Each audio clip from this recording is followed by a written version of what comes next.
Transcending into the world of honor of kings. How can the seemingly powerless Li Feng contend against formidable heroes? The shock of the first fist of the Tang Dynasty, the Wild King Pei Qinhus, the fighting demon saint, son Wukong. Let us observe how Li Feng rises against adversity amidst the chaos of heroes, striving towards the pinnacle of glory. Chapter 1. Soul Transmigration into Dragon Radiance. In the southern region of the Divine Land, the sky is now shrouded in a gray haze.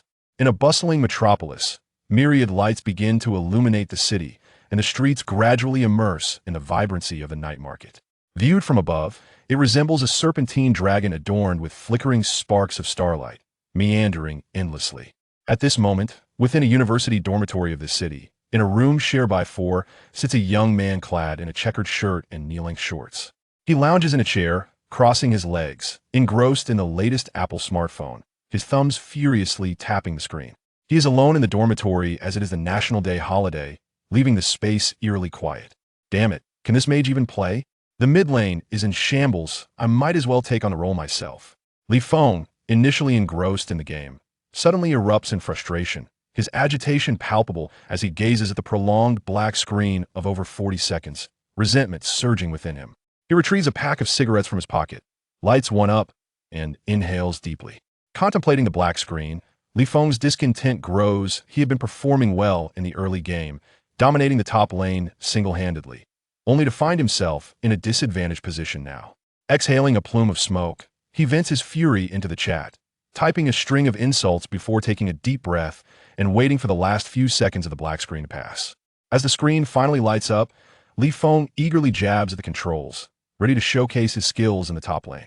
Just then, a notification appears in the upper left corner, revealing that the incompetent mid-lane mage is requesting to regroup, proclaiming, "Stay steady. We can win."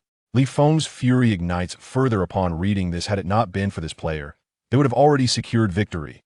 And what does stay steady even mean? Why had he chosen to recklessly engage? Nevertheless, for the sake of winning this crucial ranked match, Li Feng opts to assist in the mid lane, as this game holds significant importance for him. A single victory could elevate him to the ranks of the esteemed Glory King, a title he has yet to attain despite being an original player since the first season. Each time he neared promotion, either his teammates faltered or he himself stumbled, never once achieving the coveted title. The thought of it stings, and as he maneuvers his character towards the mid lane, he mutters, "You pathetic mage, if this match weren't so critical for me, I'd have you questioning your existence by now." Sigh. Shaking his head, Li Feng steels himself for the battle ahead, envisioning a well-deserved rest after securing victory. However, upon reaching the mid lane, he finds a situation far less chaotic than anticipated. The so-called mage is merely farming minions, while the enemy's mid lane hero is nowhere in sight. Damn it, is this fool trying to play me? Luring me into a trap with no action in sight? Just as Li Feng prepares to unleash a tirade against the incompetent mage, three enemy heroes suddenly emerge from the bushes, unleashing a flurry of skills upon him and the hapless mage. Startled by this unexpected turn of events, Li Feng, a seasoned player, swiftly regains his composure, his fingers dancing across the screen with agility. He dodges the enemy's attacks, retaliating skillfully to eliminate one foe while the mage falls prey to the enemy's onslaught, leaving Li Feng to fight alone. Despite his expertise and experience, Li Feng ultimately succumbs to the overwhelming odds, his health depleted by a finishing blow from an enemy hero. Gazing at the lifeless body of the mage sprawled in the mid lane, his anger boils over, rendering him speechless. With the screen going dark yet again, before he could truly demonstrate his skills, Li Feng slowly closes his eyes, inhaling deeply in an attempt to quell his frustration, wishing to maintain his composure, yet fate seems determined to thwart his efforts. As he opens his eyes, a message bubbles up in the corner of the screen. Does the top lane even know how to play? Calls for regrouping go unanswered, and all he does is feed. Not only does he feed, but he drags me down with him. What an idiot. This lengthy message appears in fragmented segments, igniting Li Feng's ire anew. He trembles with anger, dismissing the urge to retaliate verbally with such incompetence. The more he berates them, the more they seem to thrive on it. Setting the phone aside, Li Feng sighs deeply and rises, wandering to the balcony. He gazes up at the crescent moon, a gentle evening breeze wafting in, soothing his previously restless heart. He has relinquished all hope for this ranked match. What can one do against such a pitiful mid-lane mage? Acceptance seems the only option. Meanwhile, at NASA, a cadre of scientists sits before their computers, receiving data feedback from satellites beyond the atmosphere. Suddenly, the Earth-1 brain, the apex of human invention, emits a series of urgent beeps. Alert! Alert! Alert! A mysterious, unidentified object is approaching Earth at 10 times the speed of light. The previously tranquil NASA facility erupts into chaos. A middle-aged man, clearly the director, turns to the Earth-1 brain and inquires, "Can we track the trajectory and shape of this mysterious object?" Due to the object's excessive speed, the system is unable to capture it. Attempting to do so will result in a system crash, replies the Earth-1 brain in a crisp female voice. Immediately issue a communique to the international community, closely monitor the object's movements, and ascertain its landing site. This could represent a monumental breakthrough in our exploration of the cosmos, commands the director, trembling with excitement. Li Feng gazes up at the starry sky, preparing to return indoors to complete the match destined for defeat, when he suddenly notices a red dot in the sky, growing larger. What is that? Could it be an alien spaceship? He muses, shaking his head in disbelief. Such fanciful thoughts are surely the musings of someone whose mind is consumed by games. As he looks up again, the mysterious crimson object looms closer, and before he can utter a word, what the Li Feng is abruptly engulfed, his entire being drawn into the smartphone on the desk, vanishing without a trace. The dormitory is instantly devoid of life, leaving only the silent phone resting on the table. Chapter 2. The Wild King Pei Qinhus. The Dragon Radiance continent is a remnant of the essence and embers left behind from the cataclysm of the previous universe. Through eons of evolution, new vitality gradually emerged upon this land.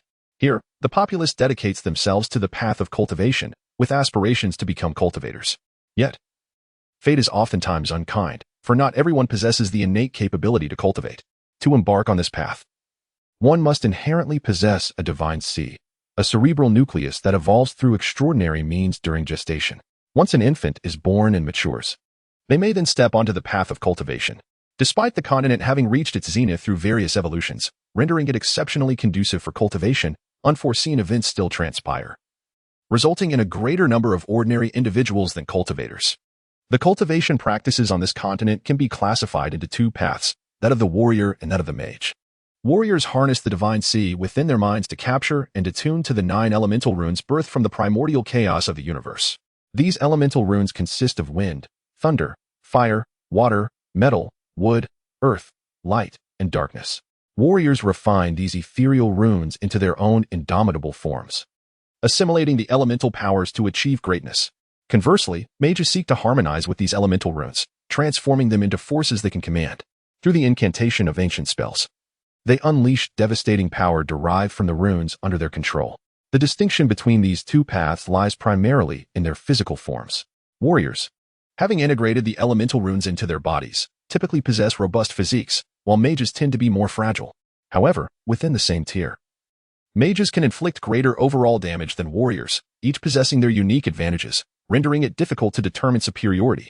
The entire Dragon Radiance continent is akin to a sumptuous cake, divided among powerful factions: the Great Tang Empire in the north, the Jixia Demon City in the south, the Great Qin in the east, and the Holy Land of Shuhan in the west. Additionally, there exist numerous first-class and mid-tier forces vying for prominence. The imperial capital of the Great Tang is renowned as the continent's mightiest metropolis, a magnificent marvel that arose after the demise of the previous universe. It was constructed by the first Grand Master, Mozi, at the dawn of this continent, built around the legacy of the previous universe.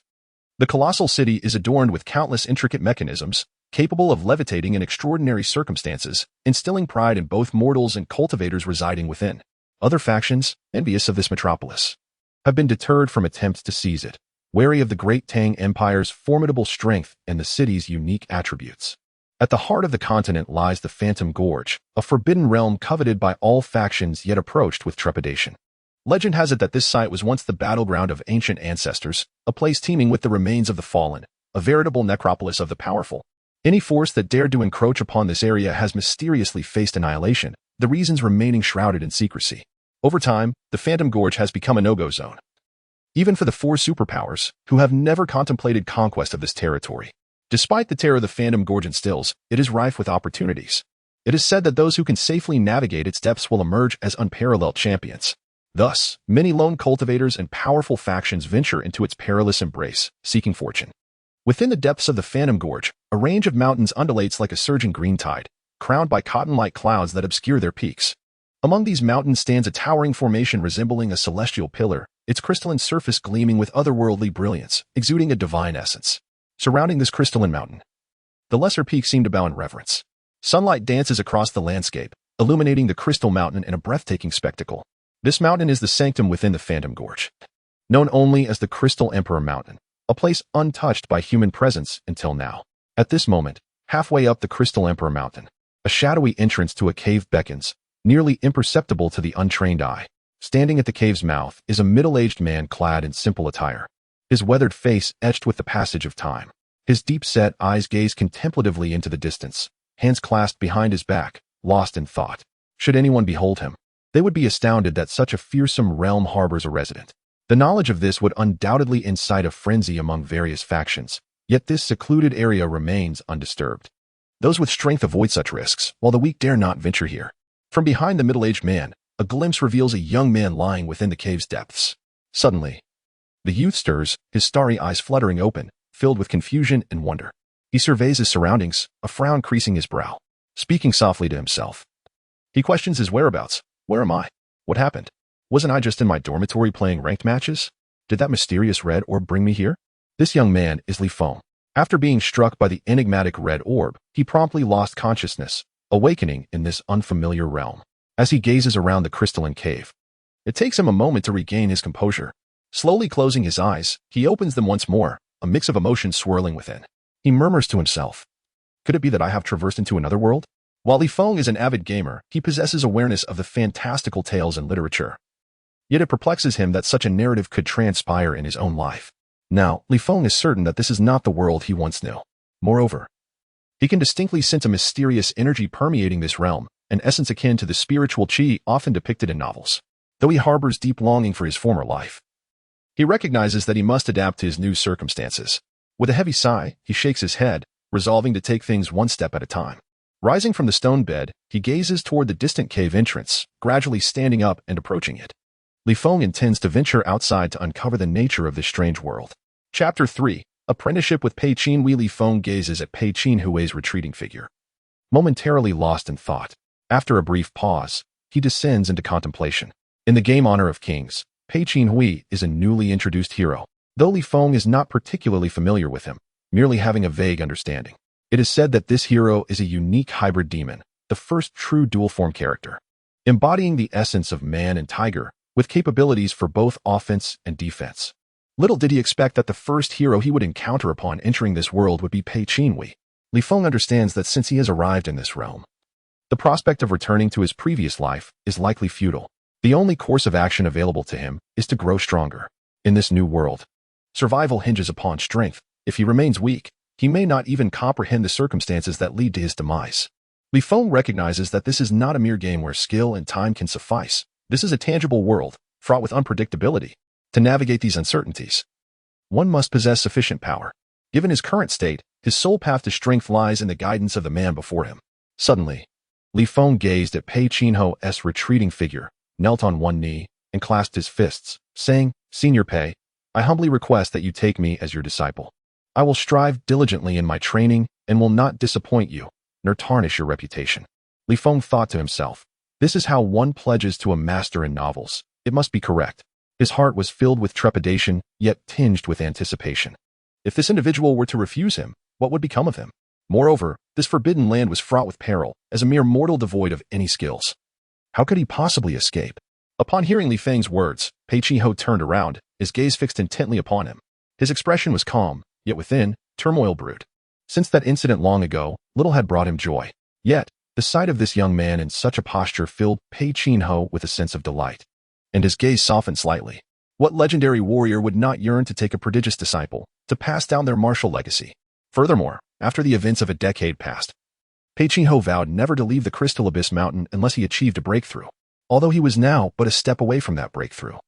That singular step felt insurmountable, an endless weight. He often pondered whether he would ever take that step before his demise, and given the isolation of Crystal Abyss Mountain, he felt devoid of attachments. Yet, a lingering regret remained, the inability to take on a disciple to inherit his teachings.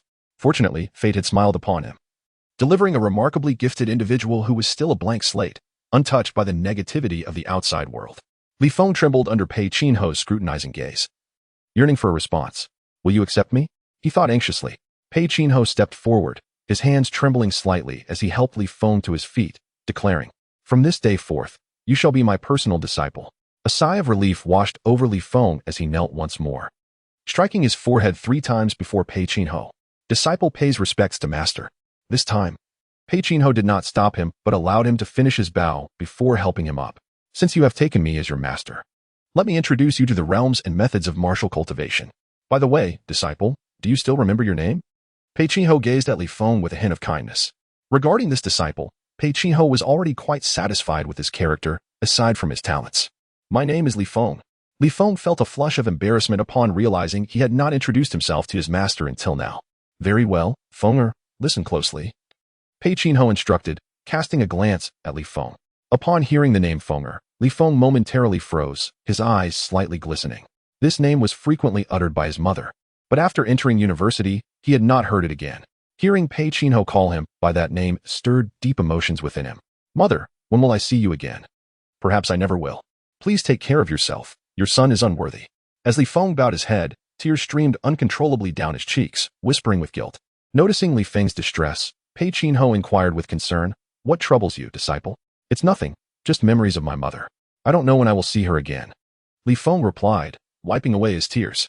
"Once you grow stronger, you will be able to leave this forbidden land. Rest assured. Your master will not let you remain trapped here," Pei Qinhus said gently. His gaze softened further. In this ruthless world, few cultivators remembered their loved ones, with some even harming their kin for the sake of power. This quality in Li Feng endeared him to Pei Qinhus, marking him as a rare treasure. "Thank you, master. I am all right," Li Feng composed himself, responding. In the Dragon Radiance continent, cultivators draw upon the elemental runes that drift between heaven and earth, absorbing them to enhance themselves. Through this process, realms are formed. The realms of cultivation are divided as follows: Bronze Realm, Purple Iron Realm, Silver Realm, Gold Realm, Platinum Realm, and the Extraordinary Realm. As for the realms beyond the extraordinary, you will understand when your strength reaches that level. Knowing too much now would be counterproductive, Pei Qinhus instructed with a serious expression. "Understood, master," Li Feng nodded earnestly. The existence of so many realms in this world was indeed different from that of the game world, he mused. The elemental runes that wander through the world are categorized into 9 types, each possessing its own unique characteristics. I, your master, cultivate the Wind Eagle Eye and the Thunder mutation among these 9 elemental runes. The Wind Eagle Eye is characterized by its incredible speed, while the Thunder mutation boasts formidable attack power. Thus, while I may not be invincible within the same realm, I am indeed stronger than many other cultivators of differing elemental runes, Pei Qinhus explained with a light chuckle. Although I long to pass these 2 elemental runes on to you, they must be comprehended through your own insights. While others may forcibly impart knowledge, it often leads to lingering side effects, far inferior to the understanding gained through personal experience. Only through self-discovery can one find what best suits them and unleash their greatest potential, Pei Qinhus lamented with a hint of regret. The combination of wind and thunder elemental runes is extraordinarily powerful, not to mention the ancient emperors who mastered them. Even I can traverse the entire continent as a formidable force. I understand, master. Thank you. I will certainly remember your words, Li Feng responded, a flicker of excitement in his eyes. He yearned to begin his training immediately, eager to grow stronger. You should rest for now and center your mind. Tomorrow, I will begin teaching you the ways of cultivation. Pei Qinhus smiled at Li Feng's enthusiastic demeanor. Very well, master. I shall return to my cave, Li Feng replied, containing his eagerness as he walked back to the cave. Pei Qinhus nodded, watching Li Feng's retreating figure, suddenly lost in thought. Chapter 4. The 6 Harmonies Tiger Fist. Pei Qinhus withdrew his gaze from Li Feng's silhouette, turning to overlook the mist-shrouded mountains below, murmuring, Sister, our pact from long ago has led you to inevitable defeat. My disciple shall surely astonish you. With that, a smile crept upon his lips as he envisioned his proud sister's astonished expression, filling his heart with comfort. A night passed swiftly, and Li Feng awaited Pei Qinhus eagerly outside the cave, his heart aflame with anticipation to commence his training. Moments later, Pei Qinhus appeared before him, and Li Feng marveled at his master's uncanny ability to appear and disappear at will, dreaming of the day he too could stand atop the clouds, surveying the world below. Master, let us begin, Li Feng exclaimed, excitement radiating from him. Hold on, disciple. Before we start, I must explain the key points of cultivation. Pei Qinhus replied, shaking his head with a smile at Li Feng's fervor. Cultivating as a warrior is an endeavor that defies the heavens. Along this journey, you will encounter numerous obstacles, some great and some small. You may suddenly gain enlightenment and surpass them, or find yourself indefinitely stuck at a particular realm. During such times, never rush or lose your clarity of mind. The first rule is to maintain a lucid heart and spirit throughout your training. Second, regardless of the circumstances, you must steadfastly adhere to your own moral compass and never stray from the original intention behind your cultivation, Pei Qinhus instructed. His expression grave as he looked at Li Feng. At that moment, Li Feng stilled his excitement, focusing intently on Pei Qinhus' words. The path of cultivation is arduous and monotonous. Only with a resilient heart can one persevere. When you feel on the verge of giving up, reflect on your original intentions. Why did you embark on this journey of cultivation? Pei Qinhus continued. Now, I ask you, why do you wish to cultivate? He gazed at Li Feng with a calm demeanor. Previously, the master mentioned that the fundamental rule within the realm of cultivation is the survival of the fittest. I merely wish to avoid being the morsel that is devoured. Since I have arrived in this world, how can I not behold the breathtaking vistas at the pinnacle? Even if I were to perish on this path, I would do so willingly. Li Feng's gaze was fixed intently on Pei Qinhus, his expression unwaveringly resolute. Meanwhile, he silently pondered. Furthermore, I long to return and catch a glimpse of that beautiful earth, even if the chance is but 1 in 10,000. Ha ha ha, excellent. Truly worthy of being my disciple. Indeed, having come to this world, one ought to ascend to the very summit, Pei Qinhus remarked, increasingly satisfied with Li Feng. He felt a stirring in his heart, astonished that the profound truths he had taken years to comprehend in his own cultivation journey were already grasped by his novice disciple, who had never trained before. Cultivation involves utilizing the faint spiritual energy within one's mind to sense and capture elemental runes, incorporating them into one's own spiritual sea to enhance one's power. This process necessitates specific martial arts to seize these elemental runes. After observing Li Feng for a considerable time, Pei Qinhus finally continued, Master, what are special martial arts? Li Feng asked, his eyes filled with confusion. Special martial arts are the cultivation techniques created by numerous emperors at the dawn of the continent. Although many have devolved into commonplace practices over time, some relics still harbor exceedingly precious cultivation methods, Pei Qinhus explained, his tone imbued with reverence for the ancient emperors. What I practice is the 6 Harmonies Tiger Fist, discovered by me at the site of an ancient emperor's relic. It is a genuine 5th-level technique, ranking among the finest in the world. As Pei Qinhus spoke, an aura of unparalleled majesty emanated from him, causing Li Feng to perceive his figure as increasingly grand. Li Feng mused, this is the true demeanor of a formidable warrior. Earlier, Pei Qinhus had appeared as an ordinary person, leaving Li Feng with a vague understanding of his prowess. 5th-level technique? Li Feng inquired, perplexed. In this world, myriad cultivation techniques exist, and practitioners categorize them into 5 levels based on their power, with level 1 being the weakest and level 5 the strongest. Only the 4 superpowers and certain terrifying hidden forces possess 5th-level techniques. For most cultivators, attaining a 3rd-level technique is already a cause for immense joy, while 5th-level techniques are regarded as legendary treasures. Pei Qinhus smiled gently. Rest assured, my disciple, I shall impart this technique to you. Noticing Li Feng's silence, he assumed the young man was concerned. Thank you, master. I shall endeavor to promote your martial arts to greatness, Li Feng replied, clasping his fists in gratitude. His voice deep and resonant, echoing with unwavering determination. I have faith in you. While you were unconscious, I examined your body and discovered that you already possess a spiritual sea. Thus, you need not undergo the arduous process of constructing one. You shall now train in the 6 Harmonies Tiger Fist under my guidance, Pei Qinhus said with a smile. As he finished speaking, Pei Qinhus leaned slightly forward, stepping into position, 1 foot forward and the other back, his left hand claw-like striking forward while his right palm faced the sky. An unnamed aura radiated from him, intimidating the surrounding environment, as a golden mist gradually ascended behind him, transforming into a fearsome tiger. Li Feng felt the suffocating pressure of this formidable presence, his heart racing with excitement as he instinctively moved in sync with Pei Qinhus. Disciple, this is the first stance of the 6 Harmonies Tiger Fist, the inch power, Pei Qinhus instructed while demonstrating. He then transitioned from claw to palm, tracing a peculiar arc in the air with both hands. His right hand extending forward as the golden tiger behind him mirrored the movement with a claw aimed at the front. Li Feng observed as blue and white mysterious runes began to coalesce around Pei Qinhus' outstretched hand. Disciple, this is the 2nd stance, the tiger probe. These blue orbs represent the elemental runes of Thunder's mutation and Wind's eagle eye that I cultivate, Pei Qinhus explained. turning to Li Feng as he captured the blue and white orbs in his palm. "Master, why am I unable to capture the elemental runes?"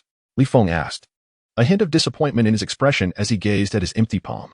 "Haha, you have only just begun your cultivation journey.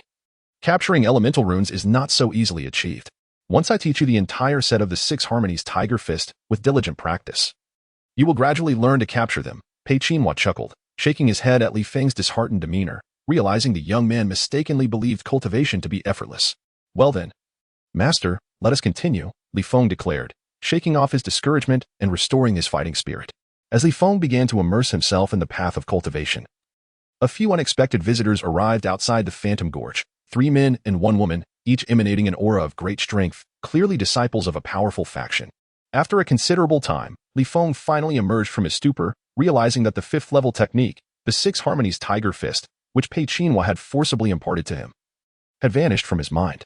In its place, he now found the first layer of the Hunyuan inscription true method, which had consumed the 6 harmonies Tiger Fist and transformed from a 1st-level to a 5th-level technique. "This is problematic. How shall I explain this to my master?" Li Feng muttered, furrowing his brow as he sensed the 6 harmonies Tiger Fist had been devoured. He understood that the technique was akin to his master's lifeblood. Should Pei Qinhua discover that he had forsaken the 6 harmonies Tiger Fist for another method, he would likely be furious enough to consider ending his life.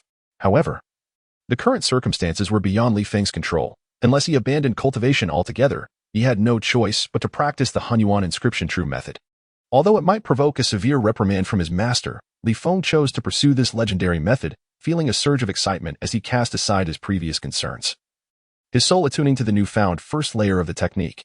Hunyuan inscription true method. First layer. The Hunyuan practitioner embodies the way of heaven and earth, the foundation of all things, the origin of transformation, the abode of the divine. Cultivate the energy to transcend the spirit, absorb the essence into the sea, guard the truth.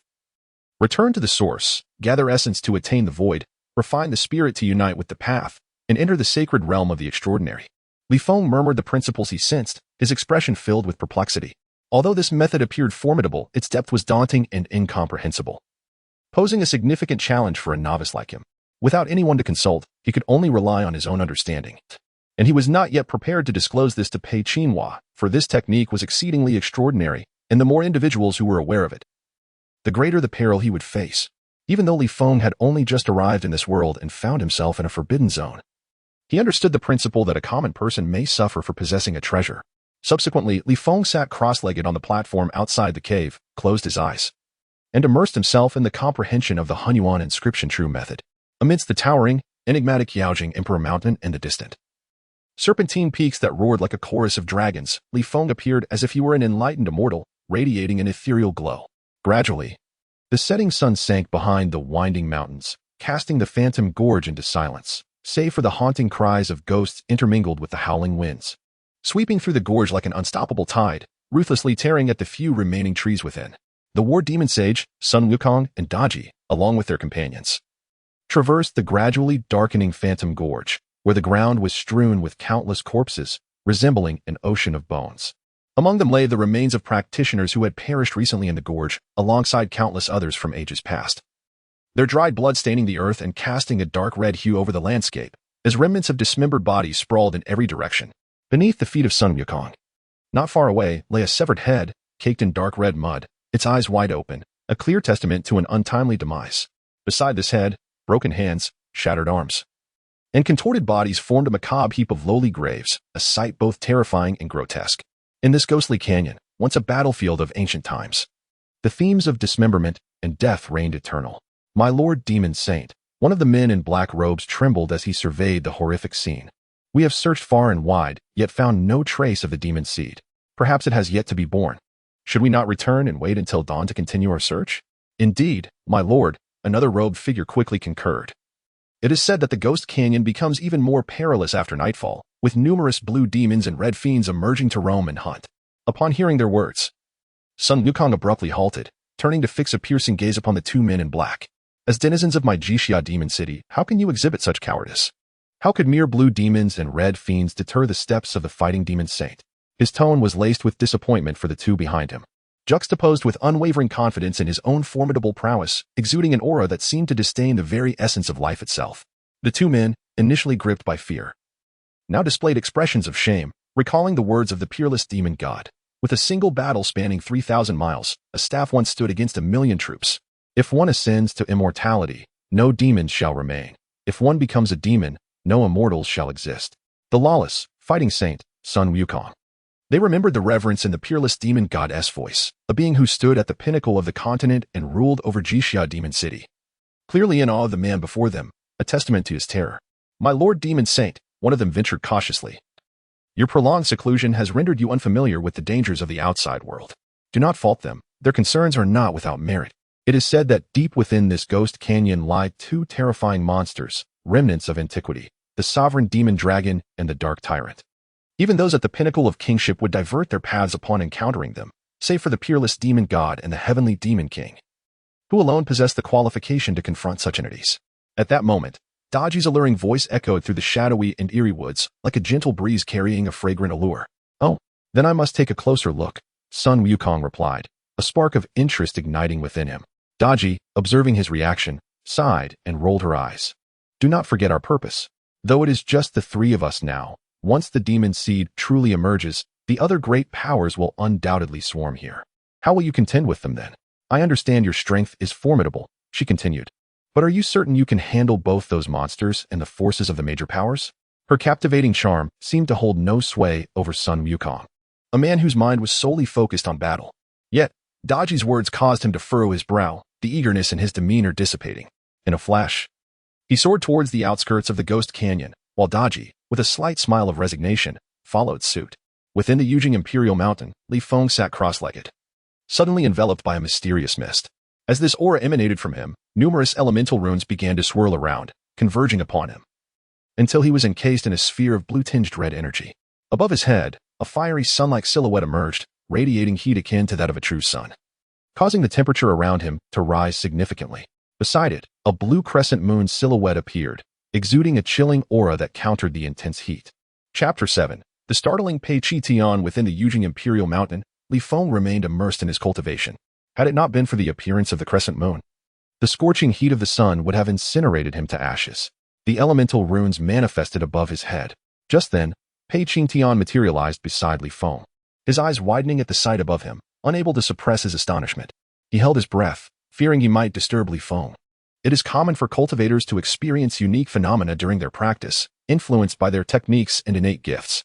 To exhibit such phenomena at the very onset of cultivation typically foretells remarkable future achievements and foundational strength.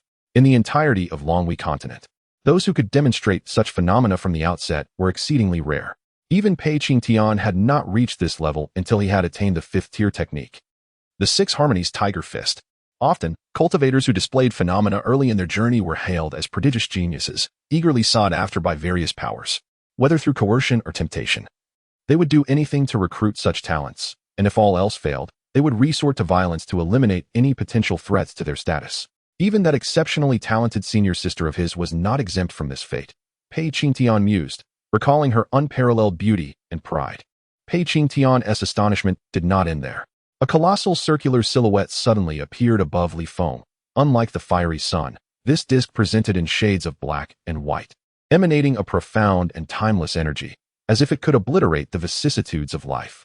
As this disk manifested, the fiery sun and crescent moon seemed irresistibly drawn to it, gradually merging into a grand black and white Taiji diagram, with the sun representing the yang aspect and the moon embodying the yin. This Taiji diagram began to swirl above Li Feng's head. Pei Qinhus swallowed hard, his heartbeat quickening as he gazed in awe at the transformation above Li Feng, stammering. "Is this a manifestation of 3 elemental runes? And they all exhibit phenomena." His heart raced, each beat resonating like a heavy drum. What did it mean to produce the phenomenon of 3 elemental runes at the onset of cultivation? The implications were beyond his imagination. Even his esteemed senior sister, who stood at the pinnacle, could not compare. She had only manifested dual elemental runes and achieved great success, let alone Li Feng's extraordinary 3 elemental rune phenomenon. Suddenly, Pei Qinhus recalled an ancient tome he had perused in the Imperial Library, which spoke of the primordial emperor, who also exhibited 3 elemental runes upon embarking on his cultivation journey, with heavenly phenomena celebrating his arrival. Could it be that Feng possessed talents rivaling those of the primordial emperor? Pei Qinhus felt exhilarated, his entire being trembling with anticipation. The significance of this was monumental. Li Feng had transcended what he could safeguard, and he was still trapped within this ghost canyon. With a determined thought, Pei Qinhus shot forth a beam of light towards the direction of the Tang Empire. As the Taiji diagram solidified above Li Feng, the elemental runes in the surroundings surged into his body, overwhelming him with an immense force that twisted his features in pain. Yet, his body hungrily devoured this power, unconcerned with whether he could withstand it, greedily consuming all that came his way. As the influx of elemental runes surged, a portion flowed into Li Feng's divine sea, while another segment entered his internal organs. The fiery red elemental runes permeated his heart, the cerulean runes infiltrated his kidneys, and the remaining essence settled within his spleen. A small fraction tempered his bones, filling Li Feng's entire being with an indescribable agony. Unable to bear the torment, he let out a cry towards the heavens, clenching his teeth tightly as a trickle of blood escaped from the corner of his mouth, falling upon the crystalline mountain beneath him. Pei Qinhus observed Li Feng's anguished expression, his heart racing with concern. Yet, in this moment, all he could do was rely on Li Feng's resilience. Disciple, hold on. If you endure this trial, you shall become a true cultivator, and your mother will rejoice for you. Pei Qinhus shouted encouragingly. It seemed that Pei Qinhus's words had an effect, despite the lingering pain. Li Feng persevered. After a while, the swirling Taiji diagram above Li Feng's head gradually dissipated. He opened his eyes, a glimmer of brilliance flashing within them. The agony transformed into a sense of refreshing vigor as he felt the profound strength coursing through him. He exhaled deeply, rising to face Pei Qinhus with a smile, exclaiming, "Master, I have succeeded. I have become a true cultivator." His tone brimmed with excitement and childlike pride. "Indeed, you have succeeded. You are the pride of your master," Pei Qinhus said, a sense of nostalgia washing over him, feeling the power within Li Feng, which rivaled that of an ordinary purple iron realm cultivator despite only being at the bronze 1-star level.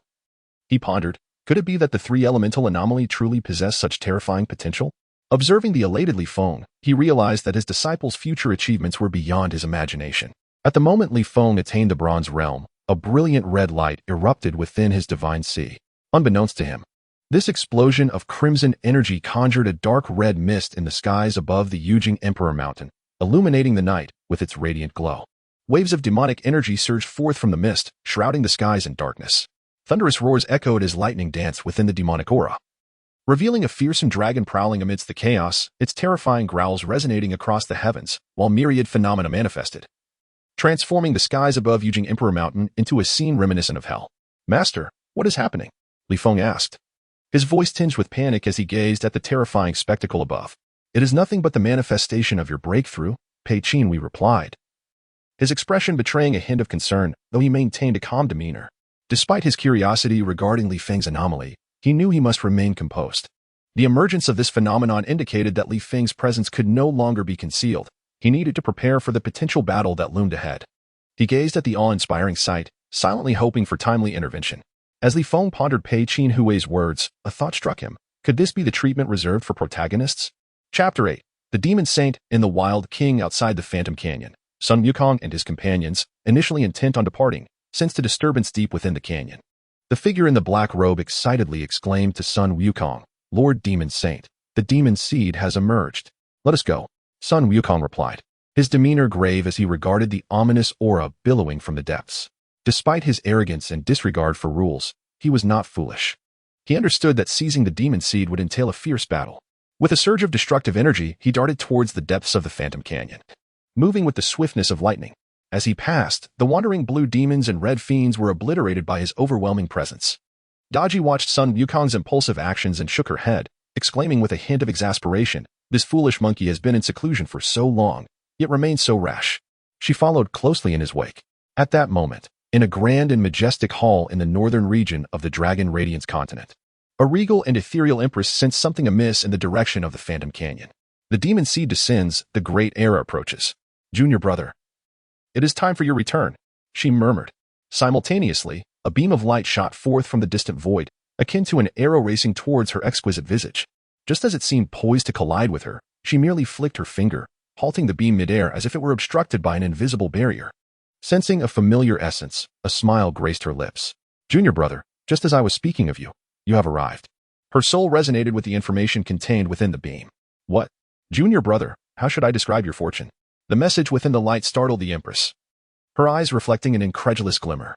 After a moment of shock, her excitement bubbled forth as she murmured, "Rest assured, junior brother, I shall protect him well.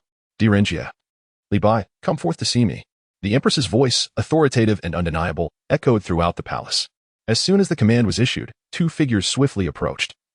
Appearing before the Empress in the blink of an eye, both bowing in unison, we pay our respects to the Empress. The figure on the left possessed a chiseled visage, captivating phoenix eyes beneath elegantly arched brows, youthful yet exuding an air of cold detachment. The figure on the right was a young man with tousled brown hair that curled slightly, obscuring his eyes, radiating an unruly charm coupled with a sense of righteousness. You two shall depart immediately for the depths of the Phantom Canyon, to retrieve someone from the Wild King, the Empress commanded, her tone imbued with undeniable authority, compelling the two to act without delay. At your command, we shall set forth, they replied, and in an instant, they vanished from sight. The Empress regarded their disappearing figures, her gaze profound, lost in contemplation. In the southern region of the continent, within a city suffused with demonic energy and a malevolent aura, a towering figure clad in blood-red armor, wielding a formidable halberd entwined with demonic energy, gazed indifferently towards the Phantom Canyon, murmuring, "Wukong, may this journey awaken your full potential. In comparison to the demon seed, I value you far more." Deep beneath the Dragon Radiance continent, within a vast and eerie space, a middle-aged man floated, his silver hair cascading over his forehead. Beneath his striking brows, his azure eyes sparkled with a hint of mirth, exuding a warmth akin to a gentle breeze. The contrasting qualities of allure and gentleness blended seamlessly within him. The demon seed descends, the era of chaos begins. The time for my dominion over the evil clan has come, he declared with a chilling laugh that resonated as if echoing from the depths of hell. Dharma, I command you to proceed to the Dragon Radiance continent and pave the way for the forces of the evil clan, the middle-aged man instructed, a smile curling at the edges of his lips as he gazed towards the Phantom Canyon. Yes, a fleeting shadow darted past, its presence felt but unseen. From various factions and different directions, numerous figures surged toward the Phantom Canyon. Back at the Yujing Emperor Mountain, Pei Qinhus, lost in thought as he observed the celestial phenomena, suddenly sensed a shift, his expression tightening. A surge of power erupted from him as he conjured a protective barrier around Li Feng, his gaze fixed intently at the void. Master, what is happening? Li Feng inquired, a tremor of fear in his voice. Disciple, no matter what occurs, do not leave this barrier. Fear not, I am here. Pei Qinhus reassured him, despite the gravity of the situation etched upon his face. Cackling, the Wild King, it seems you have been hiding here. What? The illustrious Wild King of the Tang Dynasty is disheartened because of a mere woman? Just as Pei Qinhus had completed everything. A resounding voice echoed from the void of the Crystal Emperor Mountain. Li Feng turned to see that the speaker was none other than Sun Wukong and his companions. What? Is this really Sun Wukong? Li Feng's eyes gleamed as he gazed upon Sun Wukong standing in the void. In the game of Honor of Kings, Li Feng's primary character was indeed Sun Wukong, whose devastating critical strikes with his staff were immensely favored by him. Furthermore, the classic Journey to the West depicted Sun Wukong as a figure of boundless defiance, an idol for the youth, including Li Feng himself. Yet, he pondered whether this world's Sun Wukong would be as formidable as the one portrayed in the novels of his past life. Impudent! What business is it of yours, you demon monkey? Pei Qinhus roared in fury, as Sun Wukong's words seemed to strike a forbidden chord within him, causing his power to surge with a palpable intensity. Ready for battle. Though enraged, Pei Qinhus restrained himself, for not only did he have Li Feng to protect, but Sun Wukong was no simple adversary. The demon saint of Jixia's demon city, Sun Wukong practiced the grand heavenly demon technique, his cultivation reaching a transcendent realm, with a diamond-like demonic body that none could break. Wielding his magical staff, he fought against heaven and earth, regarded as the mightiest beneath the unparalleled demon god of Jixia. Let this sage test your strength. Sun Wukong exclaimed with excitement, eager to confront a worthy opponent, especially one related to the demon seed. He then produced a pitch-black magic staff from his ear, a menacing aura radiating from him as he swung it down towards Pei Qinhus. Without hesitation, Pei Qinhus retaliated with a punch aimed at the descending staff. Boom! A resounding explosion reverberated through the void as both combatants staggered back a step, their expressions grave as they regarded one another. Chapter 9, The Battle of the Strong Ah. As expected of the Wild King, Sun Wukong remarked, sensing the formidable force emanating from the magic staff, a grin spreading across his face. Demon Saint.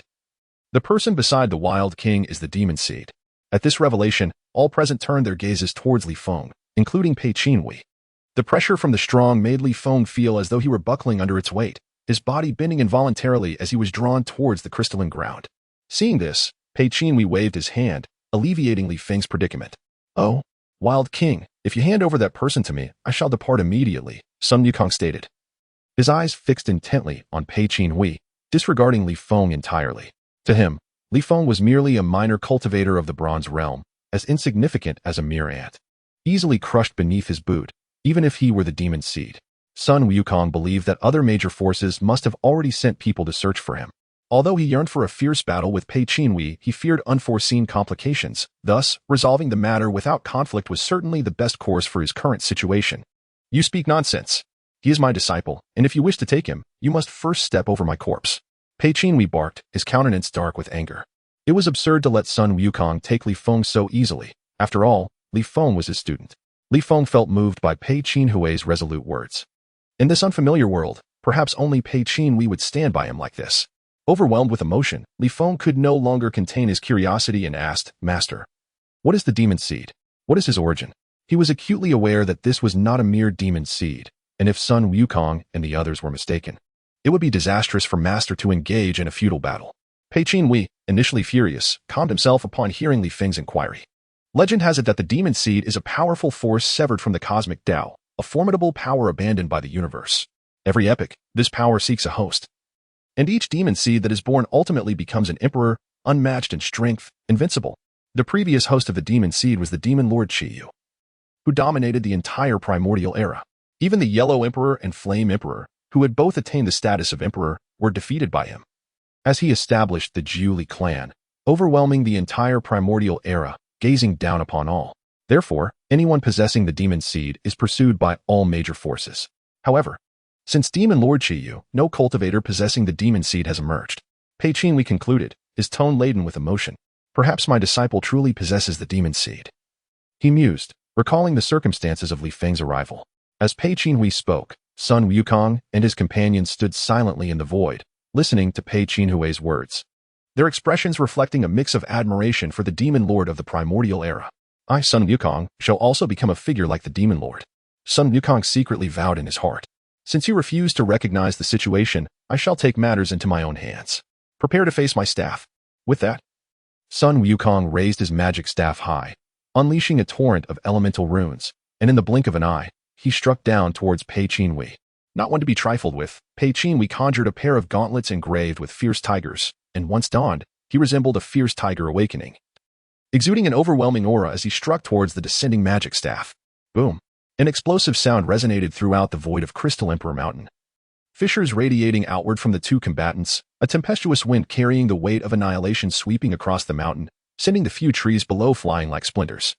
The two stood opposed in the void, both emanating immense power, their energy steadily rising, indicating that their previous brief exchange was merely a warm-up. As they prepared to engage once more, a black-robed figure beside Daji gathered all his strength and rushed towards Li Feng, intent on seizing him while Pei Qinhus and Sun Wukong were occupied in battle. Just as he was about to grasp Li Feng, a radiant barrier erupted around Li Feng, instantly sending the assailant flying, blood spewing from his mouth, his body riddled with wounds, struggling briefly before succumbing to death. Fool! If it were that easy, would it be your turn? Daji scolded the fallen black-robed figure, her gaze now fixated on the fierce battle above, for such a clash of titans offered her invaluable insights. The other black-robed figure beside her, witnessing the gruesome fate of his comrade, breathed a sigh of relief, grateful he had refrained from acting impulsively. In the void, elemental runes clashed as the two figures darted through the air, their fierce combat sending shockwaves throughout the realm. The sheer power exhibited by these formidable warriors filled Li Feng with admiration. Having become a cultivator, I too aspire to attain such strength, he thought. Gazing up at the two warriors, his heart swelling with reverence. Aha! What a delight! I never expected you, Wild King, to hide here. Your power has not waned but instead flourished. After a collision, the two stood facing each other, both slightly panting. Sun Wukong grinned at the fervent Pei Qinhus. You are formidable as well, but to surpass me is impossible, Pei Qinhus asserted with boldness. Yet within his heart, he felt a twinge of surprise. Indeed, the demon saint of Jixia's demon city was remarkable, able to contend with him despite being of a lower cultivation level. Had it been anyone else, they would have long since been defeated. Only through battle can one truly understand. Sun Wukong roared, unleashing his full power as he charged at Pei Qinhus. His magic staff swirling with energy, ferociously sweeping towards him while leaping to disorient his opponent. Power strike. Pei Qinhus gazed at the ferociously charging Sun Wukong, feeling a surge of power coursing through him. With the combined strength of two elemental runes, he unleashed a wave of energy towards Sun Wukong with a powerful punch. Simultaneously, his speed increased as he swiftly maneuvered behind Sun Wukong, delivering another devastating blow. Sun Wukong's expression shifted slightly, despite his formidable strength. He was ultimately at a lower realm than Pei Qinhus. The true power unleashed by Pei Qinhus enveloped him, and the speed and mastery he exhibited left Sun Wukong astonished. Yet not in despair. Instead, he felt an exhilarating thrill, a grin spreading across his face that was anything but gentle. This battle was precisely what he yearned for. A catalyst for his growth. After his transformation, Sun Wukong's innate combativeness was more pronounced than ever, rendering him even more formidable. Booms of deafening explosions echoed through the void above, as the very fabric of space cracked like shattered glass from the intensity of their clash. With fissures extending in all directions, the terrifying shockwaves sent Ji and her companions into a panic, compelling them to summon their own powers for protection while retreating hastily to mitigate the collateral damage. Moments later, Sun Wukong spat blood, his hand gripping the magic staff trembling slightly as he glared at Pei Qinhus, his battle intent soaring to the heavens. In contrast, Pei Qinhus's hands merely trembled from the impact, yet he remained unscathed. Come again. The great sage's demon might, the Rui Jingu Bang, Sun Wukong declared with a cold snort, his power surging to even more terrifying heights. He raised the magic staff, which expanded rapidly, resembling a towering pillar as it descended upon Pei Qinhus with a force that could tear apart the very fabric of space. Pei Qinhus, sensing the sudden escalation of Sun Wukong's power, adopted a serious demeanor and did not dare to underestimate him. Tiger's claw fist, he exclaimed, as his left hand formed a fist. A surge of power erupted towards Sun Wukong, manifesting as a colossal golden tiger phantom that charged to meet the incoming staff. At the same time, Pei Qinhus harnessed his elemental rune powers to envelop himself in a protective shield capable of absorbing damage, lessening the impact of their collision. Both warriors unleashed their true capabilities, causing the void itself to tremble as if on the brink of collapse under their combined might. Ji and her companions retreated further, while only Li Feng remained close enough to witness their fierce combat. Pei Qinhus's earlier preparations were not in vain, though Li Feng felt immense pressure. After all, he had just embarked on the path of cultivation. Sun Wukong and Pei Qinhus were both apex warriors, and while Li Feng would not be harmed by their raw power, the mental clash of these titans could shatter the minds of the unprepared. Had it not been for Li Feng's dual existence and enhanced mental fortitude, he would have surely succumbed to madness amidst the tempest of their spiritual battle. Thuds of power colliding resonated throughout the void, a cacophony that sent the blue demons and red monsters lurking in the Phantom Canyon fleeing in terror, concealing their presence from these two formidable beings. In the void, the two titanic forces collided silently, yet the fissures that erupted from their clash bore witness to the sheer ferocity of their encounter. It was a test of strength, akin to a fierce arm wrestling match, with neither side yielding, each seeking dominance without the need for flamboyant techniques, yet fraught with peril. A single misstep could lead to grievous injury. This was the essence of true strength, Li Feng mused, contemplating the spectacle before him. He felt a stirring within, realizing that in this world, he could experience a life far more exhilarating. Boom. The explosion reverberated as both combatants were sent reeling backward. Sun Wukong coughed up blood, hurtling several meters before barely regaining his footing, his gaze fixed with fierce intensity upon Pei Qinhus, who was also steadying the tumultuous power within him. His eyes locked onto Sun Wukong.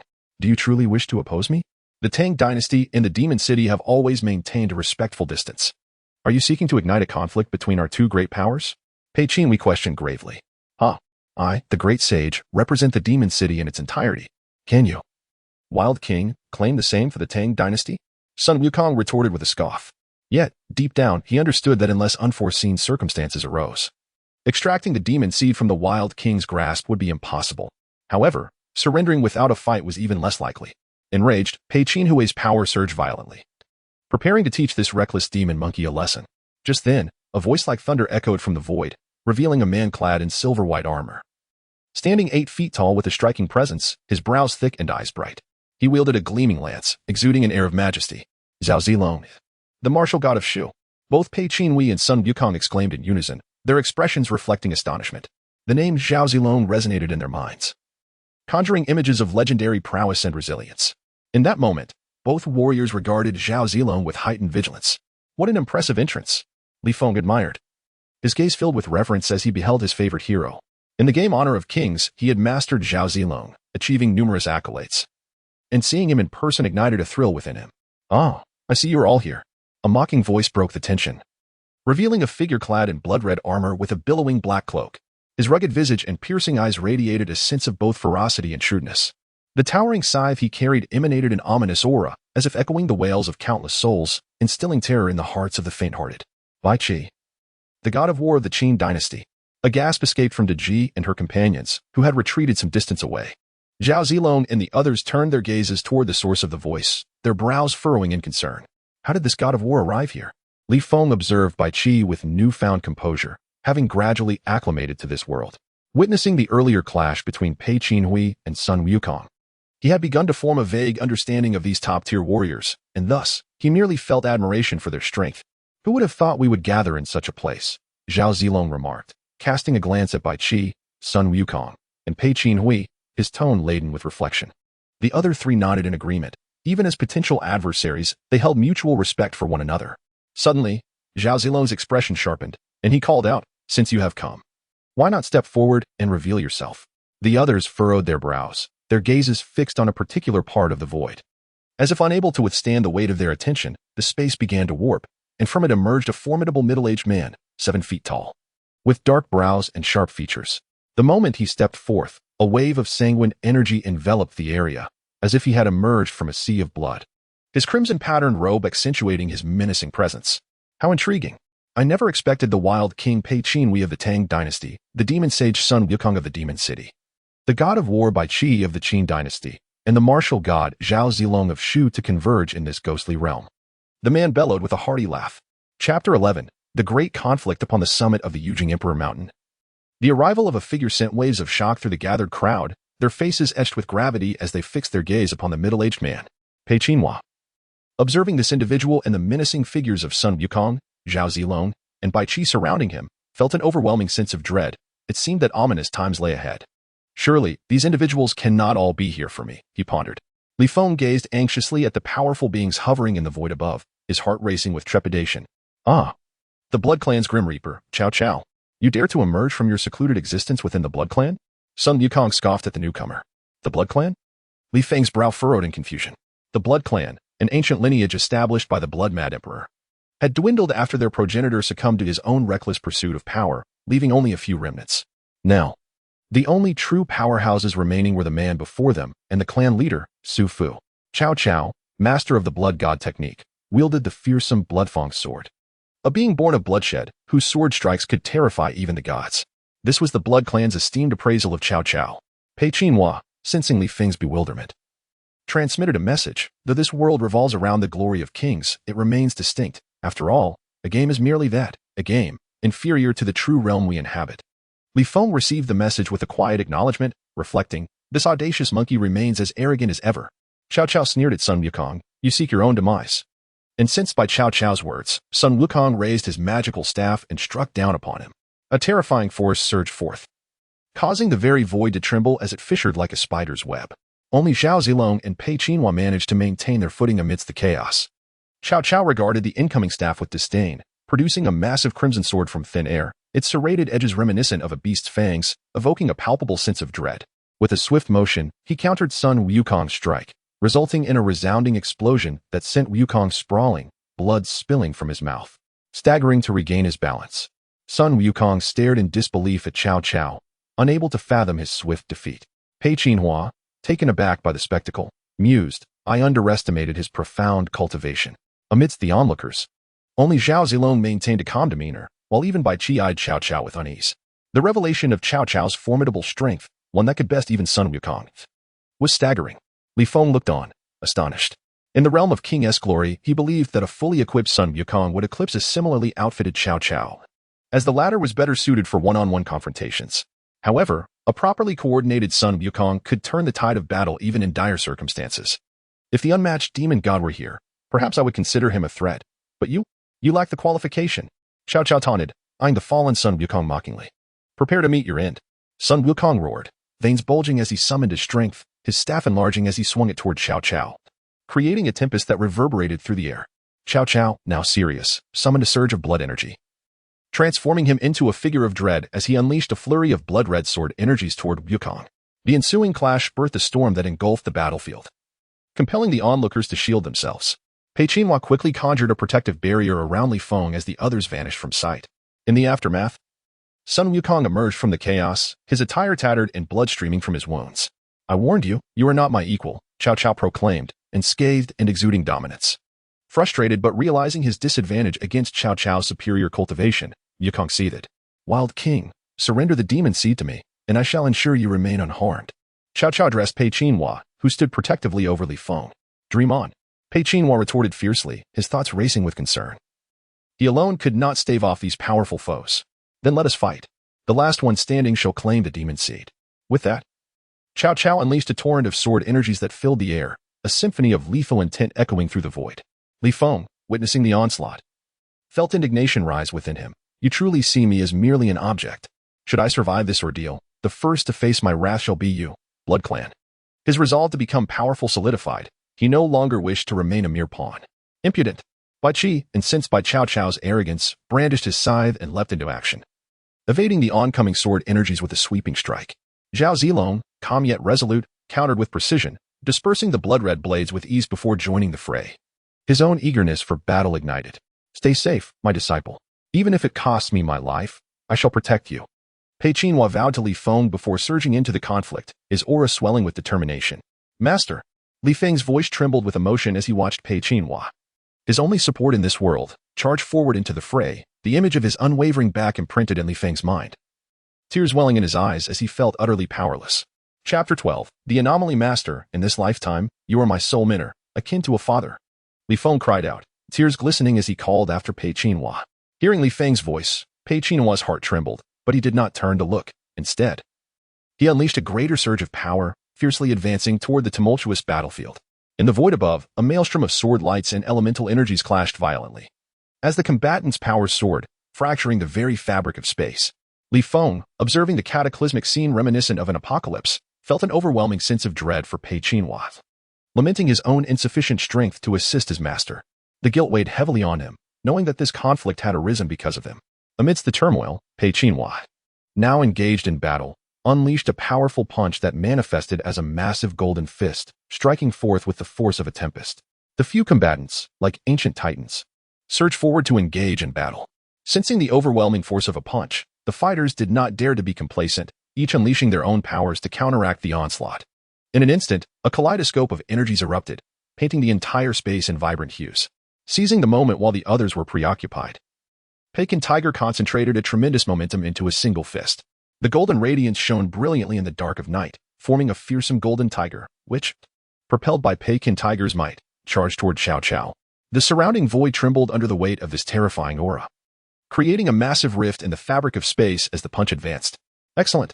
Cao Cao, having just regained his footing, laughed heartily as he felt the impact of the punch. I shall traverse the world. With his blood-toothed sword held aloft, he positioned it before him. The sword shimmered with a blood-red glow, reminiscent of a ravenous reaper. Behind him, a vast sea of blood materialized, slowly infusing the sword with overwhelming sanguine energy, unleashing a powerful sword chi directed at the oncoming attack. Boom, boom, boom. The collision of the punch and the sword chi resonated through the void, igniting a tremendous explosion that sent shockwaves in all directions. Zhao Zilong and Bai Qi, currently embroiled in battle, were forced to halt, their expressions grave as they gazed at the epicenter of the clash. The sheer strength of this force posed a threat to both of them. As the aftershocks dissipated, Pei Qinhus gasped for breath, a ghastly gash from a sword wound gaping on his arm, blood pouring forth from the injury. Meanwhile, a dark bruise marked Cao Cao's chest, who clutched it tightly, attempting to recover from the internal damage he had sustained. Master. Li Feng looked at Pei Qinhus' injuries with great concern. Indeed, the Wild King is formidable, far surpassing that wretched monkey, Cao Cao sneered, eyeing the equally wounded Pei Qinhus. You seek death, Cao Cao? Son Wukong, healing below, felt a surge of rage at these words. Gripping his magic staff, he swiftly appeared before Cao Cao, striking down upon his head with tremendous force, so powerful that the very void above Cao Cao's head could not withstand it, fracturing under the assault. Yet Cao Cao, no ordinary man, reacted instantly, raising the blood-toothed sword above him, his hands tightly gripping it, enveloped in a protective aura of blood chi. Crash. The sound of impact echoed through the void as Cao Cao was sent crashing into the ground by Sun Wukong, stirring up a cloud of dust and smoke that billowed outward. Sun Wukong was also sent flying backward into the air. Ah, Cao Cao, it seems you are gravely injured. Sun Wukong chuckled darkly. He then plunged downwards, striking again at Cao Cao's chest before he could react. Crack. The sound of bones breaking echoed as Sun Wukong's blow inflicted severe damage upon the already battered Cao Cao. Gazing at Sun Wukong's mocking grin, Cao Cao's fury reached its zenith. Gritting his teeth, he summoned his remaining strength, reinforcing himself with a will of blood. unleashing an even denser aura as he leaped towards Sun Wukong, ready to strike. Meanwhile, Bai Qi, Zhao Zilong, and Pei Qinhus were not idle. Engaging in a fierce melee, the combat shifted rapidly from one to another, with Zhao Zilong caught between two foes, then switching to Bai Qi. And then to Pei Qinhus, creating a cacophony of battle that echoed through the void, fissures spreading as if the very fabric of space threatened to tear apart. Do not underestimate the Tang Dynasty. A powerful roar suddenly resonated from the distant void. Two figures appeared above the Yujing Imperial Mountain, the celestial sword immortal Li Bai and the divine detective Di Renjie, both of whom regarded the besieged Pei Qinhus with fury. Celestial Lotus Sword Song. 6 orders pursuing the murderer. Li Bai transformed into sword energy, manifesting sharp azure lotuses in the void, each bursting forth with lethal sword chi, swiftly darting toward the heart of the conflict. Di Renjie unleashed 6 talismans, their elemental power swirling around them, glowing blue and emanating a chilling aura that seemed to devour the very souls of men.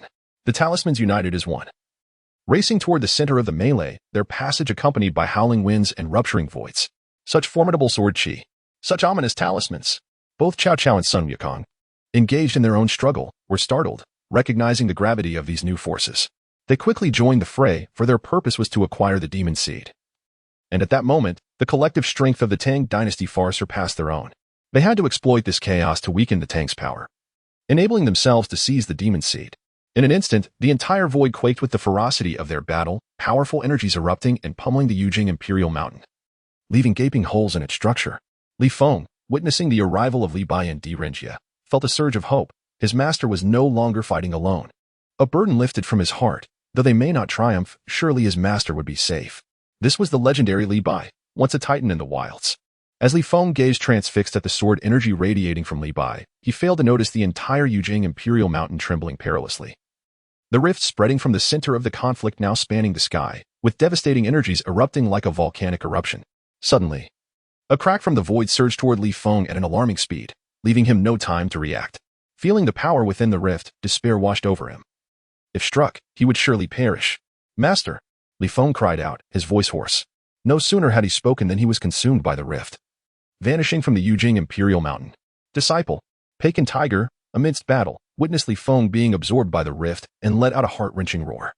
Ignoring the peril of the surrounding energies, he turned to fly toward Li Feng's position, but it was too late. I am sorry, my disciple. Helplessly watching Li Feng being swallowed by the rift, Pei Qinhus was engulfed in profound sorrow, lost and desolate. Though their acquaintance was brief, their bond had grown akin to that of father and son. Moreover, Li Feng was merely at the bronze level, utterly incapable of withstanding the rending forces of the rift. And it seemed grim for him. The combatants paused, the battle itself having ignited due to Li Feng. With his absence, the need to continue fighting had vanished. Who would have thought the demon seed would perish before it had a chance to mature? Zhao Zilong lamented, feeling a sense of loss for the individual who bore the demon seed. Sun Wukong and the others shook their heads in disbelief. Such a rare opportunity for a demon seed to simply die? Li Bai and Di Renjie looked upon the heartbroken Pei Qinhus with compassion. Chapter 13. Phoenix's Hope Roar. As the others mourned the demise of the newborn demon seed, a roar akin to that of a primordial beast reverberated from the depths of the ghostly canyon, shaking the very ground. The profound resonance chilled everyone to the bone, causing the entire canyon to tremble in response to the roar. This is bad. The ruler of the demon dragon has awakened. We must flee. Bai Qi exclaimed in terror upon hearing the roar. He darted swiftly from the ghostly canyon, moving with the speed of lightning. Sun Wukong, Zhao Zilong, and the others hastily followed suit. Wild King, let us go. Perhaps he is not dead. Since the ruler of the demon dragon has awakened, it is unwise for you to remain here. The Empress has long awaited your return to the capital. Li Bai remarked to the despondent Pei Qinhus. Indeed, Wild King. If he lives, you may leverage the strength of the Tang Dynasty to search for him. Otherwise, if you linger here, when will you ever see him again? Di Renjie added. Deep down, they all understood that without a miracle, Pei Qinhus' disciple was doomed. Yet at that moment, all they could do was offer solace to the Wild King, unwilling to witness his demise. Upon hearing their words, the grief-stricken Pei Qinhus regained a semblance of resolve and followed them away. The Yujing Imperial Mountain was left deserted, the remnants of the battlefield and the distant roar resonating through the silence, narrating the tale of what had transpired. In the northern expanse of Longhui continent lies a magnificent mountain range shrouded in mist, known as the renowned Wangzhe Mountains. It is said that these mountains once served as the resting place for 9 sovereigns, thus transforming into a haven for solitary cultivators who flock here in search of the fabled treasures of the kings. At the entrance of this mountainous realm stands an ancient and desolate town, its weathered city gates inscribed with the characters Luoying City, which has become a haven for countless wandering cultivators. This place, devoid of governance, is rife with violence and plunder. At this moment, within a dilapidated wooden cabin tucked away in a corner of Luoying City, a woman of unassuming appearance yet imbued with an ethereal aura sits upon a stone bench. With her jade-like hands, she deftly threads a needle with fine thread, swiftly stitching on a piece of white cloth, exuding an elegance reminiscent of a celestial being. Beside her, on a stone bed, lies a young man in tattered clothing. Li Feng finds his mind muddled, akin to being ensnared in a dream that feels far more tangible. Every inch of his skin and bone is engulfed in excruciating pain, as if he has been torn apart. Am I dead? Is this hell? Fragments of previous scenes flit through his mind, leading him to believe he is no longer alive. Yet, a faint breath of life seems to remind him that he still exists. How long this sensation lasts is uncertain, but suddenly, Li Feng musters the strength to open his eyes, gazing at the bare, humble cabin. The paper on the window is torn in several places, and the sight of the woman seated on the stone bench prompts him to rub his eyes in disbelief. Could it be that I have crossed over again? He wonders. A sudden pinch to his thigh brings forth a sharp pain that fills him with both surprise and joy. He is alive, elated as if he had won a lottery. He then notices another presence in the room. Clearing his throat, he addresses the woman. Sister, did you save me? The woman, engrossed in her task, turns to glance at him, nods slightly, and resumes her work, as if only the cloth holds her attention. Feeling a bit awkward, Li Feng scratches his head. But deep down, he is immensely grateful to her. Without her, he could be anywhere, lost. Sister, may I ask who you are? Li Feng inquires, observing her enchanting eyes. Cold yet perceptive, as she deftly weaves perfect arcs upon the fabric. She possesses a transcendent grace, with skin as smooth as cream and limbs that exude elegance. After a moment, just as Li Feng thinks she might ignore him, she unexpectedly hands him a piece of paper. On it, beautifully inscribed, are the three characters, Feng Li Shi. Li Feng murmurs the name softly, looking at the serene woman with deep compassion. This paper reveals much. She may very well be mute. Is it possible that she is not only mute but also deaf, even though she can clearly hear my words? He muses. Though Li Feng had spent 20 years single in his past life, now in this room with a stunning celestial being, he feels no desire, only boundless compassion. Moreover, she is his savior, and he vows to care for her in gratitude. May I call you sister, she? He asks, his expression a mix of hope and trepidation. He genuinely regards Feng Li Shi as his sister. In this foreign world, she and Pei Qinhus are the only sources of warmth in his life. As Li Feng's mind wanders back to the events that transpired, he recalls how many powerful figures sought him due to the unfounded rumors of demonic seeds, including his favorite heroes, Zhao Zilong and Sun Wukong. In this world, survival of the fittest reigns supreme. Only the strong may act freely. Thus, to have been saved by a stranger like her, he feels an overwhelming sense of indebtedness. Feng Li Shi gazes at him with surprise, remaining silent as she listens. Feeling a bit flustered under her scrutiny, Li Feng quickly reassures her. I mean no offense, I simply wish to treat you as my sister. Upon hearing this, a subtle smile graces her exquisite features, and she nods in agreement, igniting joy within Li Feng.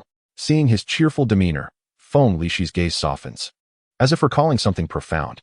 Despite the pain coursing through his body, Li Feng struggles to rise from the bed and opens the weathered wooden door, peering outside at the dilapidated surroundings reminiscent of a slum.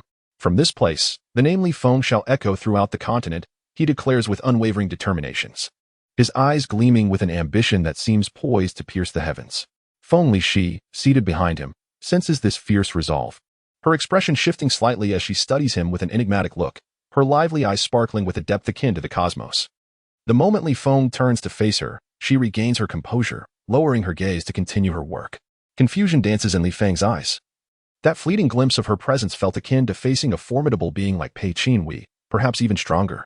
He chuckles softly, shaking his head, thinking, how could a mute-like sister she possibly be so powerful? Chapter 14. The Three Elements of Refinement. Li Feng, dragging his pained body, gradually makes his way back to the bed and sits cross-legged. He delves into his consciousness, exploring his mental realm.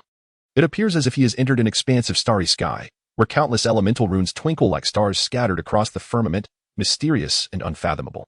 The celestial lights, glowing in shades of red, blue, and yellow, intertwine and dance around him, leaving him adrift like a solitary vessel on a dreamlike sea, aimlessly floating in solitude. Is this the power of the elemental runes spoken of by my master? Li Feng muses, contemplating whether the red represents the fire dragon's blaze, the blue embodies the water of contemplation, and the yellow signifies the harmony of earth. Uncertain, he shakes his head, thinking, regardless of their nature, I shall strive to cultivate diligently now that I am a practitioner. Thus, following the principles of the first layer of the Hunyuan inscription technique, Li Feng begins his cultivation. Gradually, the three elemental runes in the surroundings converge upon him, akin to rivers merging into the ocean, surging with vigor. Feng Lixi, previously absorbed in her task, senses the disturbance and looks at Li Feng in astonishment. Her brows furrow as she raises her hand, casting a colorful barrier around the room. Finally exhaling in relief as she fixates on Li Feng with immense shock, as if witnessing a monstrous being. Fortunately, Li Feng remains oblivious to Feng Lixi's unusual reaction, unaware that this seemingly ordinary girl is indeed a practitioner and one more powerful than he. Meanwhile, at the heart of Luoying City stands an imposing mansion, grand and resplendent, adorned with intricate carvings and gilded embellishments. The corners of the mansion rise elegantly, resembling four phoenixes poised for flight. Within this opulent abode stands a middle-aged man radiating a formidable presence, clad in a deep blue robe adorned with floral patterns, a bright blue belt cinched at his waist. His flaxen hair glistens in the hall, and his inscrutable eyes narrow as he gazes toward Li Feng's direction, murmuring, curious. I distinctly sensed an unusual flow of rune elements just now. Why can I not pinpoint its exact location? At that moment, a man clad in a gray robe and bearing a pallid complexion materialized within the estate. The middle-aged man, upon witnessing this sudden apparition, displayed no surprise and calmly inquired, "How is it?" "Not yet found, but it should be soon," the man replied with a hint of excitement. "Very well, continue your search," the middle-aged man responded, a smile gracing his lips as his gaze turned expectantly toward the distance. At this instant, as Li Feng cultivated his mental techniques, the ocean of his consciousness began to simmer, and the elemental runes that had previously floated in stillness began to rotate in accordance with his inner workings. Resembling the majestic and mysterious trajectories of cosmic stars, the tri-elemental runes that converged from the surroundings gradually enveloped Li Feng, forming a luminous cocoon around him. Feng Lixi, seated nearby, gazed at Li Feng with eyes sparkling with wonder, as if beholding a raw gem, refining qi into spirit, harmonizing matter with the sea, safeguarding the essence. Gathering energy to attain the void, Li Feng murmured as he controlled the elemental runes. These runes surged forth from his consciousness, coursing through his body, and in an instant, a warm current flowed through him, alleviating his previous injuries and invigorating his spirit. This extraordinary transformation left Li Feng mildly astonished. Previously, every attempt at cultivation had been agonizing, and he had assumed such pain was inherent to the process. As Li Feng pondered, the runes he commanded began to deviate from their intended path, prompting him to swiftly steady his mind and focus his control. The elemental runes spiraled in from all directions, permeating Li Feng's skin, refining his exterior, and rendering his flesh radiant while enhancing his physique, making him appear even more striking. The elemental power was fervently absorbed, causing his cultivation to ascend, and the influx of runic energy intensified, sweeping through the room like a tempest. Fortunately, with Feng Lixi's protection, he remained shielded from the prying eyes of formidable beings. Li Feng closed his eyes tightly, his seated form trembling slightly, his heart elated. He could distinctly sense his cultivation advancing at an astonishing pace, the primordial inscriptions circulating rapidly as the elemental runes spun faster around him, gradually lifting him into the air. Feng Lixi, sitting beside him, gazed at Li Feng with her mouth slightly agape, her expression one of sheer astonishment. She had initially believed she was merely aiding a young man who had just entered the bronze realm, a mere 20-year-old with seemingly mediocre talent. Little did she know, he was a prodigious genius. Could he be a late bloomer? She mused silently, determined to investigate whether Li Feng possessed a unique constitution. Feng Lixi reached out with her spiritual force. However, just as her essence was about to touch Li Feng, it was abruptly repelled by an unfathomable power. With a gasp, Feng Lixi coughed up blood, her eyes wide with shock as she murmured, "How is this possible? Does this young man have powerful guardians?" The loss of her spiritual energy left her pallid, and she wiped the blood from her lips, opting to observe Li Feng's cultivation in silence. Immersed in his practice, Li Feng was oblivious to Feng Lixi's effort, nor did he notice the fleeting crimson glow that passed through his consciousness. He was lost in the pleasure of his burgeoning power. Gradually, the rapidly spinning elemental runes ceased their motion, and Li Feng descended from his suspended state onto the stone bed, the surrounding runes dissipating, restoring tranquility to the dilapidated room. Bronze 3 stars. Li Feng's tightly shut eyes opened, a flicker of brilliance dancing within them as he reveled in the abundant energy coursing through him. "Master, wait for me. When we meet again, I will make you proud," he vowed inwardly. His eyes reflected memories, the impressions of his arrival in this world etched deeply in his mind. He then turned to Feng Lixi, seated on the stone bench, and noticing her pale complexion, he hurriedly approached her, grasping her hand with concern. "Sister Shi, what happened? Did my cultivation injure you?" Feng Lixi, touched by Li Feng's anxious expression, shook her head slightly, indicating that she was fine. He gazed at her wan face with compassion, pondering the hardships she must have endured in solitude. After a moment, Feng Lixi's cheeks flushed slightly as she looked at the worried Li Feng, her hands moving subtly, signaling that he could release her. Sister Shi, I apologize. It was unintentional, Li Feng stammered, suddenly realizing his actions and awkwardly letting go, averting his gaze. Yet, the cold, silky touch lingered in his heart, causing a stir within him. If I could marry Sister Shi, life would be complete, he thought wistfully. Before self-deprecatingly shaking off such unrealistic notions, he was still unable to protect himself, let alone entertain thoughts of marriage. But on the day I achieve greatness, I shall surely marry Sister Shi, Li Feng silently vowed. For this first woman he encountered in this strange world, who had also saved him, he had every reason to protect her. His only path forward was to become powerful enough to safeguard himself and those he cherished. Having developed a profound affection for Feng Lixi, especially after her act of saving him, Li Feng inquired curiously, Sister Shi, are you embroidering? Upon hearing his question, Feng Lixi smiled gently and waved the fabric in her hand, seemingly asking for his opinion on her work. Li Feng admired the elegant patterns of the dragon and phoenix embroidered on the cloth, grinning as he complimented, your hands are truly skilled, Sister Shi. Your embroidery is as beautiful as you. After speaking, Li Feng felt slightly uneasy and stole a glance at Feng Lixi, relieved to find her expression calm. Feng Lixi, too, found it curious. Had it been anyone else teasing her so, she would have swiftly dealt with him. Yet, with this young man, it felt entirely different, almost normal, filling her with an inexplicable delight. Sister Shi, what is this place? How did you end up here alone? Li Feng asked, a look of curiosity adorning his face. Feng Lixi, in response, walked to a small wooden table beside the stone table, retrieved a tattered book, and handed it to Li Feng. She then approached a worn window, gazing out at the bustling street below, her expression somber, as if lost in thought. Li Feng accepted the book, but did not immediately open it. Instead, he gazed affectionately at Feng Lixi, who stood lost in contemplation. He gradually approached her, placing his hands on her delicate shoulders, his eyes filled with resolve as he said, Sister Shi, from now on, I, Li Feng, shall be your kin, and I will always protect you. Feng Lixi, initially prepared to reprimand this audacious young man, felt her cheeks warm at his forthright declaration, her intent to assert her power dissipating as she sensed the sincerity and determination in his words. No one had ever been so close to her, yet she found herself surprisingly unperturbed by it. Unbeknownst to Li Feng, who was lost in the moment, he had narrowly escaped a perilous fate. Feng Lixi then gently freed herself from his grasp and, without further comment, returned to her stone bench to continue her embroidery. Although Li Feng remained entranced by the recent exchange, he recognized that now was not the time for romantic musings. So he picked up the tattered book and began to examine its contents earnestly. As Li Feng perused the book in his hands, Feng Lixi glanced at him, discovering an unexpected allure in his focused demeanor, accentuated by a delicate smile adorning his exquisite features.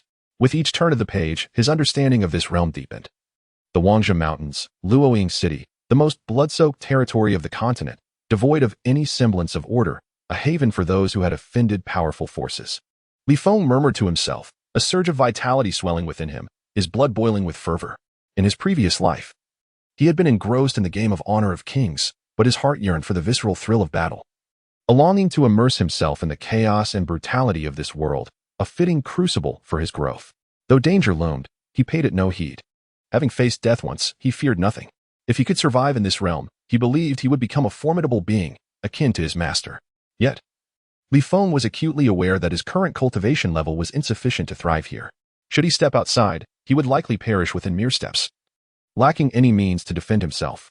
Thus, he resolved to cultivate diligently, fortifying his foundation in this world. His gaze drifted to Feng Lixi, intensifying his desire to grow stronger.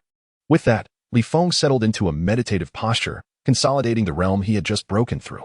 He recalled Pei Qinhu's words, emphasizing the paramount importance of a solid foundation for cultivators. A robust foundation would propel one further, while a weak one would hinder achievements. Therefore, he approached his foundation with utmost seriousness. In the narratives of his past life, every protagonist possessed a solid grounding to stand against multitudes and vanquish formidable foes. With the Hunyuan Min Wen True method now at his disposal, he had found a shortcut to becoming a peak powerhouse. However, he understood that others might possess similar or even greater opportunities.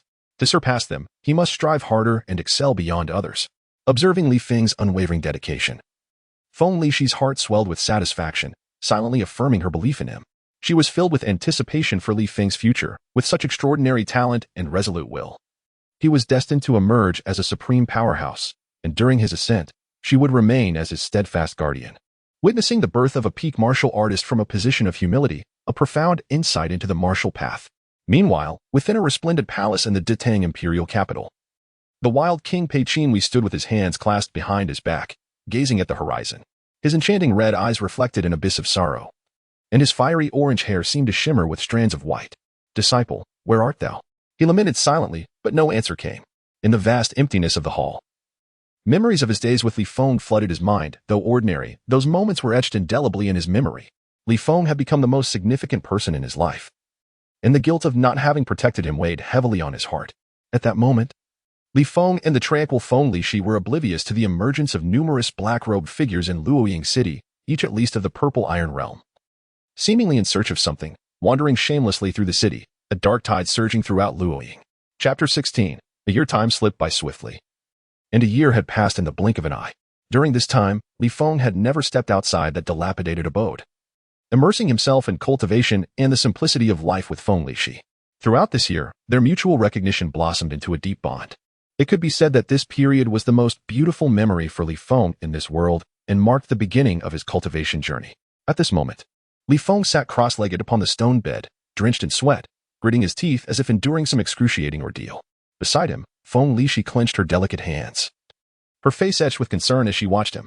Within Li Feng's body, a terrifying storm raged. In just 1 year, his cultivation had surged from bronze 3 stars to the pinnacle of purple iron 9 stars. And he now faced the first hurdle in his cultivation journey, the bottleneck of breaking through to Silver Realm. Of course, his meteoric rise during this year, without the aid of any cultivation treasures, was largely due to Feng Lishi's covert assistance, a fact unbeknownst to him. He believed his extraordinary talent was solely responsible for his achievements. Each time he boasted of his gifts before Feng Lishi, she merely smiled gently, her eyes filled with warmth. As Li Feng broke through, the swirling elemental runes surged violently into his body, causing the entire room to tremble precariously. Fortunately, Feng Lishi's protective light shield prevented the already decrepit structure from collapsing. Gradually, the tempest of elemental runes coalesced above his head into a vortex over half a meter tall, funneling into his spiritual sea, a sight both magnificent and awe-inspiring. Witnessing this extraordinary phenomenon, Feng Lishi couldn't help but marvel. Such grand manifestations during cultivation were typically reserved for unparalleled prodigies, a gift and a trial from the heavens for those with exceptional talent. When such phenomena occurred, the elemental runes within a 10-mile radius would be drawn in, easily attracting the attention of powerful beings. Were it not for Feng Lishi's hidden protection, Li Feng would have long been captured by stronger cultivators. Experiencing a breakthrough in such a state solidified a cultivator's foundation, offering myriad benefits for their future path. Thus, at the pinnacle of purple iron 9 stars, Li Feng's internal power rivaled that of a silver 3 stars cultivator, a fact that even Feng Lishi, accustomed to witnessing top-tier talents, found astonishing. Although Li Feng's strength was comparable to a silver 3 stars cultivator, he might not be able to contend with one. For combat involves not only power, but also martial skills and experience. At this juncture, Li Feng had yet to master any martial techniques, possessing only the 3 techniques taught by Pei Qinhus. For seasoned cultivators, Li Feng's limited skills were hardly sufficient. Once he acquired formidable martial techniques and honed his combat experience, Feng Lishi believed he would become even more extraordinary. Bronze for skin, purple iron for flesh, silver for blood, Li Feng mused inwardly, enduring the searing pain of blood refining as he controlled the influx of elemental runes, slowly purifying his blood as if undergoing a transfusion. The agonizing torment contorted his face, and blood seeped from his clenched teeth, coursing from his skin's pores, rendering him a ghastly figure. Feng Lishi's heart ached for him. She wished she could bear this pain in his stead. Yet, the path of cultivation demanded one rely solely on oneself. Leaving her to watch helplessly as Li Feng endured the agony, her only recourse to stand vigil by his side. Li Feng felt as if his blood was being siphoned away by an unseen force, only to be replenished with new life. The ebb and flow of pain compelled him to cry out. Gradually, his blood transformed into a golden hue, flecks of elemental runes flowing within, emanating a mysterious radiance. Hearing his anguished cry, Feng Lishi's heart raced, tension coursing through her as if she were a taut bowstring. She understood that the critical moment had arrived. Whether he could successfully break through hinged upon this very instant.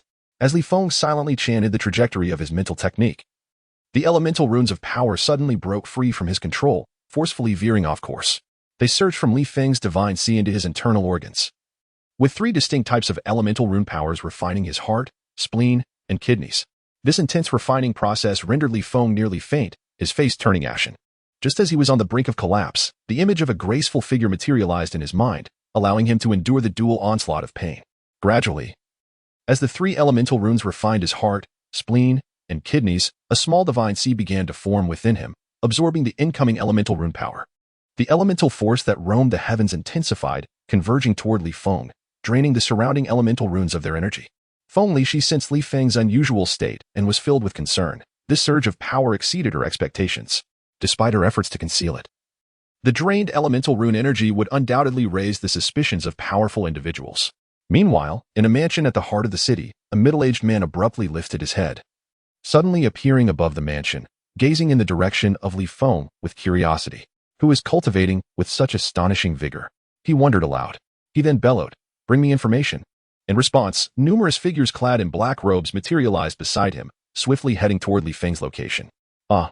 Li Feng let out a heart-wrenching cry, his body trembling violently for a full quarter of an hour.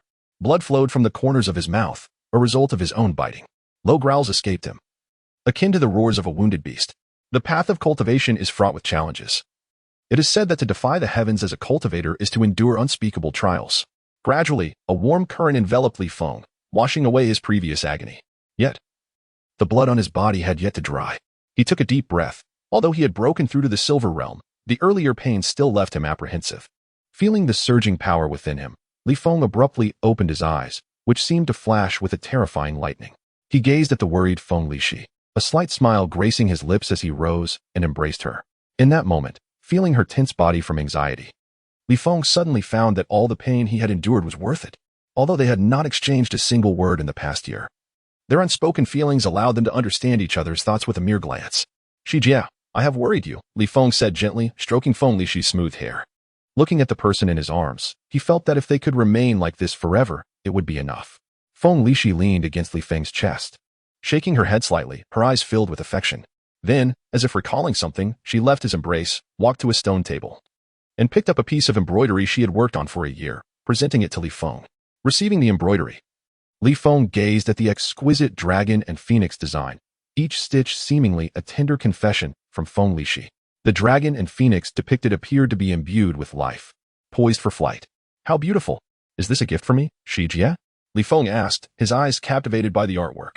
Feng Lishi nodded, a hint of shyness illuminating her features, which made Li Feng's heart flutter. "Thank you, Shijie. This embroidery will be the most precious possession of my life." "No treasure can compare," he said, gazing deeply into her eyes. At that moment, Li Feng felt that Feng Lishi was an ethereal being in his life. His eyes fixated on her flawless, radiant face, he became enamored, slowly lowering his head to gently press his lips against hers, his tongue brushing lightly against her soft lips. Feng Lishi's body stiffened, her pupils narrowing in shock as she stared at Li Feng, who had closed his eyes. Her eyelashes fluttered. And although they both understood each other's feelings, their respectful distance over the past year had never brought them this close. Her eyes reflected a complex mixture of shyness and heart-pounding excitement. In his past life, Li Feng had been single for 20 years. Never having experienced the tender kiss of a woman, this was truly his first kiss. Sensing Feng Lishi's lack of resistance, Li Feng's heart surged with exhilaration, excitement, and trepidation. He extended his tongue, skillfully parting her delicate lips, entering her moist mouth. Their tongues intertwined, savoring the sweetness of their shared moment. Both lost in an exquisite realm of passion. Unbeknownst to them, time seemed to halt, as they fervently expressed their deep-seated affection for one another. Just then, a deafening crash broke the spell, jolting the two from their reverie. Li Feng and Feng Lishi opened their eyes simultaneously, embarrassment and excitement evident on their faces as they reluctantly parted their lips. "Ahem, Shijie, let me see what is happening," Li Feng said awkwardly, moving to exit the room. However, he felt Feng Lishi tightly grasp his hand. Understanding her unspoken wish, he smiled and replied, "All right, we will go together," leading her out of the room. As they stepped into the courtyard, Li Feng found himself facing 5 ominous figures clad in black robes. The door to the courtyard shattered to pieces. Anger surged within him. These intruders not only disrupted his intimate moment but had also destroyed his door. A reckless act that demanded retribution. Since breaking through to the Silver Realm, Li Feng had gained confidence. He was no longer the weakest cultivator in the realm. Among the black-robed figures, only their leader caused him to feel a hint of caution, while the other 4 were merely cultivators of the Purple Iron Realm. "Hey, boss." I didn't expect to find such a beauty in this slum. One of the black-robed men leered at Feng Lixi, his gaze lewdly wandering over her curvaceous form. Seeking death, Li Feng exclaimed, his rage flaring. A brilliant light erupted from his fist as he instantly appeared before the black-robed man, delivering a powerful punch to his chest. Bang! The black-robed man was taken by surprise at Li Feng's speed, unable to defend himself as he was sent flying, blood spewing from his mouth, eyes wide with horror. How fast! The leader of the black-robed figures regarded Li Feng with apprehension, astonished to find such a formidable opponent in the slum. You are quick to resort to violence over a mere disagreement. Do you not find that excessive? He challenged, his companions glaring at Li Feng, demanding an explanation. Excessive? I spared his life out of respect for you. Anyone who dares insult my wife must die, Li Feng retorted disdainfully. The dragon has its reverse scales. And Feng Lixi was Li Feng's. No one could dishonor her. Had it not been for his caution regarding the leader, Li Feng would have already slain the man. Arrogant! You are the first to speak to us like this. The leader of the black-robed figures seethed. Attack! Kill him! He commanded, and the three black-robed figures surged with power, encircling Li Feng from three directions. Excellent! Li Feng thought, eager to test his newfound strength. As the three black-robed figures lunged at him, he summoned the red elemental rune power that enveloped his clenched fist, stepping forward in roaring, Six Harmonies tiger fist. The torrent of power erupted from his fist, and in an instant, three shadowy fists adorned with crimson runes coalesced, hurtling toward the three black-robed men. Bang! Bang! With a resounding impact, three figures clad in dark robes were sent hurtling through the air, their bodies leaving trails of crimson as they lay on the ground, pale and shocked. Gazing up at Li Feng, the leader among them, his face etched with gravity, fixed his intense gaze upon Li Feng. Clearly unsettled by the sheer force Li Feng had just unleashed, a power that even a silver three-star cultivator like himself found daunting. Li Feng regarded the fallen adversaries with an air of calm, given his current mastery within the silver realm. If he could not contend with these three purple iron cultivators, he would have no face left to show to Pei Qinhus. Suddenly, the leader's eyes glinted like blades as he directed a surge of power towards Li Feng. Dark energy swirling around him as he brandished his sword and launched an attack. Reacting swiftly, Li Feng felt the weight of that lethal sword strike bearing down on him. With a serious expression, he waved his arms, enveloping himself in a fiery red elemental force that coalesced into a protective barrier. In his heart, he declared, Chi Guard technique. A deafening clash echoed as the leader was thrust backward. Disbelief etched across his features as he stared at Li Feng. Li Feng steadied the tumultuous energy within him, a wicked grin playing on his lips as he recalled his master Pei Qinhus' teachings. The third form of the Chi Guard technique was a harmonious blend of offense and defense, unleashing a counterforce at the moment of impact that would catch the enemy off guard. With a sinister chuckle, he thought to himself, indeed, a cunning technique. At that moment, the remaining dark-robed figures, realizing the gravity of their situation, hastily retreated, dragging their injured bodies away with great haste. Chapter 18. The Death of Feng Lixi. They escaped? Perhaps it is for the best, sparing me the effort, Li Feng mused with a faint smile, observing the now-vanished figures. Behind him, Feng Lixi furrowed her brow. Concern etched across her face as she regarded Li Feng. Clearly, his recent actions had stirred unease within her regarding the perils that lay ahead in this ruthless realm of cultivation, where kindness and carelessness could lead to dire consequences. Turning to face Feng Lixi, whose expression was anything but normal, he approached her, grasping her delicate hand with a hint of anxiety. What troubles you? Did the earlier force affect you? Shaking her head, Feng Lixi understood that her current state rendered her incapable of confiding in Li Feng. She would have to wait for the right moment to reveal the treacherous nature of their world. Reflecting on the battle, Li Feng suddenly realized he possessed no suitable weapon. With a smile, he said, Sister Shi, when shall we procure some weapons? Those dark-robed figures were armed. Feng Lixi chuckled softly, shaking her head as she took his hand and led him into the dwelling.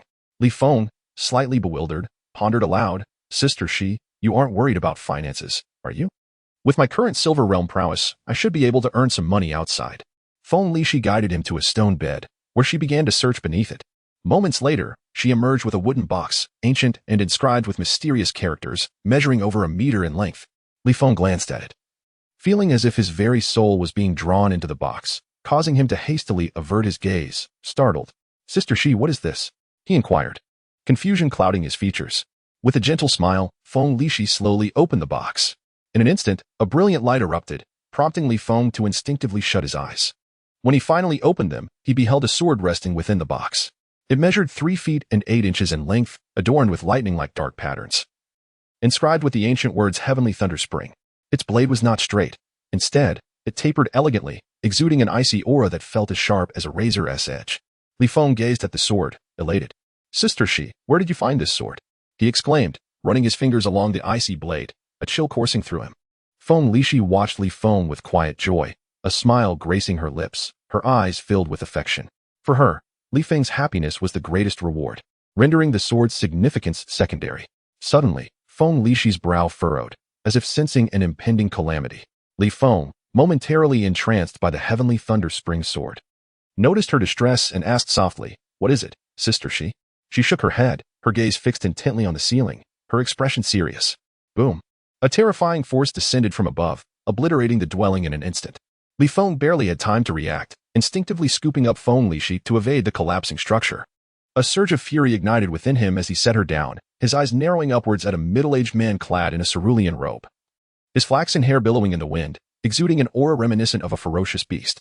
Li Feng's expression turned grave. This man was not to be trifled with. "Who are you? Do you not think your actions belittle your status as a powerful being?" Li Feng demanded, though he understood the futility of defiance. The dwelling, a testament to his affection for Feng Lishi, had been destroyed without cause, and he could not accept it lightly. "Oh, you dare speak to me in such a manner? Little brat, do you wish for death?" The middle-aged man scoffed, his imposing presence bearing down on Li Feng. Boom. Li Feng felt an overwhelming force press upon him, akin to a mountain, nearly rendering him breathless as his legs buckled beneath him, beads of sweat forming on his brow. A wave of humiliation surged within him as he locked eyes with the man above, determined to remember his visage. "When I grow stronger, I shall reclaim this indignity." Li Feng vowed inwardly, his earlier elation at achieving the silver realm dissipating, replaced by an urgent desire for power. Unexpectedly, this slum holds such beauty. "Follow me, and you shall enjoy a life of luxury," the middle-aged man proclaimed, his gaze fixated on Feng Lishi with newfound interest. Without acknowledging him, Feng Lishi calmly approached Li Feng, assisting him as he struggled to regain his footing. "Huh?" The middle-aged man regarded Feng Lishi with surprise, although his aura was not his full strength. It was not something ordinary individuals could withstand. He was taken aback that this seemingly mundane woman appeared unaffected by his pressure. Seeking death, Li Feng muttered, as if possessed, gently pushing Feng Lishi aside. Brandishing the heavenly thunder spring sword, he was enveloped in a tricolor aura, the sword resonating with elemental runes. A fierce energy erupted from the blade as he stepped forward, striking towards the middle-aged man with all his might. A sharp wave of sword energy, infused with the 3 elemental runes, surged toward the man, the strands of his flowing hair seemingly severed by the attack. Fireflies dare to compete with the brilliance of the moon. The middle-aged man declared dismissively as he waved his hand, dispersing the sword energy like smoke. Though outwardly unimpressed, the man was internally astonished by Li Feng's talent. Li Feng, witnessing the man effortlessly nullify his full-force strike, felt his heart drop with unease. Today was unlikely to end favorably. "Good, to comprehend 3 elements at the silver realm, boy, follow me, and I shall make you powerful. Conveniently, that woman shall become mine." "Allowing you to remain together," the middle-aged man said with a smile, convinced he was offering them a great favor. "You must be dreaming," Li Feng retorted furiously. The mere thought of the man's insult towards Feng Lishi placed him firmly on Li Feng's kill list.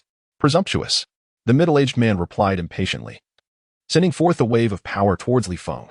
Bang! Li Feng felt an insurmountable force collide with him, propelling him backward. A searing pain erupting in his chest as he coughed up blood, glaring defiantly at the middle-aged man. "Who exactly are you?" Li Feng demanded, anger radiating from him. "Behold, I am Liu Bang of the Witch Clan," a middle-aged man proclaimed from his lofty perch. "Liu Bang." Li Feng seethed with rage, unable to fathom that the one who had wounded and insulted him was once a cherished hero of his games. "Since you are so ungrateful, it is time for you to depart." With a flick of his hand, Liu Bang unleashed a formidable force, regarding Li Feng with disdain. In his eyes, Li Feng was already a corpse, and the woman was but a trinket in his collection. Li Feng cast a sorrowful glance at Feng Lishi, etching her deeply into his heart. As he felt the approach of that terrifying power, despair overcame him, and he shut his eyes. However, after a long while, Li Feng sensed no power at all. Slowly, he opened his eyes to find Feng Lishi's soft form shielding him, a luminous barrier rising before her. He stared in astonishment at the woman before him, realizing in that moment that he had never truly understood Feng Lishi. At that instant, she turned to him, their eyes meeting, and he perceived a swirl of complex emotions within her gaze: reluctance, worry, sorrow. A foreboding sensation suddenly gripped Li Feng's heart. A mighty force surged from Feng Lishi's delicate hands, enveloping Li Feng and propelling him far away. Chapter 19. Grief. O spirit of the fallen king, O sovereign of the heavens, with my shattered soul, I offer tribute to heaven and earth. For love's sake, I shall descend into the abyss for 3 lifetimes. Yet remain unrepentant in death.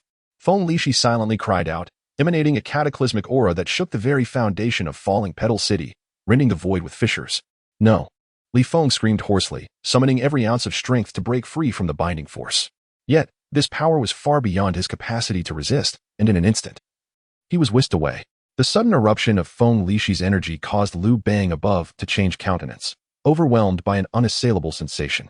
He hastily summoned his strength to erect a protective shield against this formidable aura that instilled in him an acute sense of trepidation. Perhaps this is the only way for you to truly grow, little Feng. When you reach your peak, I shall return to accompany you. Feng Lishi cast a lingering glance at the departing Li Feng, a single tear glistening in her beautiful eyes, resembling a pearl as it fell to the ground. In an instant, a brilliant light erupted from her being, her furious gaze directed at Liu Bang. If not for him, she would not need to go to such lengths. Feng Lishi soared into the sky, her wrathful power colliding with Liu Bang at blinding speed. The air crackled like thunder, and the earth split beneath their clash. A terrifying explosion resounded through the heavens, causing falling Petal City to tremble, with fissures radiating from the epicenter of their collision, releasing a malevolent force that sent shivers through the hearts of all cultivators within the city. What has transpired? How can such power exist? The cultivators felt a chill of dread as they turned their astonished gazes toward the slums, cautiously approaching the site of the explosion to uncover the identity behind such might. Upon arrival, the remnants of power still left them in shock. They beheld a massive pit at the center of the dwelling where Li Feng had been. And within it lay a middle-aged man, clothes torn, body drenched in blood. Deep within the King S mountain range, towering peaks loomed like floating islands. Surrounded by mountains that formed a vibrant tapestry, cascading waves of rocky summits. The mountains stood dark and boundless, with cliffs as sharp as knives piercing the sky. In that moment, a beam of light streaked from the distant void, akin to a meteor crashing into the mountains. Boom! A deafening roar echoed through the tranquil depths, revealing a disheveled youth, Li Feng, who had narrowly escaped death. Li Feng stared blankly ahead, indifferent to the dangers that might lurk, collapsing weakly to the ground. His mind replaying Feng Lishi's resolute visage, burdened by immense regret. It's all my fault. If only I were not so weak. If only I had been so careless, she would not have had to die. Blood tears streamed from his eyes, his face drawn and twisted in agony. Li Feng's heart was numb, filled with visions of Feng Lishi, while a sharp pain gripped his left chest, as if a massive stone pressed upon him, nearly suffocating him. In that moment, he sought to unleash his anguish. Glancing at the towering mountains, he chose to wield his sword, the Thunderspring sword, striking furiously at a nearby boulder. His speed reaching a frenzied peak. The daily companionship of the past year had deepened Li Feng's realization. Seeing Feng Lishi gazing at him each morning had become an inextricable part of his life. Yet now, she was gone. At this juncture, he had no desire to ponder how Feng Lishi had unleashed such overwhelming power. All he knew was that she had sacrificed herself to save him. With that thought, Li Feng's heart twisted in anguish, the pain threatening to shatter him. He struck with renewed fervor, his arm growing red and swollen from the exertion. Though agony coursed through him, it was the only way to numb his heart, allowing him to escape into suffering, vacating his mind of all else. Time slipped by as Li Feng continued to strike, draining every ounce of strength within him. Yet he persisted, his speed gradually diminishing until exhaustion claimed him, leaving him sprawled on the ground. The boulder lay in ruins, the earth around him marred with countless sword marks, a testament to his fury. Gradually, the pain in his heart subsided, and his complexion regained its normal hue as he succumbed to a deep slumber. The following day, Li Feng awoke with a start, glancing around anxiously, his eyes slowly dulling. She is truly gone. His heart clenched once more. He lay quietly, staring blankly at the sky, as if seeking Feng Lishi's shadow among the clouds, remaining motionless for a full 7 days. The vibrancy that once characterized him had vanished. In a mysterious, unknown realm, within a darkened grand hall, a towering figure sat cross-legged upon a throne, draped in flowing black robes, 3 eerie black orbs floating around him. His face was concealed by a mask, revealing only his piercing eyes, which shone like thunder in the dimness. Tai, come forth and see this emperor. A chilling voice reverberated through the hall, exuding an aura of unapproachable majesty, akin to that of the most exalted goddess. The towering figure trembled at the sound, springing to his feet in astonishment. Your Majesty! Upon hearing the command, the figure dissipated into thin air. Li Feng, still on the ground, slowly rose, blood tears streaming from his eyes as he cried out, "Ah!" His voice echoed like thunder through the mountains, provoking a chorus of roars from distant beasts, mocking the lament of its owner.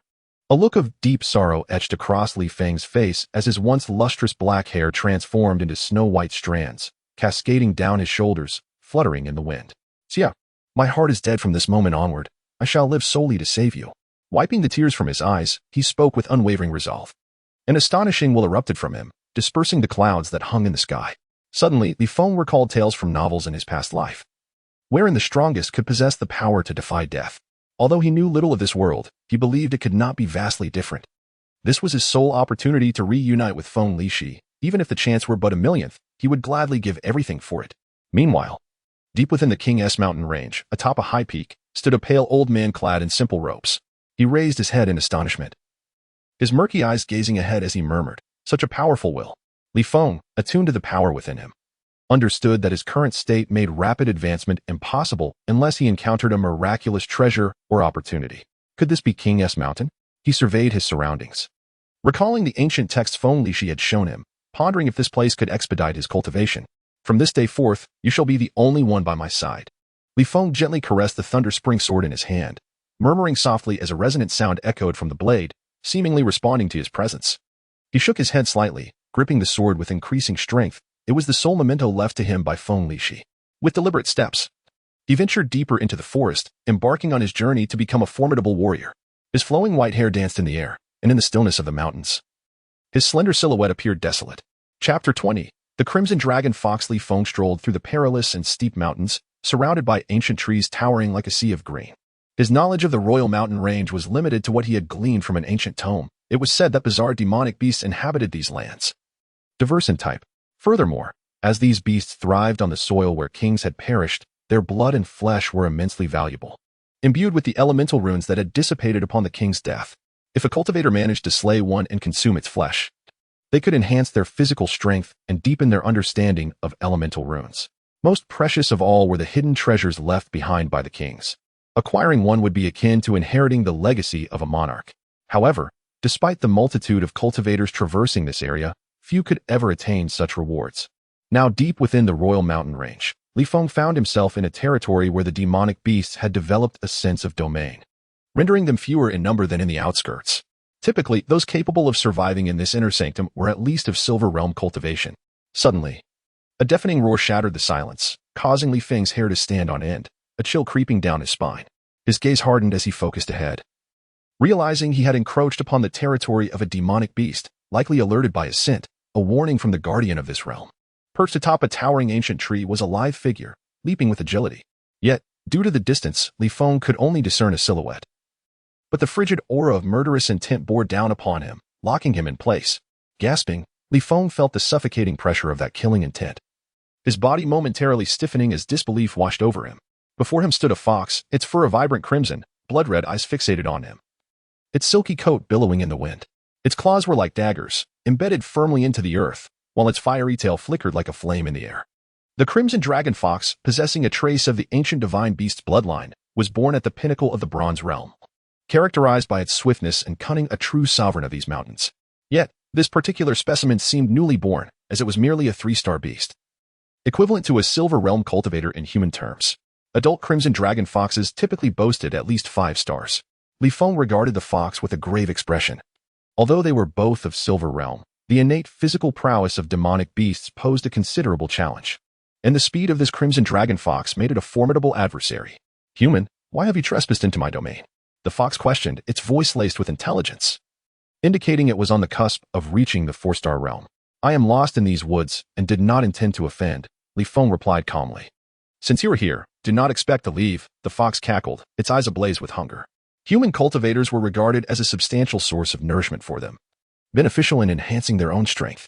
Li Feng's expression remained composed, a light smile gracing his lips.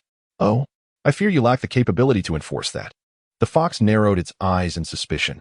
How could this lesser cultivator exhibit such fearlessness and even dare to belittle it? Anger surged within the Crimson Dragon Fox, and with a flick of its fiery tail, it struck down upon Li Feng with the force of thunder, the air reverberating with explosive sounds. Li Feng's expression grew serious as he summoned the elemental runes within him, gripping the thunder spring sword. A surge of power coursed through the blade, causing it to hum with anticipation. He swung the sword with all his might, unleashing a razor-sharp arc of light that cleaved through the air toward the fox. The impact of their clash sent Li Feng hurtling backward, carving deep trenches into the ground beneath him. Struggling to regain his footing, he felt the tumultuous energy within him, a cruel smile emerging on his face. Ever since Feng Lixi's death, he had developed a taste for the sin of blood. The crimson dragon fox howled in agony. Its fiery tail marred with deep gashes, blood oozing from the wounds, rendering it even more crimson. Its gaze turned wary as it fixed its eyes on the sword in Li Feng's hand, sensing a lethal threat emanating from it. Enraged by its injury, the fox roared. "Human, you seek death." In an instant, the fox dashed forward, its sharp claws aimed for Li Feng's head, the air tearing apart in its wake. Unfazed by the ferocity of the assault, Li Feng raised the thunder spring sword above his head, the runic power erupting from the blade. With a tremendous force, the sword nearly slipped from his grip, a tremor coursing through his arms. Gritting his teeth, he bent his knees slightly, propelling himself upward and elegantly tracing an arc through the air as he retreated. Given his current physical strength, confronting the crimson dragon fox head-on would be unwise. "Human, surrender willingly. It would be an honor for you to become my sustenance as I ascend to 4 stars. The fox bellowed, sensing the stirrings of other beasts in the vicinity. It realized that this human was no ordinary foe, and further delay could lead to unforeseen complications. "You are deluding yourself. Do you really think you can compel me to submit?" Li Feng chuckled lightly. With both hands raised high, he channeled the elemental runes into the thunder spring sword. A colossal shadow of the blade manifesting before him, exuding breathtaking might. Li Feng ceased gathering power, raising the thunder spring sword high, and struck down upon the crimson dragon fox. The immense force of the sword surged toward the fox, leaving a terrifying scar in its wake. The fox's pupils constricted in fear as it recognized the impending threat. It was as if it foresaw its demise in the very next moment beneath the sword's might. Roar! The crimson dragon fox opened its mouth wide, unleashing a torrent of flames toward the approaching sword strike. The ground trembled as dust billowed in every direction. And in an instant, the fox's form shifted, wrapping its tail tightly around Li Feng's waist, attempting to constrict him with all its might. "I have never tasted the flesh of a demonic beast. Surely, your blood must be exquisite," Li Feng declared, undeterred even as he felt the oppressive force constricting him. Gritting his teeth, he plunged the thunder spring sword forcefully into the fox's body, twisting it fiercely. "Ah!" The crimson dragon fox let out a piercing scream, releasing its grip and retreating swiftly to distance itself from Li Feng. "Damn it! What kind of treasure is that sword? How can it be so sharp?" The fox gazed at Li Feng with palpable fear. With its 3-star physique, no ordinary cultivator could breach its defenses, and it had devoured several human cultivators in the past. Little did it expect to encounter its nemesis this time. Chapter 21. Subjugation. Deep within the royal mountain range, where towering trees obscured the sky, a man and a fox stood facing each other, both fixated on one another. The crimson eyes of the fox were filled with trepidation, its fiery tail restlessly swaying in the air.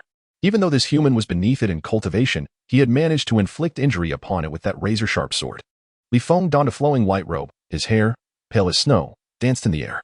With a sword in hand, he stood alongside the bloodied figure of the crimson dragon fox, exuding the aura of an unparalleled sword master.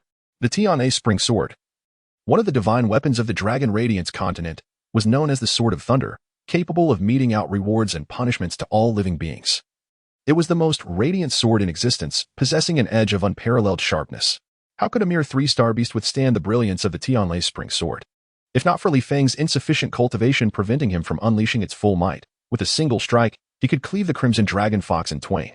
Perhaps, to an ordinary cultivator, its physical form appeared indomitable, but to him, it was nothing extraordinary. Li Feng maintained a calm demeanor, wielding the Tian'e spring sword, which sang with the sound of the blade. The crimson dragon fox, though filled with rage, could not hide its fear as it observed the sword's movements. Its fiery tail thrashing anxiously, torn between the desire to flee and its unwillingness to concede. Li Feng discerned its intentions through its eyes and began to dance the Tian'e spring sword in a manner reminiscent of Tai Chi. The crimson dragon fox, startled by Li Feng's intricate swordplay, turned to escape. Li Feng sneered at the beast, thinking to himself, "This foolish creature believes it can flee with a mere fright." Having acquired the Tian'e spring sword, he had encountered unforeseen circumstances and had yet to master any techniques. He relied solely on simple slashes, cuts, and thrusts to wield the sword. Otherwise, how could he struggle so against the crimson dragon fox? At this moment, he was merely mimicking the Tai Chi techniques he had seen in a past life as television drama, unaware of the beast's cowardice. However, considering the age of the beast, it was akin to a human teenager of 14 or 15. Yet, one would think that the prey could escape. Li Feng chuckled, his gaze sharpening as he flashed forward. Sword in hand, with one decisive strike, the crimson dragon fox found itself enveloped in the sword's aura. With a powerful swing, he executed the motion seamlessly, like a master of swordsmanship, moving with grace and precision. As the fleeing crimson dragon fox was struck upon its back, a long gash appeared, crimson blood oozing forth. filling the air with a pungent scent. Damn human, you seek death. It howled in pain, disregarding the sharpness of the Tianlai spring sword. With a furious flick of its tail, it stirred up clouds of dust and unleashed a fiery elemental orb from its mouth, simultaneously darting behind Li Feng. Claws aimed at his head. Who seeks death remains to be seen. Li Feng, momentarily taken aback by the ferocity of the attack, firmly planted his foot on the ground and leaped into the air, evading the beast's claws. He swung the Tianlai spring sword, infused with elemental runes, in retaliation. A resounding crash echoed, shaking the very earth. Without a means to brace himself midair, Li Feng was sent reeling from the force of the Crimson Dragon Fox's assault, skidding across the ground for several meters before barely regaining his balance. His eyes were cold as he fixed his gaze on the beast, his turbulent energy causing his breath to quicken. Human, it won't be easy to kill me. The beast growled, its blood-red eyes glinting with malice, its fiery tail thrashing in the air. Li Feng, upon hearing this, felt a weight in his chest. The elemental runes surged within him as he brandished the Tianlai spring sword, resembling a tempest unleashed, descending upon the Crimson Dragon Fox with unyielding ferocity. Thrusting the sword deep into the beast's flesh, blood erupted from the wound, splattering Li Feng's face, making him appear like a vengeful specter. The Crimson Dragon Fox let out a mournful wail, tears seemingly welling in its blood-red eyes, revealing the tremendous damage inflicted by Li Feng's strike. Li Feng offered no respite. His left fist, imbued with explosive force, struck towards the beast's head. The ground cracked and dust billowed. Still daring to be arrogant? Let me sample the flavor of your flesh, he declared, his eyes icy as he bombarded the beast's head with relentless blows, akin to a torrential storm. Frightening in its intensity, the shadow of Feng Lixi's death loomed large in his memory, the anger within him yet to fully dissipate. Just as he was about to unleash his fury, the audacious Crimson Dragon Fox dared to confront him. He had intended to let things lie peacefully, yet the beast proved to be oblivious to its own peril. Thus, the pent-up rage naturally found its outlet upon it. It must be said, the Crimson Dragon Fox was indeed unfortunate. It had presumed its superior realm would easily allow it to slay Li Feng. Little did it know that its seemingly indestructible form was utterly powerless against the Tianlai spring sword, leaving it without the capacity to retaliate. Stop. I concede. I was blind to your might. Please spare me. The Crimson Dragon Fox pleaded, its eyes filled with stars as it sustained grievous wounds. Dream on. Your flesh is a treasure that could elevate my cultivation. Li Feng replied indifferently. He would no longer make such a mistake from this day forth. Anyone who crossed him would meet a fatal end. The death of Feng Lixi had struck him deeply, imparting a stark understanding of the cruelty of the cultivation world. The principle of eradicating threats was one every cultivator must learn. Thus, he would tread the world with a path of bloodshed. Li Feng's fists, enveloped in elemental runes, rained down upon the Crimson Dragon Fox, each strike inflicting agonizing pain. Helpless, the beast's blood-red eyes glimmered with determination as it pitifully exclaimed, Stop. I will submit. I am willing to be your steed. Be my steed? Li Feng narrowed his eyes, intrigued. The Crimson Dragon Fox possessed considerable strength. Were it not for the Tianlai spring sword, how could he have subdued it so easily? Moreover, within it lay the bloodline of an ancient red dragon. If it were to grow, it could become a formidable ally. Furthermore, having a local beast in the King's mountain range would facilitate his quest for treasures, allowing him to avoid venturing into domains dominated by terrifying beasts. Yet, the cunning nature of beasts made trust elusive, hence Li Feng's expression grew colder, his murderous intent palpable. How can I trust you? It would be far more practical to consume your flesh and enhance my power. Upon hearing this, the Crimson Dragon Fox recoiled, nearly shedding tears from fear, and quickly proposed. I can sign a beast contract. Oh, what is a beast contract? Li Feng inquired, slightly perplexed. The Crimson Dragon Fox cast a disdainful glance at Li Feng, as if mocking his ignorance. Realizing this, Li Feng retaliated with a punch to its head, coldly demanding, Speak quickly. In pain, the Crimson Dragon Fox gazed at Li Feng with a pitiful expression. The beast contract is a remnant of the ancient sect, the 10,000 Beasts sect, which has now spread across the continent. The host can sign a contract with a willing beast. Once signed, the beast becomes the host's slave. Should it dare to rebel, the host can decide its life or death with a mere thought. Li Feng was taken aback. He had not anticipated such a wondrous mechanism in this world, reminiscent of the master-servant contracts from novels of his past life. Furrowing his brow, he queried, if powerful beings capture beasts to sign contracts, wouldn't they be able to assemble an army of beasts? The Crimson Dragon Fox chuckled, explaining, to sign a beast contract, the beast must be willing. Otherwise, not only will the attempt fail, but it will also result in a backlash, severely injuring the beast. Most beasts would rather die than submit. it is not so easy to bind them to a contract. Thus, contracted beasts typically symbolize a mark of power. Li Feng sneered at the Crimson Dragon Fox. You speak of defiance? You? The Crimson Dragon Fox gave an awkward laugh, attempting to ingratiate itself. I see my master as a paragon of martial prowess, strikingly handsome. Which is why I wish to sign a contract with you. Enough of this chatter. Let us finalize the contract. Li Feng was bemused, thinking how he had encountered such a peculiar beast. Yes, master. The Crimson Dragon Fox sighed in relief, thinking it had saved its life. This human, possessing the strength of a silver 1-star, had effortlessly bested it, which was comparable to a peak silver human cultivator. Though it had relied on the sword, it could still be said he was a prodigy among humans. Following him would not be a disgrace. Subsequently, the Crimson Dragon Fox intoned an enigmatic incantation, and a brilliant light erupted from its forehead. Li Feng felt a vast, ancient aura emanating from this radiant flare, his gaze fixed intently upon it. Gradually, the light coalesced into a pentagram-like pattern. Master, drop a drop of your blood onto the contract diagram, the Crimson Dragon Fox weakly urged Li Feng, already gravely injured. It was clearly straining to perform this binding ritual. Heeding its words, Li Feng did not hesitate. He forced a drop of golden blood from his fingertip onto the pentagram. The moment the blood fell, the pattern seemed to come alive, pulsating with a hint of spirit, before splitting into two halves. The larger piece soared toward Li Feng's forehead, while the smaller merged into the Crimson Dragon Fox's brow. Boom! As the fragment integrated into Li Feng's forehead, he felt an extraordinary surge of soul energy manifesting in his mind. Hastily, he delved into his consciousness and discovered a miniature Crimson Dragon Fox hovering above his divine sea, possessing an uncanny ability to determine the life or death of the creature before him.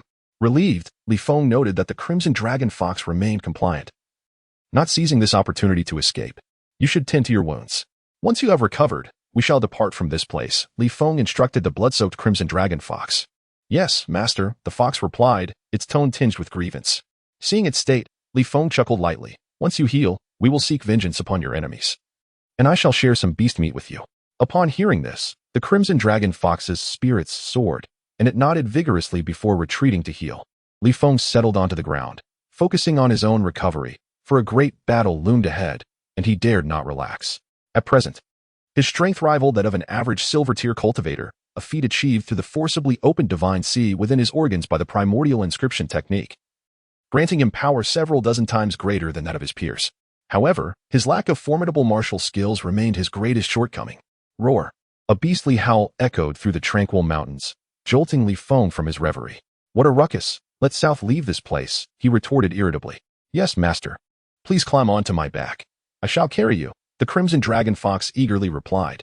Very well, Li Feng acknowledged, giving it an understanding glance as he mounted its back.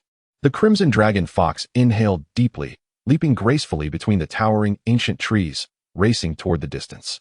Perched upon the fox's back, Li Feng felt its soft, flowing fur and gazed at the towering trees rushing past, his mind enveloped in tranquility.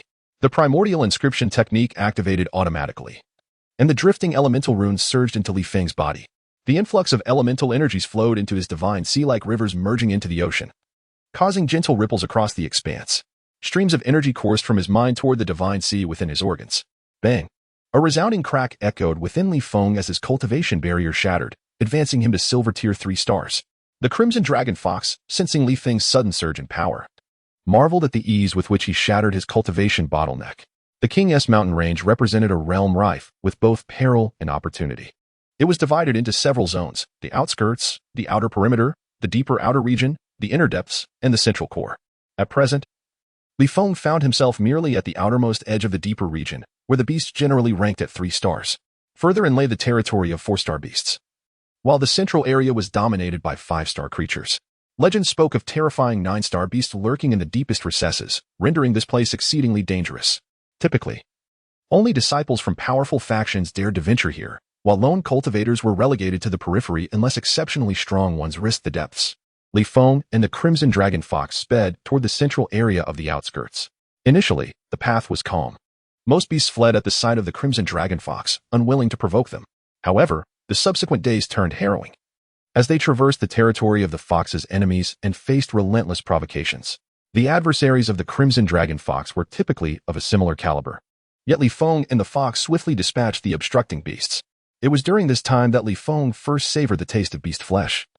His cultivation bolstered by the sustenance, propelling him to silver tier 3 stars, while the fox's cultivation barrier also began to loosen. As the other enemies caught wind of their presence, they launched a combined assault. The Crimson Dragon Fox engaged one formidable foe, while Li Feng confronted two peak 3-star beasts alone. Fortuitously, bolstered by his recent breakthrough, he wielded the Thunder Spring Sword with lethal precision. After a fierce battle that left him wounded, he ultimately triumphed, consuming the beast's flesh to recuperate. To single-handedly slay two peak 3-star beasts at his current level was a remarkable feat, and had the outside world known, countless powerful factions would have vied for his allegiance. Reminiscent of his prior exploits in the Crystal Empress Mountains, at this juncture, Li Feng's strength positioned him far above his contemporaries. Throughout these battles, he rapidly ascended to Silver Tier 5 stars, a pace deemed extraordinary. The Crimson Dragon Fox, too, edged closer to 4-star status, internally marveling at its choice of master. Had it not encountered Li Feng, it would have needed at least another year to reach this threshold. Moreover, with Li Feng aiding in vanquishing its foes, the Fox's resentment was alleviated, solidifying its loyalty. At this moment, it genuinely regarded Li Feng as its master, instinctively placing itself in harm's way to shield him, stirring something within Li Feng's long-frozen heart. Chapter 23, The Great Battle on the Periphery of the Central Area of the King's Mountain Range. A lithe figure leaped swiftly among the towering ancient trees. Master, ahead lies the territory of 4-star beasts. Do you see? The Crimson Dragon Fox cast a wary glance toward the ominous aura emanating from the distance. Although it had stepped into the realm of 4 stars, a considerable gap remained between it and true 4-star beasts. Confusion filled its mind as it wondered why Li Feng persisted in advancing deeper with their current cultivation. The dangers only multiplied. Be cautious, Li Feng replied solemnly. Though he could contend with peak 3-star beasts, 4-star creatures represented an entirely different echelon, and he felt uncertain. Yet, since entering this territory, a voice within seemed to guide him deeper, and an overwhelming curiosity compelled him to take the risk. He was no longer the naive novice he once was. A series of events had matured him rapidly. The battles within this mountain range had further awakened his potential, sharpening his combat awareness. Had he encountered the Crimson Dragon Fox now, he could have effortlessly dispatched it with a single stroke. Since embarking on his cultivation journey, his battles had either been devoid of agency or exceedingly easy, yielding no combat skills. Yet, after the recent encounters, his overall strength had soared several tiers, and his knowledge had deepened. Furthermore, on the path of cultivation, fortune and misfortune are intertwined. Facing danger often leads to unexpected opportunities. Thus, Li Feng resolutely followed the guiding voice within. Roar. It's here, master. Be careful. The Crimson Dragon Fox, sensing the formidable beastly roar, fixed its wary gaze ahead. Were it not for Li Feng's presence, it would have turned tail long ago. Li Feng, grasping the Thunder Spring Sword, summoned his full power, focusing intently on the emerging massive silhouette of the 4-star beast. In the shadowy forest ahead, 2 ominous glimmers glinted through the darkness, accompanied by the rumbling sounds of approaching footsteps. What? That is the celestial bloodwolf. The Crimson Dragon Fox exclaimed in alarm. Li Feng narrowed his eyes and beheld a formidable and towering wolf ahead. Its fur was a dark gray, save for a tail as white as snow, giving the impression from a distance that it was missing a segment of its tail. The wolf bared its sharp fangs and extended a long, blood-red tongue, its gaze mockingly fixed upon both man and beast. This was the Transcending blood wolf, rumored to be the progeny of the ancient underworld wolf and the blood demons, possessing the agility of the former and the bloodlust of the latter. Its terrifying power marked it as the sovereign among 4-star demon beasts. As the information about the Transcending blood wolf surfaced in Li Feng's mind, a grave expression settled upon his face. He had unwittingly encountered a 4-star beast sovereign upon merely stepping into the periphery. Such a fortune. Considering your initiative in presenting me with a meal, I shall grant you a swift demise. The Transcending blood wolf drooled hungrily, its green, glimmering eyes fixated on both man and beast, wary of their potential escape. Li Feng, undeterred, refrained from engaging in dialogue. His focus was solely on combat. He summoned his strength, raising the Thunder Spring Sword, which erupted in brilliance. Surrounded by the power of tricolored runes, perched upon the back of the Crimson Dragon Fox, he resembled an invincible deity, reigning over the heavens. The Crimson Dragon Fox, too, manifested a sphere of red energy, poised to unleash its power. Seeing these 2 insignificant beings daring to resist ignited a cruel glint in the Transcending blood wolf's eyes. A dense mist of blood emanated from its body, speckled with glimmers of light, resembling blood-tipped arrows, which shot toward Li Feng and his companion. The clash of their powers erupted in a thunderous roar, shaking the trees and sending their leaves swirling in the tempest. Moments later, Li Feng's hand, gripping the sword, trembled slightly, blood trickling from the corner of his mouth as he gasped, his gaze fixed on the blood wolf. The Crimson Dragon Fox was sent flying backward, riddled with wounds, as if pierced by 1,000 blades. "Human, you dare to injure me? Prepare to die." The Tsangming blood wolf howled. Its head split by a sword mark, blood streaming down its face, its eyes locked onto Li Feng, a murderous intent surging like a tempest around them. Feeling the piercing pain across its face, the Tsangming blood wolf's fury boiled over, yearning to rend the human before it into pieces. "To think you could threaten my life is but a delusion," Li Feng smirked, his expression playful as he regarded the wolf. At that moment, he had not anticipated that he could inflict harm upon a beast of such caliber, comparable to a 3-star practitioner. Though injured, he was far from incapacitated. One could only attribute this to the overwhelming prowess bestowed upon him by his 4 divine seas and the Thunder Spring sword, rendering him practically invincible among his peers. "Humph." The Tsangming blood wolf snorted, its fur bristling as it vanished from sight in an instant, its glistening claws slashing toward Li Feng's head, seeking to retaliate in kind. The wind generated by its claws whipped through Li Feng's white hair as he focused his gaze, channeling elemental runes into the Thunder Spring sword, striking against the oncoming claws. Clang! The sound of blades colliding echoed as Li Feng was sent hurtling backward, crashing into a towering ancient tree, leaves cascading around him. Upon hitting the ground, he violently coughed up blood, struggling to stabilize the tumult within his body. At this moment, his strength was insufficient to contend with the Tsangming blood wolf, and he found himself at a distinct disadvantage. As the Tsangming blood wolf observed Li Feng's backward trajectory, it nearly reveled in its triumph, only to find its claws shattered upon contact with the Thunder Spring sword, the pain akin to having a limb severed, prompting an uncontrollable roar of rage. An opportune moment. Li Feng's eyes brightened as he seized upon the wolf's momentary lapse in concentration. Elemental runes surged forth from within him, his momentum reaching a zenith. As the Thunder Spring sword conjured a colossal sword shadow, a fierce sword intent sweeping through the air. With a decisive step forward, the ground fractured beneath him. And as he swung the Thunder Spring sword, a massive surge of sword energy erupted, sharp and relentless, akin to the splitting of heaven and earth. The Tsangming blood wolf, caught in the throes of its own howl, sensed the imminent threat of the lethal sword energy. Reacting swiftly, a cloud of blood mist enveloped it, and a massive spectral wolf materialized before it, channeling its power into this apparition. With a resounding roar, the spectral wolf surged forth, colliding with Li Feng's formidable sword energy. However, Li Feng was not one to await the outcome passively. He assessed the convergence of their powers and swiftly maneuvered to the Tsangming blood wolf's side. After braving a claw strike, he concentrated all his elemental energy into the Thunder Spring sword and swung with all his might. Bang! Blood erupted, the sound of a severed head hitting the ground resonating. The Tsangming blood wolf had no time to cry out in pain before Li Feng's sword claimed its life. As the aftermath of their clash reverberated, a chilling wave of energy sent Li Feng sprawling backward. Chapter 24, The Yellow Sparrow Under the Vast, Azure Sky. Sunlight streamed through the canopy of ancient trees, while the occasional roar of beasts resonated like a unique melody of the forest, creating a picturesque tableau. Yet, the scene was marred by the pool of blood and the headless form of the wolf. Indeed, the master possesses unparalleled might, invincible and fierce. The Crimson Dragon Fox, dragging its injured body, approached Li Feng, seeking to curry favor. Upon witnessing Li Feng's grievous injuries, it momentarily hesitated, contemplating whether to usurp him, but quickly extinguished that impractical thought, solidifying its loyalty to him. Li Feng lay on the ground, his chest marred by 3 horrific claw marks. Shredded flesh and tattered robes clinging together, blood flowing freely, staining his garments crimson. He gritted his teeth, enduring the excruciating pain from his wounds.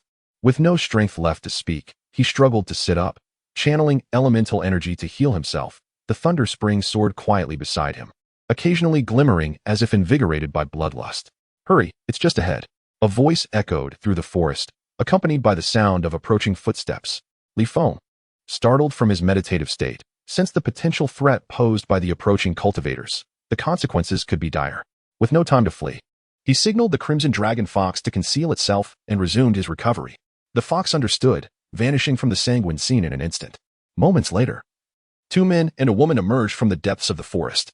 The central figure was a young man in his 20s, clad in a white robe with lace trim, his stature imposing. His gaze fell upon the injured Li Feng, and then shifted to the headless Tsangming blood wolf, surprise flickering in his eyes. "Brother, it's the 4-star Tsangming blood wolf," exclaimed the man to the left, whose face bore a grotesque scar, his shadowy eyes fixated on the wolf's remains. The woman to the right donned a grass-patterned skirt, her exquisite features framed by elegant brows and eyes shimmering like autumn waters, casting a peculiar smile at Li Feng. "This esteemed friend, I am Li Feng, and these are my junior brother Li Yin and junior sister Qinhus. Noticing your grievous injuries, I wonder if you require assistance." Li Feng inquired, clasping his hands in greeting, his eyes betraying a hint of intrigue. "No need, thank you, esteemed friend," Li Feng replied, his demeanor calm. "Humph." A face devoid of gratitude, Li Yan sneered, casting a dark look at Li Feng. Li Feng's gaze sharpened as he turned to Li Yan, the thunder spring sword at his side trembling slightly, a faint sound akin to a sword's cry emerging. Li Yan met Li Feng's intense gaze, undeterred, but in an instant. He felt a sword-like pressure emanating from Li Feng's eyes, piercing his very soul, causing him to instinctively turn away, cold sweat beading on his forehead. "Esteemed friend, may I inquire if this Tsangming blood wolf is indeed your handiwork?" Nie Hen deftly shifted the conversation, his tone light. "Indeed, should you have no further matters, I shall take my leave," Li Feng replied evenly. "Please wait, I have use for this Tsangming blood wolf. Might I procure it from you? I offer 10 gold coins," Nie Hen stated. Nie Hen swiftly positioned himself in front of Li Feng, obstructing his path and issuing a threat. Li Yan and Qinhus flanked Li Feng from behind, subtly forming a triangular encirclement around him. "I will not sell," Li Feng replied calmly, undeterred. In the Dragon Radiance continent, practitioners typically used gold coins as currency, with only the more powerful individuals resorting to using bricks and stones. The 4-star Tsangming blood wolf was worth no less than 100 bricks, equivalent to 10,000 gold coins, yet Nie Hen audaciously proposed to purchase it for a mere 10 gold coins, clearly taking advantage of Li Feng's grievous injuries. "My senior brother can acquire this Tsangming blood wolf. You should consider yourself fortunate.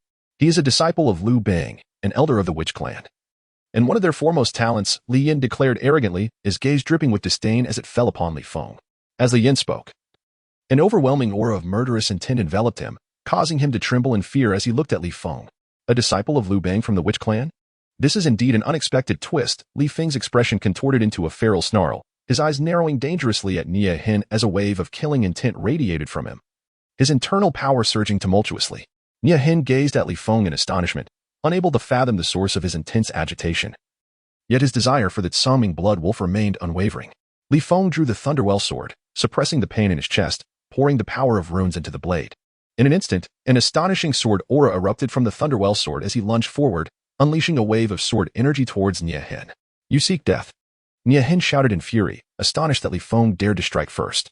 In retaliation, Nie Hen unleashed the force of his silver 7-star prowess, enveloping his fist with elemental rune power and launching a punch. Simultaneously, Li Yan and Qinhus stirred their internal energies, converging on Li Feng.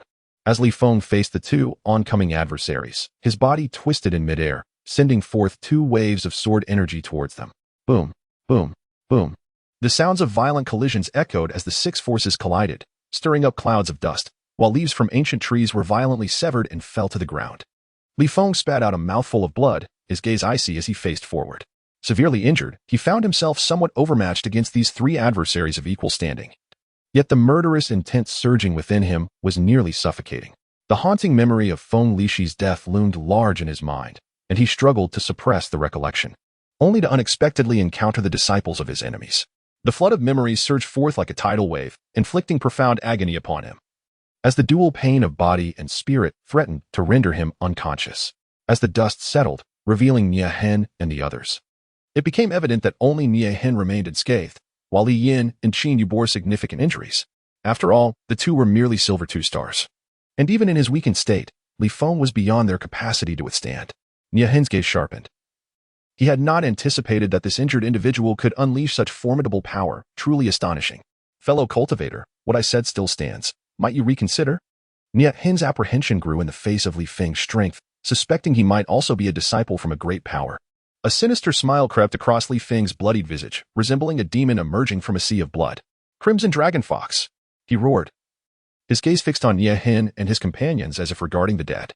A deafening beastly roar echoed, and in the blink of an eye, a colossal beast shadow loomed between Li Feng and Nie Hen, a terrifying aura of beastly might enveloping Nie Hen and the others, causing beads of sweat to form on their brows as they looked upon the beast with dread. "Kill them," Li Feng commanded, his chilling aura permeating the air. "Yes, master," the Crimson Dragon Fox replied, its eyes glinting with malice as it fixated on Nie Hen and his companions. Chapter 25, The Execution of Nie Hen and His Associates Trembling. Nie Hen's complexion turned ashen as he struggled to swallow hard, the oppressive force emanating from the beast shadow instilling terror within them. The murderous intent of the Crimson Dragon Fox enveloped them with a bone-chilling sensation, penetrating their very beings. Who is he, to possess a peak 3-star beast slave? Nie Hen's heart brimmed with regret, Had he not coveted the corpse of the Tsoming bloodwolf, he would not have found himself in this perilous situation. At that moment, Li Yin and Qinhus stared at Li Feng in horror, their previous arrogance entirely dissipated. Qinhus, desperate for mercy, cast flirtatious glances at Li Feng, swaying her body in a vain attempt to win his favor. Alas, Li Feng barely acknowledged her, instead focusing on healing his wounds. Since discovering their affiliation with the witch clan, they had become mere specters in his eyes. Only by annihilating the entire clan could he quell the hatred festering within him. For now, he would settle for a taste of his vengeance. With the Crimson Dragon Fox poised to strike, their doom was sealed. The beast surged with power, opening its maw wide as elemental rune energy coalesced into a fiery orb, ready to unleash its fury. As Ni Hen beheld the terrifying energy sphere forming in the Crimson Dragon Fox's mouth, he nearly lost his wits and hastily bowed, pleading, "You cannot kill me. My master is Liu Bang, an elder of the witch clan, with formidable prowess. If you slay me, he will pursue you relentlessly." A flicker of malevolence crossed Nie Hen's face as he plotted revenge against Li Feng should he escape. The Crimson Dragon Fox turned its gaze toward Li Feng, awaiting his command. "Kill," Li Feng uttered softly, yet the killing intent emanating from him engulfed the entire area. The Crimson Dragon Fox, feeling the intensity of the murderous aura, shivered, not daring to delay as it hurled the energy sphere towards Nie Hen and his companions. The energy sphere zipped through the air like lightning, reaching Nie Hen and the others in an instant. Nie Hen's words were cut short as the energy sphere struck. Boom! An explosion resounded, sending a cloud of dust spiraling into the air, leaving nothing but remnants of their existence. Until his last breath, Nie Hen could not comprehend why Li Feng dared to slay him, oblivious to the looming threat of his master's vengeance. "Liu Bang will soon join you," Li Feng remarked coldly, his eyes glinting with a frosty light as he gazed upon the scene of devastation. The Crimson Dragon Fox quivered, sensing the drop in temperature around them. "Do you know of the witch clan?" Li Feng inquired of the beast at his side. Since arriving in this world, he had only gleaned knowledge of the major powers, and this was the second time he had heard of the witch clan. The witch clan was established by the ancient Emperor Wu, Xing Tian, renowned for their formidable physical prowess. They once dominated the continent. Yet after the mysterious disappearance of Emperor Wu, they have been suppressed by the great powers, now reduced to hiding in this small xiangzhou, the Crimson Dragon Fox explained. Feeling a sense of relief as Li Feng's murderous intent lessened, it puzzled him why this usually composed man had suddenly erupted with such fury. "Xiangzhou?" Li Feng echoed in surprise. The Crimson Dragon Fox shot him a bewildered glance, realizing that his master seemed like a recluse emerging from the depths of the forest, utterly oblivious to the world. Sensing the chilling gaze of Li Feng, it hastily continued. "The northern part of the Dragon Radiance continent is divided into 7 major regions: Lizhou, Xiangzhou, Qinzhou, Changzhou, Huangzhou, Dingzhou, and Yunzhou. The superpower ruling the north, the Tang Empire, is situated in Qinzhou, which is also the center of the north, a gathering place for many strong practitioners. Xiangzhou is the most desolate of the 7 regions, which is why the witch clan can survive here. Otherwise, they would have been eradicated by the Tang Empire long ago."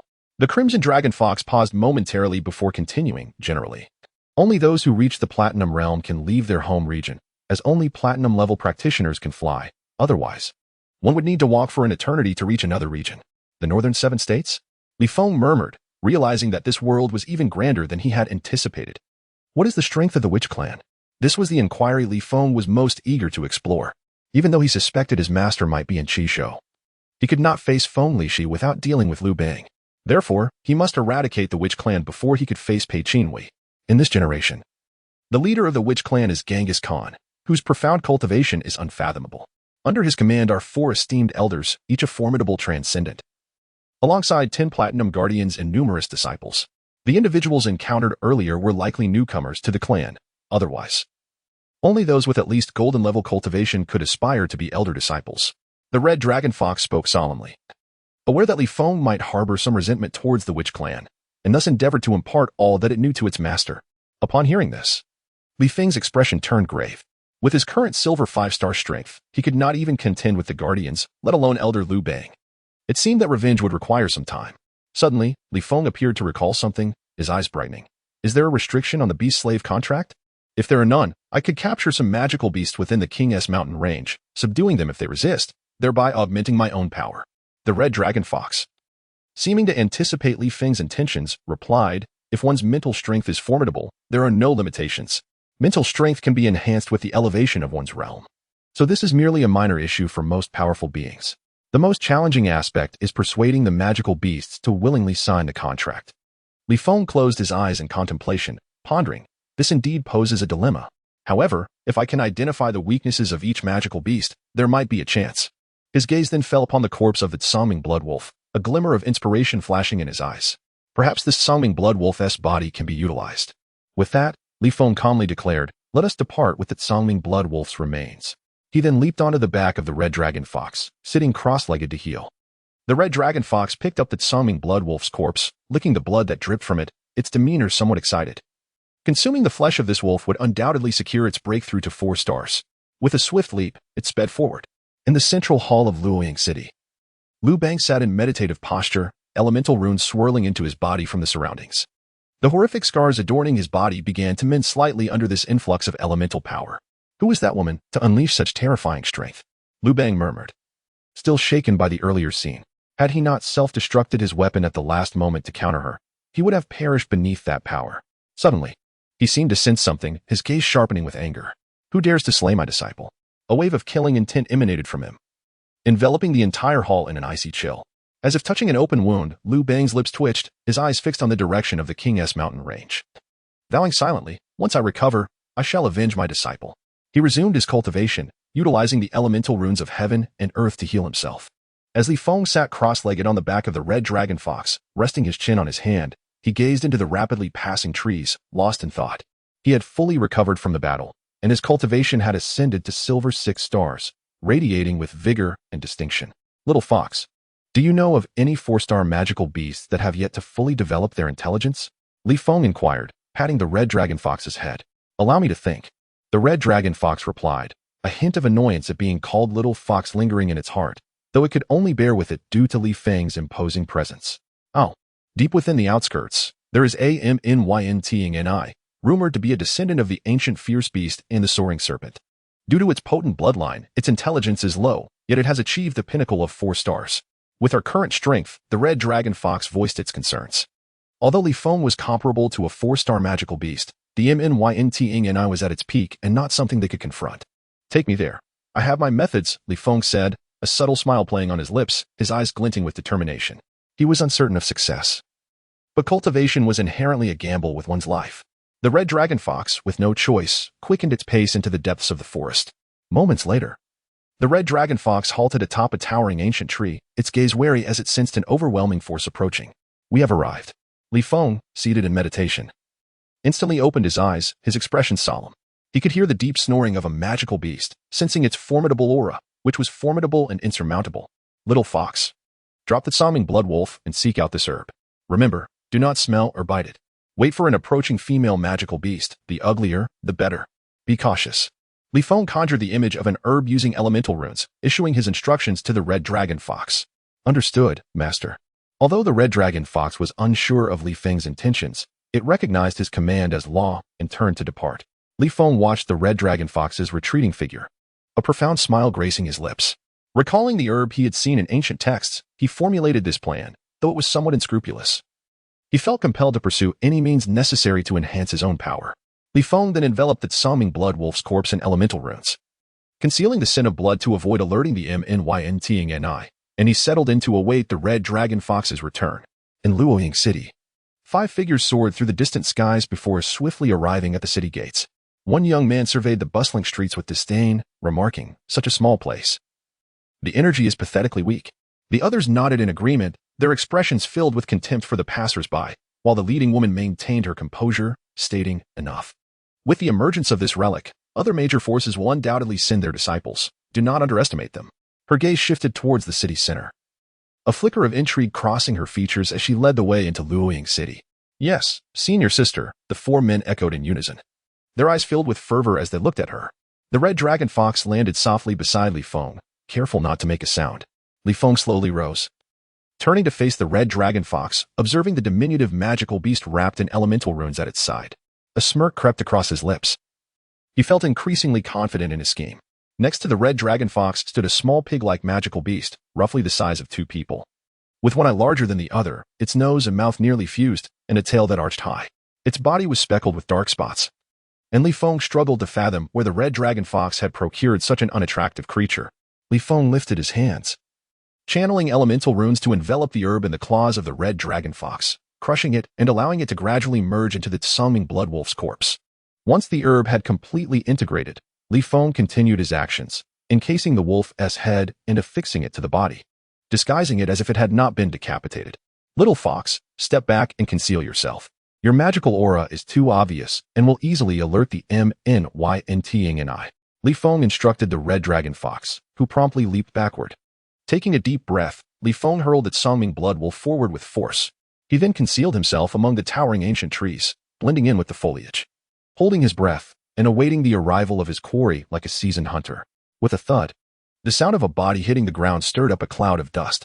A thunderous roar echoed as a massive figure emerged from the haze. Li Feng focused intently and recognized the MNYNTing, a colossal beast adorned with 4 twisted horns, its body cloaked in dark fur, and a tail resembling that of a serpent, thrashing in the air like scales of iron. The ground trembled with each step it took. Li Feng's expression grew grave, not daring to move, fully aware that the success of his plan hinged on this moment. The MNYNTing approached the Tsungming Bloodwolf's carcass, its nostrils flaring as it sniffed the air. Its large eyes rolled, and then it lunged, jaws snapping down upon the Tsungming Bloodwolf's body. The sound of bones crunching echoing forth. Watching this unfold, a smile crept across Li Feng's face. He knew he had succeeded. Exhaling in relief, he glanced at the hovering pig-like magical beast and thought, your role has come to fruition. As the fortunate MNYNTing gazed intently at the location of Li Feng, he bellowed, who dares to show themselves? A serene figure gracefully descended from the towering ancient tree, exuding an aura reminiscent of a celestial king, embodying a return to simplicity. MNI. Soon you shall kneel and call me father. Li Feng remarked lightly as he landed on the ground and approached MNYNTing with a gentle smile. You seek death, boy.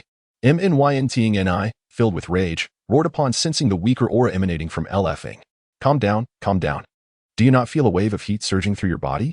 Li Feng teased, his hands casually resting behind his back, exuding an air of nonchalance.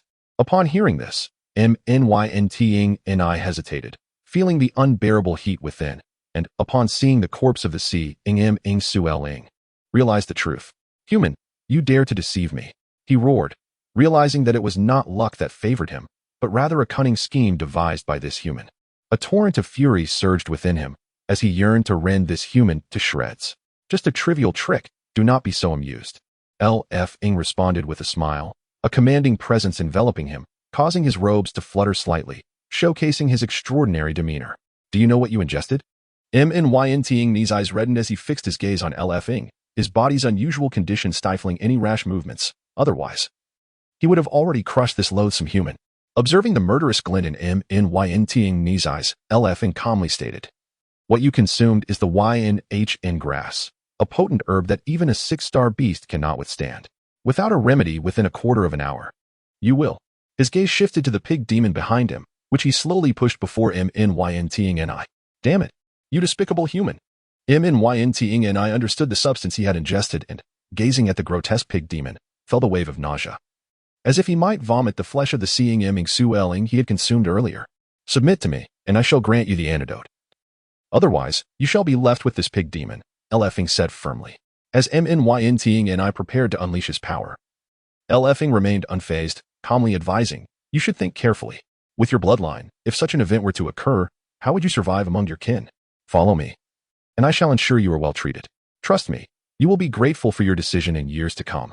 With that, a formidable aura erupted from Li Feng, fiercely enveloping MNYNTing.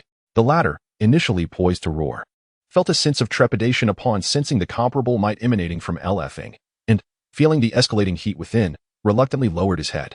He understood that if the worst were to happen, it would be akin to a fate worse than death. Even choosing death would be futile, as he would still be reviled by numerous beasts after his demise. Very well, let us sign the contract, Li Feng declared. Satisfied at MNYNTing's capitulation, finally relieved, he concealed the fact that he was drenched in sweat.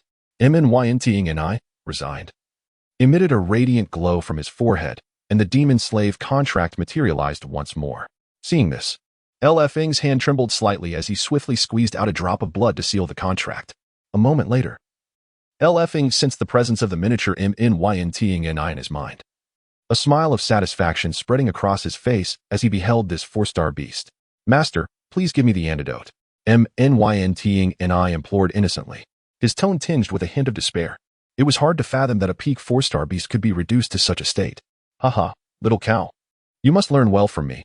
L effing laughed heartily. MNYNTing and I looked at him in confusion, unable to comprehend his true intentions. Noting this, L effing chuckled. What you ingested was not YNHN grass, but rather Li HN grass. Though it induces heat, it poses no real danger. MNYNTing and I, furious, realized it was too late to retract his decision. He believed that any sign of defiance would lead to his immediate demise at L effing's hands. Observing MNYNTing's helpless demeanor, L effing smirked slightly. Although he had indeed seen YNHN grass in an ancient tome, he lacked the means to procure the antidote. Thus he took a gamble, and fortunately it had paid off. CHLH, come forth. L effing called out. With the signing of the demon slave contract, the enslaved beasts within a certain vicinity could hear their master's voice. Boom. The rapid approach of the CHLH created a series of sonic booms as it sped towards L effing, unaware of the prior events. Believing L effing was engaged in battle with MNYNTing and I. Upon landing, the CHLH was taken aback. Staring at L effing, who was flanked by the submissive MNYNTing and I, stammering, "Master, you truly succeeded?" L effing stood with his hands behind his back, exuding an aura of profound mystery that filled the CHLH's lantern-like crimson eyes with admiration. MNYNTing and I cast a surprised glance at the CHLH, realizing that L effing had already subdued another beast. The expression in MNYNTing's eyes grew more respectful towards L effing. Although you, little fox, were my first tamed beast, in the future, you shall rank by cultivation level, and this little cow will be your elder, L effing stated calmly, his tone leaving no room for dispute. For such hierarchy would motivate them to train harder. The CHLH, accepting this, trotted over to MNYNTing's side, ingratiatingly calling, "Elder brother." MNYNTing and I lifted his head high, adopting an attitude that suggested he would seek assistance from his big brother in the future. L effing shook his head in amusement, pondering how all the beasts he had acquired seemed to be peculiar characters. "Little cow, do you know of any heavenly materials or treasures nearby?" L effing inquired, his expression growing serious. With the necessary tasks completed, it was time to enhance his own cultivation. MNYNTing's eyes flickered with a hint of regret. For the demon slave contract prevented it from concealing its thoughts. Feeling somewhat aggrieved, it replied, "I have some in my cave." "Oh, little fox. Take the corpse of the seeing Ming Su Elling. We shall stew some wolf meat." "Little cow, lead the way," L effing exclaimed, his face alight with joy, realizing he would achieve two objectives at once. "Yes," the CHLH chirped enthusiastically. Ever since tasting L effing's blood cuisine, it had become utterly enamored, daily hunting small beasts for L effing to prepare. L effing welcomed this, for he had once worked part-time in a hotel and barbecue restaurant, thus had some culinary skills. After all, he could not bear to eat raw meat. MNYNTing and I, appearing somewhat pitiful, swayed its body and slowly moved forward. L effing smiled slightly, leaping onto MNYNTing's back and urging, "Faster." Reluctantly, MNYNTing and I quickened its pace. Moments later, it brought L effing to a cave where a grassy patch lay within, sunlight filtering through the treetops and casting a gentle green hue over the moist air inside. Several precious spiritual herbs grew upon the grass, while beside it lay a small mountain of gold coins and a scattering of bricks. "Shihuing Co. Ynchu, L effing exclaimed in astonishment, his heart leaping with joy at the sight of such precious herbs. He had not anticipated that MNYNTing's collection would be so bountiful. The Shihuing Co. and Ynchu were classified as spiritual treasures, greatly beneficial to novice cultivators. With these two herbs, his cultivation would surely rise once more. The Dragon Radiance continent has a clear classification for heavenly materials and treasures, divided into 5 grades: spiritual herbs, spiritual treasures, spiritual gems, spiritual immortals, and spiritual deities, each corresponding to different cultivators. Spiritual deity-level herbs are exceedingly rare, and the appearance of each would incite fierce competition among powerful factions. "Excellent. Little cow, I shall prepare a pot of blood wolf soup for you all shortly." Given such a reward, it was only right to offer them a treat. Upon hearing this, the CHLH's face lit up, saliva nearly dripping. MNYNTing and I glanced at the CHLH with disdain, internally scoffing at its lack of dignity. Subsequently, L effing approached the pile of gold coins, swiftly estimating that there were at least 200,000 coins and 10,000 bricks. With a wave of his hand, the coins and bricks instantly entered L effing's spatial realm. After reaching the silver realm, cultivators can create a miniature space within their bodies to store the items they acquire. "Little fox, go fetch a pot," Li Feng instructed the crimson dragon fox. Upon hearing this, the fox swiftly darted out of the cave. Having accompanied Li Feng for several days, it had learned a thing or two, particularly about the stone pot, which it could easily conjure with a mere paw. Li Feng drew the Thunder Spring sword and struck down upon the carcass of the Songming bloodwolf, slicing it into pieces. He then took out several jars and flasks to sprinkle over the freshly severed flesh, seasonings he had prepared during his time with Feng Lishi. Staring at the jars in his hands, a pang of sorrow washed over him. Once one has seen the vast sea, no other water can suffice, apart from Wushan. No clouds can compare, he murmured, a fleeting image flashing through his mind. A wave of melancholy emanated from him, causing the surrounding flowers and grasses to wilt. Even the two spirit-grade herbs seemed to lose their vitality. Meanwhile, the Minyatingyo, lying nearby, shed a tear. Whether out of sympathy for the spirit herb or in reaction to Li Feng's aura, it was unclear. Sensing the return of the crimson dragon fox, Li Feng took a deep breath, dispelling the sadness from his mind, and resumed his task.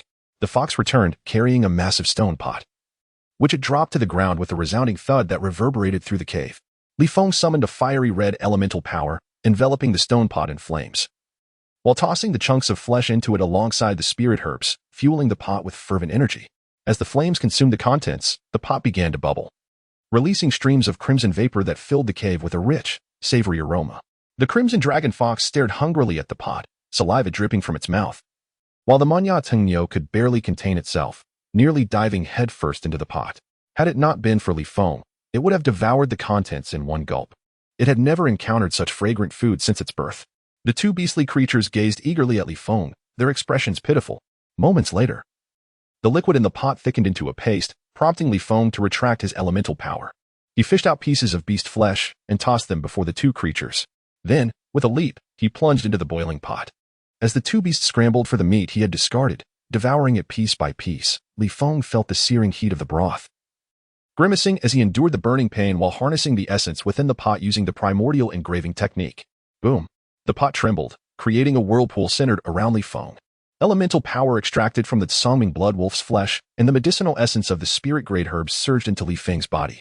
In an instant, he radiated a brilliant light, his snow-white hair billowing in the air as his divine sea ravenously absorbed the influx of power, causing his stagnant cultivation to gradually ascend. Observing this, the crimson dragon fox ceased its eating and positioned itself at the cave entrance to guard Li Feng. The Minyatingyo hesitated briefly but eventually followed suit, standing watch alongside the fox. As Li Feng absorbed the power, his cultivation skyrocketed from silver 6 stars to silver 9 stars before it finally began to plateau. Yet it continued to rise. At this moment, Li Feng was experiencing a blend of pain and joy. Within his divine sea, turbulent waves surged, the elemental power roiling violently. The 3 smaller divine seas within his internal organs were equally relentless, fiercely competing for the incoming medicinal essence, causing Li Feng's expression to contort as he bore the inhuman agony. Sensing his cultivation inching closer to the golden realm, Li Feng wished to halt the process. Yet the power within him was beyond his control, the primordial engraving technique operating autonomously. He remembered well that a solid foundation was paramount for cultivators. Such a rapid elevation could destabilize his base. Nonetheless, he found himself unable to stop. Gradually, a peculiar black seed materialized in his divine sea, rapidly growing under the infusion of medicinal power, blossoming into a chaos-colored flower. As the flower bloomed, Li Feng's cultivation surged to golden 1 star, and the previously murky liquid in the pot transformed into clear water, bringing tranquility back to his divine sea. If anyone were to witness this scene, they would undoubtedly be astounded, for it was unheard of for flowers to bloom within a divine sea, truly an extraordinary phenomenon. Bang! Just as Li Feng's cultivation reached golden 1 star, his mind exploded with a sudden force, blood seeping from all 5 orifices of his face as he succumbed to unconsciousness. Time passed, and Li Feng gradually regained consciousness, his awareness sinking into his mind.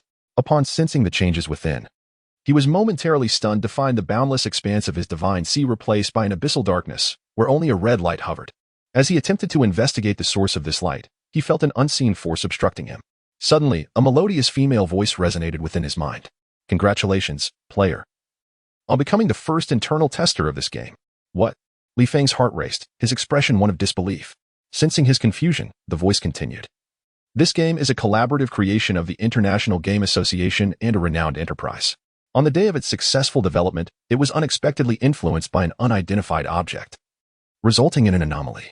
It has now integrated with your body, and only by reaching the golden stage can players activate this game's mechanics." An enigmatic object? Could it be the crimson entity that descended from outer space? Li Feng pondered, recalling the event. Players currently at the golden stage are at golden 3 stars, equivalent to a cultivator's golden 1 star in this game world. While Li Feng was deep in thought, the female voice interrupted again. Golden 3 stars? From the golden stage onward, there are 3 tiers, and one must accumulate 5 stars in each tier to progress to the next. Li Feng's expression turned to one of astonishment. Did this mean he could achieve a terrifying cultivation level of 50 stars within the golden realm? You are correct. The voice confirmed, this mechanism is designed to empower players to dominate the native cultivators of the game world and will subsequently trigger various quests. By completing these quests, players can earn gold coins, diamonds, and the loyalty of precious exotic beasts. Once more, the voice echoed in Li Feng's mind, leaving him agape with astonishment as he mused. Indeed, this is a remarkable advantage. As a reward for being the first internal tester of this game, players will receive a beginner-s gift pack. Would you like to open it? Without hesitation, Li Feng replied eagerly, open it. Congratulations, player, you have obtained the title of noble, which will enhance your luck. Congratulations, player. You have received the cloak of invisibility, allowing you to conceal your aura and withstand attacks from cultivators 1 realm higher than yourself. Congratulations, player. You have acquired the boots of swift movement, which will increase your speed. Congratulations, player, you have obtained the Mask of Suffering, which conceals your true visage and enhances your luck. The voice resonated like thunder in Li Feng's mind, stunning him momentarily. As he gazed at the 3 items materializing in the air, along with the mysterious glow enveloping him, he finally came to his senses. Trembling slightly, he raised his hand to point at the 3 items. Instantly, a blue cloak appeared on his back, a pair of earth-toned shoes adorned his feet, and a half-mask covered the lower part of his face, revealing only his nose and mouth. After donning these 3 pieces of equipment, Li Feng's aura diminished, resembling an ordinary person. However, the power within him grew even more robust, and he felt as though he was on the brink of encountering something remarkable.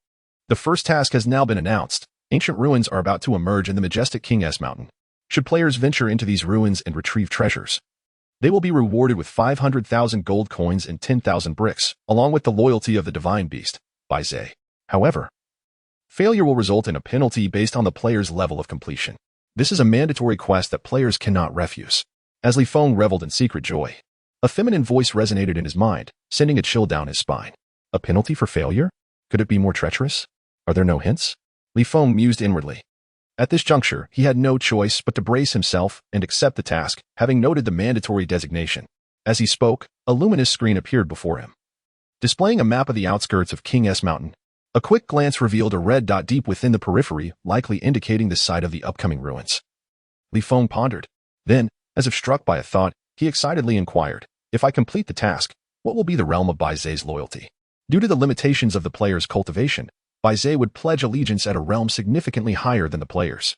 As the player's cultivation advances, so too will Bai Zhe's, ultimately reaching a peak equivalent to that of the king's realm among cultivators in this world. The king's realm? Is that a level beyond the extraordinary realm? Li Feng's expression turned perplexed. Previously, Pei Qinhus had only mentioned realms below the extraordinary. His knowledge of the realms above was still a blank slate, as players of his caliber were not privy to such information. Upon hearing this, Li Feng gestured dismissively towards the sky, muttering the same old phrase again. Chapter 29. The ruins emerge moments later. Li Feng glanced at the remnants of the demon beasts and the 2 colossal figures guarding the entrance, a faint smile gracing his lips as he stepped outside. You 2 can go in and finish off the remaining demon beast flesh, Li Feng said calmly to the 2 demons. Yes, master. The red dragon fox and the fiery bull replied in unison. Unbeknownst to them, gazing at their master, who exuded no aura, they felt a surge of trepidation, sensing him to be even more formidable than before. Subsequently, the 2 demons hurried into the cave, their powerful strides causing the entire cavern to tremble and some stones to tumble down. Seeing this, Li Feng shook his head with a wry smile and turned his gaze toward the towering, ancient trees, the distant mountains resembling a slumbering dragon, a sight of breathtaking grandeur. A flicker of nostalgia washed over him. Sire, wait for me. Even if I must stand against the world, I shall not falter. I will surely find a way to rescue you. His resolute words soared into the heavens, striking awe in all who heard them. Deep within King's Mountain, an elder meditating opened his eyes once more, narrowing his gaze toward the mountain's periphery, murmuring, Young one, this is the 2nd time. Should you withstand my trial, I shall bestow upon you a great fortune. Boom. Just as Li Feng delved into contemplation, a tremendous sound erupted from afar, causing the entire mountain to tremble. Instantly awakened, he looked up to see a beam of light shooting skyward, where a massive black mansion faintly materialized within the radiance. This imposing structure emanated a sinister, dark glow that instilled an involuntary sense of dread in all who beheld it. At that moment, the beasts lurking around the periphery of King S Mountain trembled and howled, as if paying homage to the emerging Black Mansion. In the skies above, numerous flying demon beasts circled the mansion, resembling soldiers standing guard, casting the entire sky into an ominous shadow. Has it appeared? Li Feng gasped, calling out to the red dragon fox and the fiery bull. Realizing the gravity of the situation, he understood that only by blending into the chaos, shielded by the two demons, could he approach the Black Mansion. At his command, the two demons swiftly approached, and Li Feng leaped onto the back of the red dragon fox, signaling it to race toward the Black Mansion, while the fiery bull followed closely behind, its tail stirring up clouds of dust. Meanwhile, in a tavern within Falling Blossom City, a woman sat cross-legged in her room, clad in a simple white dress. Her eyes, akin to clear waters, bore a hint of coldness, as if capable of piercing through all facades. Her long hair cascaded down to her waist, and her slender frame exuded an ethereal grace. Knock. A knock at the door roused her, and her moon-like eyes opened instantly. A frosty voice echoed, "What is it?" "Senior sister, the ruins have emerged." Upon hearing this, the woman's lips curved slightly upward, her demeanor remaining composed. "Let us depart immediately. Senior sister, there is another matter. In recent days, several major forces from Xiangzhou have arrived here, and neighboring Yunzhou has also sent its forces. They have already set off ahead of us." "Oh, no matter. What forces are present?"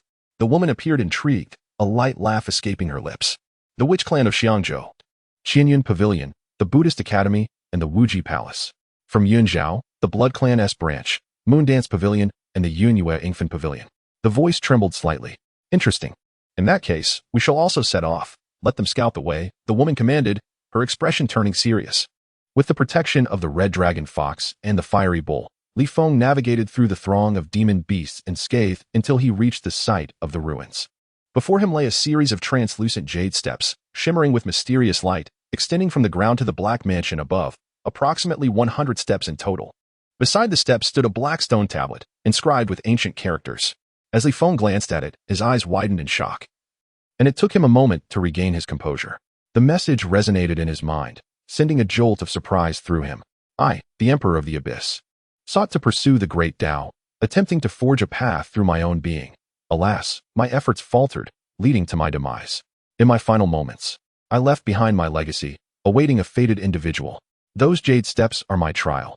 Only by ascending to the mansion's entrance shall one prove worthy." Indeed, a quest deemed mandatory in the game would not be so straightforward. Li Feng shook his head with a rueful smile. He was alone now, and had it not been for this vexatious trial, he could have seized the opportunity without hindrance. Boom, boom, boom. Just then, a series of explosive sounds erupted from behind. Li Feng's eyes flickered. Such a commotion would undoubtedly attract the attention of those practitioners. Presumably, the cultivators arriving at this location were engaged in battle with the demon beasts. With this thought, Li Feng signaled for the red dragon fox and the fiery bull to hide, while he concealed himself behind a nearby boulder. This trial was likely not simple, and he lacked confidence in completing it before the others arrived. At that point, he would surely become a target. So it would be wiser to let them test the waters first. Roar. The furious roars of the demon beasts echoed closer, shaking Li Feng from his reverie. He felt a wave of gratitude. Had it not been for the red dragon fox and the fiery bull, he would have been ensnared in a precarious situation. With this in mind, a slight smile crept across Li Feng's face. After this expedition into the ruins, he would surely reward the two demons handsomely. A quarter of an hour later, the sounds of battle gradually faded, and the roars of the demon beasts receded into the distance. Li Feng's expression turned to one of surprise. He understood that the demon beast could not possibly withstand the onslaught of those practitioners. However, he had not anticipated that the cultivators would dispatch the beast so swiftly. Whoosh, whoosh, whoosh. As Li Feng pondered, streaks of light shot towards him from a distance, resembling a meteor shower. In the blink of an eye, a throng of individuals filled the area before the jade steps. Li Feng focused his gaze, discerning that there were approximately 7 factions present. At the forefront stood 6 men and 1 woman, evidently the leaders, each exuding an air of confidence and exceptional grace. All of them youthful. The individuals trailing behind them appeared disheveled, some with tattered sleeves and bloody bodies. Li Feng surmised that these arrogant prodigies had sent their attendants to fend off the demon beasts, sparing themselves from exhausting their strength in combat, thus preserving their vigor for the ensuing exploration of the ruins. Li Feng scoffed inwardly. Every strong individual had emerged from the crucible of battle. Those who feared confrontation could never ascend to greatness. Nonetheless, despite his thoughts, he dared not underestimate these 7 individuals. Through his perception, He sensed that they each stood above the fourth star of the Golden Realm, prompting him to reflect on the advantages of being a disciple of a powerful faction, where resources for cultivation were never a concern. Unlike him, who not only has to support two monstrous beasts but also must undertake arduous tasks to earn resources. What? Is this the relic of the esteemed Emperor SH? A voice of astonishment roused the contemplative Li Feng, prompting him to listen closely. Unfamiliar with the identity of Emperor SH, he had little reaction upon seeing the inscription on the stone tablet. What? As the astonished voice echoed, the others displayed disbelief. Their faces etched with shock as they sensed the stone tablet. Hidden in the shadows, Li Feng felt a pang of urgency. Who is Emperor SH? Speak up, you inexperienced youth. Chapter 30. Exposure. Do you all know the deeds of the esteemed Emperor SH? At that moment, a man stepped forward, chuckling lightly. Li Feng gazed at him, noting the azure brocade robe he wore, adorned with a dragon and phoenix cloud belt. His angular features and sword-like brows slanted into the strands of black hair falling at his temples, his deep-set eyes observing the crowd with a subtle smile. Brother Jinning, please feel free to elaborate. A voice, as soothing as a serene valley orchid, floated through the air, bringing a sense of tranquility. Li Feng turned to see the only woman among the seven. Her long, light blue hair cascaded down to her waist, her face resembling a lotus petal. With cherry-red lips and a delicate chin, her eyes exuding elegance and beauty, clad in a gown embellished with white feathers, hinting at her graceful figure. I have encountered the immortal Wang Jiajun. Then I shall recount the tale for all of you. The man who had stepped forward slightly clasped his hands, his gaze towards Wang Jiajun momentarily flickering with an imperceptible lewdness. What? This is Wang Jiajun? Hidden in the shadows, Li Feng almost exclaimed, hastily holding his breath and steadying his mind. His previous experiences led him to mistakenly believe that the heroes he encountered in his mobile game were all top-tier powers in this world. But now it was evident that Wang Jiajun's cultivation was merely at the golden 5-star level. Perhaps he had overthought it. Ancient texts record that Emperor SH was an ancient sage who wielded a demonic blade, unmatched in the world, his cultivation reaching unfathomable heights. Yet, just as he reveled in the worship of the masses, he mysteriously vanished. Yu Jianing paused, then sighed, remarking, I never imagined that the esteemed Emperor SH would confront the great Dao alone, though he perished. He remains a paragon for our fellow cultivators. Oh, does that not imply that within this relic lies Emperor SH's demonic blade? At that moment, a coarse voice suddenly boomed, igniting the crowd's excitement as their eyes sparkled with anticipation.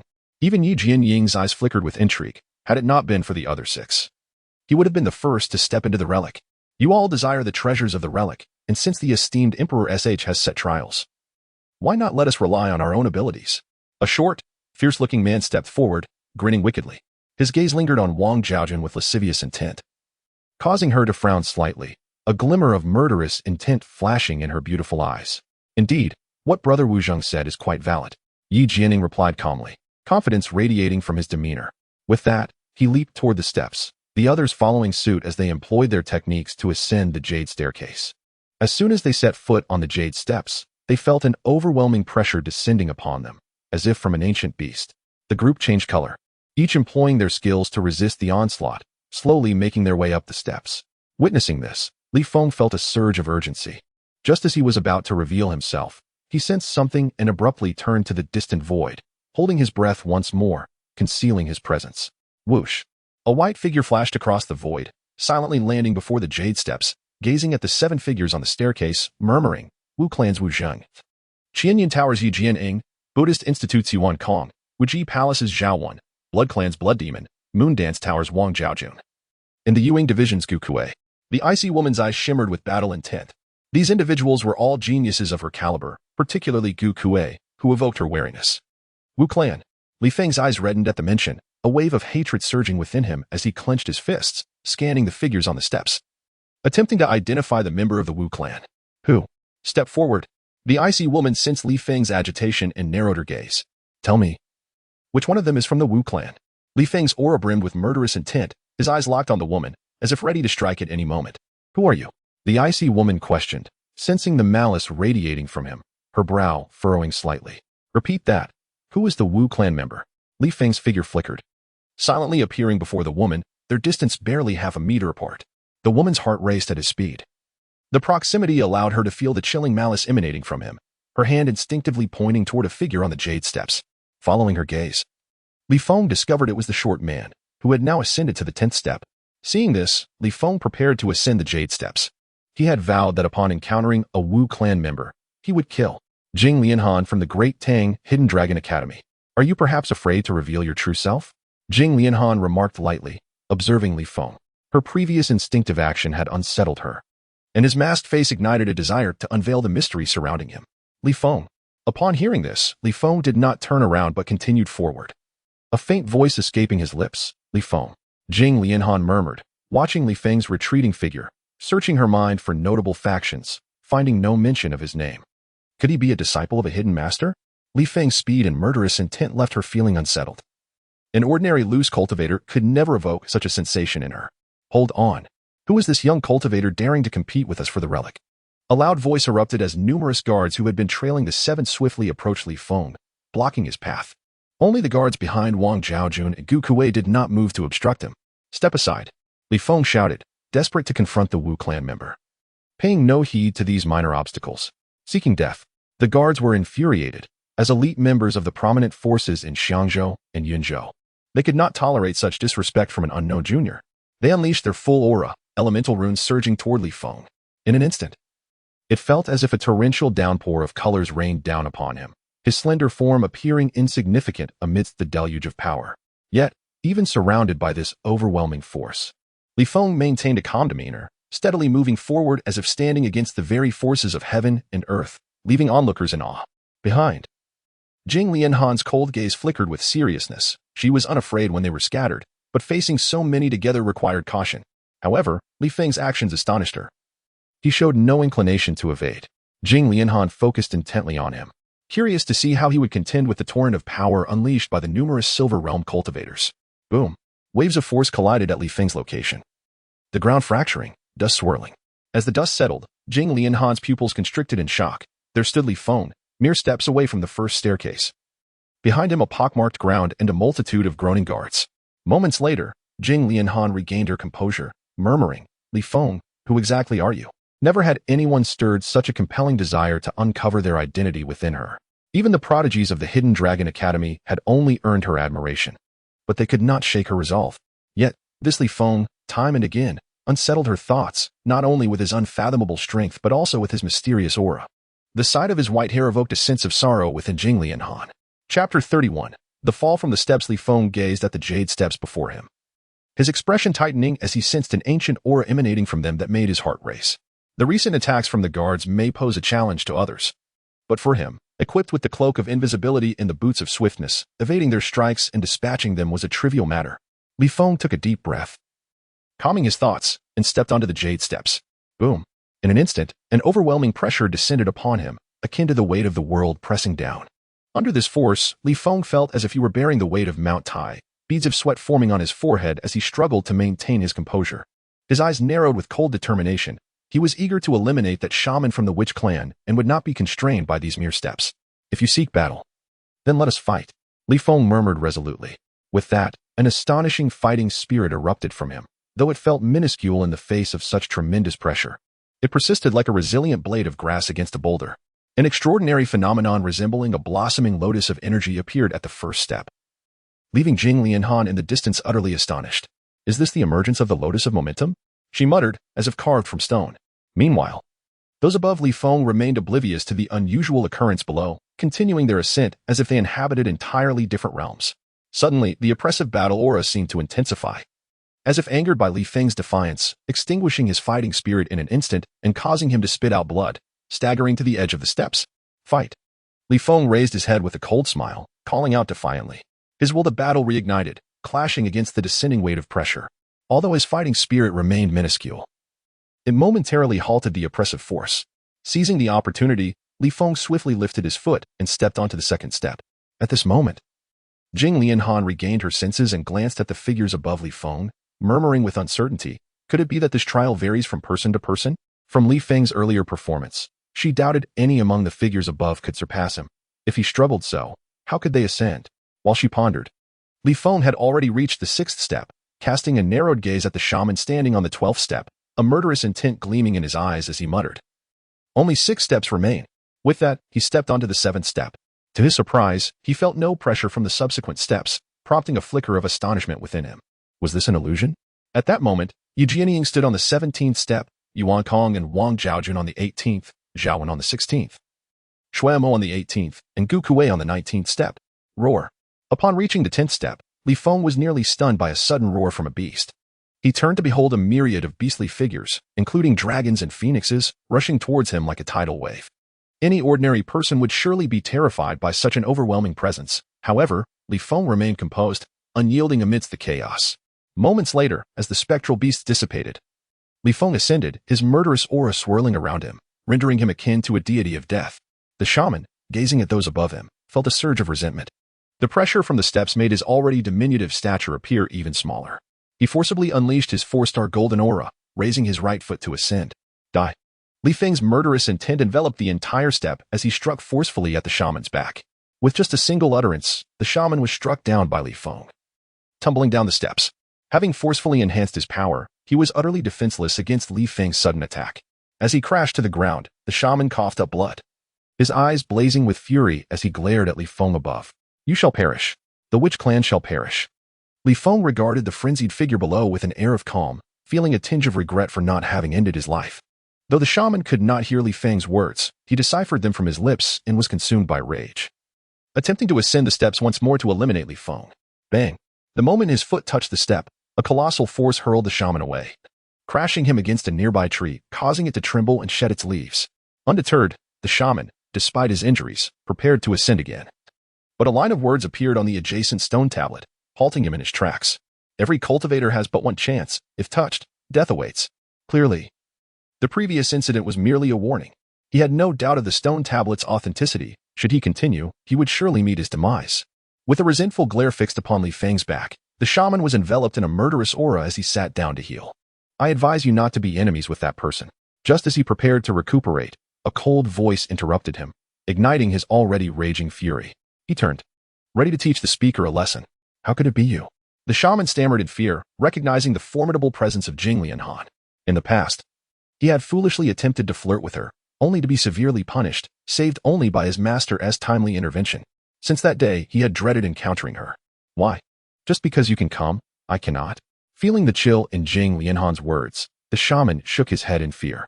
Once she ceased to acknowledge him, he finally relaxed and resumed his meditation, albeit at a considerable distance from her. Li Feng, observing Yi Jianying before him, calmly stepped past him, gradually surpassing the others and reaching the 20th step. Those behind him, including Yi Jianying, were left astonished, their expressions a mix of disbelief and shock at Li Feng's sudden ascendance. Who are you, boy? Yi Jianying roared in anger. Previously, he had already been infuriated by being surpassed by Wang Zhaojun and others, unable to contain his rage, and now, being overtaken by an unknown individual. His pent-up fury erupted uncontrollably. However, Li Feng, standing upon the 20th step, was oblivious to his voice, as if separated by a mysterious force that rendered communication impossible. The only option was to ascend step by step to the highest point or face elimination.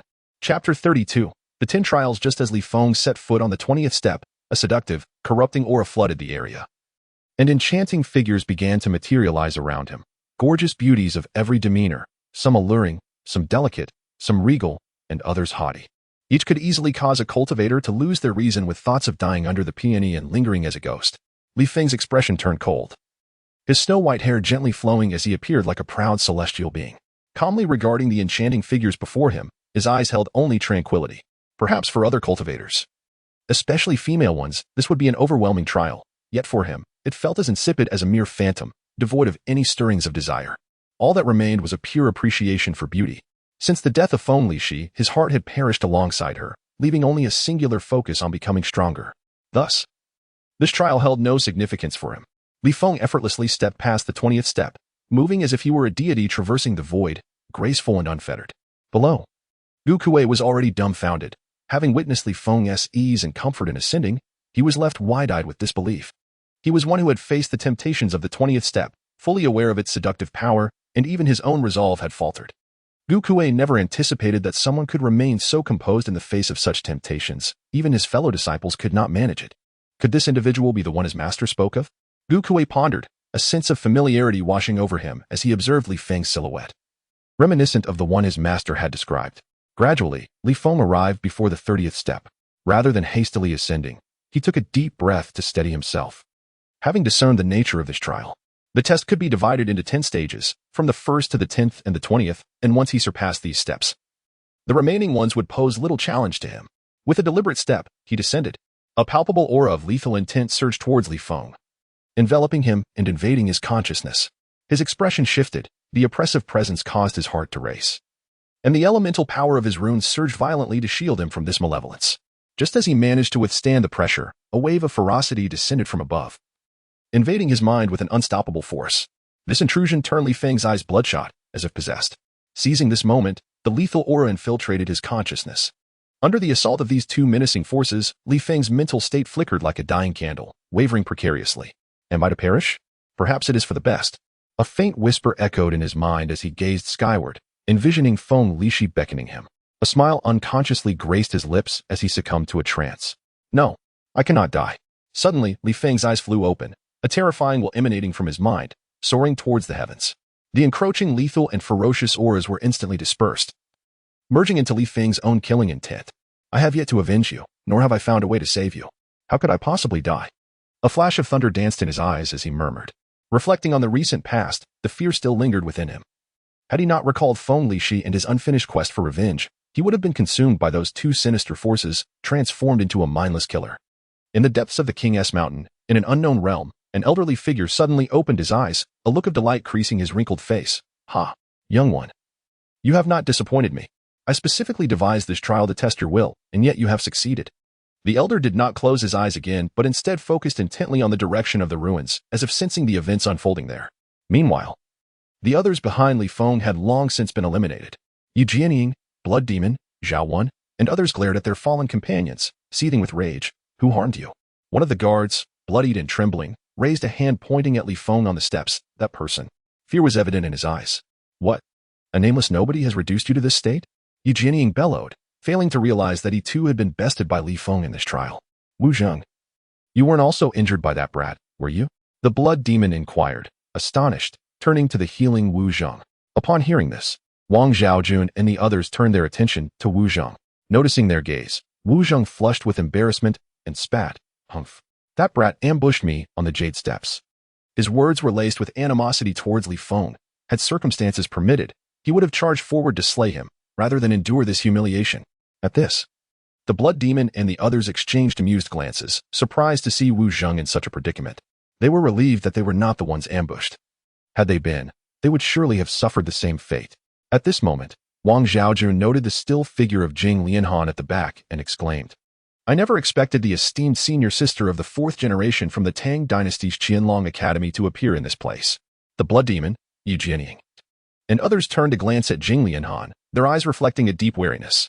As a bastion of talent for the Tang Dynasty, Qianlong Academy was a gathering place for prodigies, and those who emerged from there were beyond their comparison.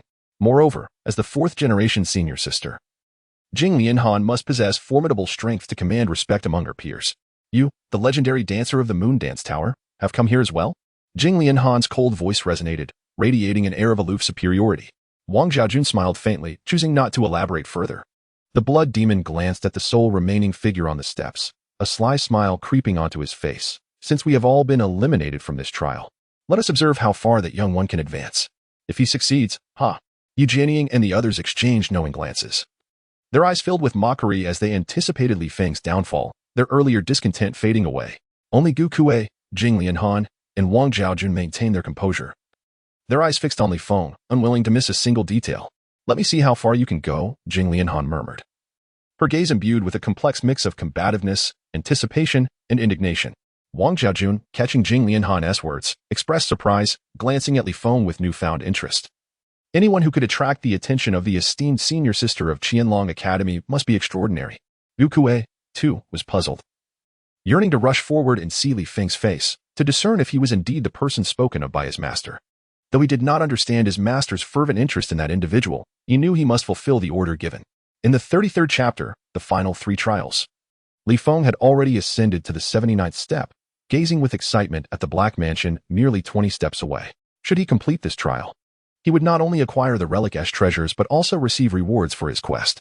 This could very well be his first step towards soaring success. Taking a deep breath to calm his racing heart, he stepped onto the 80th step. A deafening roar of thunder erupted in his ears, and he beheld the sky above the steps crackling with massive deep blue lightning, a display of power reminiscent of apocalyptic destruction. The overwhelming sound of thunder left Li Feng startled, his expression grave. Indeed, the trials grew increasingly formidable as one progressed. With a resounding crash, Li Feng lifted his gaze towards the descending blue lightning, his body enveloped in a swirl of three-colored elemental runes, forming a protective sphere around him. With a thunderous boom, the lightning struck him directly, shattering the elemental barrier. Yet, aside from his once white hair becoming slightly singed, Li Feng remained unscathed. The cloak of invisibility is truly a remarkable item, he mused, realizing that had he relied solely on his own strength, he would have surely been reduced to ashes by that lightning bolt. Furthermore, he felt a tingling sensation coursing through his body, as if the lightning had fortified his flesh. Elated by this, Li Feng bellowed towards the heavens, "Come on, strike me." The thunderous roars seemed to respond to Li Feng's challenge. As a multitude of massive bolts coalesced above him, resembling a horde of furious thunder dragons charging towards him. "You must be joking. How treacherous." Li Feng nearly erupted in frustration, his demeanor serious. Summoning the heavenly thunder spring sword, he wove elemental runes around its blade, raising it high as he unleashed a torrent of sword chi towards the oncoming thunder dragons. He did not expect this sword chi to withstand the lightning, but hoped it might diminish its ferocity enough for the cloak of invisibility to endure. At that moment, deep within the mountains, the elder's eyes widened in astonishment. "Is that the heavenly thunder spring sword? Huh, old friend. I never imagined it would end up in that boy's hands. Is this fate?" The elder's murky eyes seemed to pierce through layers of mountains, fixated on the sword in Li Feng's grip, filled with nostalgia. Crash! The sword chi collided with the thunder dragons, dissipating in less than a heartbeat, as the massive lightning surged forward, crashing into Li Feng. A piercing scream was drowned out by the rumbling thunder, revealing the once handsome Li Feng now resembling a charred figure, smoke wafting from his head, his body marred by countless small wounds akin to cracked earth, blood oozing from every injury. Though he felt his physical form being reinforced once more, the price exacted upon him sent waves of unease through his heart. The excruciating pain radiating from his body compelled him to grit his teeth. Casting a furious gaze towards the churning storm above, he muttered, "Did I say something so offensive? Is your heart made of glass?" No sooner had Li Feng's words escaped his lips than the roiling thunderclouds coalesced into massive lightning dragons, bearing an aura of destruction as they hurtled towards him. More? He glared defiantly at the incoming storm, refusing to bow his head beneath the eaves. After feeling his body fortify under the last strike of lightning, a thought sparked within him. If the lightning could enhance his physique, why not seize this opportunity to cultivate further? A glimmer of hope ignited in his eyes, but the precondition remained. He must withstand the onslaught of the lightning. With the protection of the cloak of divine concealment, perhaps it was worth a try. As the saying goes, fortune favors the bold. A cultivator must defy the heavens. Resolute, Li Feng settled on the ground, his thoughts plunging into his mind as he activated the primordial inscription technique, quietly awaiting the thunder's impact. Thunder rumbled ominously as the lightning dragons descended upon him, their strikes inflicting heart-wrenching pain that twisted his features into a grimace. Grinning through the agony, he channeled the primordial inscription technique, absorbing the power of the lightning dragons that struck him. In his mind, the chaotic realm filled with the energy of lightning, flowing along the path of his mental cultivation, gradually amplifying his strength. Meanwhile, the small divine seeds within his organs eagerly sought to partake of this power. The organs, typically the weakest point of a cultivator, were now inundated with the ferocious energy of the lightning, pain only he could perceive. With each strike of the lightning dragons, the energy within his mind intensified, coalescing into a chaotic flower entwined with strands of lightning, his cultivation steadily rising. What is thunder? A voice of confusion echoed within him. As he endured the onslaught of the lightning, Li Feng began to perceive an enigmatic profundity, slowly descending into comprehension. Thunder, the element born of the natural world, could manifest as destructive or life-giving.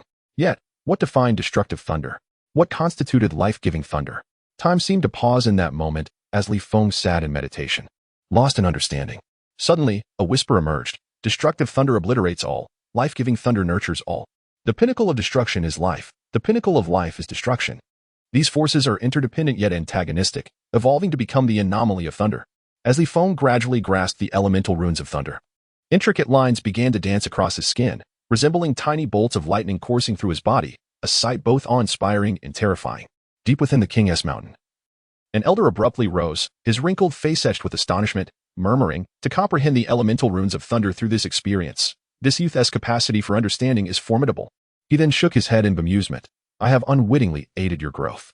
Li Feng suddenly opened his eyes wide, two beams of lightning bursting forth from them, causing the very air around him to tremble. His face contorted with exhilaration as he murmured, "Is this the essence of Thunder's elemental runes?" He raised his right hand. A sphere of deep blue lightning forming in his palm, radiating brilliance. Abruptly, he gasped, realizing that the descending lightning dragons had not harmed him. Rather, they felt like a warm pulse, mending the injuries he had sustained earlier. He felt an unexpected kinship with the lightning. Could it be due to his newfound understanding of its anomaly? As he began to sense the power within him, he discovered that his cultivation had ascended to the 3 stars of golden rank. A glint of brilliance shone in his eyes as he gazed at the swirling dragons above.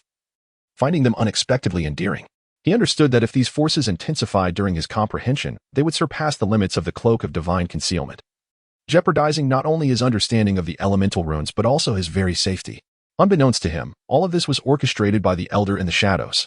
Moments later, Li Feng found himself at the 89th step, his expression grave. The previous lightning had nearly brought him to ruin, and he knew this next challenge would be even more formidable. Yet, he would not falter. With a sudden surge, he leaped forward, finding himself at the 90th step, a soul-rending force crashing into his mind.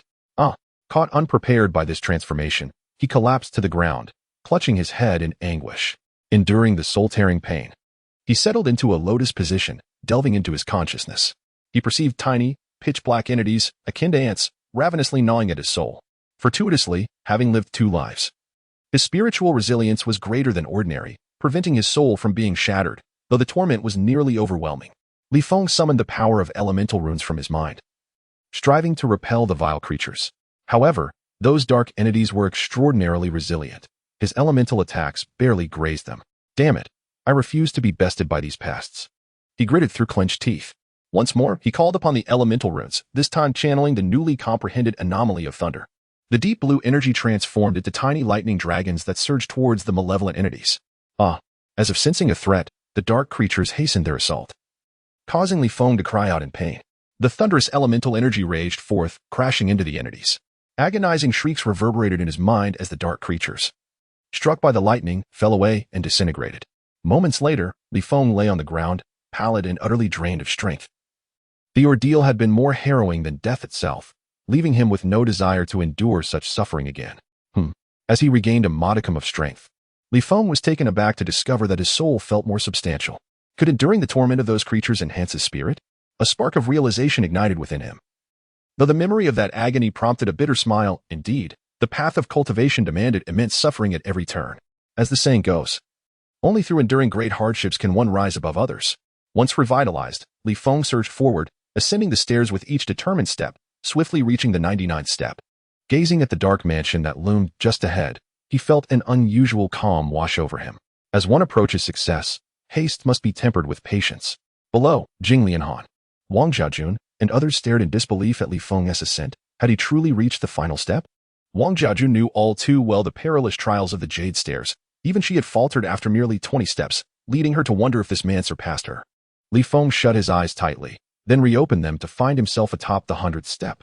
He surveyed the stairway, now eerily silent and devoid of the prior terrifying atmosphere, as if nothing existed. At that moment, a shadowy figure materialized before him. Upon seeing its face, Li Feng froze in shock, for it bore an uncanny resemblance to him, even sharing the same white hair, as if carved from the same mold. "Defeat me, and you may pass." The figure spoke, its voice cold and imbued with an imposing aura. Startled, Li Feng's heart raced, since stepping onto the Jade Stairs. He had never heard the voice of an opponent. Could this being possess a spirit? In an instant, the doppelganger lunged towards him, delivering a powerful punch aimed at his abdomen, the air exploding with sound. Reacting swiftly, Li Feng crossed his arms defensively to block the attack. Li Feng took several steps back, shaking his aching arms as he gazed solemnly at the false Li Feng. From the previous exchange, he sensed a formidable power that matched his own. Inch force. The elemental power of runes surged within Li Feng, intertwining 4 elemental runes around his arms. With a powerful push, he propelled himself backward, swinging his fist fiercely towards the false Li Feng. At that very moment, the false Li Feng, mirroring Li Feng's actions, was enveloped in the same 4 elemental runes, launching a punch in retaliation. Boom! The sound of their clash reverberated through the stairway space. With both of them retreating a few steps, their eyes locked in a fierce stare.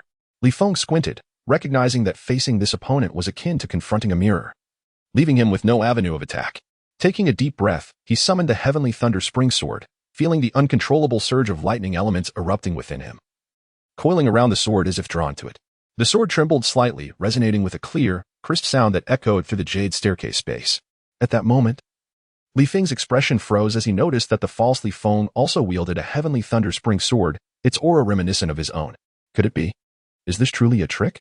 Li Feng sighed heavily, his frustration palpable. However, his movements did not falter. He raised the heavenly thunder spring sword high and unleashed several sword beams towards the false Li Feng, who responded in kind with his own strikes. Rumbling. Another clash ensued. Both combatants sent hurtling backward, their sleeves torn to shreds by the opposing sword energies. As they regained their footing, they lunged at each other like ferocious tigers. In the blink of an eye, they exchanged over 100 blows, their speeds akin to two streaks of light colliding with reckless abandon. Gales of force radiated from the center of their battle, sweeping outwards. Moments later, they stood facing each other, Li Feng breathing heavily. His gaze fixed intently on the false Li Feng as he pondered how to overcome this adversary. Confronting this figure felt like battling himself, and to conquer oneself. One must uncover their weaknesses. My weaknesses, my weaknesses. Li Feng muttered incessantly, suddenly struck by inspiration. The image of Feng Lixi's demise flashed in his mind. Though he wished to forget, this painful memory was the only weakness he could conjure to defeat his foe. A sorrowful expression crossed Li Feng's face as he wept. An aura of despair enveloping him, saturating the jade staircase space with profound melancholy. Just then, the false Li Feng let out a furious roar, his own figure radiating the same sense of sorrow. His eyes glazed, the false heavenly thunder spring sword slipped from his grasp, and he appeared heartbroken. Sensing this, Li Feng's eyes narrowed, and he swiftly lunged at the false Li Feng, striking him with a single blow. The false Li Feng dissipated like starlight in the jade staircase space. Watching the vanishing figure, Li Feng exhaled in relief. This battle had been perilous. Had he not discovered the weakness, he would have surely succumbed. The vision of Feng Lixi lingered in his mind, and he found himself lost in thought, murmuring, "You have aided me once more." Chapter 35. The dominant madness blade. Li Feng gazed at the imposing dark mansion before him, his heart racing with excitement. After enduring countless trials, he had finally arrived at the moment of fruition. Observing the magnificent mansion from such proximity, he felt an ancient and majestic aura envelop him, rendering him as insignificant as an ant beneath its grandeur. He had truly succeeded. Jing Lianhan stared blankly at Li Feng's silhouette, murmuring in astonishment. Wang Zhaojun and the others looked on, mouths agape, speechless. They could only imagine how furious he would be upon discovering that the treasure he had painstakingly acquired had been snatched away from him. At that moment, a mocking voice pierced the air. Blood Demon smirked disdainfully, believing that Li Feng was merely fortunate. Upon hearing his words, Yi Jianying, Wu Zhang, and the others exchanged glances. A sinister smile gracing their lips, eagerly anticipating Li Feng's descent to seize the treasure for themselves. "Ignorant fool," a cold voice echoed quietly, causing Blood Demon to fume with anger. He turned to find Jing Lianhan had spoken, and he feigned indifference, gazing into the distance. Wang Zhaojun chuckled lightly, exuding an ethereal, otherworldly grace that set her apart.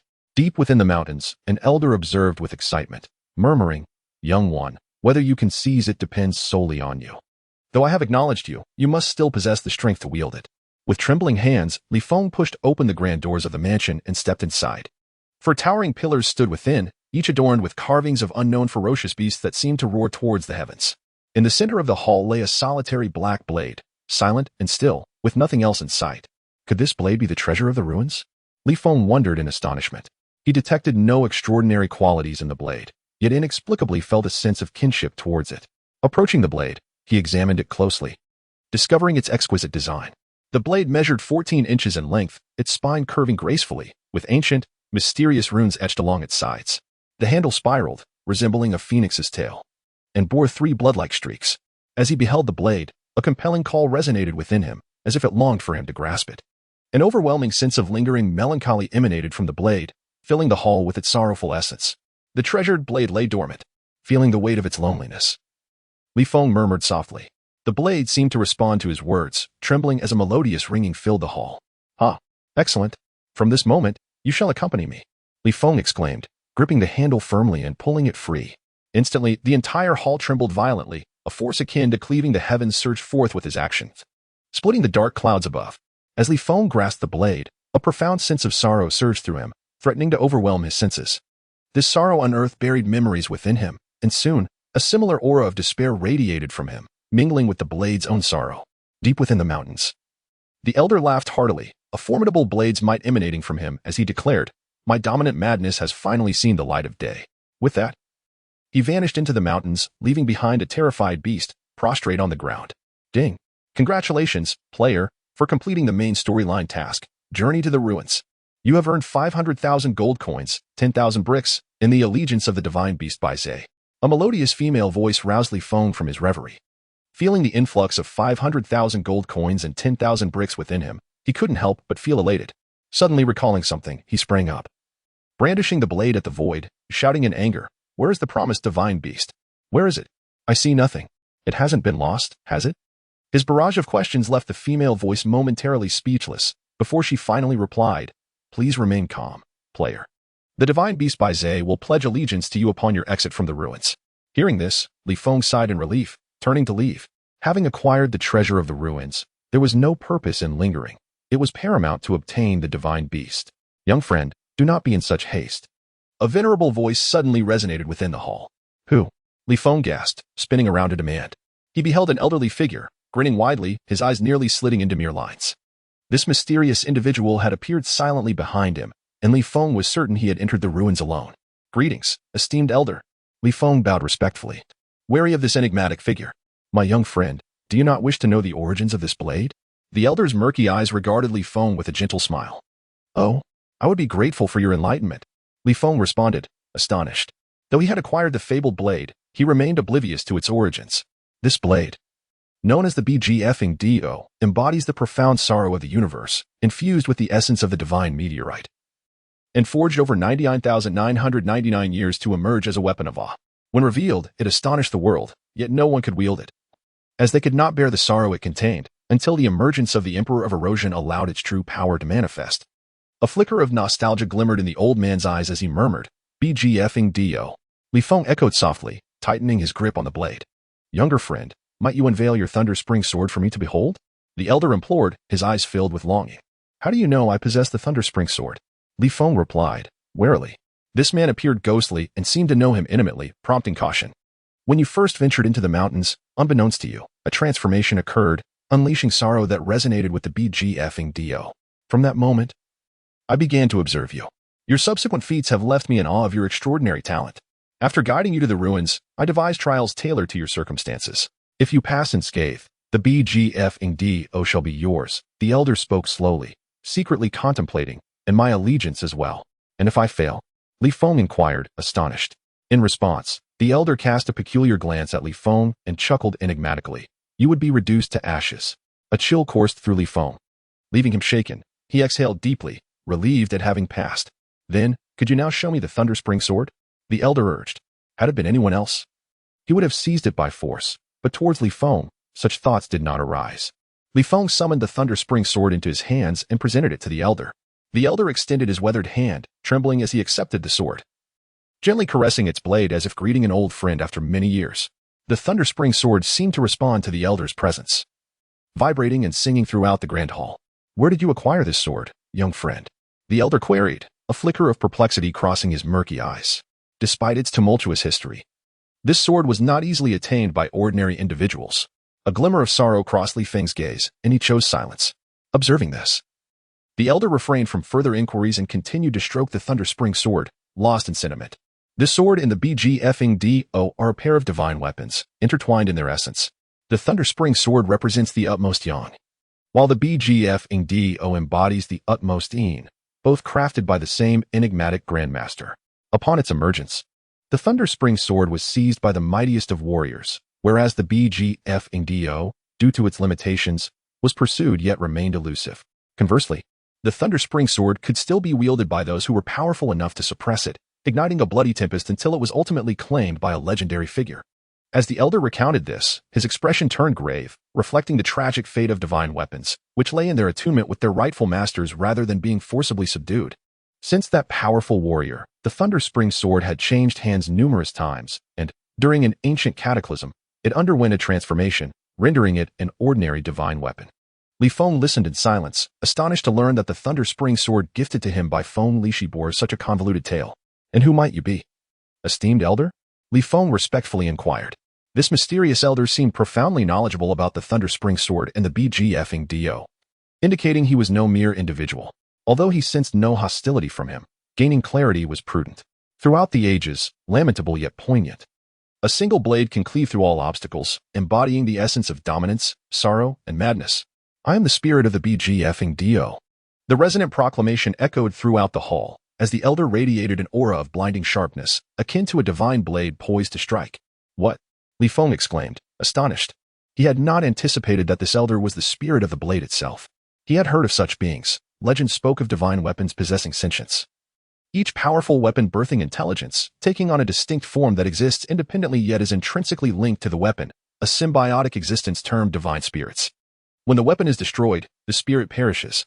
When the spirit is vanquished, the weapon lies sealed, awaiting a new spirit or master to revive its brilliance. Li Feng could hardly fathom that this elder was a divine spirit, which explained his profound understanding of both divine weapons. He promptly bowed. I pay my respects to the spirit of BG. Upon this, BG smiled with satisfaction, gesturing dismissively. There is no need for such formalities. You are the master of the BGFing, and thus, you are also my master. Moreover, since you are the master of the Thunder Spring Sword, I should follow you even more closely. At this revelation, Li Feng was taken aback, even with his resolute spirit. He was staggered by the notion of a divine spirit's allegiance. The idea was nothing short of extraordinary. Then what of the Thunder Spring Sword? Li Feng suddenly recalled something, casting a curious glance at the Thunder Spring Sword held by BG. The elder discerned his thoughts and spoke sorrowfully. The sword's spirit encountered a calamity during that ancient conflict, nearly leading to its demise. Fortunately, its master intervened in time, sealing the near-dissolved spirit within the sword, thus saving it. Since then, the sword's spirit has remained dormant, and only you can awaken it. How can I rouse it? Li Feng asked eagerly. This sword was the sole relic left to him by Feng Lishi, and he was determined to restore its former glory. Furthermore, if the sword's spirit were to awaken, he would gain the allegiance of two divine spirits. With your current cultivation, you are not yet capable of such a feat thus. Your immediate task is to strengthen yourself swiftly, BG sighed. Despite Li Feng's prodigious talent and remarkable will, he was still somewhat lacking. Li Feng, hearing this, displayed a resigned expression. Despite his rapid progress in cultivation, he felt overwhelmed by the developments unfolding around him. Next, you shall place the Thunder Spring Sword in the Divine Sea for nurturing, using the BGFing as your vessel to conquer the world. Furthermore, while I will accompany you, I will often enter a state of slumber. I shall only intervene if your life is in peril, BG stated matter-of-factly. Li Feng smiled serenely, responding, rest assured, with the BGFing in my grasp, its renown will only amplify. His tone was calm, yet his resolve surged like a tempest. Seeing this, a glimmer of approval sparkled in BG's eyes as he regarded Li Feng with greater satisfaction. This is the YUFing method. I will transport you to a realm where time stands still, and I shall not release you until you have mastered this technique. BG produced an ancient tome and handed it to Li Feng with composure. Li Feng accepted the YUFing method without a word, flipping through its pages. The technique that could summon the divine spirit BG was undoubtedly extraordinary. Upon opening the book, an overwhelming blade intent surged forth, enveloping him. He suppressed his astonishment and began to contemplate its intricacies. The blade is the apex of weapons. The wielder must embody dominance. Like sorrow and madness, every strike pierces the soul. First form, endless blades. Second form, 10 blades shatter extremity. Third form, 1 blade cleaves the void.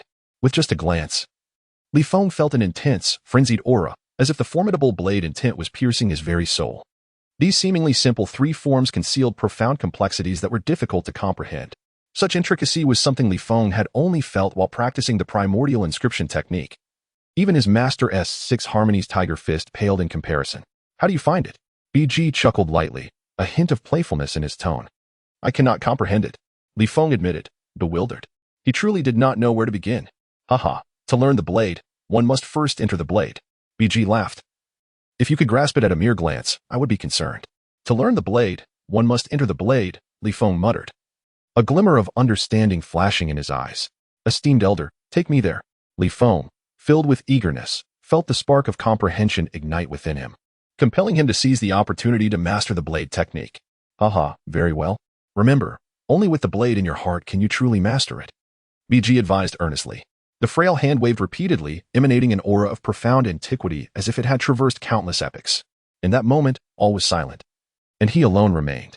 With a swift stroke, time halted, wild and tumultuous.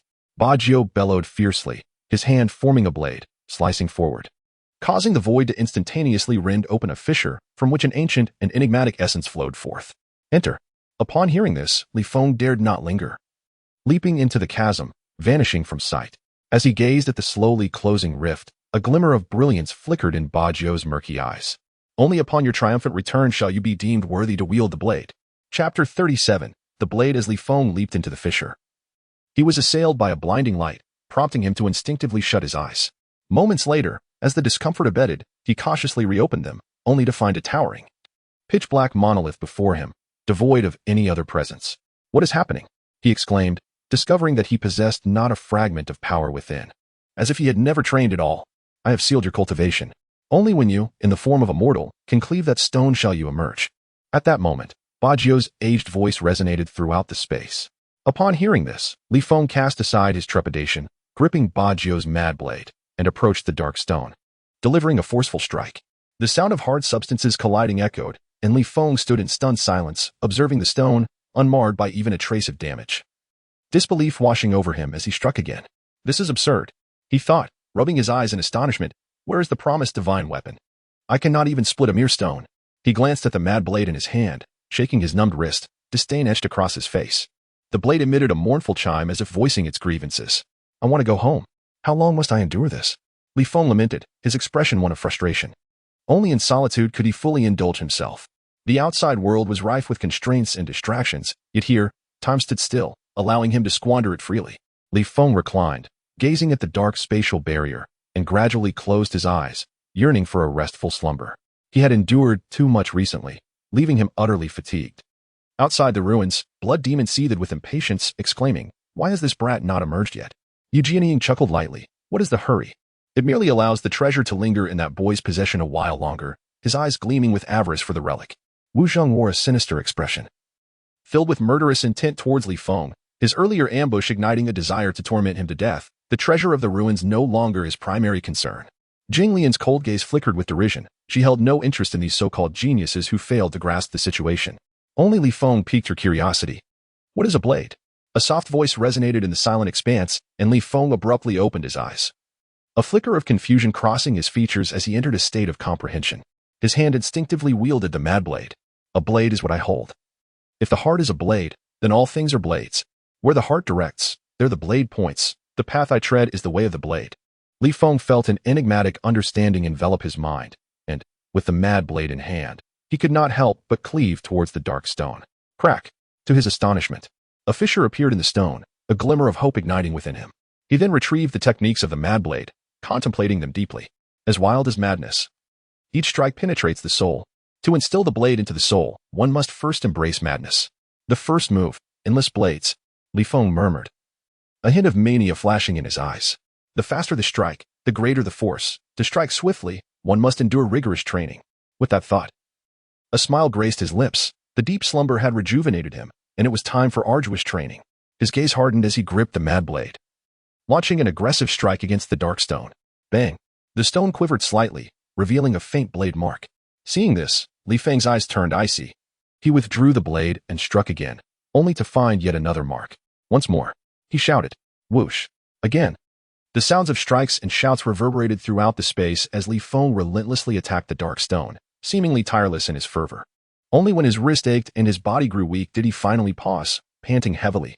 At that moment, the stone was marred with countless blade marks, and Li Feng had carved 100 into its surface. With his cultivation sealed, he resembled a mere mortal, relying solely on his body to recover. Throughout this time, he continued to ponder the mad blade techniques, losing track of time, immersed in his practice. The cycle continued, and Li Feng remained absorbed, forgetting all but the blade. The first move, endless blades. A thunderous roar erupted within the space, causing the dark stone to tremble violently. Gasping for breath, Li Feng beheld 1,000 blade marks with a smile creeping upon his lips. "I finally mastered the first move." Exhausted, he collapsed to the ground, awaiting the restoration of his strength. Gazing at the mad blade, a surge of audacity welled within him. The second move, 10 blades break the extreme. With the power of 1,000 blades, merge into 10, obliterating the limits. The second move of the mad blade techniques materialized in his mind. Wasting no time, he devoted himself to the tedious practice of the second move, his gaze unwavering and resolute. Unbeknownst to him, the 1,000 blades transformed into 500, then into 100. The second move, 10 blades break the extreme. With a resounding crash, 10 massive gashes tore open the dark stone. At this moment, Li Feng did not linger.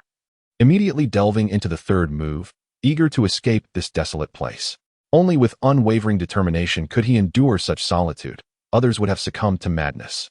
Time passed unnoticed as Li Feng stood silently, an aura of blade intent surrounding him, his gaze fixed intently upon the dark stone. The third move, one blade absolute void. Swish. As the blade sliced through the air, a resonating sound of utter annihilation echoed. Bang. The dark stone shattered into two halves. Success. Li Feng's face broke into a satisfied grin, releasing a sigh of relief. Immediately, he was enveloped by a mysterious force, gradually vanishing from the desolate space. The realm fell silent once more, the split stone embodying the tribulations of training. Upon beholding the familiar grand hall and the surge of power within him, Li Feng inhaled deeply, his gaze turning to Bajio, a smile gracing his lips. I have succeeded, though Li Feng's cultivation had not elevated. His combat prowess had ascended to a new level. Bajio's murky eyes sparkled with approval as he smiled. You have succeeded, becoming a true blade practitioner. In response, Li Feng nodded gently, the blade intent within him surging uncontrollably. Though still nascent, it hinted at an intention capable of cleaving through the heavens and earth. From now on, carry the mad blade upon your back, cultivating your bond with it to achieve the unity of man and blade. Bajio spoke softly, his form transforming into a phantom, merging with the mad blade. Li Feng, understanding the cue, lightly patted the mad blade, signaling Bajio to depart from this place. Subsequently, he secured the mad blade upon his back and slowly stepped out of the hall. Chapter 38. That blade Li Feng's silhouette materialized discreetly at the jade steps. His snow-white hair billowing gently, the ethereal cloak billowing high in the wind, the mad blade strapped to his back. With such poise, he descended the steps as if a celestial ruler gracing the mortal realm, transcending worldly concerns. Jing Lian gazed at that figure, a flicker of enchantment flashing across her eyes. A sentiment she herself had yet to recognize. The budding of affection.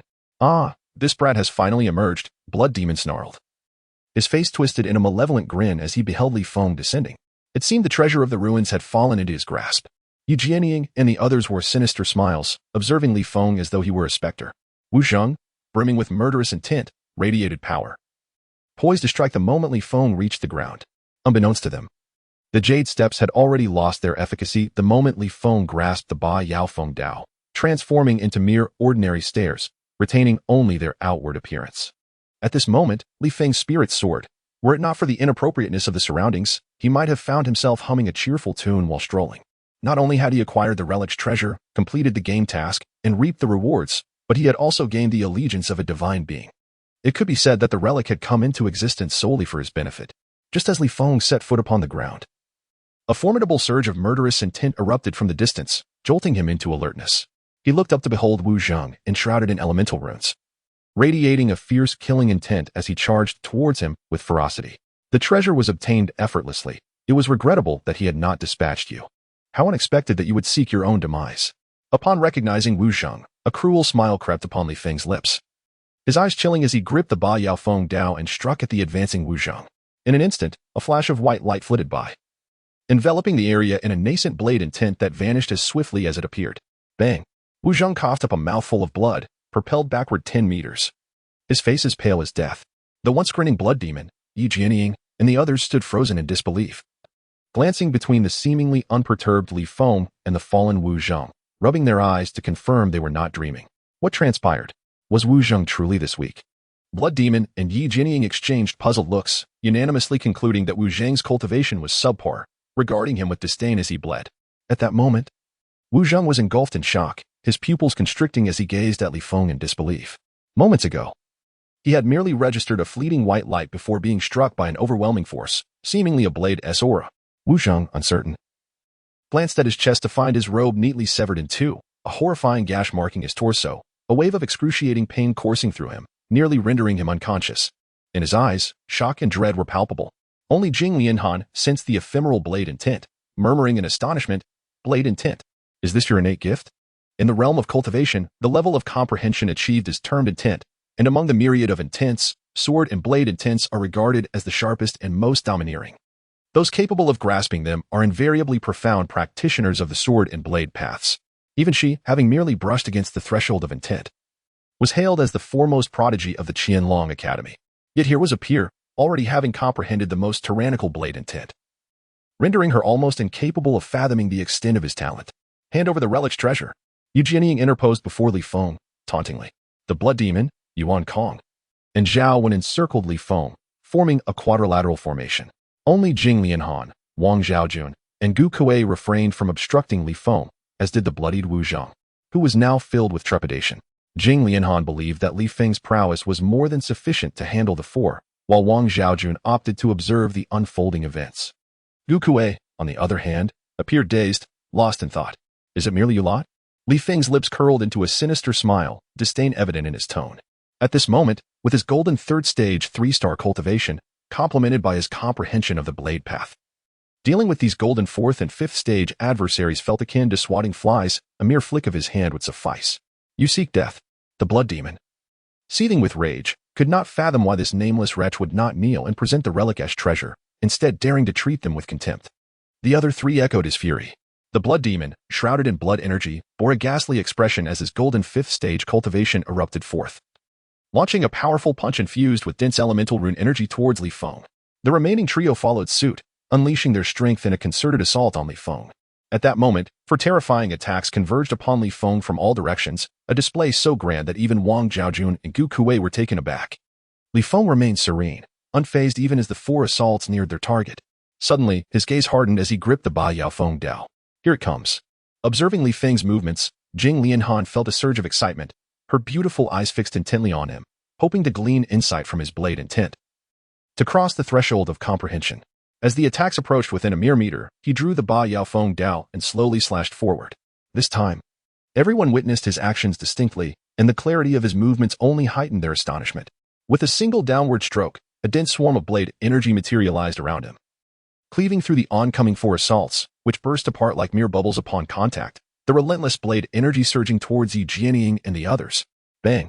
The four were sent flying like kites severed from their strings, blood spattering as they fell. The fallen quartet gazed at Li Feng in terror, their garments in tatters, the residual blade intent surrounding him instilling profound fear. At this moment, Wang Zhaojun and Gu Kuei also discerned the blade intent emanating from Li Feng, staring at him in astonishment. That was indeed blade intent. Only Jing Lianhan, in deep contemplation, radiated an enigmatic aura, due to their distance. Wang Zhaojun and Gu Kuei failed to notice her peculiarity.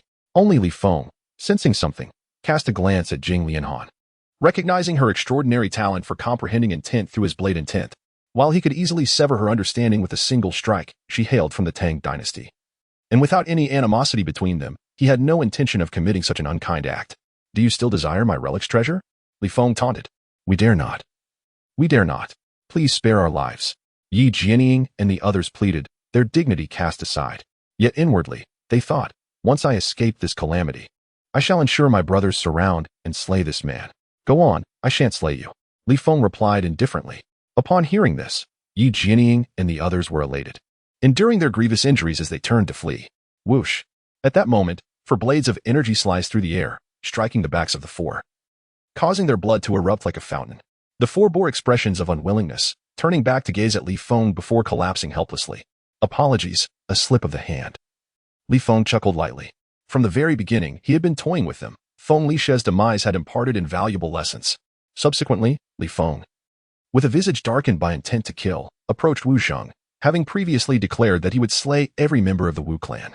His earlier mercy had merely extended Wu Zhang's life for a brief moment. Please, do not kill me, Wu Zhang stammered, terror evident on his face as he beheld the murderous aura surrounding Li Feng. The gruesome fate of Yi Jianying and the others had extinguished any will to resist within him. Fear not, it won't hurt, Li Feng replied with a light laugh. The blade descending. In an instant, Wu Zhang's head rolled away, his eyes wide with disbelief as blood gushed from his neck, spraying a meter away. Simultaneously, Jing Lianhan's eyes widened, and a feeble, yet sharp sword intent flickered from her being. Turning to face Li Feng, who stood with his blade raised, she silently expressed her gratitude. She had sensed that had Li Feng chosen to strike earlier, she would not have only failed to grasp her own sword intent, but would have also suffered its backlash. Thus, her gratitude encompassed both his blade intent and his restraint. Had it been anyone else, Jing Lianhan would have never achieved this comprehension. No one would allow a prodigy under 22 emerge unscathed. Li Feng sheathed the Ba Yao Feng Dao behind him and slowly moved forward, for these petty clowns had delayed his meeting with the divine beast by Zhe. Wait. Having slain these individuals, their forces will undoubtedly seek retribution, a cold voice interjected. Li Feng turned to see Jing Lianhan. He chuckled softly, offering no further response as he continued on his way. Witnessing this, Jing Lianhan ground her teeth in frustration. For someone of her aloof nature to offer such a warning was remarkable. Were other students from Qianlong Academy to witness this, they would surely find it astonishing that the ice goddess would show concern for others. Yet, Li Feng's indifference only deepened her resentment towards him. Wang Zhaojun observed the scene with a faint smile gracing her exquisitely beautiful face, evidently amused by Jing Lianhan's demeanor, which she had never witnessed before. Meanwhile, Gu Kuei had long since vanished from sight. Li Feng strolled amidst the towering trees, seemingly reveling in a beauty never before seen on earth. Suddenly, he halted. His gaze fixed upon a certain point, and spoke softly, "My dear friend, having followed me for so long, do you not intend to step forth and engage in conversation?" As his words fell, a robust figure emerged, revealing itself to be Gu Kuei. Observing Li Feng's likeness to his master, Gu Kuei respectfully introduced himself. "I am Gu Kuei, a disciple of the Yunzhou Yuding Pavilion. It is an honor to meet you, fellow cultivator." "Ah, the Yuding Pavilion?" Li Feng expressed his astonishment. The name seemed familiar. And then, a realization struck him. He recalled that a tome gifted by Feng Lishi mentioned the pavilion. It was said that the headquarters of the Yuding Pavilion was shrouded in mystery, its location known only to the heads of its branches across the continent. The influence of the Yuding Pavilion was such that even the foremost powers regarded it with trepidation, and its leader, Dong Huangtai, was an enigmatic figure, never before seen by anyone. "I am Li Feng. May I inquire why you have followed me?" Li Feng's demeanor remained composed, even against the Yuding Pavilion. He would not hesitate to defend his prized weapon, the Ba Dao Feng. Gu Kuei, recognizing Li Feng as the individual his master had mentioned, spoke with a newfound respect. "The individuals you have slain are backed by formidable forces, and they will undoubtedly seek vengeance. I have come to invite you to be our esteemed guest at the Yuding Pavilion." Taken aback by Gu Kuei's sudden shift in demeanor, Li Feng chuckled lightly. "There is no need for that. If those forces wish to come, they may do so. It would be a fine opportunity for my blade to taste their blood." A chilling glint in his eyes made Gu Kuei involuntarily shudder. "As a guest? Who knows if you intend to seize my Ba Dao Feng? Once I go, I may never return," Li Feng mused inwardly. Though he pondered whether he was being overly cautious, he preferred to remain vigilant and not fall into peril. With that thought, he continued onward. Observing Li Feng's audacious words, Gu Kuei could only shake his head with a wry smile, realizing he had acted too hastily. He silently resolved to return to his master. As his figure faded from sight, Li Feng smirked, pleased that Gu Kuei had recognized the gravity of the situation. Had he pursued further, Li Feng would not have shown him any courtesy. "Master!" At that moment, two figures appeared before Li Feng. The Qilong fox and the man Yin Teng Yeo. The two beasts gazed at Li Feng with reverence, sensing an aura of dread that seemed to emanate from him, as if he harbored an otherworldly ferocity that made them wary of overstepping their bounds. "They have arrived," Li Feng said coolly. With his current strength, these two beasts were barely able to keep pace with him. It seemed like the time had come to cultivate their potential. Having shared life and death experiences with them, he had no intention of abandoning them. Thus, he decided to remain within the King's mountain range to hone his skills. The flesh of the beast in this mountainous expanse would be immensely beneficial, and capturing a few more would be even better. At that moment, the two beasts, with their eyes glowing like lanterns, grew alert, their fur bristling, their powers surging. "What is it?" Li Feng inquired, puzzled, as he had not sensed anything unusual. "There is a formidable beast approaching us," the Qilong fox replied, its tone laced with caution. Upon hearing this, Li Feng's eyes narrowed. Just as he thought of the beasts, they had come.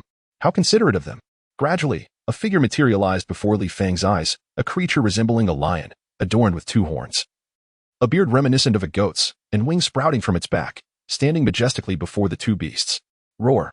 The two beasts roared in unison, sensing an overwhelming pressure emanating from the figure before them, as if it were the sovereign of beasts, compelling them to suppress their instinct to kneel.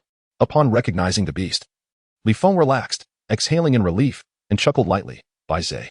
The beast trembled slightly, lowering its head and addressing Li Feng. "I have come to pay my respects, master." Li Feng smiled with satisfaction, sensing the powerful aura of the Platinum Realm emanating from Bai Zhe, a wicked grin forming at the corners of his lips. The Qilong fox and the man Yin Ting Yo were taken aback to hear the beast they feared address Li Feng as master, their respect for him deepening. Truly, he was a master of unfathomable prowess, able to command even a creature of such regal lineage. The two beasts suddenly felt that recognizing Li Feng as their master was the wisest decision of their lives.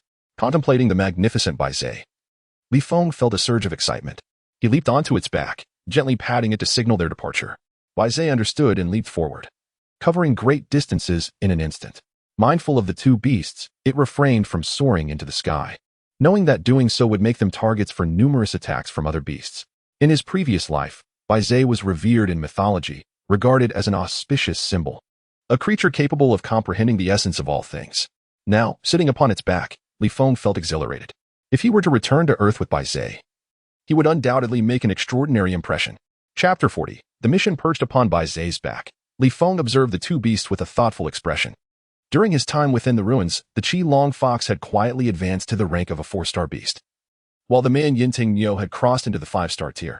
It seemed these two had been quite active during his absence. To enhance their progress in the near term, he would need to provide them with the flesh of beasts superior in rank or bloodline.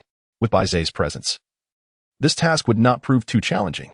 At that moment, Bai suddenly halted, its eyes filled with disdain. Master, we are approaching the territory of a 5-star beast.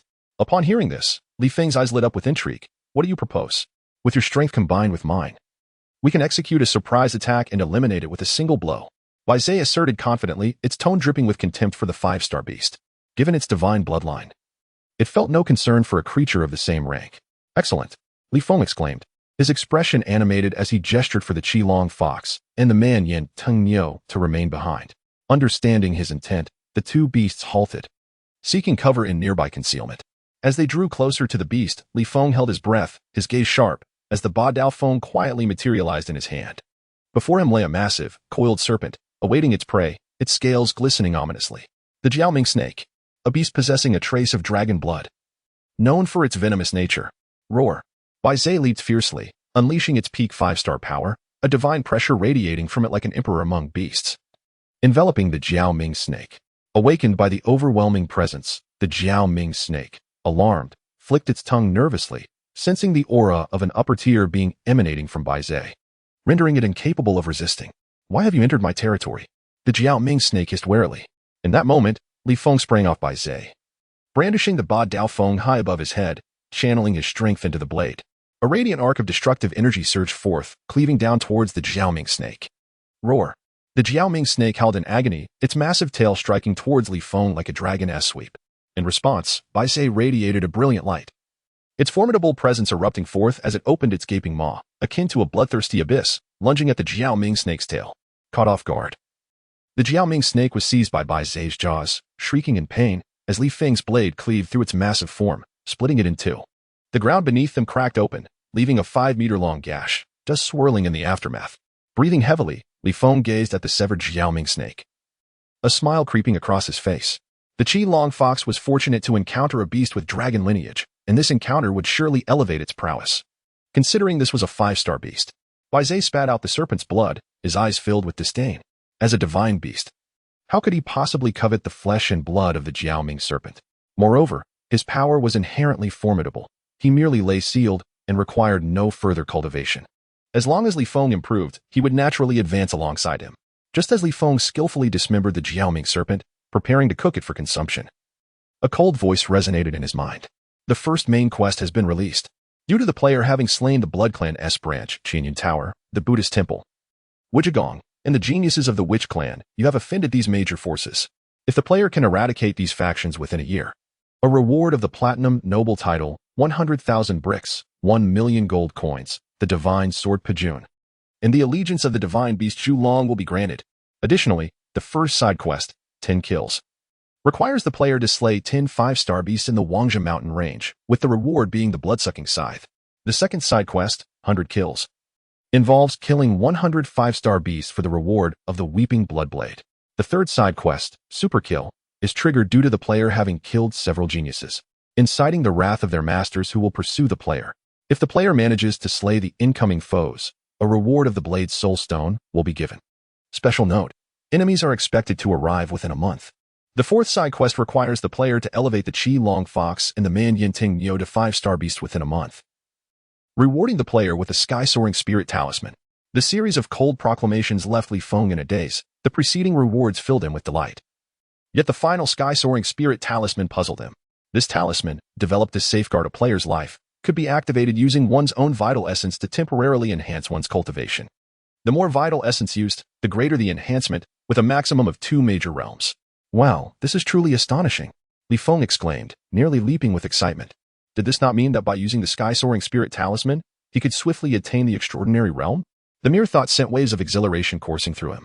However, the side effect was that once the effect wore off, he would be left utterly drained, and if he failed to eliminate his opponents, he would be left to await his demise.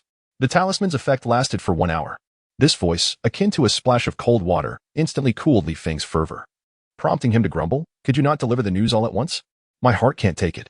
A retching sound echoed in his mind, leaving Li Feng astonished. Could it be sentient? He had always believed this was merely part of the game's design, but it seemed far more complex than he had assumed. As if sensing his thoughts, the voice vanished without a trace. Despite the sky-soaring spirit talisman having its drawbacks, its functionality was immensely powerful. A miraculous treasure capable of turning the tide of battle. When others deemed you insignificant, and you suddenly erupted with power, the experience was indescribable. The third side quest sent a chill through Li Feng's eyes, a surge of killing intent igniting within him. Just when he was troubled by the inability to locate the witch clan, they had now come to him. It appeared he must hasten to elevate the two beasts to 5-star status to acquire that sky-soaring spirit talisman, just in case. The man Yintingyou, having consumed the flesh of the Jiaoming serpent, would likely break through, but the Qi Long Fox posed a greater challenge. However, after consuming this serpent as flesh, it should also be able to reach the mid-4-star level. Within 3 days, he would strive for its breakthrough, conveniently completing the 10 kills quest. Although the warning was for an invasion within a month, who could say they wouldn't come within 10 days?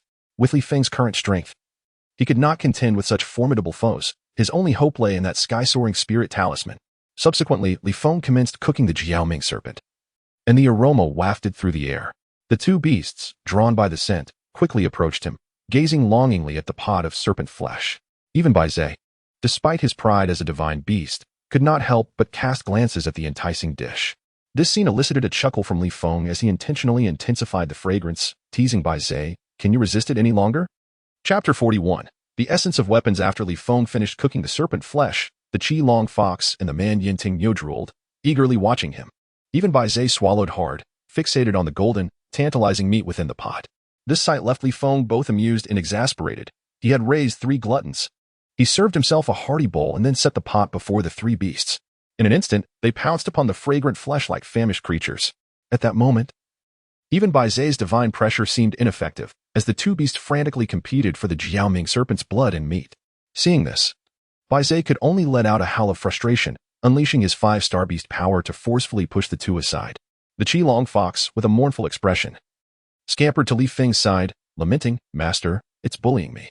Li Feng rolled his eyes in response, retorting, "What did you expect when you're so weak?" Nevertheless, to ensure the 2 beasts could enhance their powers, he scolded Bai Zhe, allowing the 2 to feast. After sending the Qi Long Fox away, Li Feng gazed at the rich broth in his bowl, feeling the potent energy contained within. Excited, he drank it all and closed his eyes, channeling the primordial inscription True Law to refine the surging power entering his body. The chaotic flower in his mind began to whirl at an astonishing speed, greedily absorbing the vital force of the blood and flesh. The 3 small divine seeds within his organs devoured it hungrily, and Li Feng's stagnant cultivation began to gradually rise. The 3 beasts, having consumed an entire pot of Jiaoming serpent flesh, felt no adverse effects, while the Qi Long Fox and the man Yintingyou surged with demonic energy, exuding a formidable aura that swept through the air like a tempest. Particularly with the man Yintingyou, flames danced around its body, its power skyrocketing, causing the surrounding trees to sway violently as if caught in a tempest. Li Feng, awakened by this overwhelming force, focused intently on the man Yintingyou's breakthrough, hopeful for its success, which would complete half of the 4th side quest. Boom! The man Yintingyou's power reached its zenith, and in an instant, a 5-star beast aura radiated from it, its flames growing even more brilliant. And the scales of its serpentine tail thickened. It has succeeded. Li Feng's anxious heart finally settled. Breakthroughs for beasts were not guaranteed. Sometimes unforeseen mishaps could leave them gravely injured or even near death. The Qi Long Fox looked on enviously at the man Yintingyou, feeling a pang of urgency as it realized it was now the weakest among its master's beasts. The newly empowered man Yintingyou bellowed in triumph, its spirit soaring. A powerful roar echoed, but even after its breakthrough to 5 stars, it still trembled under Bai Zhe's imposing presence. In the days that followed, Li Feng, accompanied by the 3 beasts, relentlessly hunted 5-star beasts in the depths of the mountain range. The roars and cries of the beasts reverberated throughout the area, instilling fear in the lesser 3- and 4-star beasts, compelling them to hide in their lairs. This spate of slaughter left Li Feng and his 3 beasts drenched in the scent of blood and the aura of death, sending shivers down the spines of all who encountered them. Under the nourishment of the blood and flesh of these beasts, Li Feng's cultivation ascended to the golden 6-star level. The Qilong Fox reached the late 4-star level, while the Man Yin Tung Nyo peaked at the early 5-star level. Congratulations, player, for completing 10 kills. You have been awarded the blood-sucking scythe. Just as Li Feng had slain his 10th 5-star beast, a chilling voice interrupted his actions. Huh, what is going on? Wasn't I supposed to receive the blood-sucking scythe? After inspecting his internal space, Li Feng questioned, only to find that aside from previous rewards, nothing new had appeared.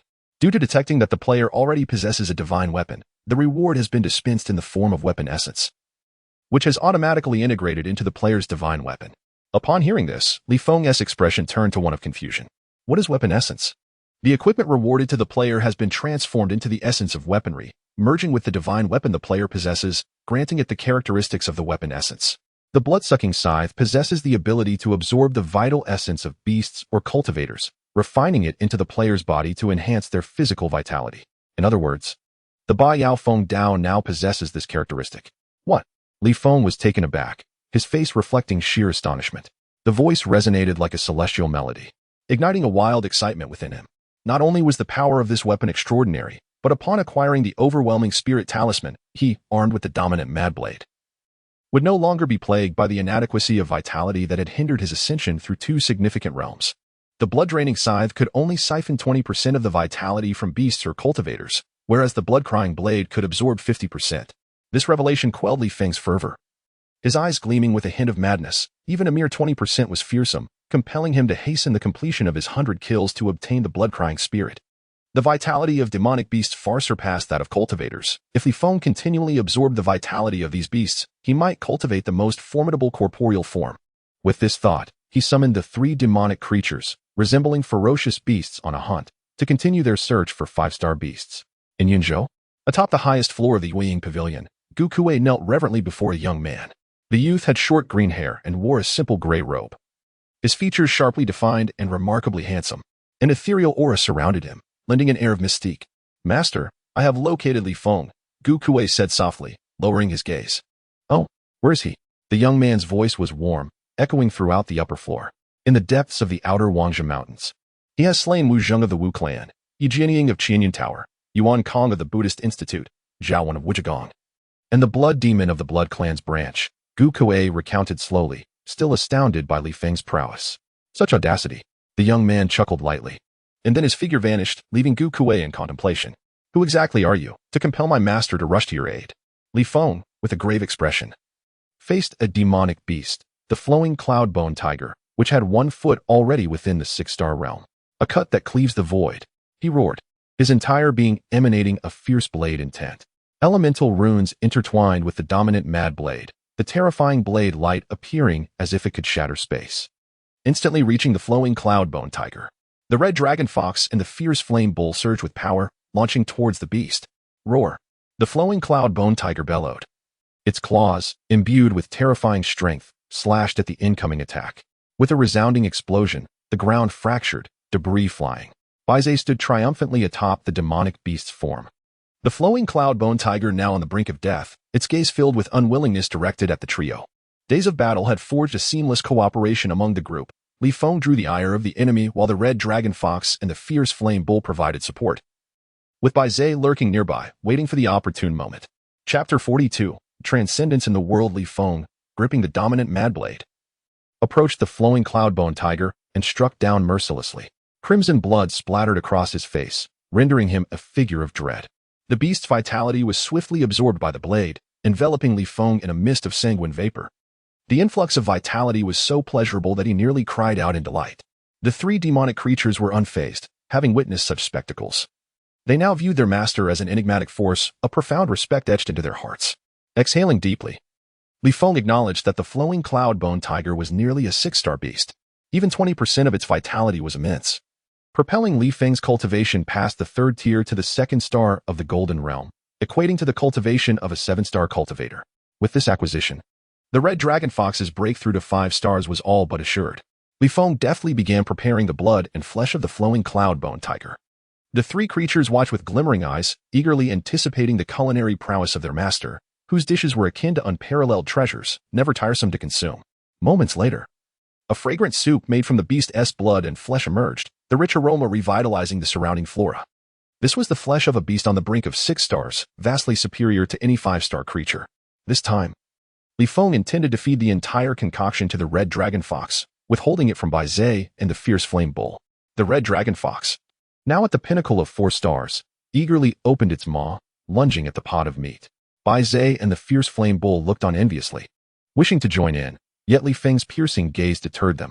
Gradually, the red dragon fox became enveloped in a crimson glow, a searing heat radiating from it, causing the two companions and Li Feng to step back. The creature's power surged, and ethereal shadowy tails emerged beside its fiery tail, its demonic aura threatening to breach the heavens. Roar! The red dragon fox howled into the sky, shaking the ground for 10 miles. Its ethereal tail solidifying as the aura of a 5-star beast unleashed, causing trees to sway violently, leaves cascading to the ground.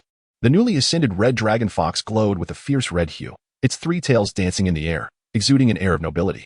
Witnessing this transformation, a satisfied smile graced Li Feng's lips. The red dragon fox had not disappointed him, not only achieving a breakthrough, but also refining its bloodline. Congratulations, player, on completing the 4th side quest.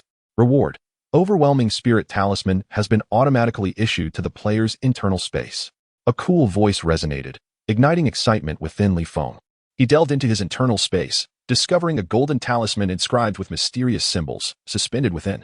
With a mere thought, the talisman appeared in his hand, an eerie aura emanating from it, startling the 3 demonic creatures. They sensed a strange, lethal danger alongside an unremarkable calmness from the talisman, deepening their reverence for Li Feng. Indeed, the extraordinary delicacies he prepared were paramount. Sporting a cunning smile, Li Feng anticipated the arrival of those seeking vengeance, eager to test the power of Transcendent Realm cultivators. Subsequently, he continued to lead the 3 beasts in hunting 5-star creatures. With their current strength, they could nearly annihilate any 5-star beast in its later stages, and before long, Li Feng was on the verge of completing his 100 kills. On this day, after slaying the 100th 5-star beast, Li Feng was engulfed in a torrent of vitality. The overwhelming force flooding his being, turning his eyes blood red and causing his strength to surge. The chaotic blossoms in his mind spun rapidly as the primordial inscription technique activated autonomously. Grinding his teeth, veins bulged from his skin as the accumulated vitality erupted within him. A terrifying force coursing through him, nearly bringing him to tears. Elemental runes converged towards him, mingling with the vitality that coursed through his body. At this moment, Li Feng was both pained and exhilarated. Beyond the Wangzhe Mountains, a middle-aged man radiated a murderous aura, stepping through the void, covering 100 meters in a single stride. Suddenly, he halted, directing his gaze toward Li Feng's position, coldly stating, "This aura of breakthrough. Could it be that brat?" Quickening his pace, he darted towards Li Feng. Boom! An immense pressure erupted from Li Feng, scattering the elemental runes around him, marking his breakthrough to the 1st star of the Golden Realm. Simultaneously, Bai Zhe's aura transformed dramatically, equivalent to the early stage of a 6-star beast, leaving the red dragon fox and the fierce flame bull in astonishment, unaware of how Bai Zhe had silently ascended. Feeling the surge of power, the 3 demonic creatures regarded Li Feng with confusion. From this aura, they sensed Li Feng's cultivation belonged to the Golden Realm, yet seemed to transcend it. This left them utterly perplexed, shaking their formidable heads. For the enigma of their master was beyond their comprehension. At this moment, although Li Feng still possessed the cultivation of the Golden Realm, his strength was sufficient to rival that of a platinum practitioner. He had transcended the typical cultivators of this continent, having reached the pinnacle of golden 10 stars, rendering him the greatest prodigy of this realm. It was well known that the ultimate stage of cultivation was 9 stars. Upon achieving this perfection, one could break through to the next realm. No one had ever surpassed the 10 stars. And the classification beneath the mysterious King realm was not something ordinary individuals were privy to. Congratulations to the player for completing the 100 kills. Reward: Blood-Weeping Soldier Soul has been automatically integrated into the Dominator's Frenzied Blade. The Dominator's Frenzied Blade in Li Feng's hand suddenly flashed with a crimson light, its aura transforming into something even more bloodthirsty. Feeling the change in the blade's aura and the surging power within, Li Feng smiled with satisfaction. The pain he had endured was worth it. Just as expected, you little rascal. At that moment, a domineering voice reverberated throughout the area, the terrifying sound wave nearly shattering Li Feng's eardrums. His complexion paled, and a cruel smile flickered at the corners of his mouth as he murmured, "Finally, you have arrived?" The 3 white fox demons bristled, their power surging as they warily gazed into the void. Chapter 43. The arrival of adversaries. A middle-aged man clad in a dark blue brocade robe, with a robust build, gradually appeared before Li Feng. His long, jet black hair floated in the air, emanating an overwhelming aura as he stood in the void, coldly observing Li Feng as if he were a mere corpse. "Is it you who has slain my disciple?" The man's voice, heavy with murderous intent, exploded in Li Feng's ears, a formidable pressure enveloping him. The weight of this presence pressed down upon him like a mountain, causing his body to bend slightly, sweat beading on his forehead. His gaze growing increasingly frigid as he replied, "What of it? Whether it is true or not changes nothing." Even under this oppressive force, Li Feng remained resolute. "Very well. You possess guts." The middle-aged man responded with a smile, though his murderous intent intensified. To him, Li Feng appeared as insignificant as an ant, prompting him to delay killing Li Feng and instead toy with him, for the death of his disciple could not be in vain. "Which force do you belong to?" the man inquired suspiciously. From Li Feng, he sensed a golden realm aura, yet it felt somewhat different, which bewildered him. "I belong to no sect," Li Feng replied nonchalantly. Such forces were always fearful of offending those stronger than themselves, lest they invite their own destruction. "Ha ha, then you shall die?" The middle-aged man laughed maniacally. A tidal wave of murderous intent erupted as he raised a hand, but at that moment, a distant shout interrupted him, causing his hand to pause in midair. "Wait." Meanwhile, the hanging explosive talisman that had quietly manifested in Li Feng's hand slowly receded behind him as he looked up towards the distant void, where he sensed an equally formidable presence rapidly approaching. A middle-aged man in a jade brocade robe, his face adorned with stubble, gradually materialized in the air, his deep, dark eyes fixated on the first man, Elder Zhaoji of the Wuji Palace. The first middle-aged man remarked gravely, observing the figure that had emerged in the void. "Elder Yi Hen of the Qinyuan Tower." Zhaoji acknowledged with equal seriousness. Clearly, their respective auras instilled caution in one another. "Elder Yi Hen, can you hand this boy over to me? He has slain my disciple, Zhao Wan. I wish to tear him apart." As Zhaoji spoke, a robust aura enveloped Li Feng. Anticipating a battle between the two elders, Li Feng suddenly found himself ensnared, unable to move. "This boy has also killed my disciple." "Eugenie," Yi Hen stated flatly, his murderous intent towards Li Feng unmistakable. "This rogue is incredibly audacious," Zhaoji exclaimed in astonishment, not expecting Li Feng to have slain Yi Hen's disciple as well. "Are both of you here as well?" a puzzled voice interjected, as a woman adorned in a white robe with golden patterns and crowned with golden hair materialized between them. Li Feng looked up to see her green eyes, which appeared rather eerie. "General Sun Bin of the Blood Clan." Both Yi Hen and Zhao Ji regarded her with apprehension. Sun Bin, a direct subordinate of the Blood Clan's death god, Cao Cao, possessed unfathomable strength. Even if the two combined their might, they wouldn't dare assert they could escape her grasp. Moreover, the influence of the Blood Clan was not something they could provoke. Surprised, Li Feng gazed at Sun Bin, realizing he had encountered yet another game hero. This time from the Blood Clan. She was the second female hero he had seen since his arrival, the first being the captivating Dachi. "What brings you here?" "Lady Sun Bin?" Yu Hen and Zhao Ji bowed respectfully, their tones overflowing with deference. Sun Bin remained silent, her eerie green eyes suddenly locking onto Li Feng as she calmly asked, "Did you kill my subordinate, Blood Demon?" Upon hearing this, both Yi Hen and Zhao Ji turned to Li Feng in astonishment, taken aback by his audacity. Under Sun Bin's intense gaze, Li Feng felt an oppressive weight, causing his complexion to blanch momentarily. Straining to suppress his discomfort, Li Feng replied with composure, "Indeed." His white hair billowed, and his sleeves fluttered in the wind, exuding an air of tranquility akin to a mountain unperturbed by an impending collapse. "Excellent." Sun Bin's emotionless words sent a chill through Li Feng, causing him to shudder involuntarily. "Since this boy has also slain Lady Sun Bin's subordinate, I shall leave his demise to you." Both Yi Hen and Zhao Ji spoke simultaneously, their tones dripping with flattery. In front of Sun Bin, the question of whether they could exact revenge for their disciples became inconsequential. After all, Li Feng was destined to die. Avoiding offense to Sun Bin was the optimal outcome for them. Sun Bin regarded Li Feng with a detached gaze, her delicate hand raising slightly as she pressed down toward him. Li Feng felt a terrifying force, as if it could shatter space, cascading down upon him like a waterfall. His body bent under the pressure, beads of sweat streaming down as he gritted his teeth, enduring this immense power. Blood surged into the hanging explosive talisman behind him. Had he not been lacking sufficient blood energy, he would have erupted by now. The three demons watched Li Feng's distress and suddenly roared at Sun Bin. Bai Sei, in particular, unleashed the aura of a six-star beast, gathering energy in his mouth to hurl at her. Interesting, it appears there is even a six-star slave beast. A slight smile graced Sun Bin's pale face as she waved her hand, effortlessly dissipating the incoming energy like mere bubbles. This spectacle caused both Bai Sei and Li Feng to narrow their eyes in trepidation as they regarded her. Li Feng was astonished by Sun Bin's strength. It was known that with Bai Zai's divine beast qualifications, a 6-star in the early stage could rival a mid-stage 6-star beast.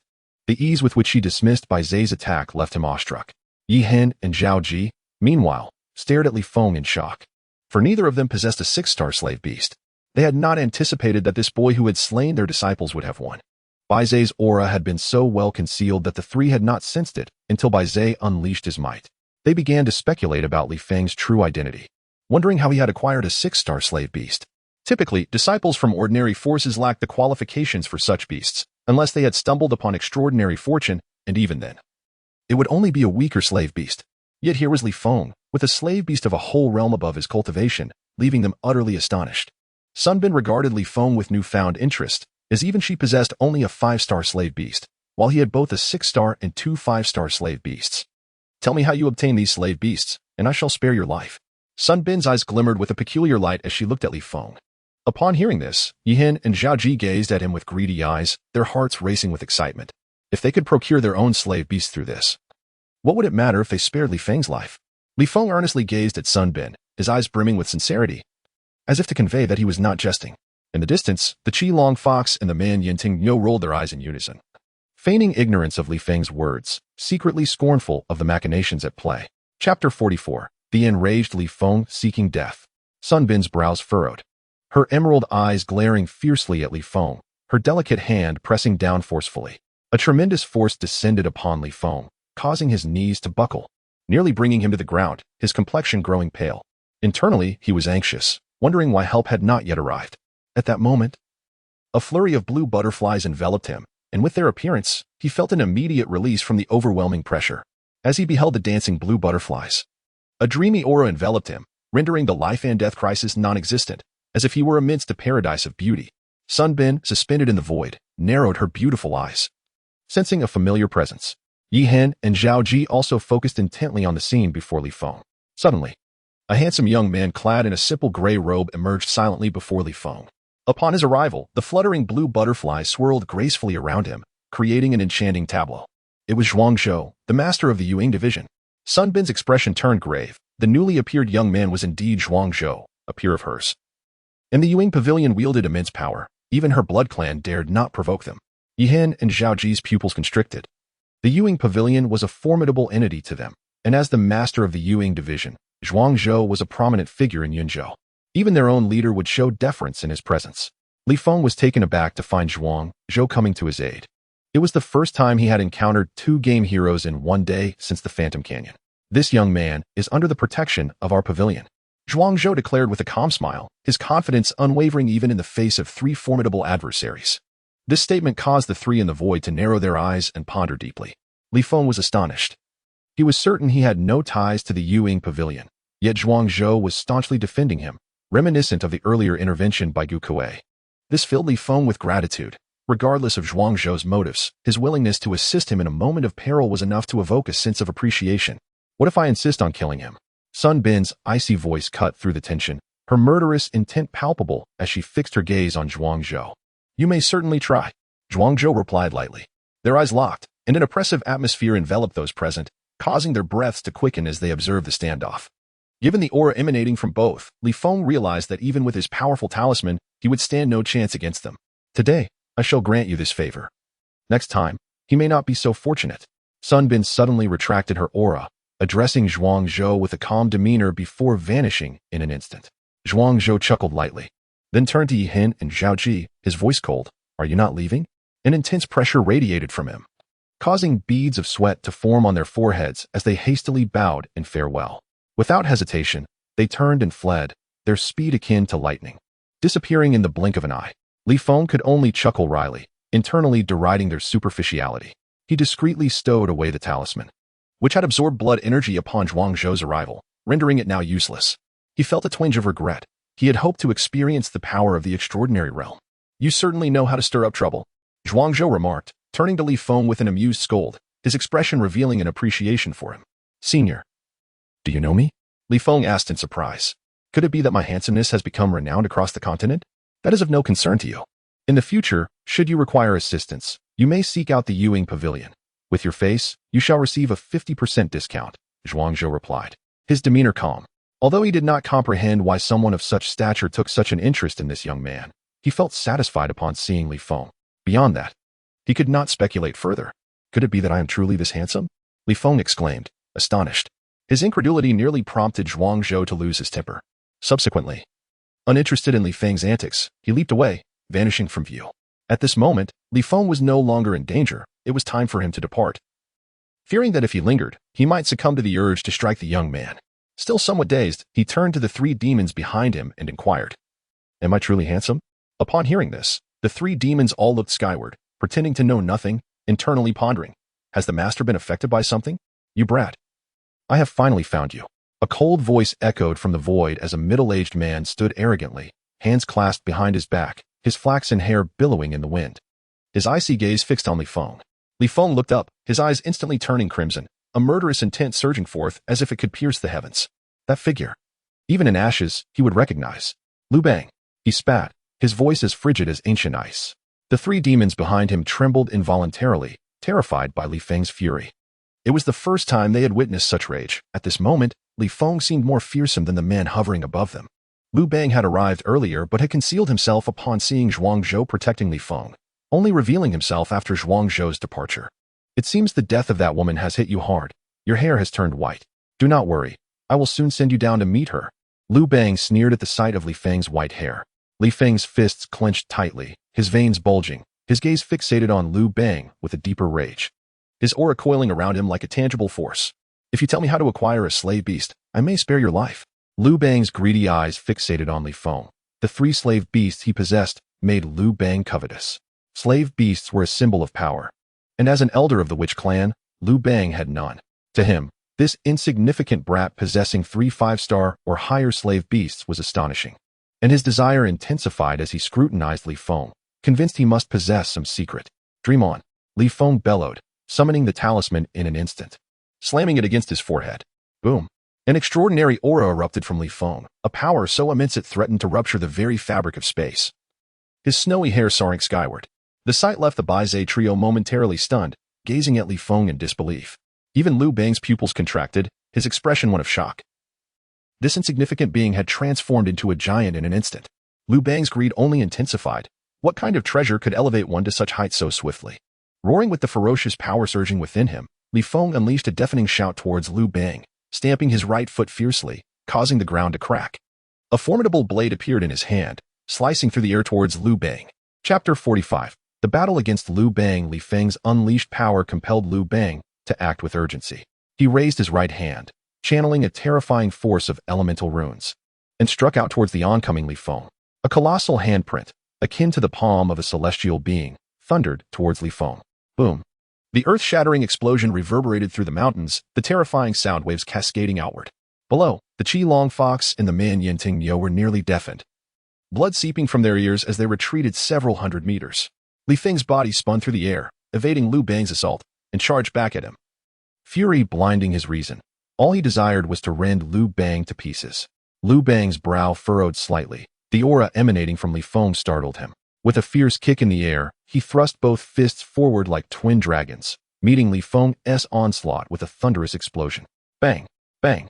The clash echoed through the void, sending Li Feng hurtling backward like a cannonball, crashing into the ground. As Lu Bang retreated several steps in the void, it seemed as if the very fabric of space was collapsing beneath his feet. What kind of power is this? A flicker of astonishment crossed Lu Bang's mind. He had never anticipated that despite having reached the pinnacle of extraordinary 9-star perfection, he would still be pushed back by the explosive force of Li Feng. What kind of fortuitous encounter has this youth experienced? The greed in Lu Bang's eyes intensified, with Li Feng's strength at a mere 1-star of the first tier. After utilizing the astonishing spirit talisman, his cultivation shot up to extraordinary 6-star. Had it not been for his formidable combat prowess, he would have long been severely injured by Lu Bang's palm strike. Li Feng, crashing to the ground, did not stop for a moment. After stabilizing himself, a blade intent enveloped him. Raising the domineering blade with a ferocious gaze fixed on Lu Bang, he roared, 1,000 blades, unending. Instantly, a dense barrage of terrifying blade energy, shimmering with an astonishing chill, surged toward Lu Bang. Blade intent. Lu Bang's expression bore shock. The first time he had encountered Li Feng, he had considered his talent, and now, seeing him once more, Li Feng's prodigious abilities continued to astound him. Without daring to delay, Lu Bang condensed the elemental runes throughout his body into his fist. An overwhelming force emanating from it as he struck fiercely toward the incoming storm of blade energy. Boom! The collision of tremendous forces caused the surrounding void to fracture, and the storm of energy surged outward. Trees in the vicinity exploded into splinters amidst this tempest. "Young man, I must say, you truly astonish me," Lu Bang remarked with a peculiar expression as he gazed at the panting Li Feng below. With blood-red eyes, Li Feng disregarded Lu Bang's words. His strength surged, and he thrust the domineering blade behind him before drawing it once more, bellowing, 10 blades shattering the extreme. Instantly, 10 terrifying blade lights cleaved through the void toward Lu Bang, shattering everything in their path. The might of the blade intent was truly fearsome. Standing still, Lu Bang felt his pores erupt. From those 10 blade lights, he sensed an imminent threat. No longer hesitating, a torrent of power surged forth from him as he unleashed 3 consecutive punches, each radiating brilliant light, aimed directly at the 10 blade lights. Rumbling, the earth-shattering explosions resounded as fist and blade clashed, causing the entire void to tremble violently, with horrifying aftershocks radiating outward. A blade that cuts through the void. Li Feng did not pause, unleashing another tremendous blade light toward Lu Bang, cleaving the air and creating a massive rift. Lu Bang's expression grew grave as he felt the terrifying force compel him to unleash his full strength. An overwhelming might surged from him as a dazzling fist light manifested, charging toward Li Feng like a raging tide. Bang! The void shattered, and a powerful wind swept outward. Li Feng's chest echoed with the sound of breaking bones as he spat blood, sent flying into several towering trees before crashing heavily to the ground. Beside him, Bai Zhe darted forward, furiously roaring at Lu Bang. Had it not been for the command that Li Feng had sent telepathically moments ago, it would have joined the fight alongside him. Feeling the turbulent energy within him, Lu Bang stared at Li Feng in shock. Not having anticipated that this Mirand had grown to such an extent, his murderous intent surging. Beyond the mountains, Zhuangzhou, who had been traversing the void, suddenly turned his gaze toward the source of the explosive aura, bellowing, "Damn it!" He swiftly made his way toward Li Feng's location. Lu Bang slowly descended from the void, a dense sphere of elemental runes materializing in his hand as he blasted Bai Zhe aside. Bai Zhe, at the initial stage of 6 stars, was utterly incapable of withstanding Lu Bang's might and was instantly sent flying. The nearby Qi Longhu and Min Yinting Yo rushed toward Lu Bang, determined to protect Li Feng, even if they were outmatched. Seeing this, Lu Bang grew impatient, unleashing 2 waves of power toward the 2 beasts. Bang! The 2 creatures were sent hurtling away like kites severed from their strings, blood spurting from their mouths. "Young man, I have changed my mind. It seems you shall meet that woman sooner." Lu Bang grinned malevolently as he approached Li Feng, an aura of slaughter surrounding him, chilling the air. A surge of astonishing hatred glimmered in Li Feng's eyes as he fixed his gaze on Lu Bang. The depletion of his internal power rendered him powerless to resist Lu Bang. Had it not been for the intense hatred burning within him, he would have long succumbed to unconsciousness. "Child, to die at my hands would be your honor," Lu Bang declared, a murderous glint in his eyes as he raised his hand, channeling terrifying power to strike at Li Feng's head. Sheer. Li Feng's gaze grew dazed as he sensed the imminent threat, seemingly hearing Xi's voice calling to him. Bang! At that moment, Lu Bang was suddenly sent flying back. A figure standing proudly before Li Feng, eyes coldly fixated on Lu Bang. Seeing the familiar silhouette, Li Feng could no longer hold on and fainted. "Lu Bang, you seek death." Zhuangzhou's gaze turned icy as he shouted. Fortunately, Li Feng had not perished. Otherwise, he could hardly fathom how to bear the wrath of that figure. "Zhuangzhou," Lu Bang exclaimed in astonishment, not expecting Zhuangzhou to value this young man so highly as to return and save him once more. Who exactly is this youth? One must understand that Zhuangzhou's identity was not something an ordinary person could approach. What manner of individual is this? To command your utmost regard? The confusion in Lu Bang's heart compelled him to question Zhuangzhou. "Get lost." Zhuangzhou erupted with murderous intent, shouting without reservation. His trepidation toward Zhuangzhou was such that Lu Bang could not muster any further threats, casting a resentful glance at Li Feng before turning away. Though he and Zhuangzhou were of the same caliber, rumors spoke of Zhuangzhou possessing a mysterious treasure bestowed by the Eastern Emperor Tai, capable of slaying stellar-level strongmen. Zhuangzhou glanced back at the unconscious Li Feng, sighed, and lifted him, along with the 3 beasts, vanishing into the regal mountains. Chapter 46. The Blade Path Soul Stone. Li Feng's eyes snapped open, yearning to rise, but his body felt as if it had been shattered, the pain unbearable. "Lu Bang." Again, once more. Li Feng gritted his teeth, the murderous intent in his eyes suffusing the room with a chilling aura. No one had ever incited such hatred in him. Such a desperate longing to see him torn to shreds. Taking a deep breath, Li Feng concealed his murderous intent, calming his thoughts as he surveyed the surroundings. Discovering he was in an ancient yet grand room, memories of the scene before his unconsciousness flooded back to him. Zhuangzhou, Li Feng murmured, filled with gratitude for Zhuangzhou, who had once again saved him, due to being struck unconscious by someone while using the astonishing spirit talisman for the first time. A revenge quest had been initiated. Kill Liu Bang. Rewards, 10,000 bricks, endless blade. At that moment, a clear voice resonated in Li Feng's mind. Revenge. A cold glimmer flashed in Li Feng's eyes. Even without triggering this quest, he was determined to eliminate Liu Bang. Activate player attribute panel and initiate experience mode. Character, Li Feng. Profession, warrior. Rank, 1 star of the first tier.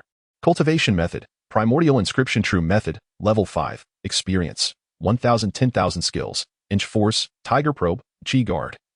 1,000 blades, unending. 10 blades shattering the extreme. A blade that cuts through the void. Equipment, heavenly thunder spring sword. Domineering blade. 50% lifesteal enhancement, god hiding cloak. Boots of swiftness. Mask of suffering. Inherent runes. Dragon of fire's incineration, water's meditation, earth's harmony, thunder's mutation. Special attributes, blade intent, sword intent, apex, weapon spirit, bloodsucking scythe. Weeping blade. Title, noble. Fortune, 50, title enhancement, mask of suffering enhancement, form, none. Li Feng stared at the attribute panel before him in astonishment. Having long thought it did not exist, only to discover it had been hidden. Then, with a hint of confusion, Li Feng inquired, what is experience mode? Experience mode is a specially designed system for players, aimed at accelerating their growth. In the future, players will gain experience based on the cultivation level of any local cultivators or beasts they defeat. Once players reach maximum experience, they can advance to the next star rank. The higher the cultivation level of the adversary, the greater the experience earned. What? Li Feng's expression was one of astonishment. Did this mean he could enhance his cultivation simply by taking lives? His heart raced with excitement. This was undoubtedly the most exhilarating news he had ever received. Were it not for the current circumstances, he would have eagerly embarked on a killing spree. What is a form? Li Feng gazed at the final line on the panel. Bewildered. A form is a hidden second mode of the player, obtainable through quests or triggered automatically, each possessing unique characteristics such as enhanced speed, increased combat power, and improved defense, with the specific type of form dependent on the player's fortune. Upon hearing this, Li Feng was overjoyed. It was akin to an overwhelming advantage, particularly the enhancement of combat power. Although the exact degree of enhancement was unknown, it was still extraordinarily formidable. Congratulations to the player for completing the overkill mission. Rewarded with a Blade Soulstone. What is a Blade Soulstone? Li Feng was astonished. This was the first time he had encountered such a wondrous artifact. Soulstones are rare treasures developed by the game to reward players, capable of enhancing special attributes, and the Blade Soulstone specifically augments the player's blade intent. How extraordinary! Li Feng felt a surge of excitement. Within mere minutes, he had been astonished countless times. This golden finger truly was a treasure that forged peak powerhouses across realms. Undeniably powerful. Soon, Li Feng's consciousness sank into his internal space, where he discovered a pitch-black stone lying quietly, exuding a sharp blade intent that shattered nearby bricks and coins. Yet, Li Feng felt no remorse, only immense joy. As the Blade Soulstone appeared in his hand, an intense blade intent wafted through the room, causing fissures to form in the furniture. Do you wish to use the Blade Soulstone? Yes. Li Feng responded without hesitation. In an instant, the Blade Soulstone shot into his mind like a beam of light, and a profound aura enveloped him.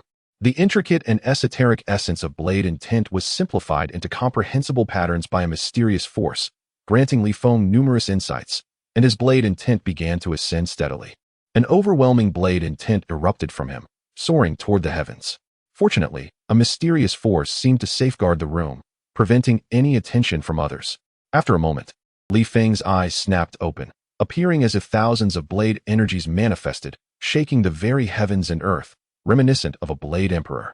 Mid-stage blade intent. Li Feng inhaled deeply, filled with joy.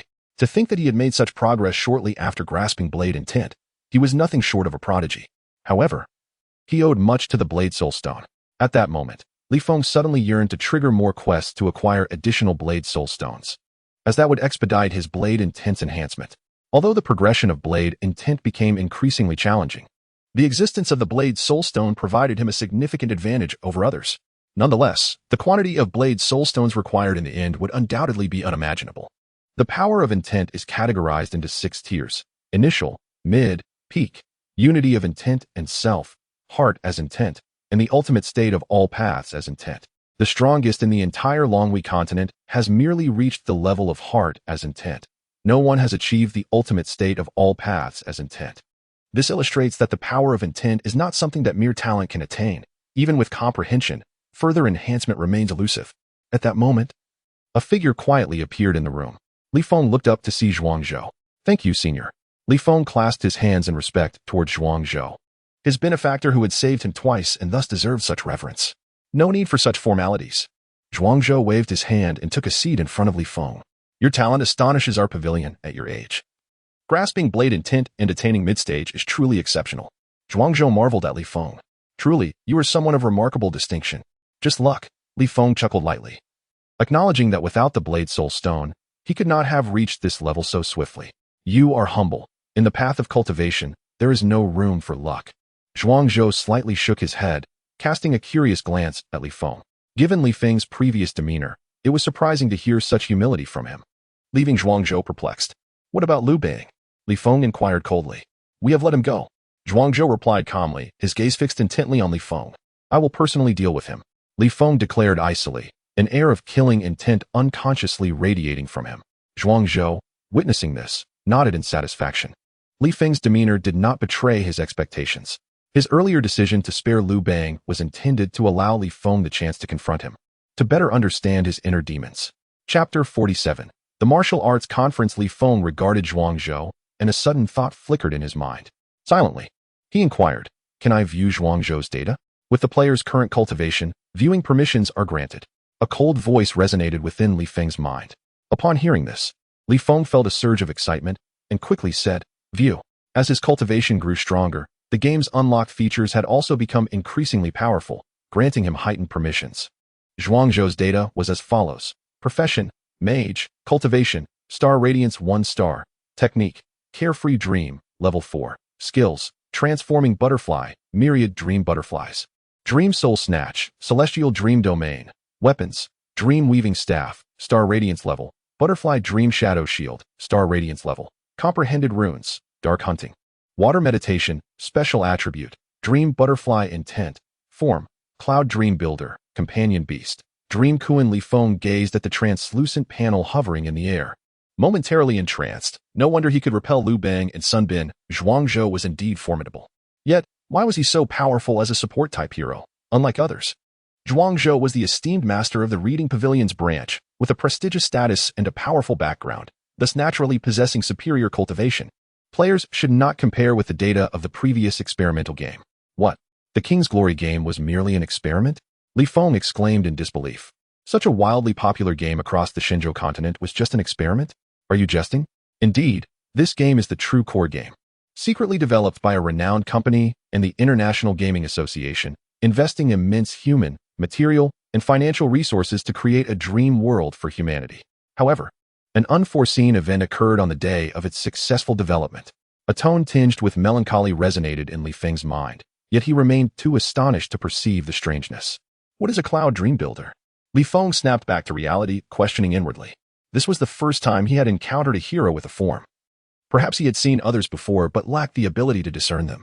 The Cloud Dream Builder is a special form comprehended by Zhuangzhou upon transformation.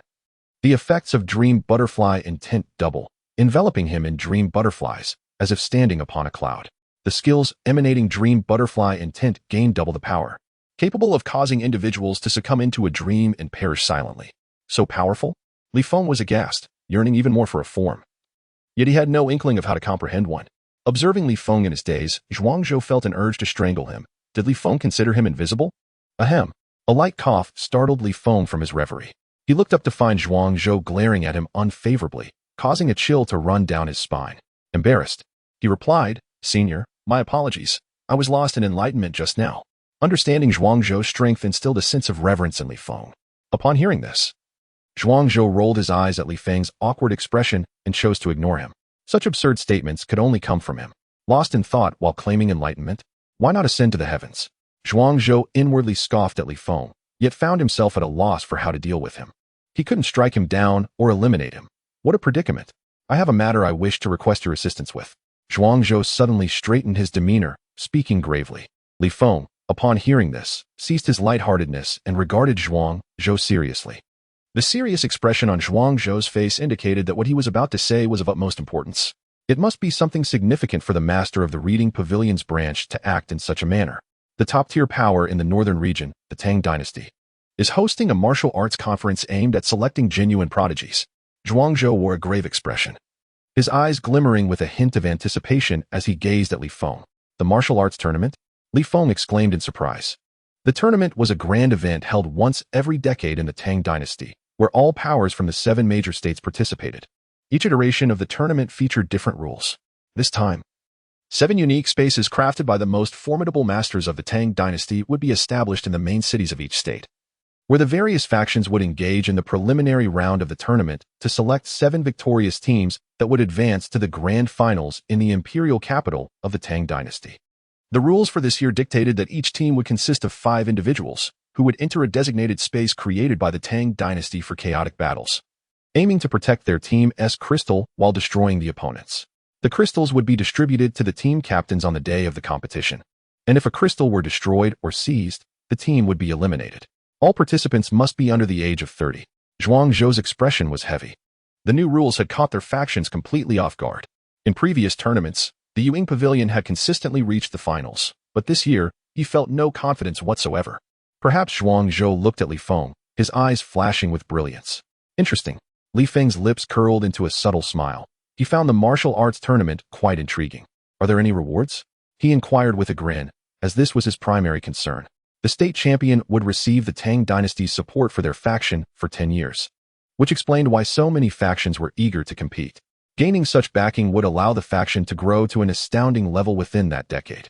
Additionally, the individual state champion would receive rewards including 100,000 high-grade bricks, the option to join the Hidden Dragon Academy for a day of training in the Tang's sacred cultivation grounds, and the choice of any item from the first floor of the Tang's treasury. After Zhuangzhou spoke, he inhaled deeply. The richness of these rewards far surpassed those of previous tournaments, even causing him to feel envious, particularly regarding the last 2 rewards.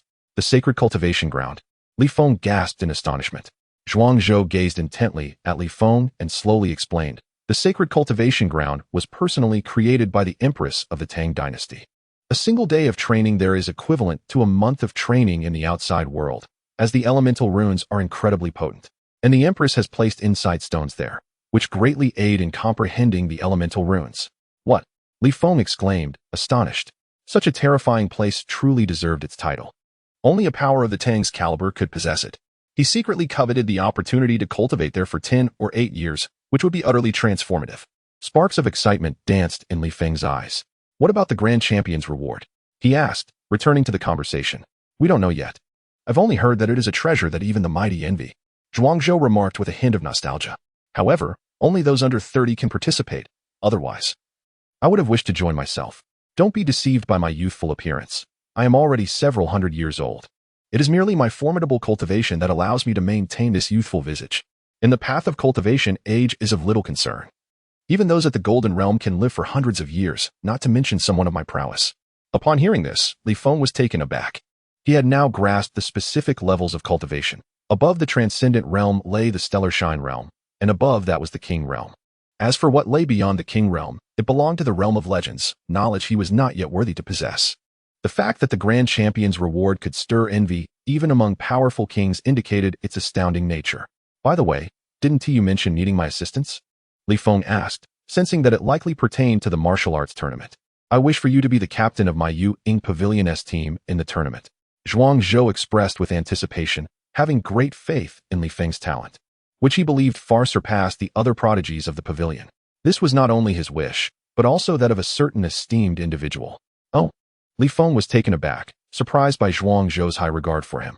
He had thought he would merely be a member, not the captain, which left him somewhat flattered. After a moment of contemplation, and under Zhuangzhou's expectant gaze, he nodded.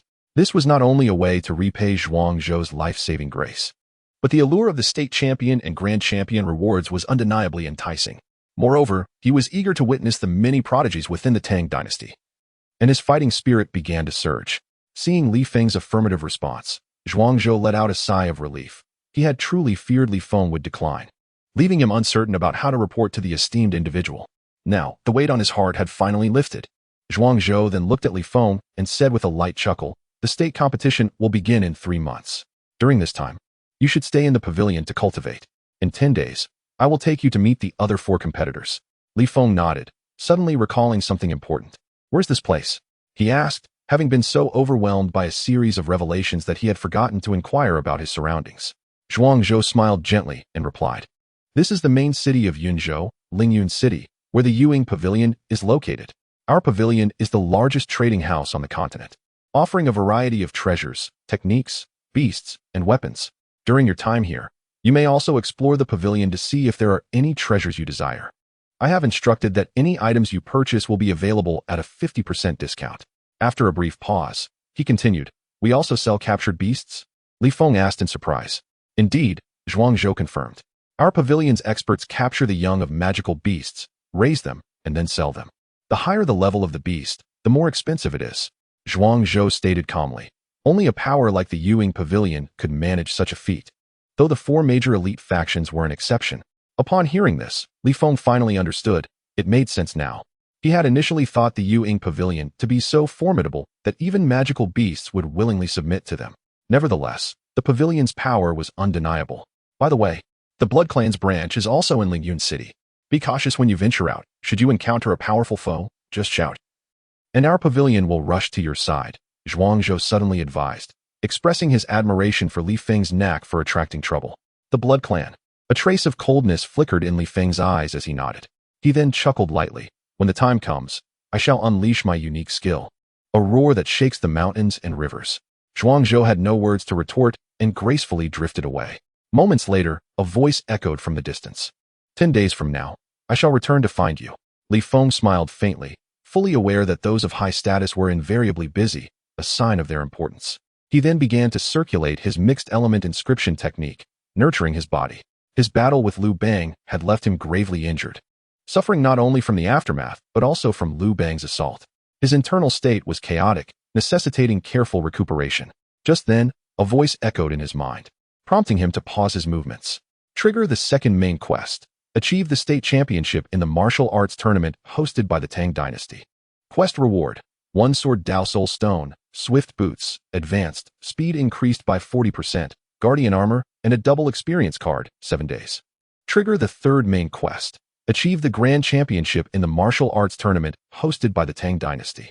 Quest reward: 2 sword Dao Soul Stones, 2 double experience cards, 7 days. The title spirit of team battle, 5% increase in attack power.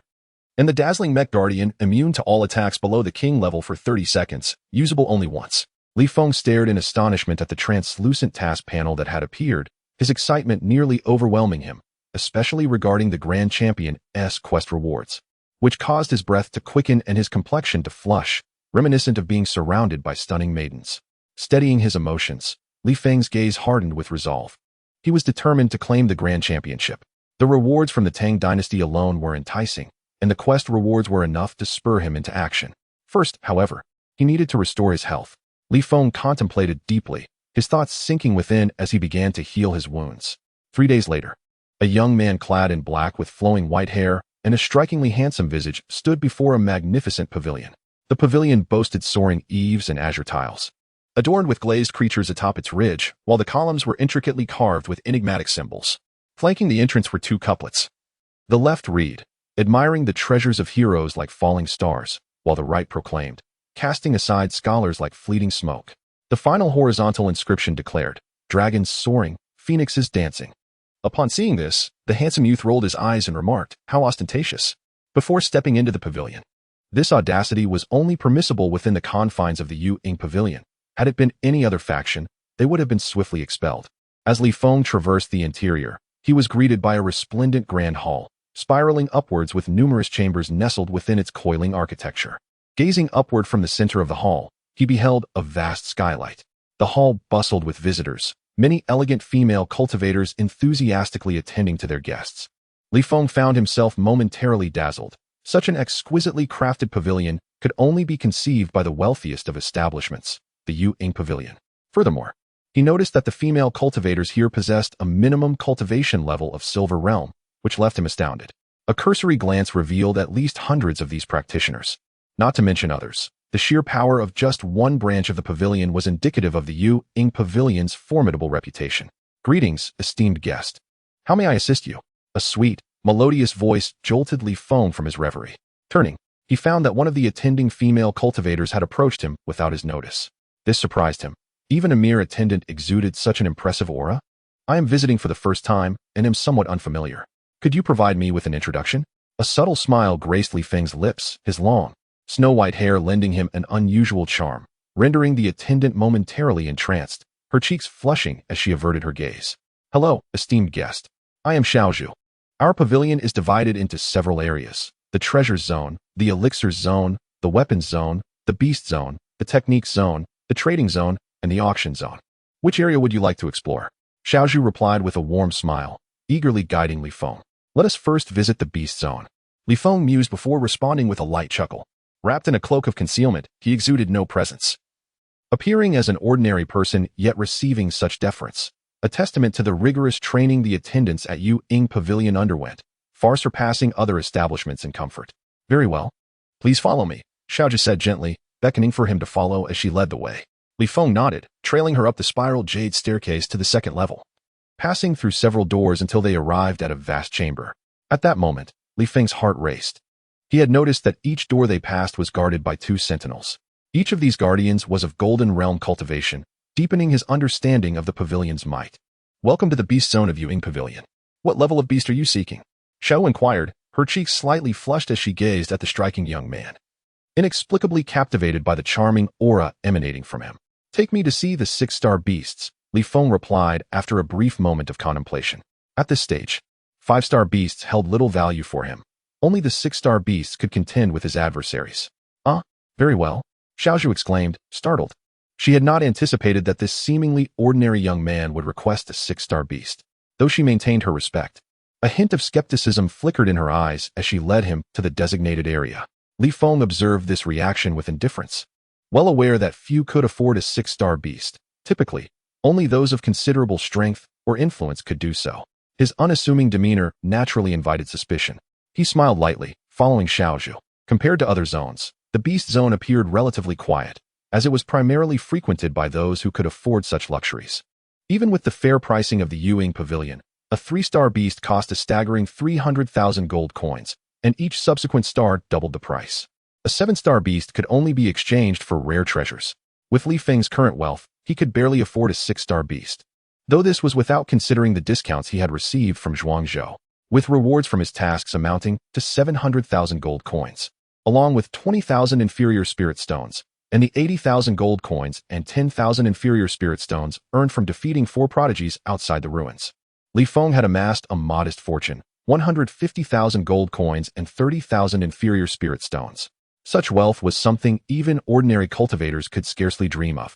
Only disciples from the 4 great superpowers possessed such riches.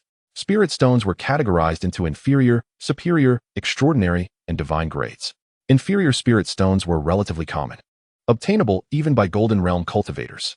Superior and above were scarce, reserved for those of significant strength. The exchange rate stood at 1 to 5 for inferior spirit stones to gold coins, and 1 to 10 for superior ones. Extraordinary spirit stones could not be traded for gold coins, and even inferior spirit stones were rarely converted into gold. Moments later, Li Feng's eyes brightened as he heard the roars of beasts. Focused, he beheld 10 cages forged from meteorite iron, each housing a ferocious beast. 5 elders, radiating an aura of transcendence, hovered above the chamber, instilling awe in the many beasts below. The night's sacred whale ferret, the thunderwind shadow wolf, the dark spirit cloud tiger, and the azure flame black flood dragon. Li Feng exclaimed in astonishment, gazing at the 10 roaring beasts, murmuring to himself. Each of these creatures possessed a trace of ancient divine beast bloodline, compelling him to once again acknowledge the Ying Pavilion's formidable strength. The mere presence of the 5 transcendent elders above was enough to deter any untoward thoughts from visiting cultivators, not to mention the numerous guards present. Xiaozhu, observing Li Feng's enraptured admiration, felt a surge of shock. Typical cultivators lacked such discernment, yet this seemingly ordinary young man spoke with such familiarity, indicating that he was undoubtedly a concealed expert. Xiaozhu silently confirmed her thoughts, her demeanor growing more respectful as she smiled. "Esteemed guest, you may freely select any beast you desire. Would you like me to provide further introductions? Li Feng regarded Xiaozhu with surprise, puzzled by her sudden veneration. Had she not been indifferent moments ago? Truly, the hearts of women are as inscrutable as the depths of the ocean. Li Feng waved his hand dismissively, sinking into contemplation. Each of the 10 six-star beasts possessed unique traits, leaving him uncertain which to choose. All captivated him, yet his purse was limited. I select the night sacred whale ferret, Li Feng declared, his expression resolute as he addressed Xiaozhu. After careful deliberation, he ultimately chose the night sacred whale ferret, whose bloodline bore the strongest connection to the ancient divine beast, the seven-tailed ferret and the Kuan whale, promising exceptional growth potential. Moreover, its sleek black form and nimble movements in the dark made it an ideal assassin, an attribute that particularly appealed to Li Feng. In Li Feng's view, acquiring beasts was advantageous. Their loyalty and ease of training rendered them essential companions for both domestic affairs and perilous endeavors. Very well, esteemed guest. Please wait a moment while I fetch the manager, Xiaozhu said excitedly before hastily departing. Clearly, Li Feng's purchase thrilled her. The commission from a six-star beast would yield considerable rewards. Often, attendants would laboriously present their offerings, only for guests to leave empty-handed due to financial constraints or inflated prices. However, with Li Feng's lavish expenditure, Xiaozhu was understandably elated. Whether Li Feng could afford it was not her concern. No one dared to mock the Yuying pavilion. Li Feng watched Xiaozhu scurry away, a wry smile crossing his face as he gazed at the night sacred whale ferret, increasingly drawn to it as its aura approached the mid-six-star threshold. A moment later, the sound of approaching footsteps compelled Li Feng to turn around. He beheld Xiaozhu, accompanied by a stout, round-faced middle-aged man, slowly making his way towards him. Li Feng couldn't help but feel a sense of alarm. Such a physique was indeed remarkable.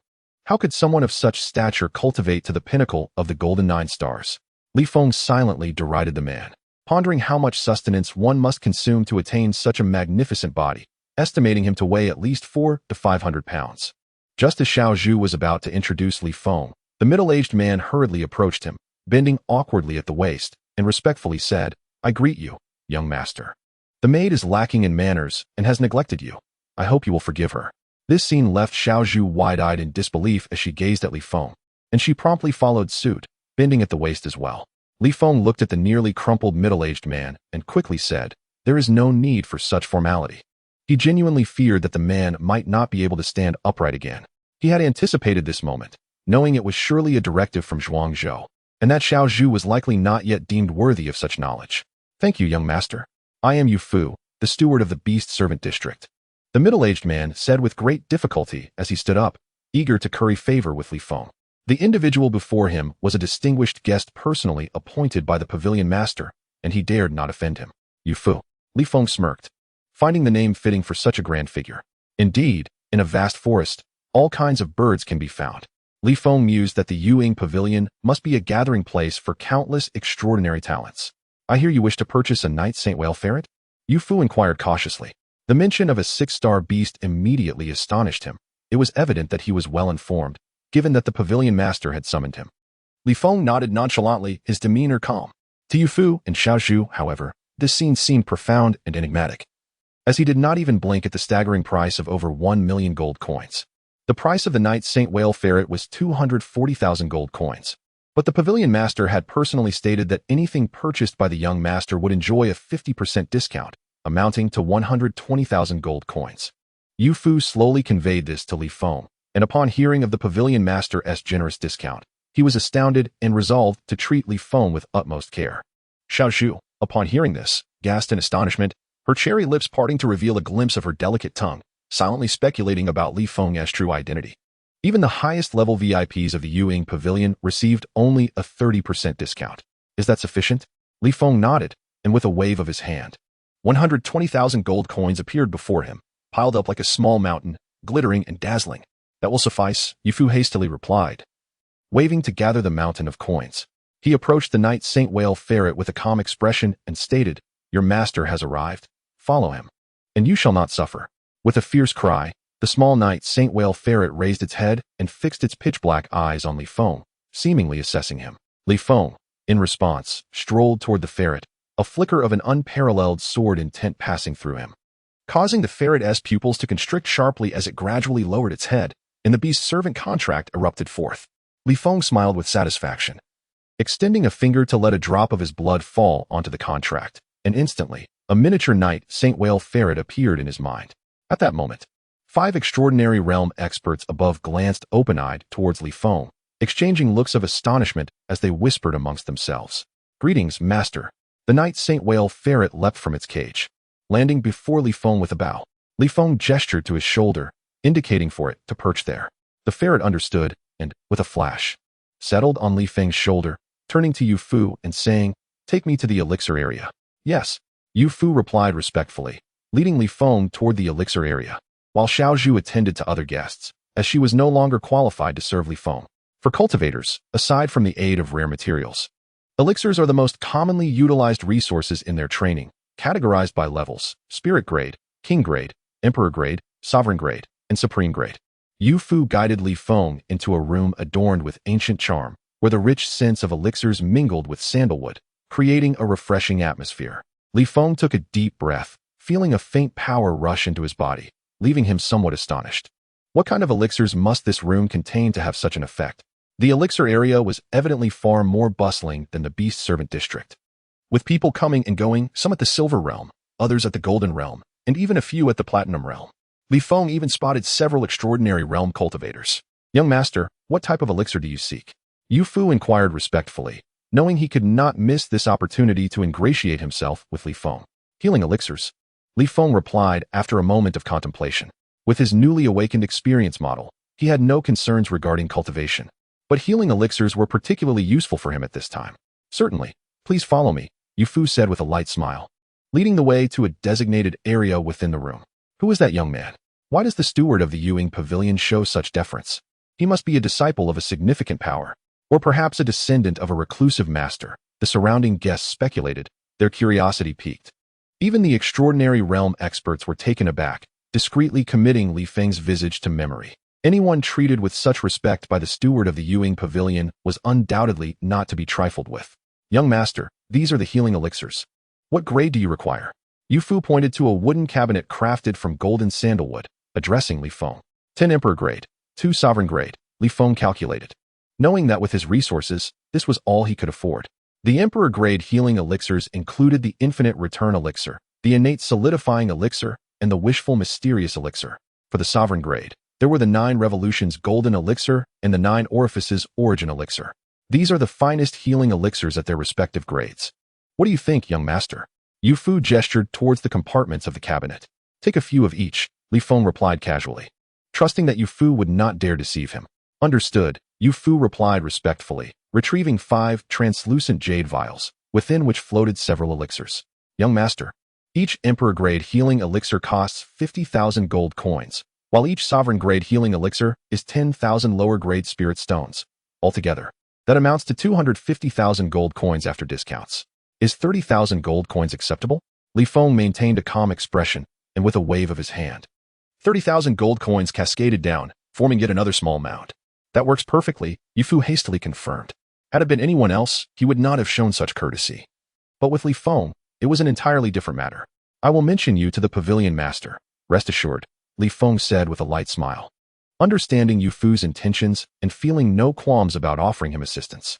"Thank you, young master." Yu Fu's grand figure trembled violently, and he quickly expressed his gratitude to Li Feng. Li Feng, who had been smiling, suddenly stiffened at the sight of Yu Fu's shaking form and swiftly turned away. At that moment, several youths clad in blood-patterned robes approached Li Feng with a menacing aura, surrounding him and Yu Fu in an instant. The leader, grinning maliciously, said, "Kid, are you the one who killed Shuemo?" This scene caused Yu Fu's eyes to narrow as he stepped forward to shield Li Feng, shouting at the youths. "This is the Yuing Pavilion. Do you dare to act recklessly?" Upon seeing someone obstruct his path, the leading youth angrily shouted, "Who is this fat fool blocking my way?" As soon as he spoke, the previously bustling elixir area fell into an eerie silence, all eyes turning towards the young man at the forefront. Even Li Feng was taken aback, silently admiring the courage of one who knowingly walked into danger. Chapter 51. The mysterious Yofu. A wave of intense fury emanated from Yofu as he slowly lifted his head, his expression devoid of emotion as he fixed his gaze upon the young man adorned in blood patterns. The unspoken hostility surrounding him compelled Li Feng, standing nearby, to silently mourn for the valiant souls for 3 seconds.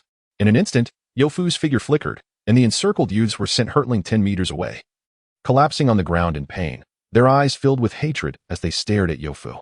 Unaware of their impending doom, they dared to insult the steward of the Yueying Pavilion. Could they be from the Blood Clan? How audacious could the Blood Clan be? The murmurs around them caused the injured Blood Clan prodigies to widen their eyes in disbelief, directing their seething hatred towards Li Feng. It was all this brat's fault for provoking the steward of Yueying Pavilion. They would make him pay.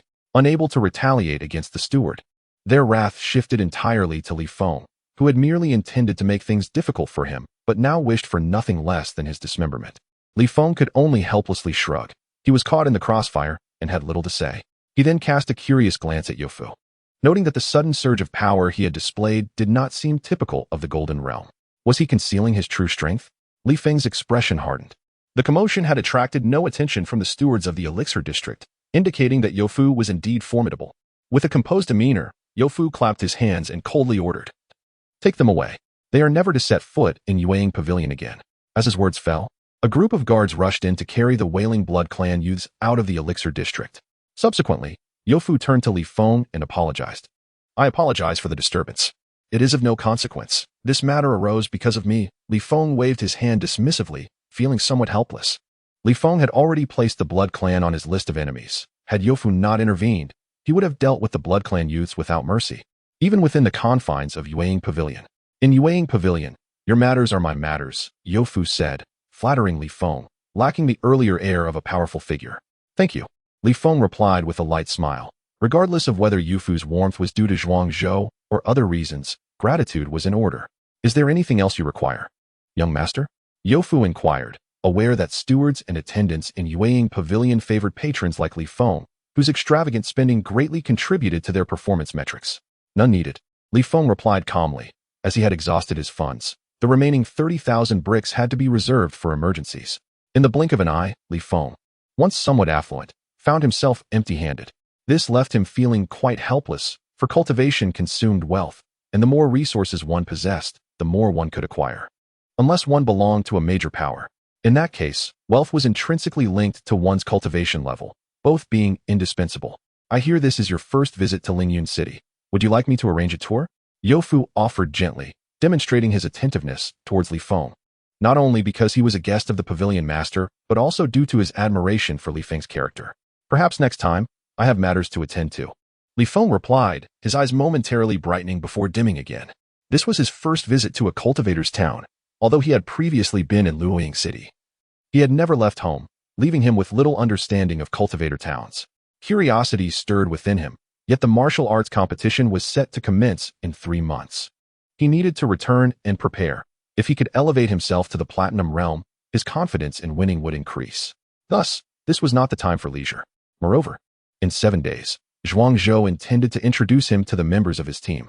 To earn the respect of the arrogant geniuses of Yueying Pavilion, he needed to possess strength that commanded their admiration, a reality Li Feng was keenly aware of. "Very well, we look forward to your next visit. May I inquire where you are staying?" Youfu smiled. He had been speculating about Li Feng's identity, yet it remained shrouded in mystery. "At the pavilion behind Yueying Pavilion," Li Feng replied calmly, finding the secluded and elegant building to his liking. "What?" Youfu exclaimed, his expression momentarily blank. The secluded pavilion behind Yueying Pavilion was the exclusive domain of the Pavilion Master, and no one had ever entered, let alone resided there. He recalled an incident where a disciple of the Pavilion Master had inadvertently entered and was severely punished, rendering the pavilion a forbidden zone within the entire Yunzhou Yueying branch. The fact that Li Feng could reside there only deepened Youfu's curiosity about his identity. "What is the matter?" Li Feng inquired, puzzled by Youfu's reaction. Nothing. Please take care, young master," Youfu hastily replied, his demeanor becoming even more respectful, his towering figure trembling slightly. Li Feng departed with a remark about Youfu's overreaction, drifting away. As Youfu watched him leave, a glimmer of intrigue flickered in his eyes, his aura becoming enigmatic. Who is this young man? At that moment, a handsome youth emerged from behind Youfu. It was Zhuangzhou. "Remarkable, he is indeed the one she has chosen," Youfu remarked with a calm smile, unperturbed by Zhuangzhou's arrival, as if he had anticipated it. "Oh, do you share this sentiment?" With the young master participating, the upcoming martial arts competition will undoubtedly be more thrilling, Zhuangzhou mused, his tone tinged with respect as he gazed at Li Feng's departing figure. What kind of person is he that has prompted such significant attention? Yofu pondered aloud. This is beyond our conjecture. Our primary focus must be to protect the young master and facilitate his rapid growth. Zhuangzhou replied with a serious expression, seemingly admonishing Yofu for his recklessness. Understood. Yofu responded promptly. Li Feng leisurely returned to his room, lazily reclining on the bed. Despite the world's excitement and fervor, it lacked much joy. And he suddenly found himself reminiscing about his former friends. In those days, nothing delighted Li Feng more than 5 people crammed into a single bed, exchanging banter and jesting. Their laughter echoing through the dormitory. Reflecting on those moments filled him with joy, yet he lamented that he might never return to that life. Chapter 52. Teammates. As Li Feng indulged in nostalgia, a chilling voice suddenly echoed in his mind, startling him into an upright position. Side quest activated. Defeat the imminent teammates from Wukong Pavilion to earn rewards of 200,000 gold coins and 10,000 low-grade bricks. Side quest 2 activated. Investigate the identity of Yufu, the steward of Wukong Pavilion. A reward of 300,000 gold coins awaits. Upon hearing this, Li Feng's expression sharpened. Indeed, Yufu was not as simple as he appeared. Li Feng had long harbored suspicions, and now, with the quest triggered, it was evident that Yufu's identity was extraordinary. Resolute, Li Feng steadied his mind and delved into his cultivation. In experience mode, the quickest path to improvement lay in slaying either foes or beasts. Yet within the confines of Wukong Pavilion, he could only comprehend the Yufeng blade technique and the power of elemental runes. 7 days flew by, and Li Feng remained in a meditative state, immersed in his understanding. At that moment, a shadow flitted into the room, and Zhuangzhou appeared before him. Let us go. I shall take you to meet the other 4 prodigies, Zhuangzhou stated, a hint of intrigue reflecting in his eyes. Although he had no doubt about Li Feng's strength, he eagerly anticipated the unfolding events. Li Feng nodded, and in an instant, Zhuangzhou's power enveloped him, whisking him away from the room. As Li Feng regained his senses, he found himself in a vast underground space, adorned with resplendent gemstones that illuminated the otherwise dim depths. Before him lay a suspended platform resembling a training ground, equipped with various devices. This was a training facility meticulously crafted by the Wukong Pavilion, featuring an array of training apparatus, constructed by elite mechanists hired by the pavilion. Suitable for both mages and warriors, it served as a clandestine base of operations for the pavilion. Zhuangzhou led Li Feng onto the floating platform, gesturing toward the array of equipment ahead. Encircling the platform was a circular walkway, populated by guards clad in jet black armor, each possessing the prowess of the Golden Realm. As Li Feng observed, his demeanor remained calm, yet his heart brimmed with awe. Such a magnificent structure rivaled those classified as World Heritage Sites in his previous life, perhaps even surpassing them in grandeur. Those are your teammates. Zhuangzhou indicated the 4 figures engaged in combat on the platform. Following Zhuangzhou's gesture, Li Feng beheld 2 men and 2 women locked in fierce training, each accompanied by a robed Golden Realm practitioner dutifully recording their progress. In this expansive training ground, only these 4 figures were honing their skills, surrounded by guards and staff. The 4 combatants were utterly engrossed in their duel, oblivious to the arrival of Zhuangzhou and Li Feng. Li Feng halted Zhuangzhou, who was about to call out to them. Drawing from his extensive experience in competitive games, he understood that for a team to function effectively, the captain must be intimately familiar with each teammate's unique abilities in order to strategically position them and issue commands. Observing their training from a third-party perspective was the most effective way to comprehend their capabilities. Li Feng noted that their movements during the duel appeared exceedingly slow, as if they were under immense pressure, prompting him to cast a puzzled glance at Zhuangzhou. The area they are training in is a gravity field constructed by array masters, equivalent to 5 times their cultivation level. Such training conditions can enhance their speed to an extraordinary degree, Zhuangzhou explained, noticing Li Feng's bewilderment. Upon hearing this, a glimmer of surprise flickered in Li Feng's eyes. The Wukong Pavilion truly exemplified a top-tier power with such innovative training methods. Practitioners emerging from this regimen would often surpass their peers in both speed and physical strength. Li Feng recognized Gu Kuei, one of the 2 men he had previously encountered outside the ruins, while the other man was of slight stature with a chiseled face. The 2 women bore striking resemblances to one another, both being unparalleled beauties. Gu Kuei, I believe you are already acquainted with. The one he is sparring with is named Buyu, possessing a cultivation level of golden 7 stars, with heightened alertness, swift speed, and a talent for concealment. Striking when the opportunity arises. The 2 women are twins. The one on the left is Luan Ran, and the one on the right is Luan Qing, both at golden 6 stars. Their synergy allows them to unleash a combined attack equivalent to golden 9 stars. Their signature technique being Silent Orchid in the Valley, which employs elemental runes cultivated through their bond, enveloping the enemy in a tempest of floral assaults with no escape. Zhuangzhou gestured toward the four practitioners, earnestly detailing their attributes to Li Feng. While individual prowess was significant in the martial arts competition, the essence of success lay in teamwork, as the power unleashed in concert surpassed solitary strength. Li Feng was taken aback, realizing for the first time the existence of combined techniques. This world was vast and filled with wonders he had yet to discover. The existence of such peculiarities was not beyond the realm of possibility in this expansive universe. Although he was curious, he refrained from probing too deeply into every unfamiliar concept. Recognizing that incessant questioning would impede his cultivation, he might as well become a scholar instead. What is their combined technique? Li Feng inquired, regarding Zhuangzhou with skepticism. It is a martial skill specially tailored for them by the deputy pavilion master, taking an entire year to develop, Zhuangzhou replied with a light smile. The pavilion never hesitated to invest resources in prodigies. Li Feng nodded thoughtfully. In other factions, ordinary geniuses rarely had access to high-ranking individuals, let alone receive coaching. Yet, the Yueying Pavilion was exceptional, likely due to the unique nature of the twin sisters. Li Feng noticed a nebulous cloud resembling a starry mist on the opposite side of the floating platform, within which floated small iron spheres. Had it not been for his keen eyesight, he might have overlooked them entirely. What is that? Li Feng pointed to the mist and asked Zhuangzhou. That is an apparatus for refining the purity of elemental rune power. Practitioners training there must condense their elemental runes to strike the iron spheres within the mist. The mist is imbued with a specific formation. Once the elemental rune power enters it, it disperses. Only the purest elemental rune power can successfully strike the spheres.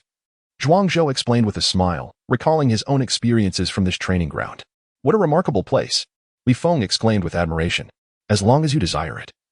You may train here whenever you wish, Zhuangzhou assured him, acknowledging Li Feng's uniqueness and the absence of restrictions within the Yueying Pavilion. Chapter 53. Defiance. Li Feng smiled calmly, choosing not to elaborate further. The Yueying Pavilion's hospitality was something he would treasure, although the motives behind their treatment remained unclear.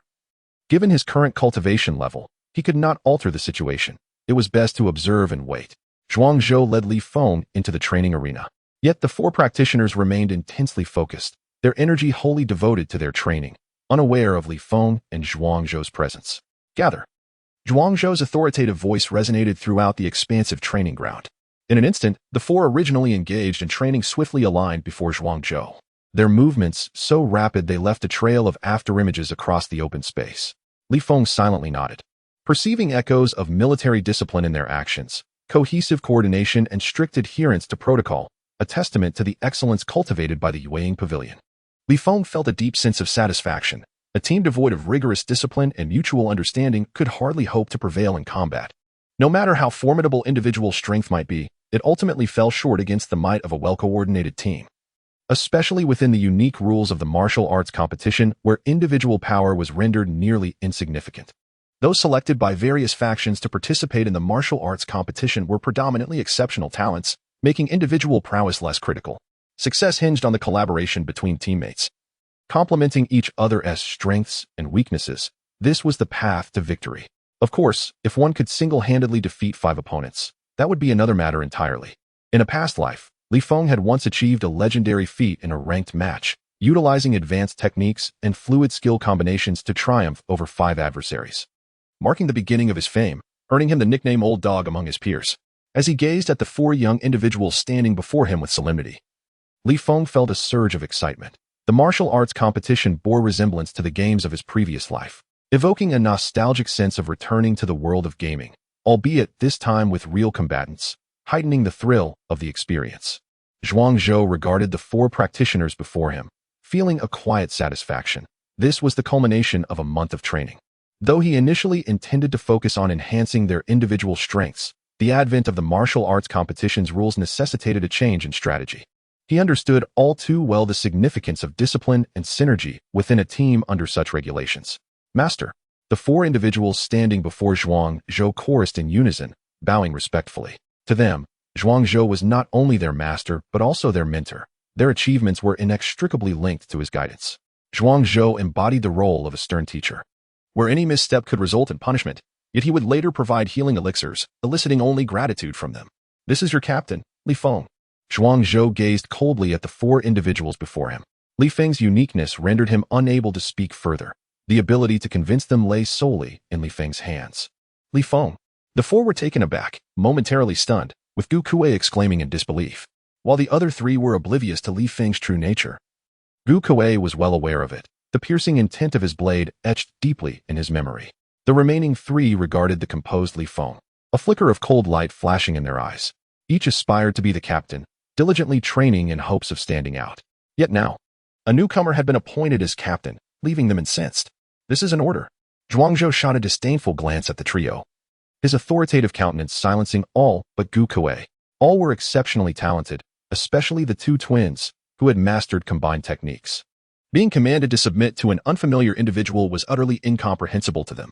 Their visible discontent was palpable, easily detected by both Li Feng and Zhuangzhou. Zhuangzhou offered a slight smile, turning to Li Feng to indicate it was his moment to shine. Calmly, Li Feng stepped forward and addressed the four. Are you unwilling to accept this? Strangely, upon hearing Li Feng's words, Gu Kuei shuddered and retreated a step, shaking his head. This reaction prompted the other three to glare at Gu Kuei in anger, silently cursing his lack of backbone. Although Bu Yu and the others felt a sense of indignation, they dared not voice their dissent in the presence of Zhuangzhou, not out of fear of his authority, but from genuine respect for him. So it is decided. From now on, Li Feng shall be your captain. Zhuangzhou nodded in satisfaction. He recognized their inner turmoil, but trusted Li Feng to manage it well. What? You dare not voice your discontent? Li Feng teased, a hint of disdain in his eyes. We are not willing. The three voices rang out loudly in the vast training ground, causing the air to tremble with their fury. Their anger was directed at Li Feng, the twins' delicate features displaying a stubborn resolve that, in Li Feng's eyes, appeared almost endearing. I accept. Gu Kuei's voice emerged softly, prompting the other three to glare at him once more in disbelief. They wondered what could have prompted his submission. Was it merely fear of their master? Despite being the weakest among them, Gu Kuei's pride was not inferior to theirs. He had coveted the captaincy, yet here he was, conceding to a newcomer, leaving the others both furious and incredulous. Zhuangzhou, however, was not surprised. Only Gu Kuei had witnessed Li Feng's prowess firsthand. Li Feng's lips curled into a sly smile as he regarded Gu Kuei, who was making exaggerated expressions. This decision from Gu Kuei was anticipated, as he was the only one who had seen Li Feng defeat four other talented individuals.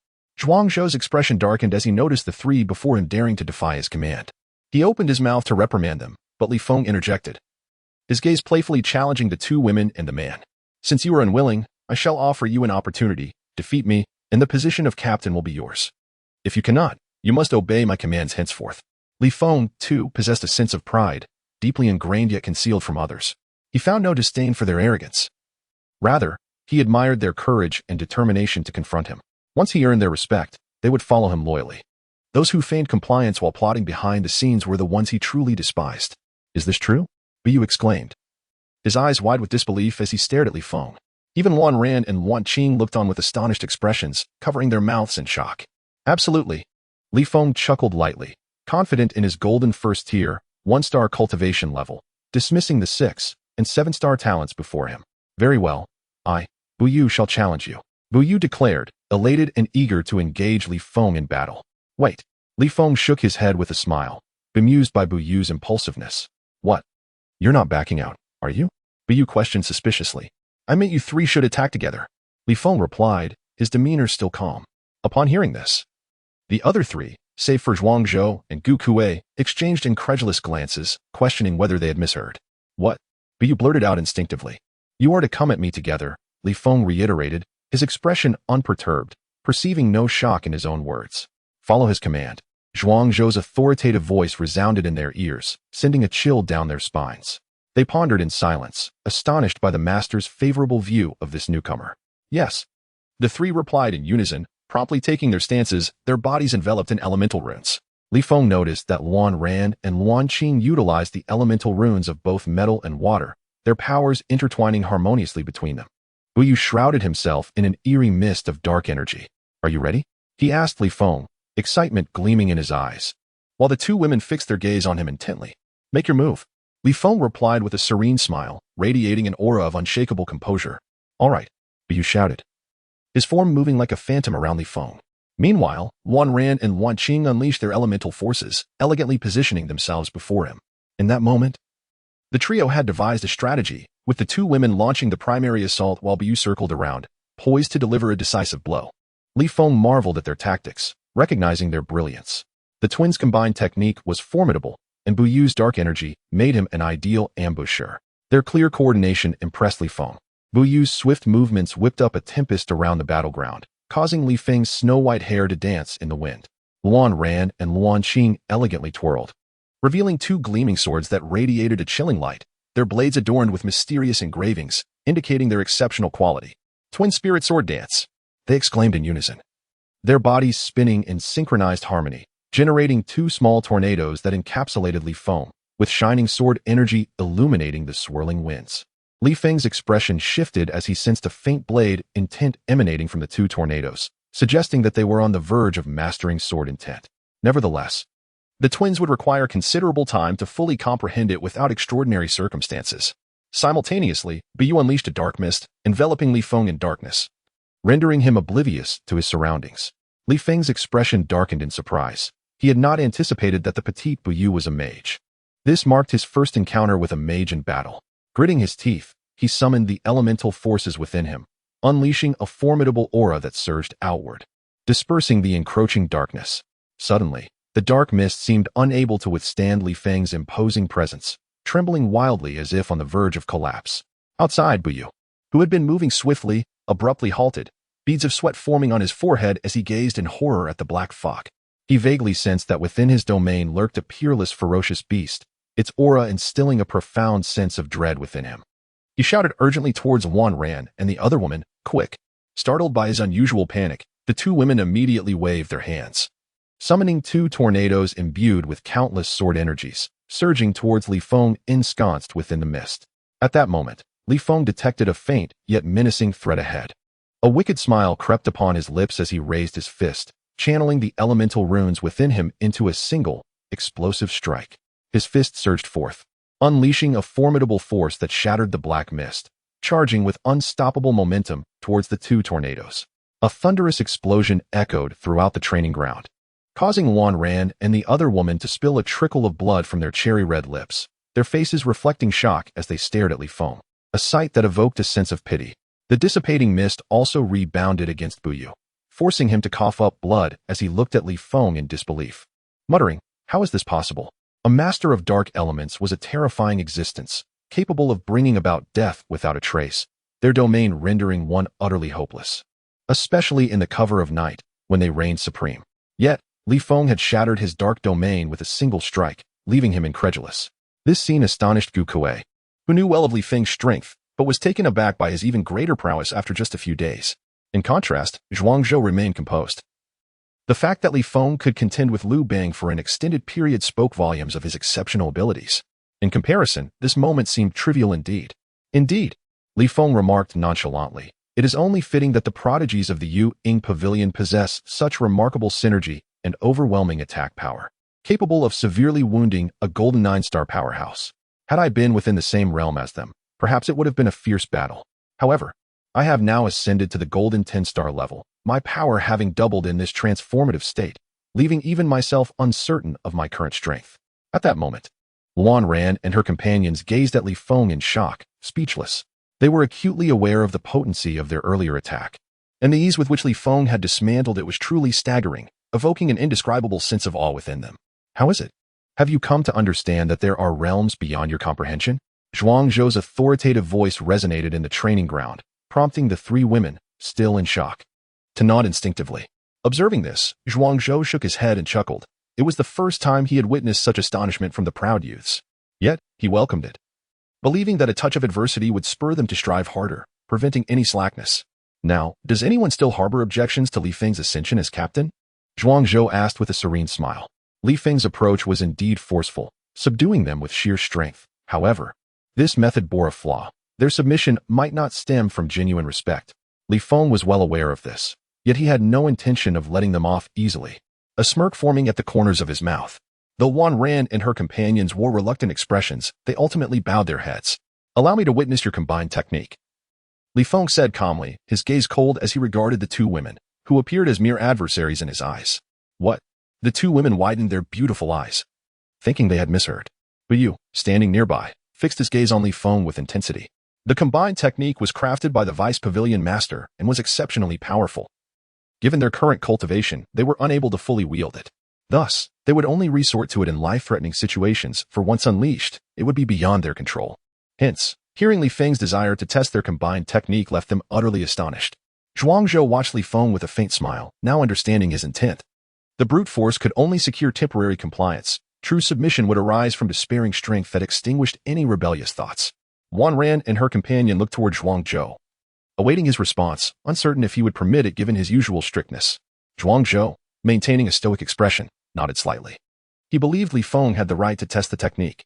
The two women and Bu Yu stood momentarily stunned, unable to fathom that their typically meticulous pavilion master would consent to Li Feng's request. Curiosity about Li Feng's true identity swirled within them, spurred by Zhuangzhou's unusual behavior. Gu Kuei remained unfazed, being the only disciple aware of Li Feng's extraordinary standing within the Yuying Pavilion. The other three, secluded in their training, had become somewhat insulated from the outside world. This was a deliberate strategy by the pavilion to preserve their strength, keeping them hidden as a trump card.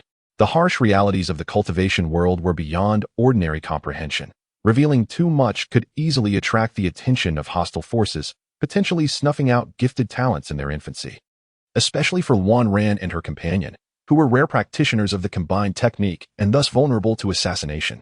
Since that is the case, we shall not hold back. Be cautious, Wan Ran warned Li Feng earnestly. Wan Qing's delicate features tightened slightly. It was their first time employing the combined technique since they began training. Leaving them uncertain of its full potency, even Zhuangzhou could merely speculate. Li Feng nodded, his expression grave. After all, this was a combined technique that warranted his utmost seriousness to avoid any unforeseen mishaps. The two women exchanged glances, imperceptibly nodding, their swords crossing as they pulled their elemental rune powers into the blades. The crossed swords began to tremble violently, emitting a deafening roar that reverberated through the training ground. Gradually, the two women became enveloped in a thick aura of elemental runes, resembling two tightly wrapped rice dumplings.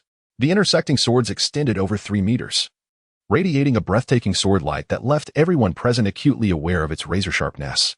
This overwhelming sharpness made even Li Feng's cheeks prickle slightly, as he focused intently on the two women. In that fleeting moment, a multitude of sword shadows hovered around Wan Ran and her companion, their tips all aimed at Li Feng, poised to strike. The sheer force of the gathered sword energies sent a shiver down Li Feng's spine, prompting Bu Yu and Gu Kuei to retreat several hundred meters, their eyes fixed on the spectacle unfolding. Only Zhuangzhou stood calmly, unaffected, a flicker of anticipation gleaming in his authoritative gaze. The sharpened blade, tempered over time, was now ready to reveal its true might. Empty Valley, Orchid. The two women exclaimed in unison, their bodies pivoting sharply towards Li Feng, swords aimed directly at him. At once, the multitude of sword shadows surged forth, hurtling towards Li Feng. What had once been a tranquil Li Feng now narrowed his pupils as he witnessed the oncoming torrent of sword shadows. In an instant, they transformed into exquisite crimson blossoms, fluttering towards him, filling the air with an enigmatic fragrance that momentarily dazed him.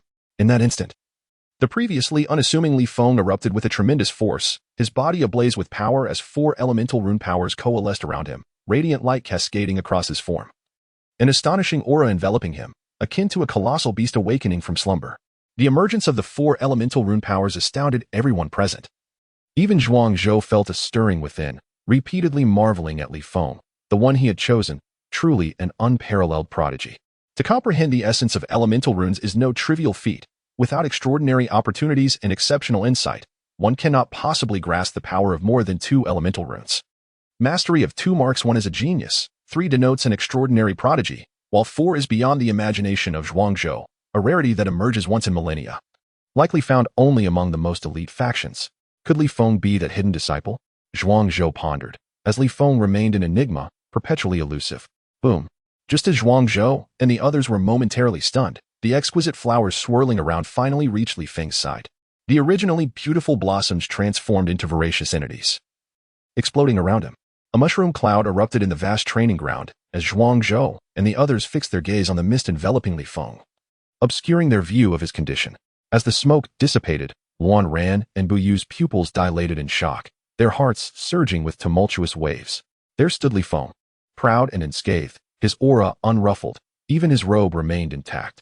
Though silent, he emanated a commanding presence that left Wan Ran and her companion astonished and momentarily lost in thought. Li Feng, inwardly alarmed, realized that had he not ascended to the first star of the golden tier, he would not have withstood that attack. Those seemingly innocuous flowers, upon detonation, could have severely injured a golden 9-star warrior.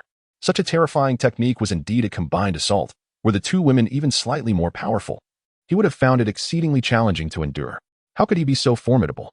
Luan Ran marveled, acutely aware of the potency of the technique, Empty Valley Orchid. Due to her first-hand experience, the realization that Li Feng, seemingly of similar age, surpassed her so drastically was humbling, especially as she had held pride in her cultivation. Beside them, Gu Kuei and Bu Yu were similarly awestruck. Li Feng's strength transcended their imaginations. Li Feng's prowess was indisputable, and the council believed he would undoubtedly lead them through trials ahead. Zhuang Zhou broke the stunned silence, his authority unmistakable. His words awakened the group, their expression shifting as they processed the reality of Li Feng's overwhelming power, which they had never witnessed before. I have no objections, Wan Ran spoke first. Having surrendered her pride after witnessing Li Feng dismantle their combined assault, she felt an inexplicable admiration for him. Gu Kuei smiled, having already supported Li Feng's leadership. And with this display of strength, he felt no need to contest. Bu Yu, grinning, echoed their sentiments, confident that under Li Feng's guidance, they would achieve remarkable success in the martial arts tournament. This scene brought a subtle smile to Li Feng's calm demeanor, clearly pleased with their reactions. However, his expression soon turned serious as he addressed the four. Since you have no objections, as your captain, I have but a few requests. First, obey my commands. Second, never abandon your comrades. Third, challenge your limits. His tone, though calm, bore an undeniable weight of authority, causing the four to feel a shiver of respect. Their expressions turning grave as they struggled to meet his steady gaze. In that moment, they perceived Li Feng as a revered figure, evoking in them a singular desire for obedience. Zhuang Zhou regarded Bu Yu and the others silently, his stillness radiating a chilling approval of Li Feng's words, as if to affirm that Li Feng's intentions mirrored his own. Given Li Feng's earlier display of power and Zhuang Zhou's demeanor, the four understood the gravity of Li Feng's words, nodding in agreement, vowing to remember his directives. From tomorrow onward, I will train you. Today, you may relax. Li Feng stated, recognizing that their current levels of cultivation were insufficient to excel in the martial arts tournament. He aimed not merely for regional victory, but to secure the overall championship, necessitating their synergy and enhancement of abilities. If he could elevate their cultivation to the platinum tier before the tournament, his chances of winning would significantly increase. Yes, Captain, they chorused, excitement flickering in their eyes.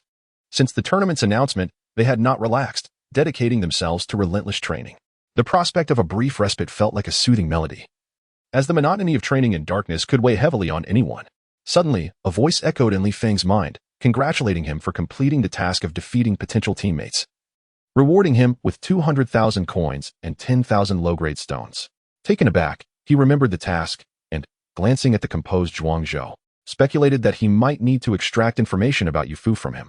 Li Feng was confident that Zhuang Zhou, as the head of the branch, must be aware of Yu Fu's identity. No one would allow a mysterious figure to linger within their ranks unmonitored. Since you have said so, you may disperse, Zhuang Zhou remarked, observing the somewhat exhilarated four with a gentle smile. Yes, master, they replied hurriedly, departing the training ground, leaving only Li Feng and Zhuang Zhou, along with the guards stationed at a distance. What are your thoughts? Zhuang Zhou inquired, observing Li Feng, who was lost in contemplation. Quite good. But there is still some distance to cover before claiming victory, Li Feng replied nonchalantly, unaware of the astonishment his words would have evoked had Luan Ran and the others still been present. The council anticipates how far you will advance them in 3 months. Zhuang Zhou mused, his gaze drifting toward the training equipment, a glimmer of expectation in his eyes. He did not find Li Feng's words presumptuous. With 4 elemental rune powers and extraordinary combat prowess, he had earned the right to such confidence. I shall ensure your satisfaction, Li Feng replied with a light smile. Already formulating ideas on how to train the four, the specifics would unfold in due course. By the way, may I ask you something? What is it? Zhuang Zhou responded, slightly taken aback by Li Feng's query. Who is Yu Fu, the steward of the beast slave area in the reading pavilion? Li Feng's eyes fixated on Zhuang Zhou. Surprised, Zhuang Zhou's heart raced. He hadn't anticipated Li Feng's discovery. With a wry smile, he shook his head, saying, he is the deputy head of the Yunzhou branch, largely unknown. But your keen observation is impressive. Had Li Feng not possessed a unique identity, Zhuang Zhou would never have divulged this information.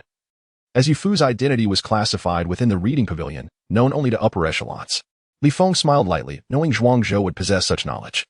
This task was indeed effortless. Congratulations to the player for completing the task of investigating the identity of the steward, rewarded with 300,000 gold coins. Undoubtedly. A cold voice echoed once more. Very well, if there is nothing else, I shall take my leave. The next 3 months will be entrusted to you.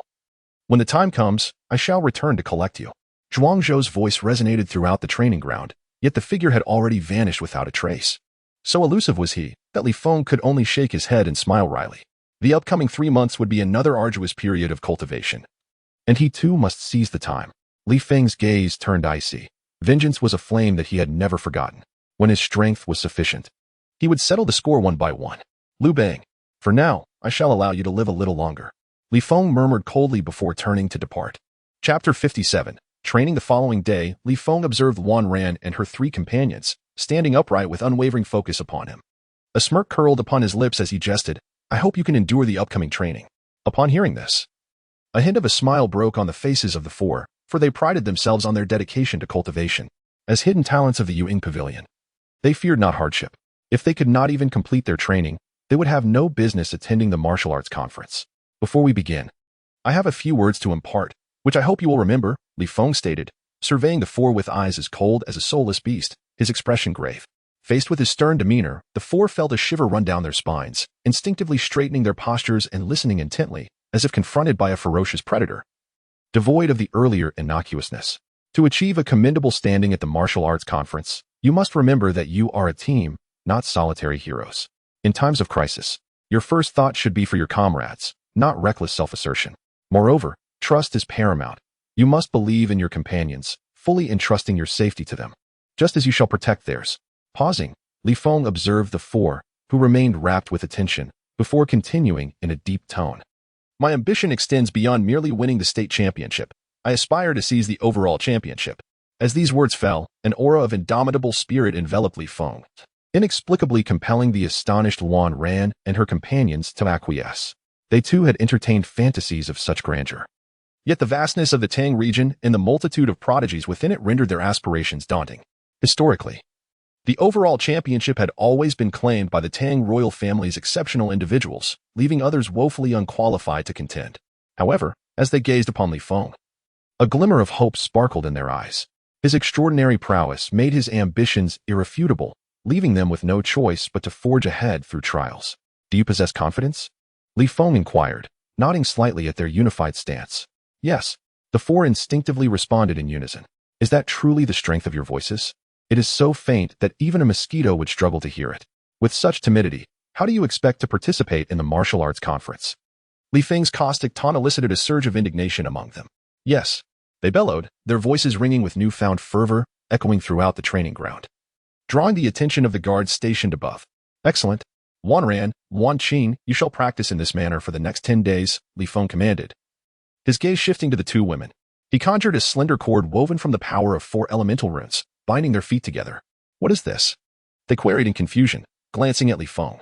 "For the next 10 days, you are not permitted to utilize your cultivation. You must support each other as you walk, relying solely on your mortal forms.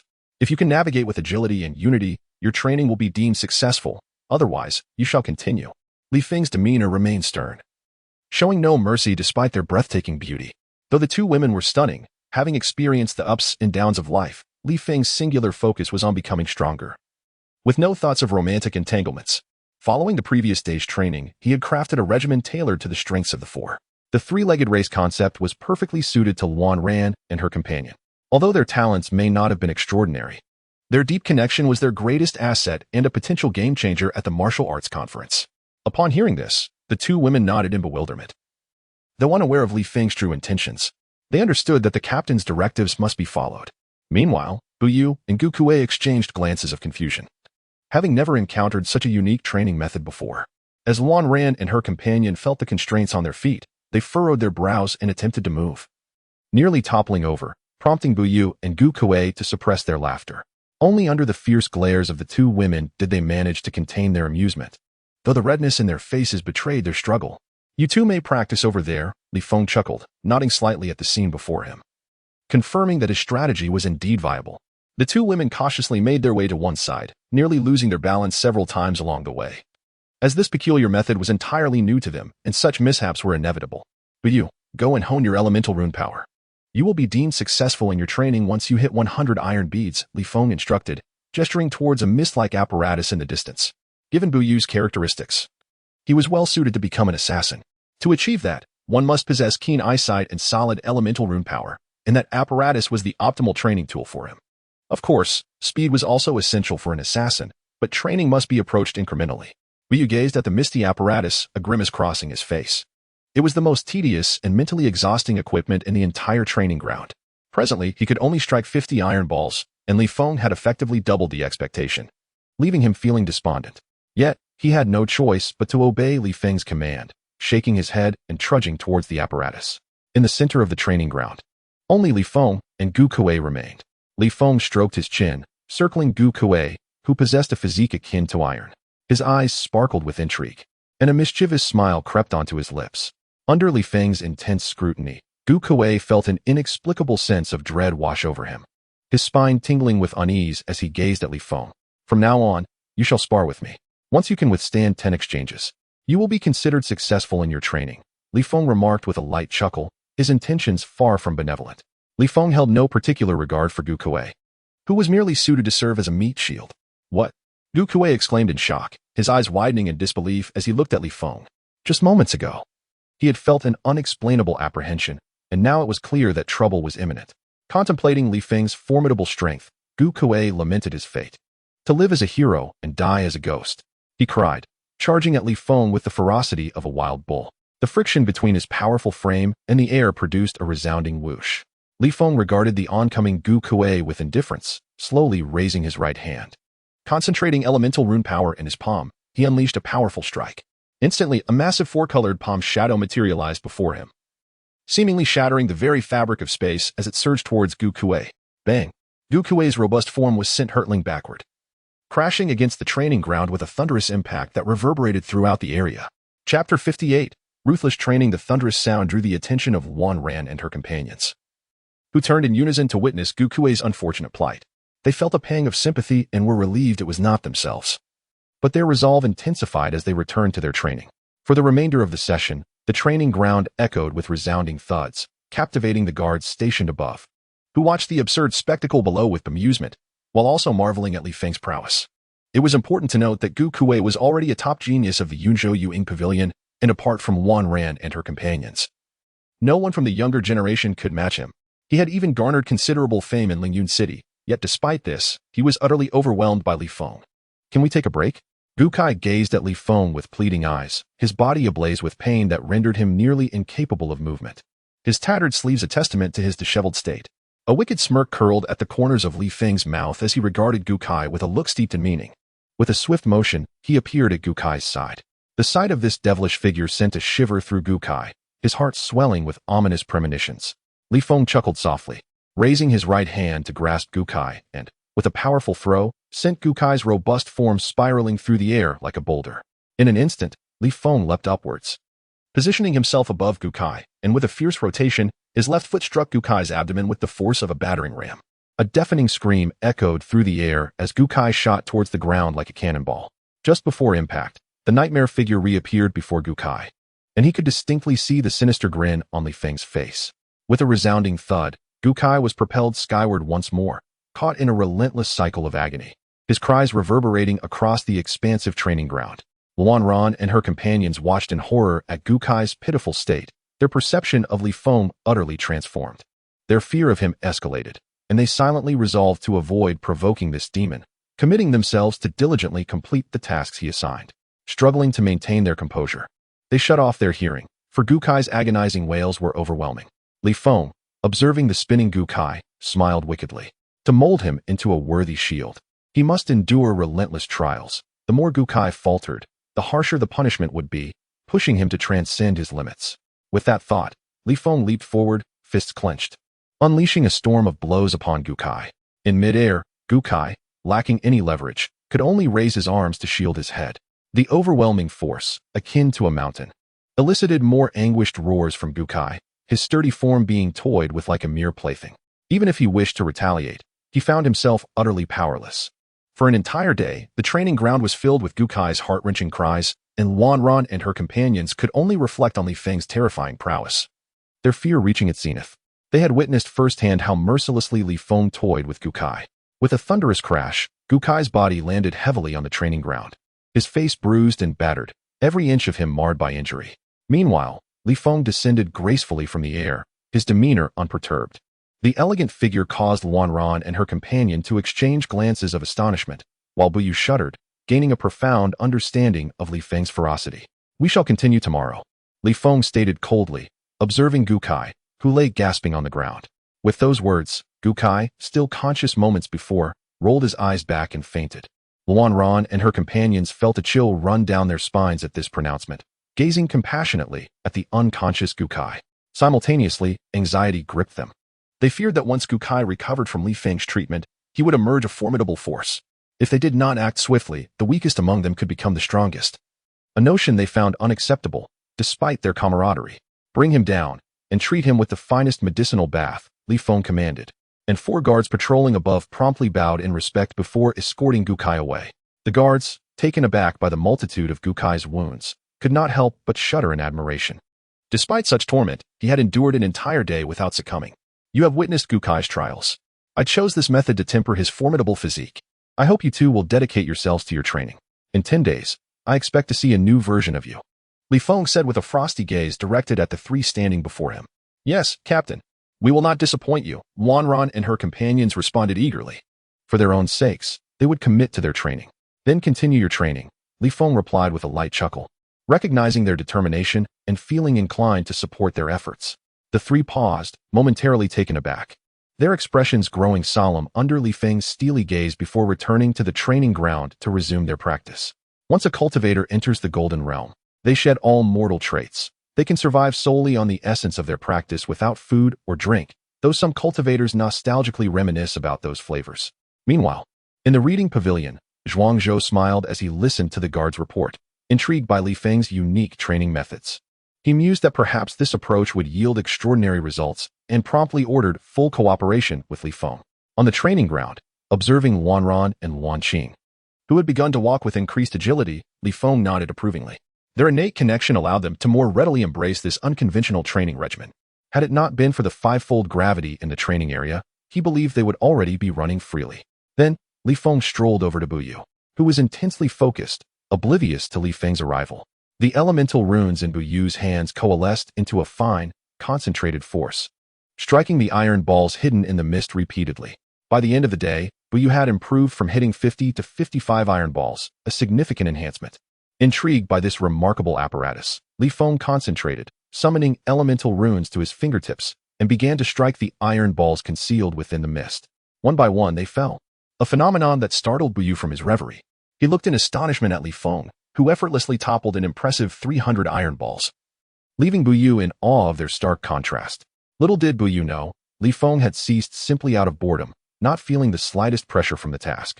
Chapter 59. Training mission time flew by, and 10 days swiftly passed. Li Feng stood in the center of the training ground, surveying Wanran and her companions in the distance. Alongside Gukai. Now, Gukai's physique had grown even more imposing than 10 days prior. His muscles gleamed as if forged from gold, radiating an extraordinary aura. Though his cultivation level remained unchanged, his combat prowess had multiplied exponentially.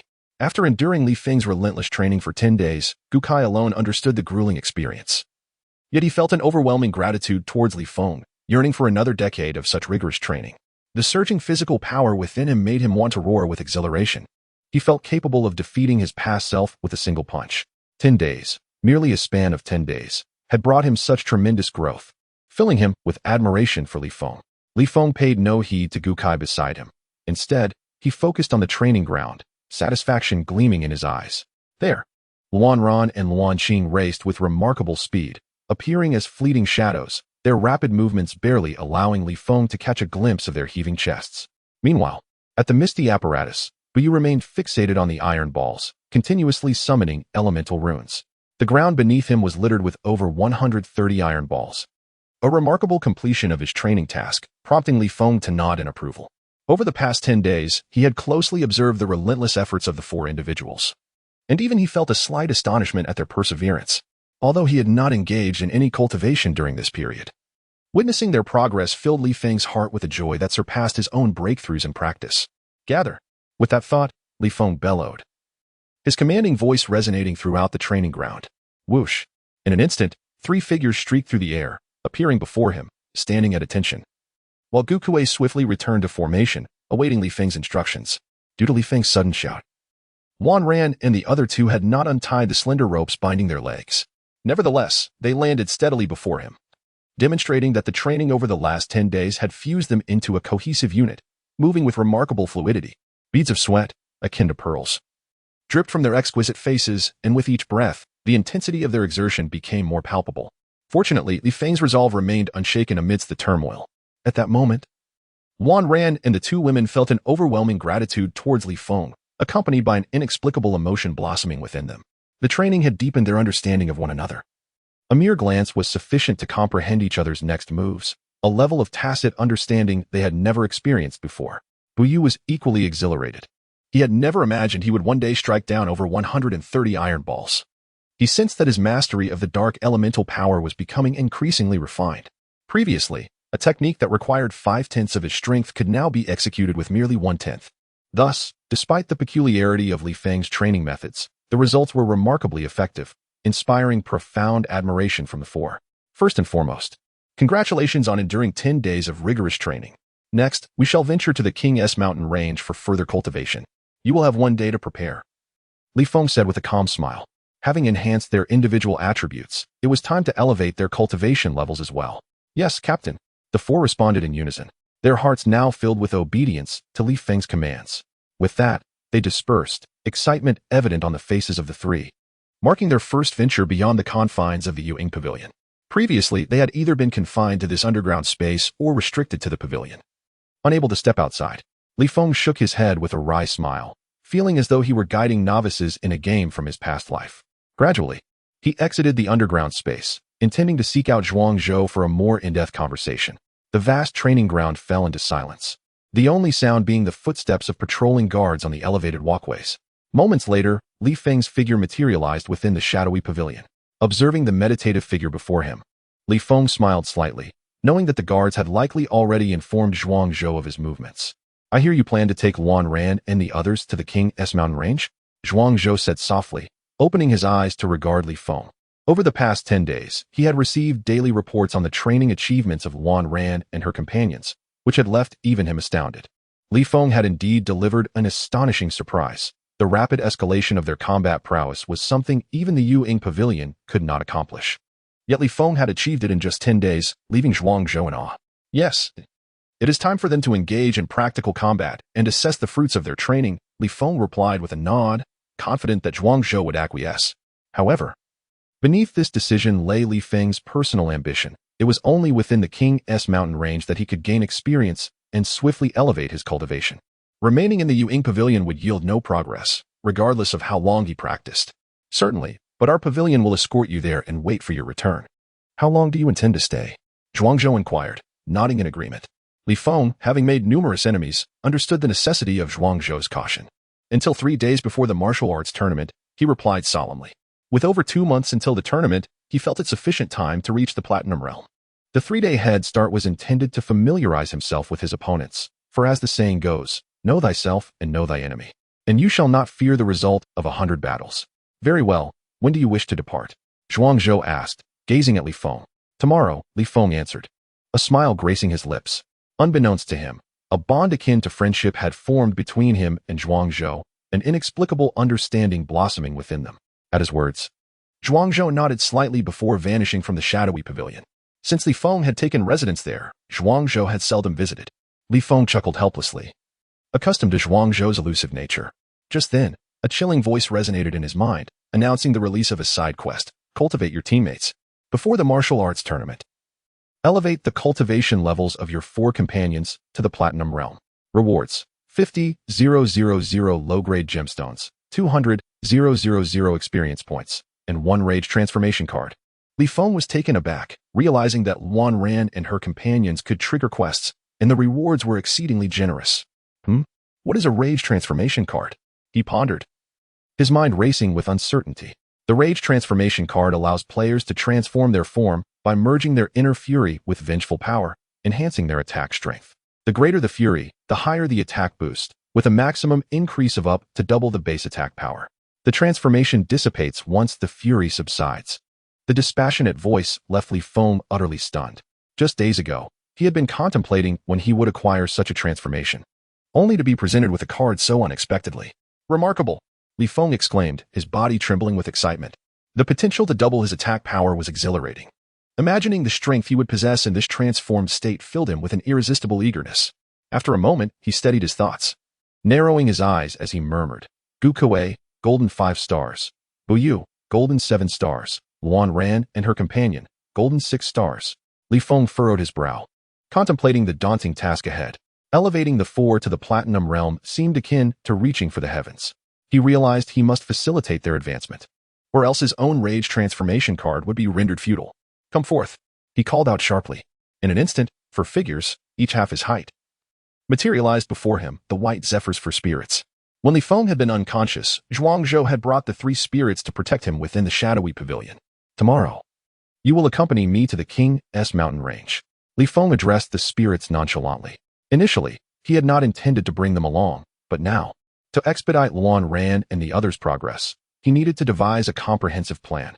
Only by doing so could he help them break through their limits and swiftly enhance their cultivation. Yes, master, the 4 spirits replied respectfully, their faces illuminated with excitement, secretly anticipating the chance to savor Li Feng's exquisite cuisine once more. Only the Knight Saint Mink glanced at the 3 spirits in confusion, unsure of their enthusiasm. Since being placed in the shadowy pavilion, the Knight Saint Mink had quickly bonded with the White Zephyr spirits.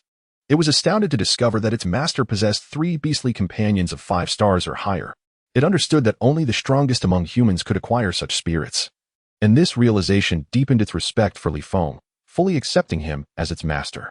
The following day, Li Feng beheld Luan Ran and her companions, who were kitted out and ready for departure, a smile gracing his lips. His long, snow-white hair danced in the wind, exuding an enchanting charm.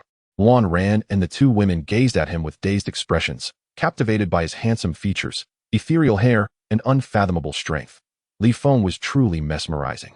At that moment, Zhuangzhou's dreamlike figure appeared silently beside Li Feng, prompting Luan Ran and her companions to bow respectfully, exclaiming, Greetings, Pavilion Master. Zhuangzhou nodded with an air of calmness, his authority as the master of the pavilion unmistakable, showing no signs of frivolity before Li Feng. He turned to glance at Li Feng, seemingly inquiring about something. Li Feng nodded in response, having placed the 4 white Zay demons within the beast pouch. This pouch, crafted by a formation master, was designed specifically for housing enslaved beasts and had cost him a considerable sum of 10,000 low-grade bricks during his visit to the Yu-Ing Pavilion the previous day. Observing this, Zhuangzhou waved his hand, enveloping Li Feng and the others as they soared towards the Monarch Mountain Range. With Zhuangzhou's star-bright level of strength, carrying the 5 of them was effortless. After a brief moment, they appeared outside the majestic Monarch Mountain Range. Li Feng, feeling a wave of dizziness, steadied himself and gazed intently at the familiar, serpentine mountains and lush trees before him. The Monarch Mountain Range held the memories of his sorrows and joys, and returning there stirred profound emotions within him. Is this the Monarch Mountain Range? Luan Ran gazed ahead at the verdant hills, feeling a wave of tranquility envelop her. Beside her, Wanqing and Bu Yu also displayed excitement, as this was their first visit to the Monarch Mountain Range, igniting their hearts with exhilaration. I need some cultivation elixirs, Li Feng spoke calmly to Zhuangzhou, aware that these resources were essential for the talented individuals in his pavilion to enhance their powers. Zhuangzhou's lips twitched slightly, a bitter smile gracing his face as he shook his head. With a wave of his hand, numerous bottles and jars appeared before Li Feng, containing both royal and imperial-grade elixirs.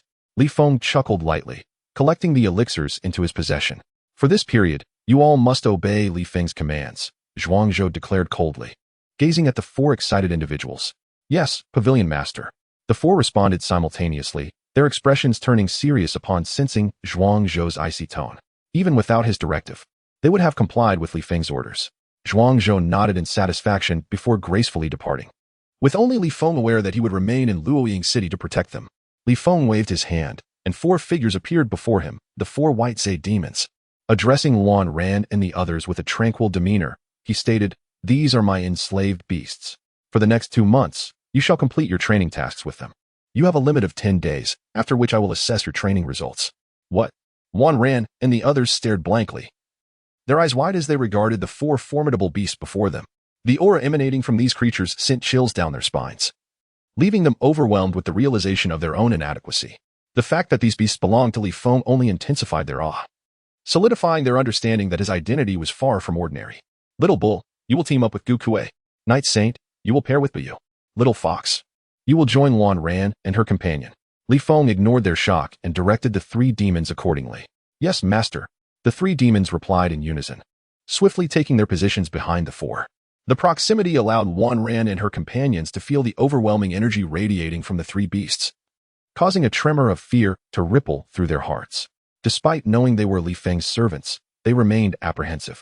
Little Bull with Gu Kuei, Buyu with Night Saint, and Little Fox with Luan Ran and her companion. You have 10 days to ensure that each of you slays 10 5-star beasts. Failure to do so will disqualify you from participating. Li Feng's gaze remained cold as he regarded the four, devoid of any emotion. Luan Ran and her companions shuddered, acknowledging Li Feng's stern expression and quickly nodding in agreement. Without the aid of Li Feng's beasts, they knew they would be utterly incapable of fulfilling this task. Excellent. After 10 days, my beasts will come to retrieve you. Furthermore, the bodies of the slain beasts must be brought back intact. Li Feng nodded with satisfaction, issuing his final command. Yes, Captain. The four declared confidently, their voices ringing with assurance. They believed that with the cooperation of Li Feng's enslaved beasts, defeating a 5-star beast would not pose a significant challenge, and thus they felt little pressure. Chapter 61. The burning flame dragon python. Li Feng watched as the four and their three beasts departed, a wicked smile creeping across his lips. Arriving at the Monarch Mountain range, he felt ready to commence his own cultivation. Although his power had not visibly increased over the past few days, he could sense that his strength had grown denser. With a flicker, Li Feng landed upon Bai Zai's back, patting its snowy white fur. Bai Zai let out a low growl, and together they vanished beyond the Monarch Mountain range. At the heart of the Monarch Mountain range's periphery, dense forests obscured the sunlight, casting a shadowy gloom over the surroundings. Li Feng, with a mischievous glint in his eyes, observed the formidable beast before him, akin to facing a grave threat. The Tianyuan demon ape, with a trace of bloodline from the ancient divine beast known as the arm-extending monkey, it possessed incredible strength and speed, marking it as a fearsome aberration among beasts. Human, why have you entered my territory? The Tianyuan demon ape regarded Li Feng with trepidation. The presence of this one human and one beast instilled great pressure upon it, especially the latter, whose aura of the demon emperor sent shivers down its spine. The inscrutable human added to its fear. Allow me to borrow your body, Li Feng replied with a light chuckle, showing no regard for the Tianyuan demon ape. Given his current strength, he felt no pressure unless he faced a 6-star beast. Seeking death, the Tianyuan demon ape bellowed, its furious roar causing the surrounding trees to sway and leaves to scatter. The ape, covered in dark fur, pounded its chest repeatedly while charging at Li Feng with terrifying speed, stirring up a flurry of fallen leaves. Li Feng remained calm, drawing forth the dominant blade with a swift motion, unleashing a fierce blade intent. Endless blades, Li Feng shouted, his form shifting as countless aggressive blade images accompanied him. With a resounding thud, the massive Tianyuan demon ape was unable to evade the relentless barrage of blades, letting out a pained roar as blood gushed forth, leaving numerous ghastly gashes upon its colossal body. The excruciating pain drove the Tianyuan demon ape to wail incessantly. Blade of absolute void. The chilling blade light flickered and vanished. The cries of the Tianyuan demon ape abruptly ceased, its massive form crashing to the ground, stirring up clouds of dust and smoke. Congratulations, player, for slaying the Tianyuan demon ape and earning 10,000 experience points. Congratulations, player, for leveling up to Golden Tier 1, 2 stars. Your attribute list is as follows. Character, Li Feng. Profession, warrior. Rank, Golden Tier 1, 2 stars. Cultivation method, Mixed Yuan Inscription True Method, Level 5. Can be enhanced experience, 1,000 20,000 skills. Inch Force. Tiger Probe, Chi Guard. Endless Blades, 10 blades breaking extremes. Blade of Absolute Void. Equipment, Heavenly Thunder Spring Sword. Dominant Blade. 50% Lifesteal Enhancement. Divine Concealment Cloak.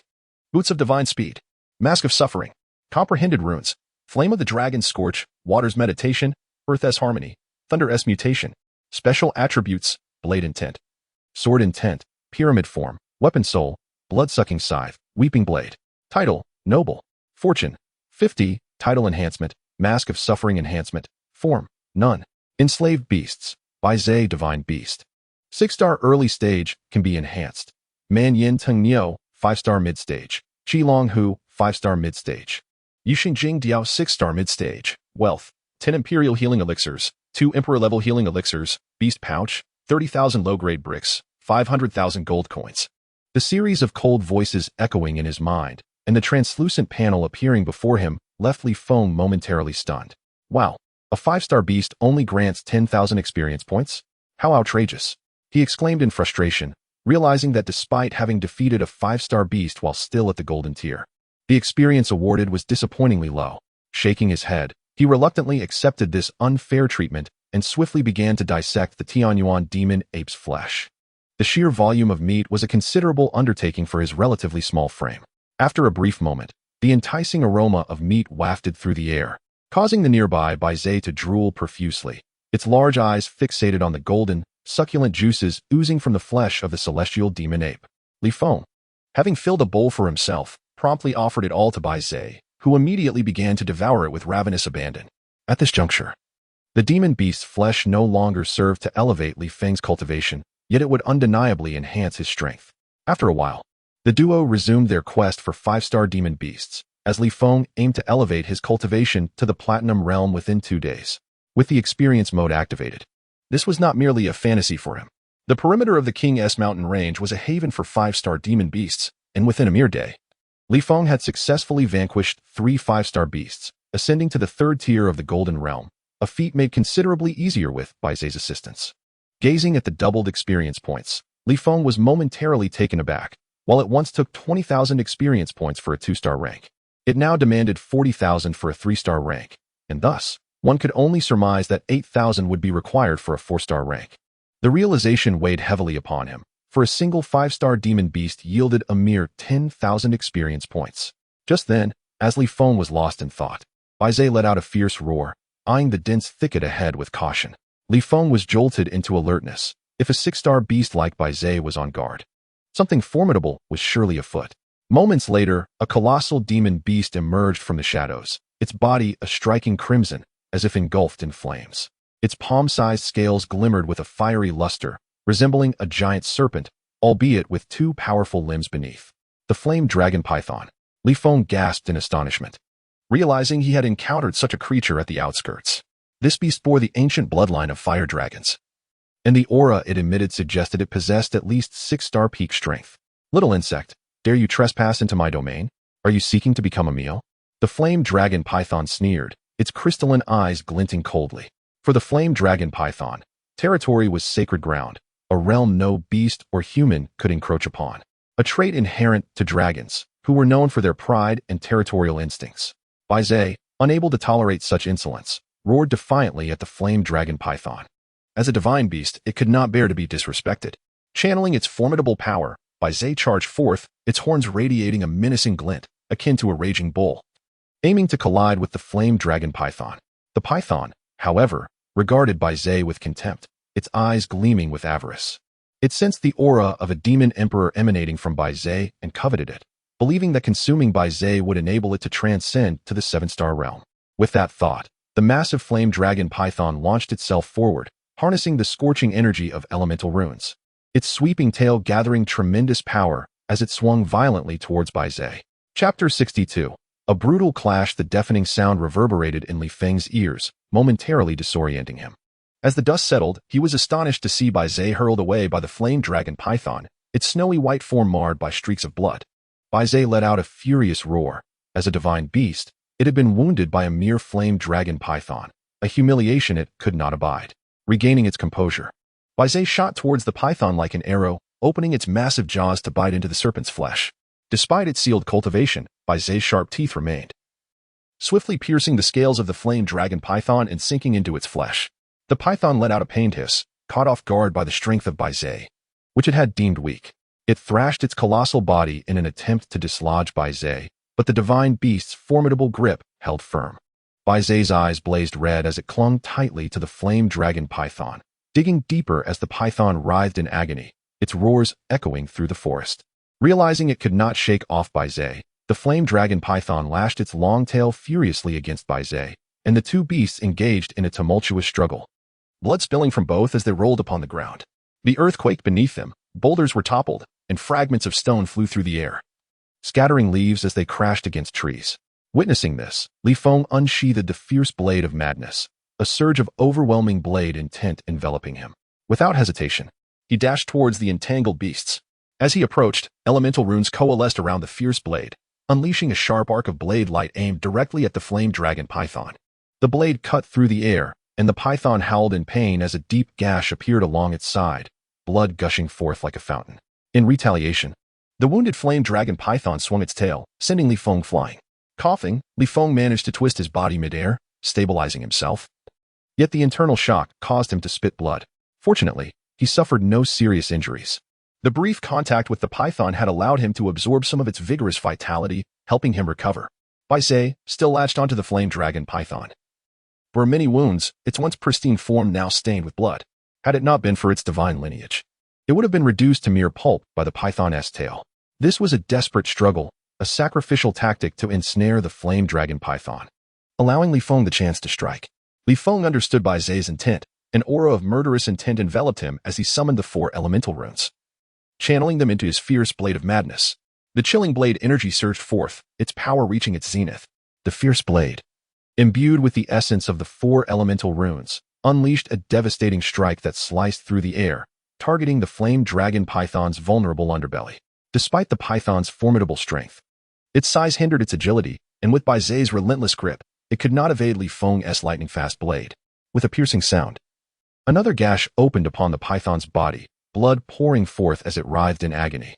Enraged, the flame dragon python let out a thunderous roar, its massive form thrashing violently, dragging Bai Zhe along with it as it rolled, toppling trees and sending debris flying in all directions. Seizing the opportunity, Li Feng dashed forward, swiftly maneuvering to the python's vulnerable spot. He knew well the adage, strike the snake at its weakest point. With a decisive swing of the fierce blade, he unleashed a tremendous arc of blade energy, targeting the python's vital area, while simultaneously being struck by the python's tail, sending him hurtling backward. In midair, Li Feng coughed up blood, the pain reverberating through his body as if his very organs had been shattered. The flame dragon python, racked with agony from the grievous wound, let out a sorrowful roar, its once powerful body now convulsing helplessly, blood gushing forth and staining the earth. At that moment, Bai Zhe, utterly exhausted, was sustained only by sheer willpower. Witnessing the flame dragon python finally succumb, it collapsed, its once vibrant crimson body now a testament to the suffering it had endured. Li Feng clutched his chest and staggered to Bai Zhe's side. In his hand, 2 supreme return pills materialized. He placed one into Bai Zhe's mouth and the other into his own, sitting cross-legged to heal his wounds. The royal grade elixirs were now usable by both humans and monsters, while those below royal grade were exclusive to humans. The supreme return pill dissolved instantly, and its immense medicinal power surged through Li Feng's body, gradually healing his injuries as the primordial inscription technique operated. As the pinnacle of elixirs on the Dragon Radiance continent, the royal grade pills revitalized him in mere moments, restoring him to his former vigor, with his silvery hair flowing and his demeanor majestic. With a roar, Bai Zhe, having been fed the supreme return pill, also felt the potent energy mend his wounds. He threw back his head and howled, expressing his displeasure. Being knocked down by the burning flame dragon python brought great humiliation to him as a divine beast. Congratulations to the player for defeating the 6-star monster, burning flame dragon python, and gaining 100,000 experience points. Congratulations to the player for leveling up to golden tier, 5 stars, with experience 1,160,000. As the cool voice echoed in his mind, a surge of power erupted within Li Feng, equivalent to the ultimate strength of a typical practitioner at golden tier, 5 stars. This left Bai Zhe, who had just howled, utterly astonished.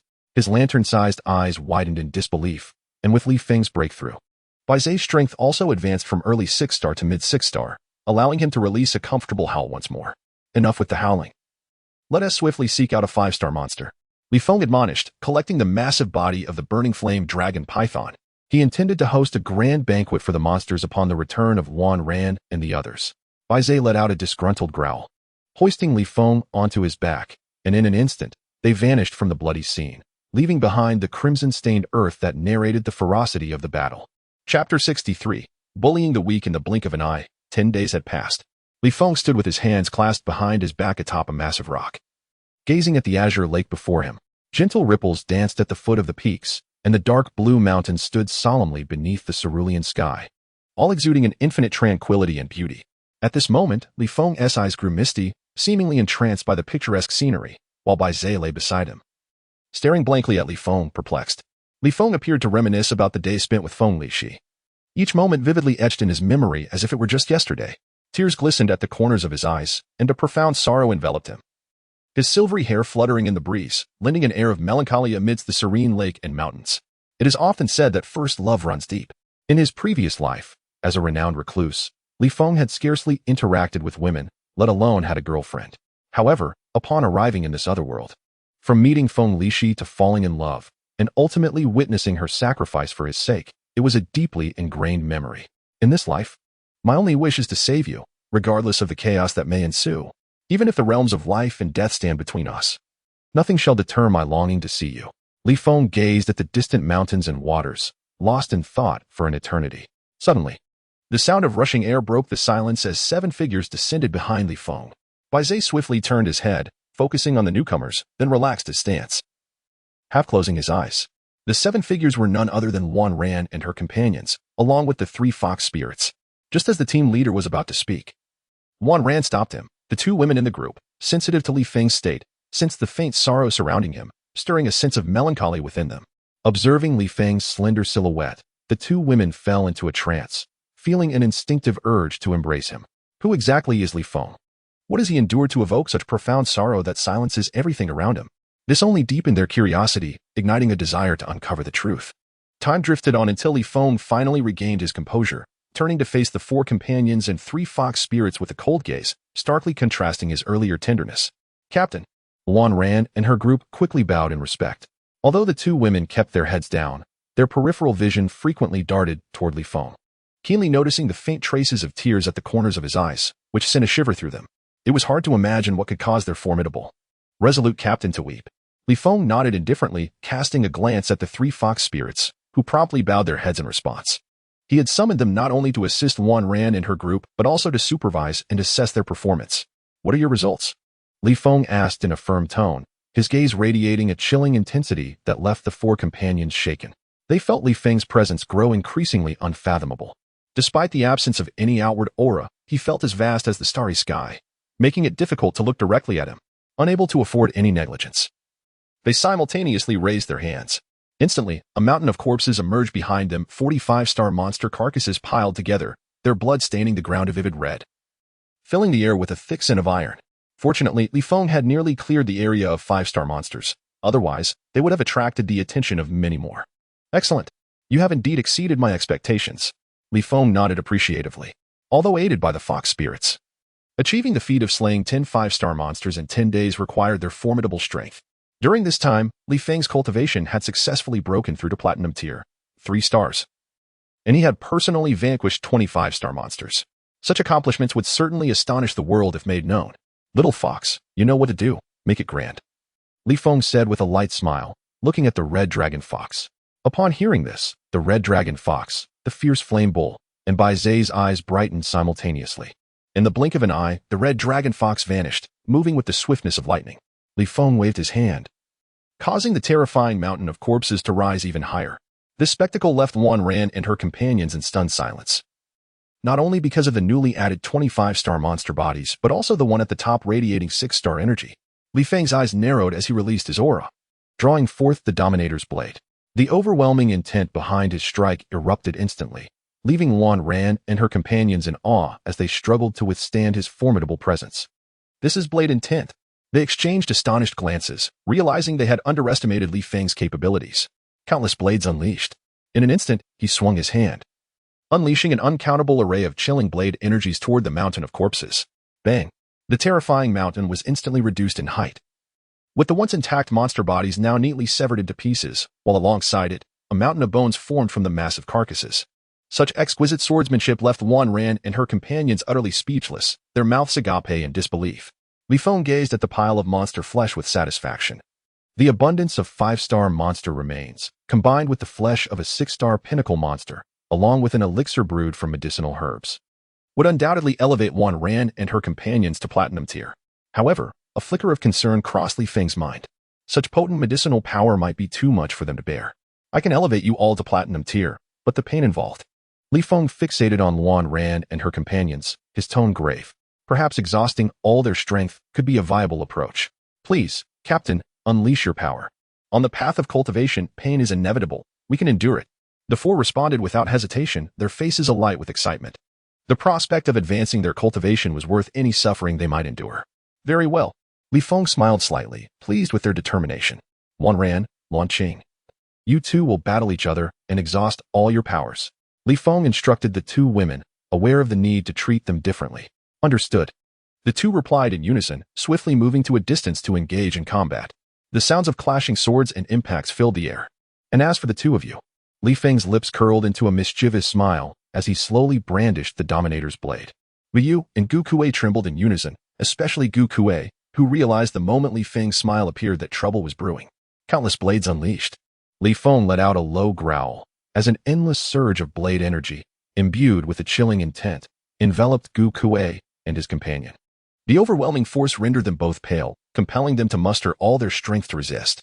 With a resounding crash, two bloodied figures abruptly appeared before the eyes of the white Z3 demons, their bodies riddled with grotesque knife wounds. Crimson blood gushing forth as they cried out in agony, a scene of utter misery. Captain, this is truly unfair. Liu lamented, gazing heavenward in indignation. Chapter 64. The emergence of Platinum. A subtle smile graced Li Feng's lips as he disregarded the anguished cries of Buyu and his companion. Instead, maintaining a tranquil gaze upon the distant picturesque landscape, patiently awaiting the return of the red dragon fox. The imposing figures of Man Yin and the white Zhe demons displayed eager anticipation, their drools soaking the ground beneath them. Soon, Wan Ran and her companion approached, utterly drained. The two had long memorized each other's techniques, yet in a stalemate, they quickly found themselves exhausted. Suddenly, a sound pierced the air. The unmistakable rush of wind heralding the arrival of the red dragon fox, who swiftly descended with 5 stone cauldrons in tow, with utmost care. The fox placed them upon the ground and took its position, awaiting Li Feng's culinary expertise. Li Feng extended his hand, summoning 5 jets of water from the lake to fill the cauldrons. Once brimming, he raised his right hand, unleashing the flames of the dragon, and within moments, the cauldrons glowed a fiery red, the water within boiling and releasing wisps of steam. With a flick of his left hand, 5 royal-grade elixirs materialized, plopping into the cauldrons, causing the previously boiling water to waft with aromatic scents. Furthermore, Li Feng continued to manipulate the fire element, incinerating the cauldrons as he slowly drew in the blood and flesh of beastly creatures from afar. In no time, the air was thick with an intoxicating fragrance, causing the eyes of the white Zhe demons to glimmer with excitement, while Luan Ran and her companions swallowed hard, astonished by their captain's prowess. The rising steam from the cauldrons enveloped the area in a mystical haze, the bubbling broth radiating a golden brilliance, intertwining with the mist and shimmering light, transforming the surroundings into a veritable paradise, infused with spiritual essence. The 4 companions and the 4 demons were enraptured, inhaling the exotic aroma. And even a mere whiff seemed to stir their cultivation bottlenecks, leaving them astounded. It was inconceivable that such a mere scent could yield such effects. Could it be the captain's extraordinary methods? With a wave of his left hand, Li Feng encased Buyu and Gu Kuei within separate cauldrons, the scalding medicinal liquid and potent energy flooding their bodies, provoking earth-shattering cries from them as they were forcefully fed the boiling concoction. Focus your energy, Li Feng commanded urgently. Perhaps sensing the weight of his authority, the two quickly steadied their minds, gritting their teeth as they began to channel their energy. The thick liquid within the cauldron swirled around them like a vortex, soon integrating into their very beings. Wan Ran, Lan Qing, and Li Feng turned and commanded. The 2 women, not daring to be negligent, leaped into the remaining cauldrons. They gasped sharply, their foreheads beaded with sweat, their pearly teeth clenched, their cherry lips pressed together to stifle any cries. Having witnessed the plight of Buyu and Gu Kuei, Wan Ran and her companion quickly adapted to the pain and began to cultivate. Li Feng's aura surged, elemental runes converging in his right hand, from which 4 powerful forces shielded Wan Ran and her companions, while his left hand continued to stoke the flames beneath the cauldrons. Those cauldrons are yours, he declared without turning back. Upon hearing this, the white Zhe demons pounced like tigers upon their prey, leaping into the cauldrons and tearing into the blood and flesh within. Although the Knight Saint Whale Martin had yet to taste it, it could sense the immense power contained within from the earlier aroma. Observing Luan Ran and her companions entering a state of heightened focus, Li Feng finally exhaled, extinguishing the flames and directing the runic elemental forces to protect them. Until they succeeded, he knew anything could happen. Beyond the King's Mountain, 5 figures soared like celestial beings above the peaks, 4 men and 1 woman, each exuding exceptional grace and striking allure. Junior Sister Jing, during our expedition to the King's Mountain, I shall ensure you achieve the Platinum Realm, the foremost man declared, his gaze fixed on the woman. Tall and striking, with sharp brows and starry eyes, he radiated an imposing presence. With an ethereal voice, The woman responded, "Thank you, Brother Lu." Dressed in a flowing white gown, her lithe form barely concealed, her long hair billowed like a goddess of ice. This was indeed Jing Lianhan, whose cultivation had astonishingly reached the pinnacle of the golden 9 stars. Unfazed, the man acknowledged her strength, accustomed to Jing Lianhan's temperament, and moved deeper into the King's Mountain, the direction of Li Feng and his group. Li Feng's expression grew serious as he intently observed the 4 individuals in the cauldrons. Noting that their cultivation had all reached the golden 9 stars and were on the brink of a breakthrough, in such a critical moment, he dared not let his guard down. Presently, Luan Ran and her companions were drenched in sweat, their faces contorted, their bodies trembling as they appeared ready to falter. The viscous liquid within the cauldrons continued to swirl into their bodies. Despite their prior absorption, it remained thick, only slightly diminished in volume. "Hold on," Li Feng shouted, unwilling to see their efforts go to waste. His voice resonated in their ears, igniting a flicker of resolve within them. Their bodies ceased to quiver as their inner strength gradually stabilized, their expressions softening as their cultivation began to ascend. Witnessing this, Li Feng felt a wave of relief wash over him as he gradually withdrew his protective energy. They had surmounted the most arduous hurdle. Now, all that remained was for them to rely on themselves. The White Zay demons had already consumed the entirety of the cauldron's contents, an immense power surge propelling the Red Dragon Fox to the mid-5 stars. While Man Yin reached the late 5 stars, White Zay attained the late 6 stars. And the Knight St. Whale Martin also reached the late 6 stars. Although Li Feng's own strength had not increased, his overall power had significantly risen, as the tamed beasts counted as part of his might. After a moment, Luan Ran and her companions finally broke through to the platinum 3 stars, their formidable auras permeating the area, causing the surrounding trees to tremble and leaves to fall. "Thank you, Captain," the 4 exclaimed, hastily gathering before Li Feng and bowing deeply. Their faces were alight with excitement. They had never imagined that Li Feng could indeed assist them in transcending to the platinum realm. Previously, they had only been at the golden 6 to 7 stars, and to elevate 5 to 6 stars in a single day, crossing such a significant threshold, was beyond belief. Looking at the serene figure of Li Feng before them, their hearts brimmed with gratitude. Even upon achieving the platinum realm, they still found him unfathomable, his status in their eyes now surpassing that of Zhuangzhou. Li Feng nodded slightly, his eyes reflecting satisfaction. These 4 individuals were his own protégés, and witnessing their cultivation ascend brought him genuine joy. Chapter 65, The Re-emergence of Liu Bang. Gazing at the exuberant 4, Li Feng smiled softly. He had previously speculated but had no certainty that he could help them all break into the platinum realm, a feat made possible thanks to the royal-grade elixirs gifted by Zhuangzhou. The Taiwei Yuan Lingdan, a top-tier elixir for ascension, though each received only 1. It was sufficient for a golden 9 stars practitioner to transition to the platinum realm, complemented by the abundant blood and flesh of 5-star beasts, making their breakthroughs unsurprising. Congratulations, player, for completing the side quest, Cultivating Allies. Reward: 50,000 low-grade diamonds, 200,000 experience, and 1 Wrath form card. Congratulations, player, for leveling up to Platinum 3 Star 2. A voice echoed in his mind, sending waves of excitement through Li Feng. Finally, the coveted form card he had long awaited had arrived. The 4 individuals beside Wanran gazed at Li Feng, whose aura suddenly surged, their expressions frozen in disbelief. Their previously exhilarating emotions plummeted as if doused with cold water, realizing that their captain could break through merely by standing, while they required his assistance. Reflecting on this, the 4 felt a deep sense of shame and silently vowed not to hinder their captain's progress. "Stay here. I have matters to attend to," Li Feng said to the 4, and with a flicker of his figure, he vanished from sight. "What just happened?" Yu asked in bewilderment. Having never seen Li Feng in such a hurry before, Luan Ran and the others were equally stunned. Their usually unflappable captain appeared desperate, as if he had encountered a priceless treasure. "Since the master instructed us to remain here, there must be a purpose behind it. Do not overthink it," said the Crimson Dragon Fox, accustomed to Li Feng's eccentricities. Upon hearing this, the 4 nodded and promptly sat down to consolidate their cultivation. Mountains loomed like an ocean, and trees surged like waves. Li Feng's figure quietly appeared atop a towering ancient tree, scanning his surroundings. He detected no threats and felt a rush of excitement as a crimson card materialized in his hand. "Is this the Fury Form card?" Li Feng murmured, finding a strange calm upon acquiring the card. A question echoed in his mind. Will the player use the Fury Form card? Without hesitation, he responded, "Use it."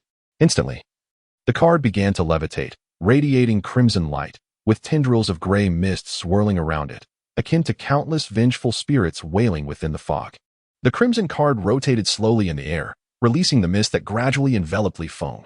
The spinning card shot into Li Feng's body like a beam of light, Li Feng's face contorted as he screamed skyward, a surge of resentment erupting from him, exuding an overwhelming presence that reverberated through the forest. In that moment, his eyes turned cold, devoid of emotion, his once snowy hair transformed into a fiery crimson, dancing in the wind like flames, resembling a vengeful deity emerging from the abyss, instilling fear in all. This is the Fury form. A voice, as chilling as the depths of the 9 netherworlds, emanated from Li Feng, sending shivers down spines. Sensing the surging power within, Li Feng felt satisfied. Though shrouded in resentment, his mind remained intact, unaffected by the horrifying energy. He believed that even a 6- or 7-star platinum warrior would find a worthy opponent in him, knowing he was merely in the Fury state, not the true Fury form. This realization thrilled him. The Fury form did not disappoint, proving to be explosively powerful. Just then, an explosion echoed from afar, jolting the exhilarated Li Feng to attention. He swiftly turned to face the source, his expression shifting as he had no time to revert to his previous state. With a flash, he appeared in the distance, leaving behind a trail of crimson phantoms, his speed reaching its zenith. "Where's Li Feng? Speak." An enraged voice thundered as Liu Bang regarded the four with a scornful sneer. Ever since his failed attempt to eliminate Li Feng, he had covertly tracked his movements. Li Feng's prodigious talent kept him awake at night.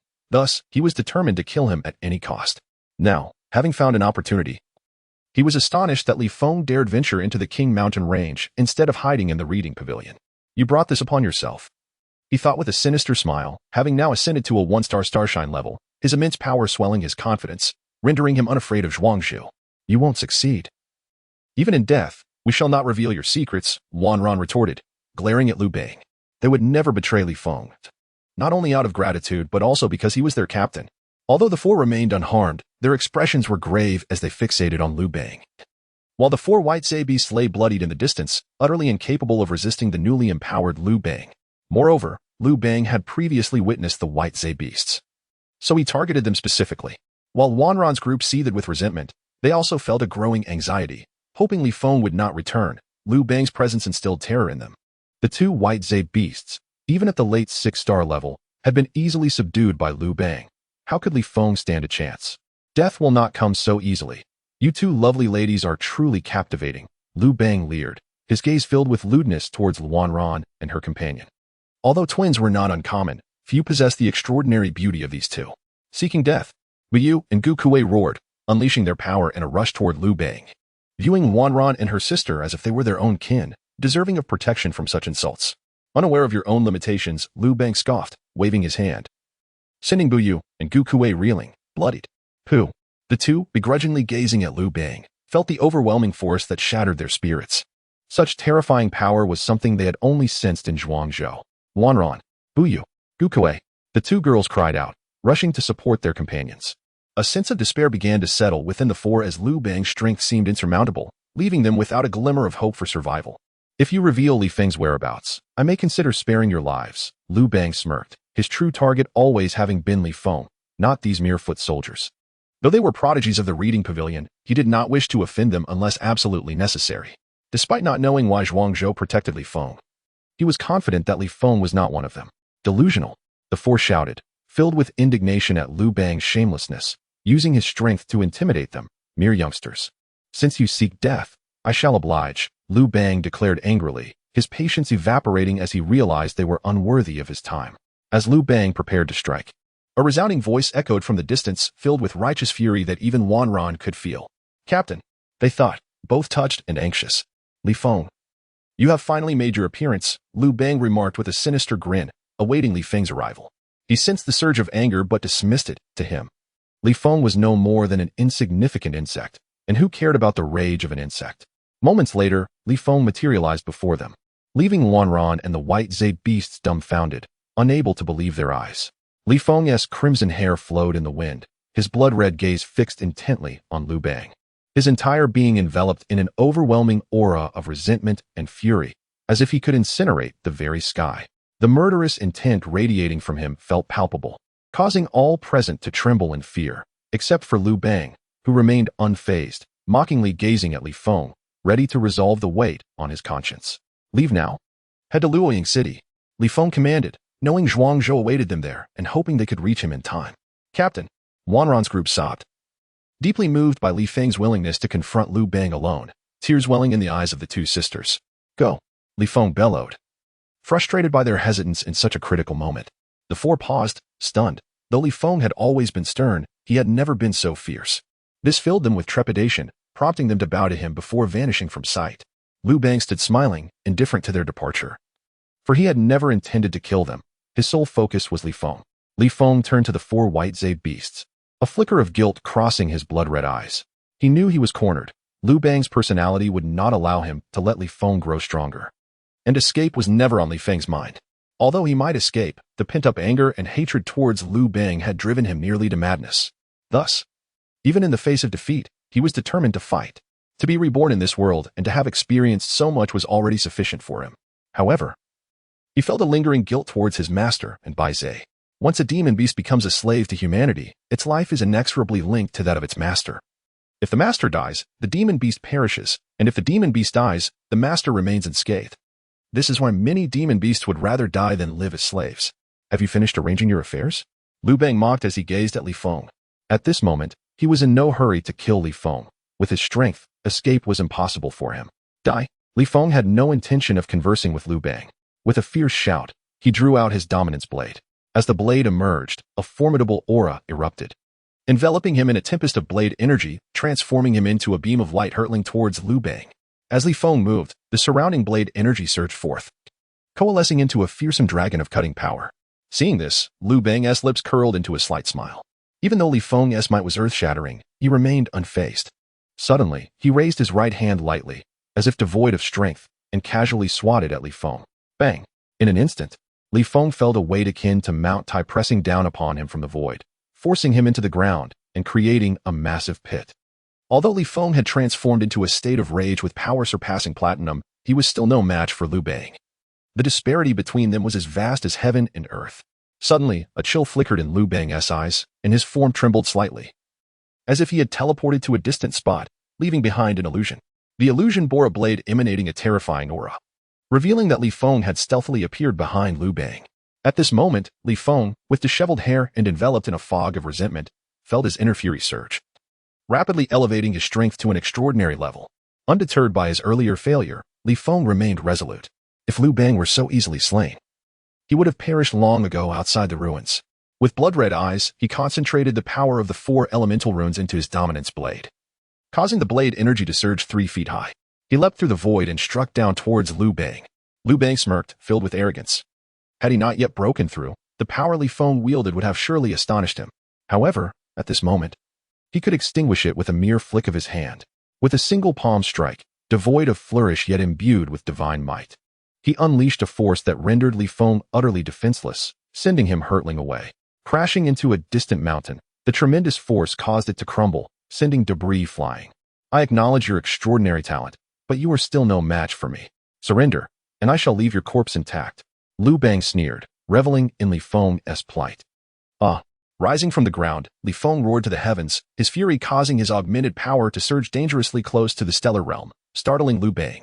No longer toying with him, Liu Bang unleashed his full strength, the aura of the stellar realm radiating from him as he advanced towards Li Feng, palm poised to strike with overwhelming force. Unfazed by the impending danger, Li Feng wielded his dominance blade with ferocity, its cold gleam cutting through the air. He retaliated with a sweeping strike, channeling the momentum of a mighty river, sending a torrent of blade energy towards Liu Bang. Boom! The clash of their immense powers resonated through the void, unleashing a deafening sound as shockwaves surged outward, shattering trees and boulders in their wake.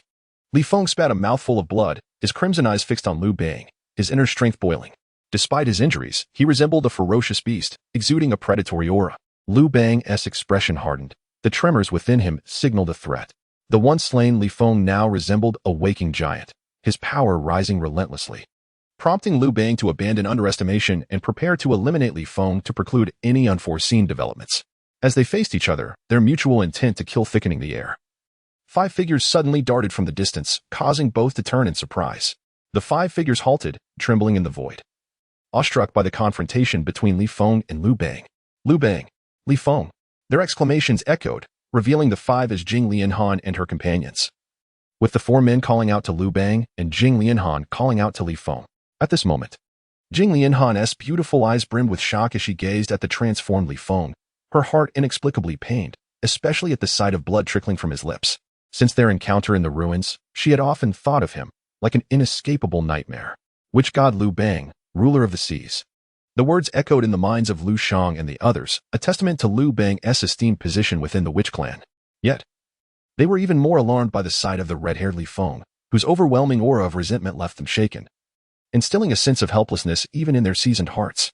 Liu Bang cast a glance at Jing Lianhan and her companions before disregarding them entirely, redirecting his focus solely on Li Feng. 5 mere ants, unworthy of my concern. Li Feng, however, lingered on Jing Lianhan's worried gaze, though his expression remained calm. A flicker of emotion stirred within him. He quickly shook his head to dispel distractions and fixed his gaze on Liu Bang, a palpable intent to kill radiating from him. The temperature around them plummeted, sending shivers down the spines of all present, including Jing Lianhan and her companions, who trembled at the sight of Li Feng. Kill. Li Feng roared, his elemental runes surging with vigor. He brandished his dominance blade, unleashing a torrent of blade intent that threatened to cleave mountains and rivers, instilling terror in all living beings within a 10-mile radius. Suddenly, he moved, appearing before Liu Bang in an instant, unleashing a strike that filled the void with chilling blade energy, akin to a tempest bearing down upon Liu Bang. Liu Bang's eyes glinted with coldness as he erupted with divine radiance, the aura of the stellar realm exploding forth. His robes billowed as he raised his arms, akin to a dragon emerging from the sea, emanating an overwhelming presence. The ground beneath him shattered, rocks flying in all directions. Boom. The earth-shattering collision reverberated, a tempest of wind swirling violently, akin to a deluge coursing through the void. Li Feng's blood-red eyes glimmered with a chilling light as he surged forward, delivering a horizontal strike. The dark blade, reminiscent of a sovereign from the abyss, rippled with a fierce and domineering energy, its cold aura resembling a harbinger of doom from the netherworld. Seeing this, Liu Bang snorted, elemental runes glowing in his palms, radiating a ghastly light that was both terrifying and blinding. A unique witch pattern emerged from his palm. With a single blow, a torrent of elemental energy surged forth, roaring like a raging sea, crashing in all directions. The air trembled where the palm imprint passed, fissures spreading throughout the void. The clash of dark and blade energy filled the atmosphere, an overwhelming pressure that instilled terror in all living beings within 10 miles, even affecting Jing Lianhan and her friends. Uft! Li Feng coughed up blood, the sheer force sending him tumbling several meters before crashing against a towering ancient tree, which fell with a thunderous crash, stirring up dust. Despite the relentless assault, Liu Bang remained unscathed, igniting Li Feng's fury to a fever pitch. Consumed by hatred, he pressed on toward Liu Bang, undeterred by his myriad wounds. In the distance, Jing Lianhan, witnessing Li Feng's profound anguish, felt her eyes involuntarily shed tears like pearls. Lu Shang, standing nearby, noticed this scene, his gaze flashing with intense hatred as he looked toward Li Feng's distant figure, concealing a frenzied killing intent. As a third-generation disciple of the Tang Dynasty's Qianlong Academy, he had always shown meticulous care for Jing Lianhan, yet she had never regarded him with favor. The fact that this distant youth could elicit such emotions from the typically aloof Jing Lianhan filled Lu Shang with jealousy. If it weren't for his fear of Li Feng's strength, he would have already struck him down. At this moment, Li Feng's eyes were filled with a chilling, murderous intent, as the power of the runes surged within him, manifesting his overwhelming fury. Flames flickered around him, and the formidable blade in his hand radiated a dazzling light, extending 3 meters in length. This was the true embodiment of a tyrannical blade. When the blade was drawn, it suppressed mountains and rivers. When it was unleashed, it commanded all directions. Li Feng, moving with wild abandon, resembled a dominating dragon, his power rippling forth, ripping the very fabric of the void as the ground trembled beneath him, creating vast chasms. Such overwhelming might caused Liu Bang's expression to turn grave, and he dared not be complacent. A long sword, glowing red, appeared in his hand, exuding an emperor's might that commanded the attention of all living beings. The Qishao sword, Liu Bang's divine weapon, was renowned for its ability to strike terror into the hearts of even the most formidable foes. While it may not be the pinnacle of divine weapons on the continent, it was certainly famous in its own right. Were it not for Liu Bang's formidable power and his status as an elder of the witch clan, it would have long since been seized by others. Liu Bang understood this well. He rarely drew his sword unless absolutely necessary. With a cold gaze, Liu Bang unleashed a ferocious sword energy, channeling all his power into the Qishao sword. The blade erupted with a blood-red brilliance, thrusting forward like a comet piercing the heavens, its momentum overwhelming. It appeared as one strike, yet it was akin to a multitude of sword lights, sealing off all of Li Feng's escape routes, as if countless terrifying attacks were bearing down upon him, instilling fear in all who beheld it. The clash of their formidable attacks resulted in an earth-shattering explosion, reverberating throughout the void. The battlefield was already pockmarked and riven with fissures, as even the air itself bore cracks from their overwhelming forces. Lu Shang and the others stood frozen in shock, deeply awed by Li Feng's power. Despite his youthful appearance, Li Feng possessed strength that surpassed their wildest imaginations. In the entire Qianlong Academy, it was likely only the prodigious talents could rival such might, suppressing all younger generations. Quickly, Lu Shang concealed the hatred in his eyes, fearful of being discovered by Li Feng. With a sudden crash, Li Feng was sent flying like a kite severed from its string, landing 100 meters away. The ground beneath him cracking open to reveal a massive depression in the shape of a human. Li Feng coughed up blood, his face pale, eyes filled with unwillingness. This calamity was fraught with uncertainty. His only regret was that he could not rend Liu Bang into 1,000 pieces, even in his vengeful form. His power had surged to extraordinary heights, yet against Liu Bang, he felt as insignificant as an ant beneath a towering mountain, utterly powerless. With a bitter smile, Li Feng reflected on how foolish he had been to take pride in his cultivation, realizing how ridiculous he had been. He had no right to be arrogant, to instruct others, or to let his guard down when he could not even inflict injury upon his enemy. Liu Bang, wielding the Qishao sword like a king of blades, stood aloft in the void, gazing down at the disheveled Li Feng with a look of indifference, as if observing a corpse. At this moment, Li Feng's fate seemed sealed. Li Feng. In the distance, Jing Lianhan cried out in despair, tears streaming down her face as she gazed at the bloodied and wounded Li Feng, feeling a deep, penetrating pain spread throughout her body, nearly causing her to faint. Chapter 68. The blade of tyranny strikes. At this moment, Lu Shang and the others sensed Jing Lianhan's distress. Filled with confusion regarding her relationship with Li Feng, Lu Shang, observing Li Feng's pitiful state, was filled with schadenfreude. Liu Bang's expression hardened, his eyes igniting with fierce killing intent as he gathered the power of the runes in his palm, radiating a brilliant light. In an instant, he appeared before Li Feng, poised to deliver a fatal blow. He remembered the earlier scene vividly and wished to avoid any further interruptions that might allow Li Feng to escape. Stop. Jing Lianhan could no longer contain herself. With a graceful leap, she descended like an ethereal being, landing protectively in front of Li Feng. Her attire flowing like a celestial maiden fallen to the mortal realm, breathtakingly beautiful. Upon hearing her command, Liu Bang was startled, fearing another formidable individual had come to rescue Li Feng. But upon recognizing Jing Lianhan, his expression darkened as he scoffed, "You little girl. How dare you command me to stop? I am a disciple of the Tang Dynasty's Qianlong Academy, and Li Feng is a distinguished guest of our academy. You cannot kill him," Jing Lianhan declared, her suppressed emotions preventing her from standing idly by as Li Feng was attacked. "How dare you deceive me?" Liu Bang's expression twisted with malice, his cold gaze pressing down upon Jing Lianhan, causing her to tremble as sweat poured from her brow. Yet, she stubbornly stood her ground in front of Li Feng. Li Feng looked at the enchanting figure before him, his heart stirred. He had only seen Jing Lianhan once and did not understand why she would protect him, but he felt deeply moved nonetheless. "Who are you? I do not know you." "Leave." Li Feng's expression hardened as he spoke coldly. Given Liu Bang's character, he would not allow him to live. If Jing Lianhan continued to shield him, Liu Bang would surely strike with lethal intent. "What?" Jing Lianhan turned to Li Feng, her eyes filled with confusion and sorrow, unable to believe he would utter such hurtful words. "Huh, little girl, your good intentions are not appreciated by this man. Since you are a disciple of the Tang Dynasty's Qianlong Academy, I will spare you, but leave at once," Liu Bang commanded, his voice low and threatening. Even so, Jing Lianhan stood resolutely in front of Li Feng, her gaze filled with determination. Liu Bang's fury boiled over, and with a wave of his hand, he sent her flying 10 meters away, where she crashed to the ground, blood spilling from her cherry lips. "Senior, we do not know this man, and he is not a distinguished guest of our Qianlong Academy. You may kill him," Lu Shan shouted, rushing over to help Jing Lianhan up. "Get lost," Liu Bang roared, his aura overwhelming, instilling fear in Lu Shang and the others. "Yes, yes," Lu Shang repeatedly acquiesced, pulling Jing Lianhan away as they hastily retreated, disappearing into the void in the blink of an eye. "Now, you may go meet your little lover. No need to thank me," Liu Bang sneered, looking at Li Feng with mockery, raising his hand. A brilliant light erupted from his palm as a terrifying power gathered, sending fragments of stone flying in all directions. "Die." Liu Bang's eyes glinted with malice as he shouted, his hand descending toward Li Feng's head. At this moment, Li Feng remained remarkably calm, gazing at the impending terror with not a hint of trepidation. A sigh, reminiscent of an ancient lament, echoed through the air, and the overwhelming force poised to strike Li Feng dissipated into nothingness. In that instant, Li Feng fell into unconsciousness, lying still on the ground. Liu Bang's pupils narrowed in shock as he stared at the dusty ground below. He had unleashed his full strength in that last blow, Yet at the sound of that sigh, it vanished without a trace. The bizarre turn of events filled him with dread and caution. Suddenly, the once still Ba Yao Feng Dao floated mysteriously in the air, a potent blade aura erupting from it, causing the very void to tremble as if it could not bear the weight of its presence. An ethereal, ancient figure appeared beside the Ba Yao Feng Dao, gently grasping the hilt, unleashing an overwhelming force that shook the heavens and earth.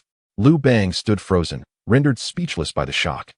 As a surge of dread coursed through him, from the presence of the ethereal elder, he sensed a deadly threat. As if he might perish at any moment at the hands of this phantom figure. Dare to disturb my master? You seek death. The murky eyes of the ethereal elder brimmed with ferocity as they fixed intently on Liu Bang, a feral aura radiating from him that rendered Liu Bang motionless with fear. This elder was none other than the formidable Baju, who had been slumbering within the Baju frenzied blade. Who are you? Liu Bang inquired, terror-stricken. The elder's overwhelming presence extinguished any flicker of defiance within Liu Bang, as if a god, long dormant, had suddenly awakened. With a single glance, he rendered all beings subservient. Humph, you are not worthy to know my identity. Baju scoffed, his voice carrying an ominous power that detonated violently in Liu Bang's ears. With a sickening cough, Liu Bang spat blood, his gaze fixated on Baju in horror. How could a mere voice inflict such injury? Just how terrifying was this individual? And who was Li Feng? Liu Bang stole a glance at Li Feng, who resembled a slumbering Adonis, his heart swelling with dread. Was it merely the act of slaying a young man that had summoned such a fearsome entity? Despair enveloped Liu Bang. To disturb my slumber and attempt to kill my master, you deserve a fate worse than death. Baju's ethereal form hovered in the air, exuding an overwhelming aura of death, his presence oppressive enough to suppress mountains and rivers, though his form was insubstantial and seemed ready to dissipate at any moment. He was akin to a deity capable of determining life and death with a mere word. Liu Bang, aghast, felt the elemental power of runes surge within him as he abruptly turned and fled, moving faster than lightning. No, even faster than lightning itself. The oppressive might of Baju left Liu Bang no choice but to flee in terror. Thinking of escaping? A sinister smile crept across Baju's ethereal visage as he lightly shook the Baju frenzied blade in his hand. In an instant, a brilliant flash of blade light flickered and vanished. Having fled a considerable distance, Liu Bang dared to glance back, relieved to see Baju had not pursued him. Just then, a ripple coursed through the air. Liu Bang's eyes widened in disbelief as he witnessed blood gushing from his body, splattering to the ground. In the process of falling, his body split in two, crashing into the earth with a resounding thud that sent dust flying. Baju glanced at the unconscious Li Feng, sensing a powerful presence rapidly approaching from beyond the Wangsha Mountains. His expression shifted, and the ethereal figure dissolved back into the Baju frenzied blade, which quietly landed beside Li Feng. Unbeknownst to Baju, at the site where Liu Bang had fallen, his severed body was enveloped by a mysterious force, slowly sinking into the ground. Chapter 69, Suppression. A moment later, Zhuang Zhou's figure appeared silently at Li Feng's location, observing the brutal battlefield. He was filled with shock and an overwhelming fury. He never anticipated Liu Bang would dare to attack Li Feng. Such audacity was akin to courting death. Gazing at the unconscious Li Feng, Zhuang Zhou was genuinely enraged, filled with dread at the thought of what might have happened had Li Feng perished. He could never forgive himself. When Luan Ran and the others returned to Luoying City, he had already sensed the turmoil and hurriedly made his way here after inquiring about the situation, but alas, he was a moment too late. Zhuang Zhou carefully harnessed his power, enveloping Li Feng and soaring into the sky, racing away at incredible speed. Li Feng's condition was dire. His body was riddled with countless sword wounds, making even Zhuang Zhou's heart race with concern. Lingxian City. In a bustling area along the central street stood a 7-story inn adorned with jade-carved railings. The entrance was thronged with people, and busy attendants flitted between tables, serving guests. Even the attendants possessed the strength of the Bronze Realm, while 2 guards stationed at the entrance stood like immovable statues, both having achieved the Golden Realm. The cultivators seated within enjoyed fine wine, occasionally casting glances at passing female cultivators, engaging in light-hearted banter and laughter. The atmosphere in the inn was suffused with a warm, intoxicating charm. Shaowan. This establishment was personally overseen by the Empress of the Tang Dynasty and proliferated across the 7 northern states. Each employed a formidable starry realm expert to maintain order, ensuring no one dared to act recklessly within. Thus, Shaowan was the most popular haven for cultivators in the north. Here, as long as one had wealth, they could remain indefinitely, and even if they had enemies. So long as they stayed within the inn, they would be protected. Consequently, many rogue cultivators, having offended powerful factions, would retreat to Shaowan after plundering wealth, making it a veritable den of hidden talents. No one dared to dine and dash at Shaowan, for those who did met with fatal consequences. Tales of their demise had become legends, with their graves overgrown with grass. Just then, a group of burly men entered from outside. The leader bore a fearsome scar across his face, his muscles bulging as if forged from iron, exuding an intimidating aura with every step. "Attendant, bring a bottle of drunken immortal," the leader bellowed, his rugged voice drawing the attention of the previously merry cultivators, who felt the overwhelming pressure emanating from him and promptly returned to their conversations, feigning ignorance. At Xiaohua Inn, the signature drink was none other than drunken immortal, a beverage that was as exhilarating as it was addictive. Its price was beyond the reach of the average person, with each bottle costing at least 5,000 low-grade spirit stones. Thus, those who ordered drunken immortal were either exceptionally powerful, possessed immense wealth, or were esteemed disciples of major powers. Therefore, even though the leader's voice was thunderous, the other cultivators pretended not to hear. Some discerning cultivators exchanged fearful glances, daring not to meet the eyes of the 5 hulking men. The 5 tigers of Yunzhou. The leader, Hu Wei, was a transcendent powerhouse, while the other 4 tigers had reached the pinnacle of the Platinum Realm, dominating the rogue cultivators of Yunzhou. Although Xiaohua Inn offered comprehensive protection to its guests, the cost of staying for a single day was at least 1,000 low-grade spirit stones, an expense that very few could afford. "Ah, here they come. Please wait a moment." "Esteemed guest," the attendant replied hurriedly, weaving between the tables. The 5 burly men found a round table and sat down. Moments later, the attendant arrived with a porcelain bottle adorned with blue floral designs. Before uncorking it, a rich aroma wafted through the air, intoxicating all present and causing them to inhale deeply, their eyes glazing over in delight. The largest man at the table quickly opened the bottle, pouring a cup for each of the others, including himself. He gulped down his drink, letting out a long sigh of contentment, his face radiating bliss. The surrounding cultivators looked on with envy as the delightful fragrance permeated the air, making some of them resolve to order their own bottle of drunken immortal. "Big brother, have you heard?" The youngest of the group, Hu Yu, inquired of Hu Wei. "What?" Hu Wei responded, puzzled. Among the 5 tigers, Hu Yu, despite being the youngest, had the widest network and was the most informed. Typically, the others would rely on him for information. "The Weiying Pavilion has issued a ban on the Wu clan. No member of the Wu clan may enter Weiying Pavilion or purchase anything there. Should anyone from the Wu clan be discovered within, they will be met with lethal force." Hu Yu whispered, delight evident on his face. The Wu clan was known for their domineering ways and had long been disliked by rogue cultivators. Thus the 5 tigers had a history of conflict with them. "What?" The other 4 tigers were taken aback, and after a moment, smiles broke out on their faces, an expression of detached amusement washing over them. "Why has the Weiying Pavilion suddenly decided to ban the Wu clan?" The second tiger, Hu Er, asked, perplexed. "I heard that Liu Bang, an elder of the Wu clan, injured a mysterious high-ranking member of the Weiying Pavilion, inciting their wrath and leading to the ban on the entire Wu clan," Hu Yu explained, curiosity tinged with intrigue regarding the identity of the enigmatic figure from the Weiying Pavilion. "Oh?" The 4 tigers exchanged looks of astonishment. Who could wield such influence to provoke the Weiying Pavilion into such a drastic decision?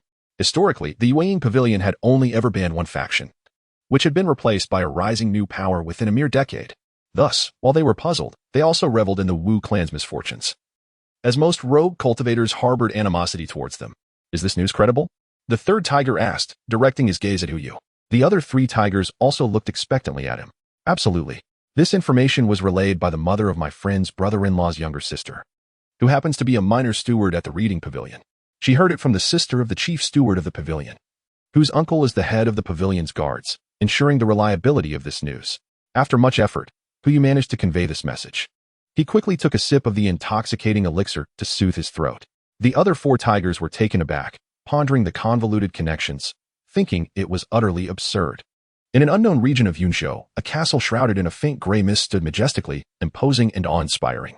Within the castle's grand hall stood a middle-aged man clad in a dark robe, his figure tall and elegant, with cold eyes fixed on the many gray-robed figures below. An overwhelming aura pervaded the hall, causing the gray-robed individuals to hold their breath, afraid to exhale. "The clan leader, Elder Liu Bang, has been slain, and the reading pavilion has cut off our witch clan. What should we do?" One gray-robed figure cautiously inquired of the middle-aged man. "Dispatch orders to secretly investigate the whereabouts of Li Feng. The moment he appears, send someone to assassinate him. Meanwhile, we must scour for treasures among the scattered cultivators or extinguish smaller factions to weather this storm." A deep, resonant voice emanated from the middle-aged man, accompanied by a fleeting glimpse of murderous intent that sent shivers down the spines of the gray-robed figures. "Understood," they replied respectfully before swiftly vanishing from the grand hall. the oppressive atmosphere almost suffocating them. Li Feng, the middle-aged man, murmured softly, standing with hands clasped behind his back, his cold gaze lingering on the distance for an extended period. Chapter 70. Awakening. In the reading pavilion's secluded hall, Wan Ran and another woman gazed sorrowfully at Li Feng, who lay on a soft wooden bed. Their hearts ached at the sight of his body marred by gruesome sword wounds, tears like pearls cascading from their eyes onto the floor with a soft patter.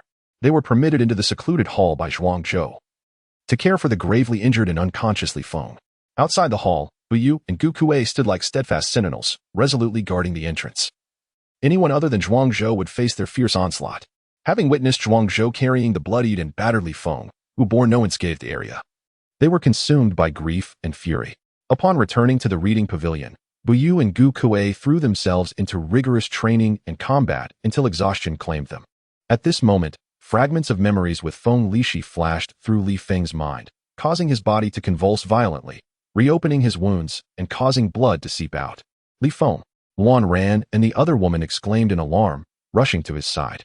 Wan Qing, anxious, took a white cloth and diligently wiped away the blood flowing from Li Feng, soon staining the cloth a deep crimson. Meanwhile, in a mysterious unknown place, a dimly lit hall housed a woman of ethereal beauty, exuding an elegance that seemed otherworldly, even as her visage remained obscured by a veil of mist. Her enchanting eyes were fixed on the illusory scene suspended in the air, revealing the happenings in the secluded hall.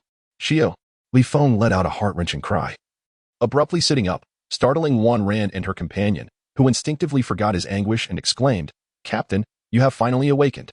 Upon hearing this, Li Feng looked around, gradually relaxing. But the beads of sweat on his forehead betrayed his earlier turmoil. "How do you feel, Captain?" Wan Ran and her companion inquired with concern. "I'm fine, please. Leave me for a moment.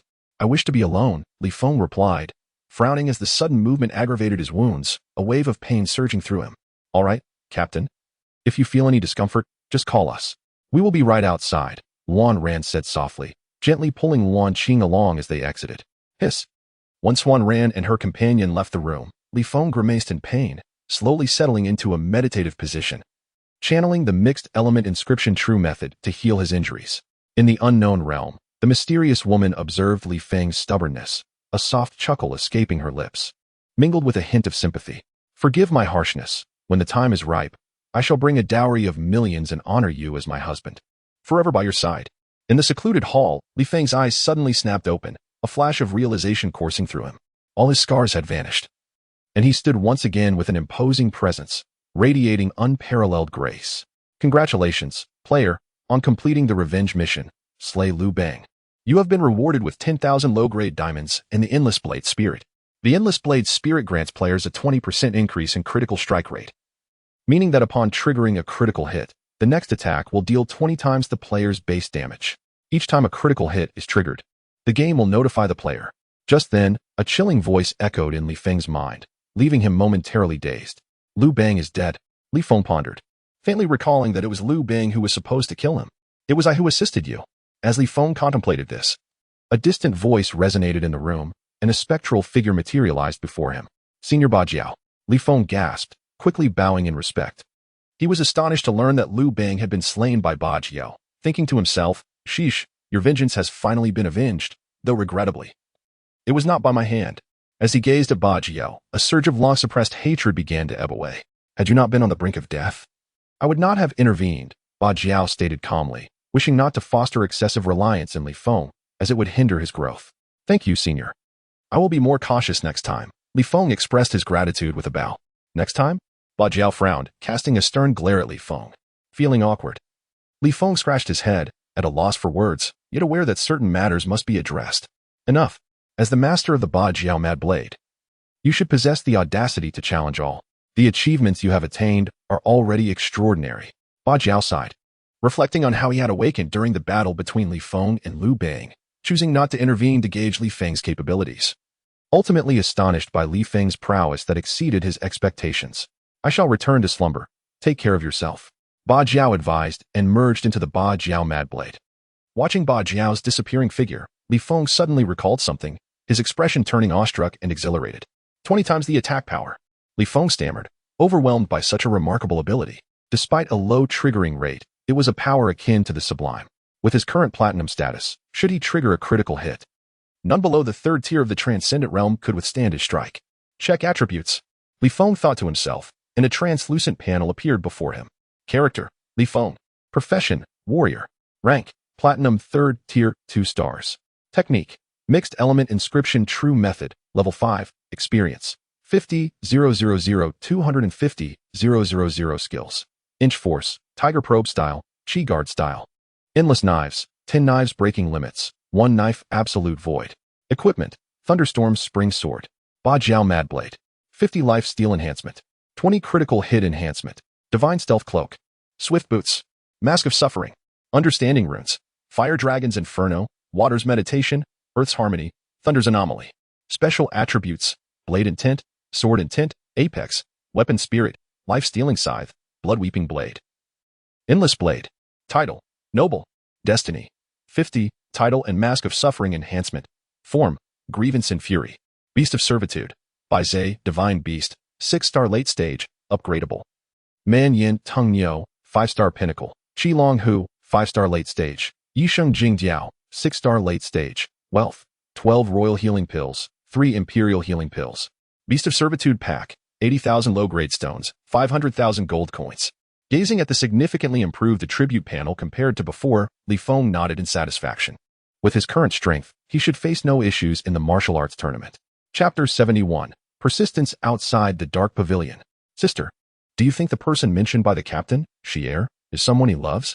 Wan Qing asked Luan Ran, her eyes flickering. I do not know. But for the captain to react that way, even if it isn't love, their relationship is extraordinary, Luan Ran replied. Her gaze distant and a hint of melancholy in her expression. Sister, do you have feelings for the captain? Wan Qing asked innocently, a trace of unnoticeable sadness glimmering in her eyes. What nonsense are you talking about? I do not, Luan Ran exclaimed, her gaze evasive and her face flushed, resembling a ripe apple. Just as Wan Qing was about to say more, the door creaked open, and Li Feng stepped out slowly. Captain, both women murmured softly, their hearts racing, especially Luan Ran, whose downcast face was now completely crimson. Li Feng looked at the two with curiosity but thought little of it, asking, how long was I unconscious? A month, Luan Ran replied quietly, not daring to meet his eyes. What? How long until the martial arts tournament? Li Feng exclaimed, alarmed. Exactly 1 month. Wan Qing answered softly. Only 1 month left? Li Feng murmured, his gaze deepening as he looked into the distance. With his platinum 3-star 2-rank cultivation, coupled with his exceptional combat power, he felt no pressure in securing a place at the tournament. However, winning the championship seemed somewhat precarious. A moment later, Li Feng arrived alone at the training ground, strolling over to the steward in charge of managing the area. Young master, the steward greeted respectfully. What is the maximum gravity enhancement of this training ground? Li Feng inquired, intending to elevate both his physicality and speed to their utmost limits. 50 times, the steward responded, though he was unaware of Li Feng's intentions. Good, enhance it to 50 times. I wish to train, Li Feng stated calmly, knowing that only through hard work could he achieve greater results. The steward showed signs of distress, yet Li Feng's unique status made him hesitant to refuse. Do as he says.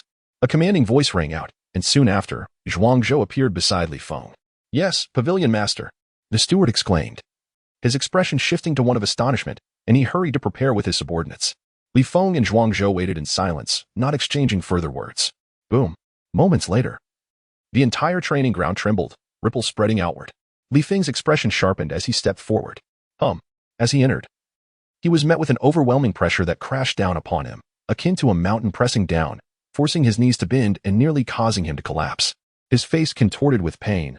Beads of sweat streamed down as he felt as though his body might be crushed, a sharp agony surging through his heart. Zhuangzhou's gaze was piercing, watching Li Feng intently, ready to intervene should he falter. Remarkable. Li Feng radiated for distinct lights, channeling the power of 4 elemental runes to withstand the tremendous gravity, alleviating some of the burden. His eyes sparkled with determination as he chuckled softly, murmuring, excellent. This way I can break through my limits. Typically, cultivators could withstand 5 to 15 times the gravity once they reached the Golden Realm, and 15 to 25 times upon entering the Platinum Realm.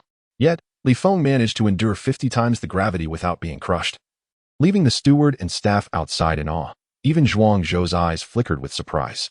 Bang! Li Feng's gaze sharpened as he took a step, causing the training ground to shake violently, cracks appearing on the surface as he felt the force of his step weigh thousands of pounds.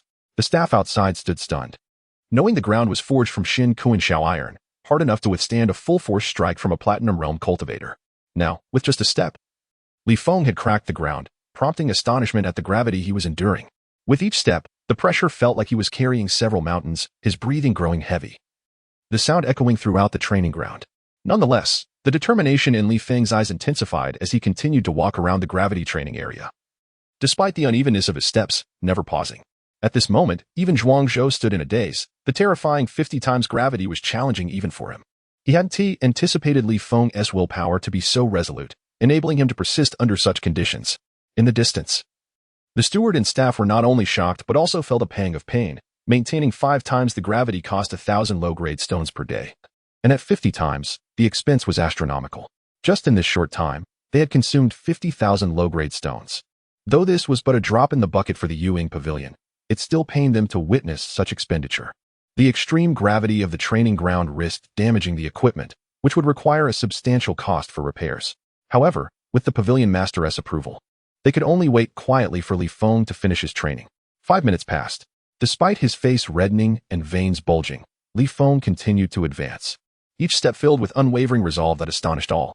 Outside the training ground, the steward and staff had forgotten about the stone losses, their eyes glued to Li Feng. A hint of admiration creeping in. Even Zhuangzhou's gaze reflected a measure of respect. Li Feng's dedication to his training and his formidable willpower deeply impressed Zhuangzhou, who silently lamented his own shortcomings.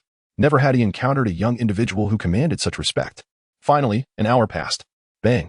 Li Feng collapsed to the ground, his expression one of agony as the surface of the training ground cracked like a spider web.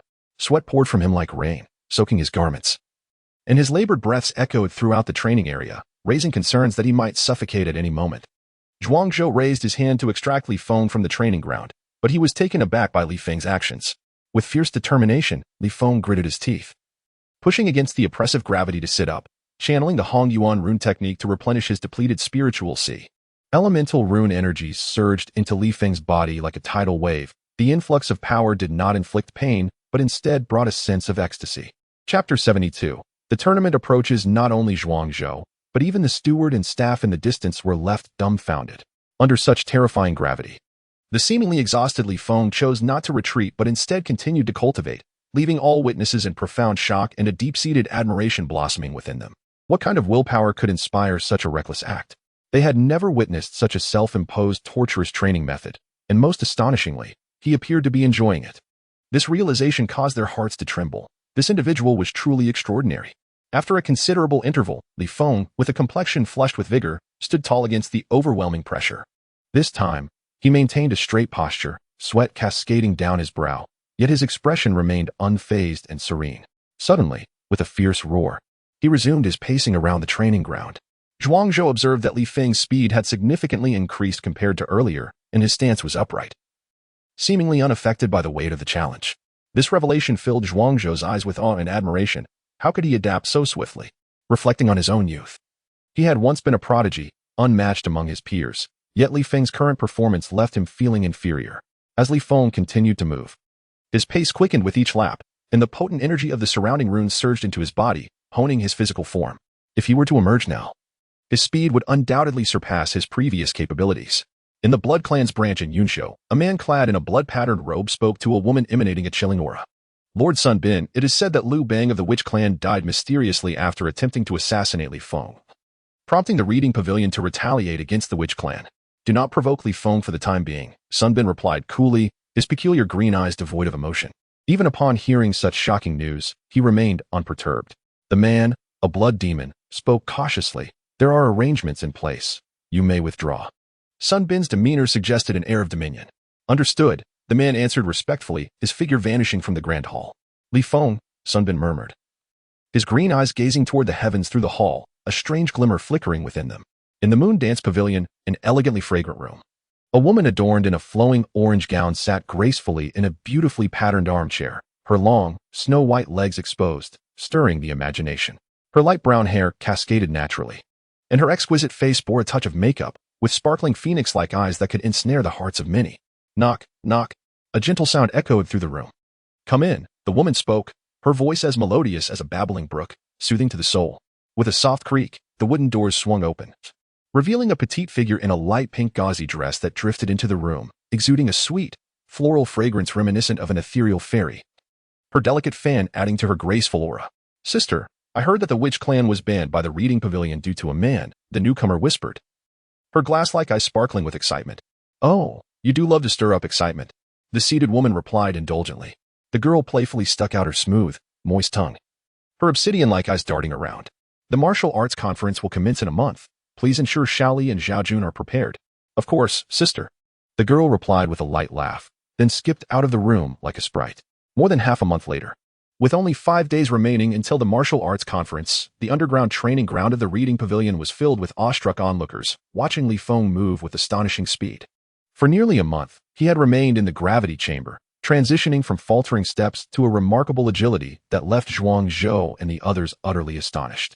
Li Feng suddenly halted, showcasing his precise control, a feat under 50 times normal gravity, exhaling a breath of exertion, though his stature remained unchanged. An immense potential radiated from him. Despite no increase in cultivation, his strength had transformed drastically. His current speed was incomparable to other cultivators of similar rank. Even Zhuang Zhou dared not claim superiority in this regard. Clenching his fists, Li Feng's eyes sparkled with determination as he murmured, "With my current strength, I could easily slay a Platinum 9-star without invoking wrath." Feeling the surge of power within, he unleashed a mighty roar. Leaping into the air as if the oppressive gravity held no sway over him, bounding nimbly like a monkey in the mountains. In the blink of an eye, he landed beside Zhuang Zhou, exuding no aura yet radiating an overwhelming strength akin to a primordial beast, causing Zhuang Zhou to raise an eyebrow and smile subtly. His confidence for the upcoming martial arts conference growing. "The conference begins in 5 days, Zhuang Zhou remarked softly, eyeing Li Feng. "Agreed." Li Feng nodded, a regal air about him. He now possessed the strength to contend with the foremost prodigies of the Tang Dynasty, and the talents of Yunzhou no longer seemed daunting. "Exercise caution. The witch clan has issued an assassination order against you," Zhuang Zhou warned, his expression serious. Though the reading pavilion had banned the witch clan, their ancient lineage was not to be underestimated, and even he had to tread carefully. "How did you come by this information?" Li Feng inquired, surprised. The witch clan's secrecy would have been airtight, yet Zhuang Zhou's knowledge indicated the immense power of the reading pavilion. Zhuang Zhou smiled broadly, pride evident on his face. But Li Feng rolled his eyes, dismissing the matter as he turned to leave. "Where are you heading?" Zhuang Zhou called, unperturbed by Li Feng's indifference. "To take a bath, change clothes, and perhaps enjoy a drink. Care to join?" Li Feng replied, striding forward with a carefree demeanor. "You're treating," Zhuang Zhou exclaimed, raising an eyebrow as he followed suit. They left behind a group of stunned staff, particularly the manager, who was filled with regret at the sight of the training ground's web-like cracks, a painful reminder of the vast resources consumed over the past month. He doubted the gravity chamber could withstand any further strain without catastrophic failure. As the martial arts conference approached, Lingyun City became a hub for various factions from across Yuzhou, with its overflowing and some even sleeping in the streets. Among these were not only competitors but also numerous spectators eager to witness the event. Due to the chaotic mix of participants, the Tang Dynasty had issued a strict decree forbidding conflict within the main cities of each state, under penalty of severe retribution. The martial arts conference was the grandest competition within the Tang Dynasty, drawing every faction eager to partake in this momentous occasion, even if merely to forge alliances with wandering heroes. At the Xiaohua Inn, the atmosphere was electric, with waitstaff bustling between tables, drenched in sweat yet brimming with enthusiasm, as their earnings for the day could rival a month's wages. As the premier inn in Lingyun City, Xiaohua was fully booked, a gathering of formidable figures engaging in lively conversation. "I heard the top dancers from Moon Dance Pavilion have arrived in Lingyun City for the martial arts conference." "Really? The dancers from Moon Dance Pavilion are like celestial beings. I must see them." A group of nearby cultivators exchanged eager whispers, their eyes gleaming with anticipation. It's said that the Blood Clan has come with an impressive lineup, including their top prodigy from the Yunzhou branch. What? This puts the state championship in jeopardy. Their strength is formidable. Indeed. Will there be an unexpected contender this time? It's hard to say. Remember the last conference when an unbeatable dark horse emerged only to be defeated by a Blood Clan prodigy? The upcoming martial arts conference promises to be even more splendid than the last, undoubtedly attracting numerous obscure yet exceptional talents. The Blood Clan may not hold the spotlight alone this time. At another table, several practitioners engaged in animated discussions. Without a doubt, the entire Yunzhou is filled with immense anticipation for this grand event, making it an unprecedented spectacle. In a secluded chamber, Zhuang Zhou and Li Feng sat across from each other, A pot of intoxicating wine filled the air with a captivating aroma, enveloping the room in an enchanting scent that made one's mouth water at the mere whiff. Which factions are participating this time? Li Feng inquired calmly, gazing intently at Zhuangzhou. With the conference approaching, it was prudent for him to familiarize himself with his opponents to avoid any unforeseen pitfalls. The Blood Clan's Yunzhou branch, the Moon Dance Pavilion, the Shadow Abode, and the Withered Cliff, Zhuangzhou replied gravely, his tone becoming noticeably heavier when mentioning the Shadow Abode and the Withered Cliff. The Shadow Abode and the Withered Cliff? Li Feng echoed in surprise, as he had never heard of these factions before. Zhuangzhou's evident apprehension only heightened his interest, causing him to sit up straight, eyes fixed on Zhuangzhou. The Shadow Abode is a terrifying faction that operates in the darkness, with its headquarters shrouded in mystery. Even unknown to its own upper echelons, it has branches scattered across the continent, including 7 within the Great Tang 7 provinces, all of which maintain utmost secrecy. Only significant powers or formidable rogue cultivators are privy to their existence, and they accept assassination commissions from wealthy and powerful individuals. Zhuangzhou paused, taking a sip of the intoxicating wine before continuing. Anyone targeted by the Shadow Abode rarely escapes. They ultimately end up as mere bones, despite the exorbitant cost. Many powerful individuals still seek assassination tasks through the Shadow Abode. It can be said that the Shadow Abode is the most feared yet desired target for every faction, as one can never know when their life might be claimed by them. Some assassins can lie in wait for over a decade for a single target.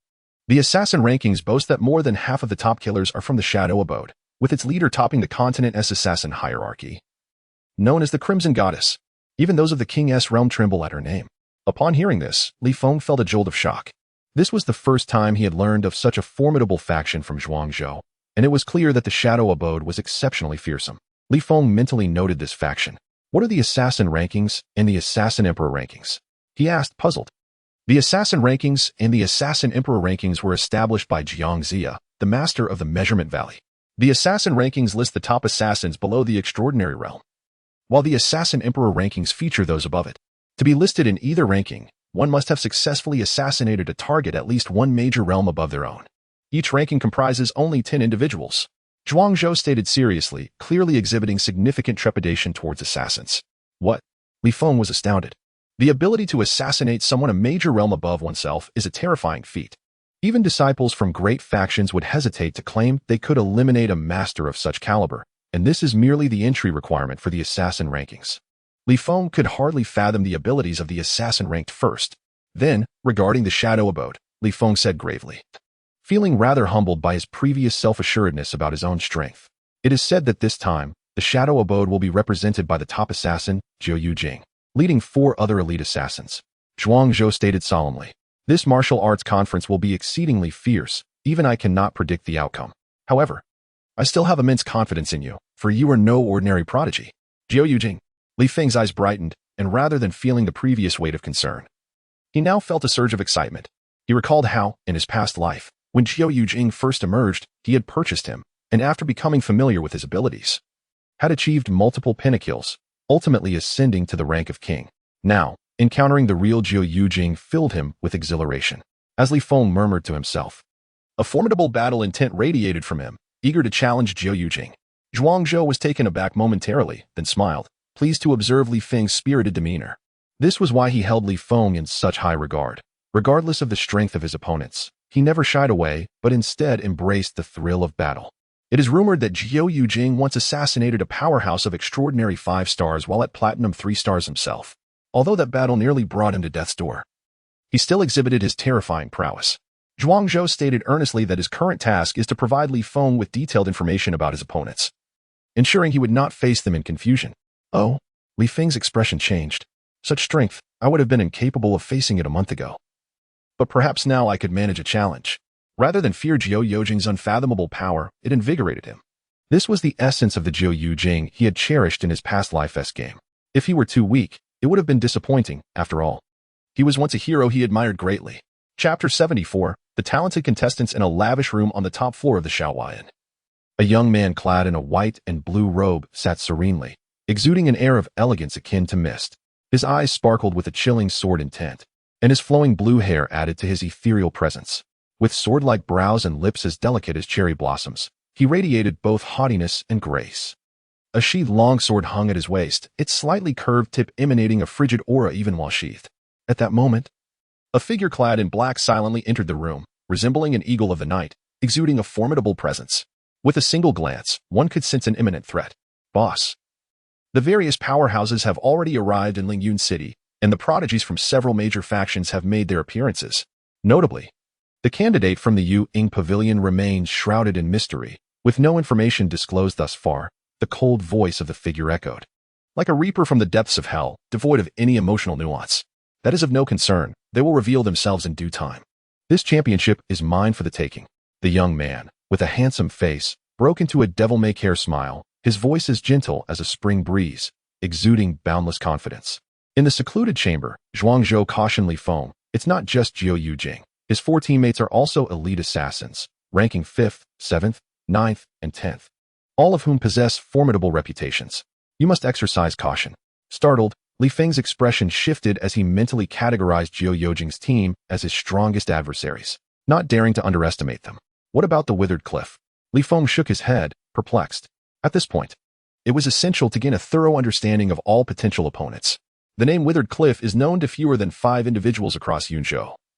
It is the most enigmatic faction in the region, rarely interacting with the outside world, yet its power is exceedingly formidable, rendering it the most feared faction in Yunzhou. Zhuangzhou declared solemnly. What? Li Feng gasped, astonished, realizing how little he truly understood of this world. If he inadvertently offended such a terrifying faction, he might not even comprehend the danger until it was too late. Li Feng resolved that after the martial arts conference, he would make it a priority to comprehend the dynamics of the continent. It is said that the Withered Cliff was founded by the ancient sage, Emperor Erosion, and that each successive leader has adhered to the will of their predecessor, waiting for the appearance of their chosen heir, who is to be recognized as the young master. Rumor has it that the demonic blade wielded by Emperor Erosion serves as the token of this heir. This time marks the first appearance of the Withered Cliff in a millennium, as they seek their young master amidst the extraordinary spectacle of the martial arts conference. Said to be predicted by the current leader, Zhuangzhou sat upright, curiosity evident in his demeanor, clearly intrigued by the identity of this mysterious heir. It is understood that the Withered Cliff wields tremendous influence. Becoming their young master equates to instantaneously ascending to the ranks of the most powerful figures in Yunzhou. Upon hearing this, Li Feng's expression turned peculiar, his eyes shimmering with intrigue. Zhuangzhou was acutely aware of the formidable blade he wielded in his hand. The Emperor's corroding demon blade, known as the Tyrant's Madness. This time, not only had the prodigies of the Withered Realm arrived in Lingyun City, but even the enigmatic master of the realm had come to greet their young lord. His presence sent shivers down the spines of many factions in Yuzhou, as the aura he exuded hinted at a power at least on the level of a sovereign. His wisdom reached the heavens and the earth, encompassing the celestial bodies within his grasp, deftly manipulating the balance of black and white. The Saint Ghost Master of the Withered Realm, Gizi.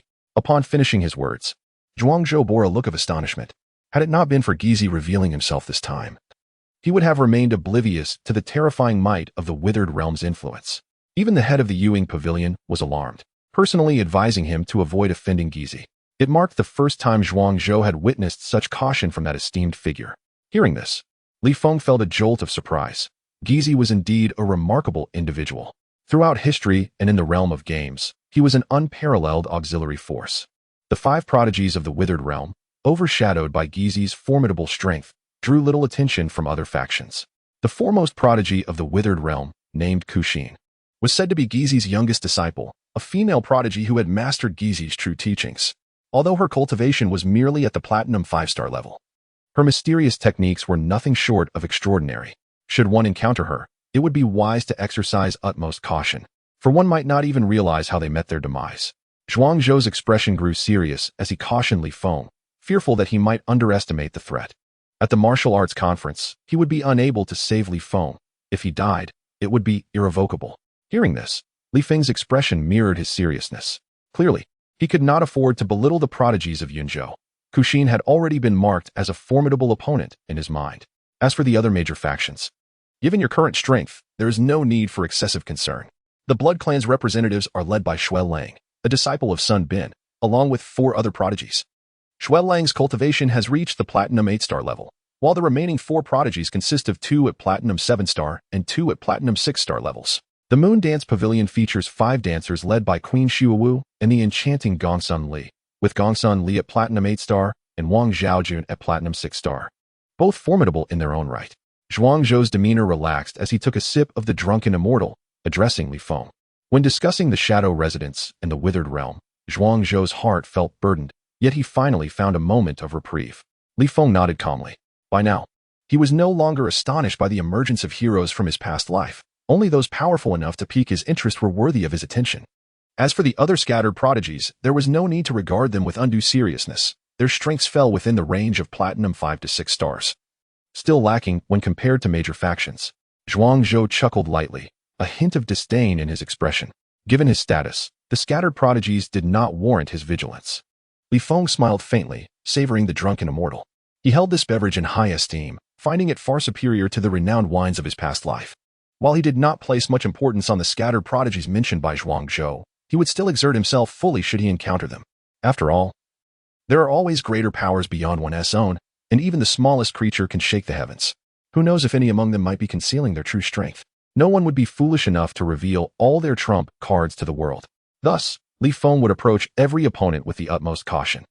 Even the mightiest steed can stumble, even the greatest man can falter. This adage from his past life remained etched in Li Feng's memory. By the way, how are Luan Ran and the others faring? Li Feng suddenly inquired, having been preoccupied with his competitors and momentarily forgetting his companions, prompting him to shake his head in amusement. They have all been diligently cultivating during this period. The Yuing Pavilion has provided ample resources for their training, resulting in noticeable progress. Buyu has reached Platinum 8 star, while Gu Kuei and Luan Ran have attained Platinum 7 star, Zhuangzhou replied with a gentle smile. Clearly pleased with their progress. Chapter 75. The beginning of the conference. Upon hearing this, Li Feng nodded to himself in acknowledgement. He had not anticipated such significant advancements from Luan Ran and the others.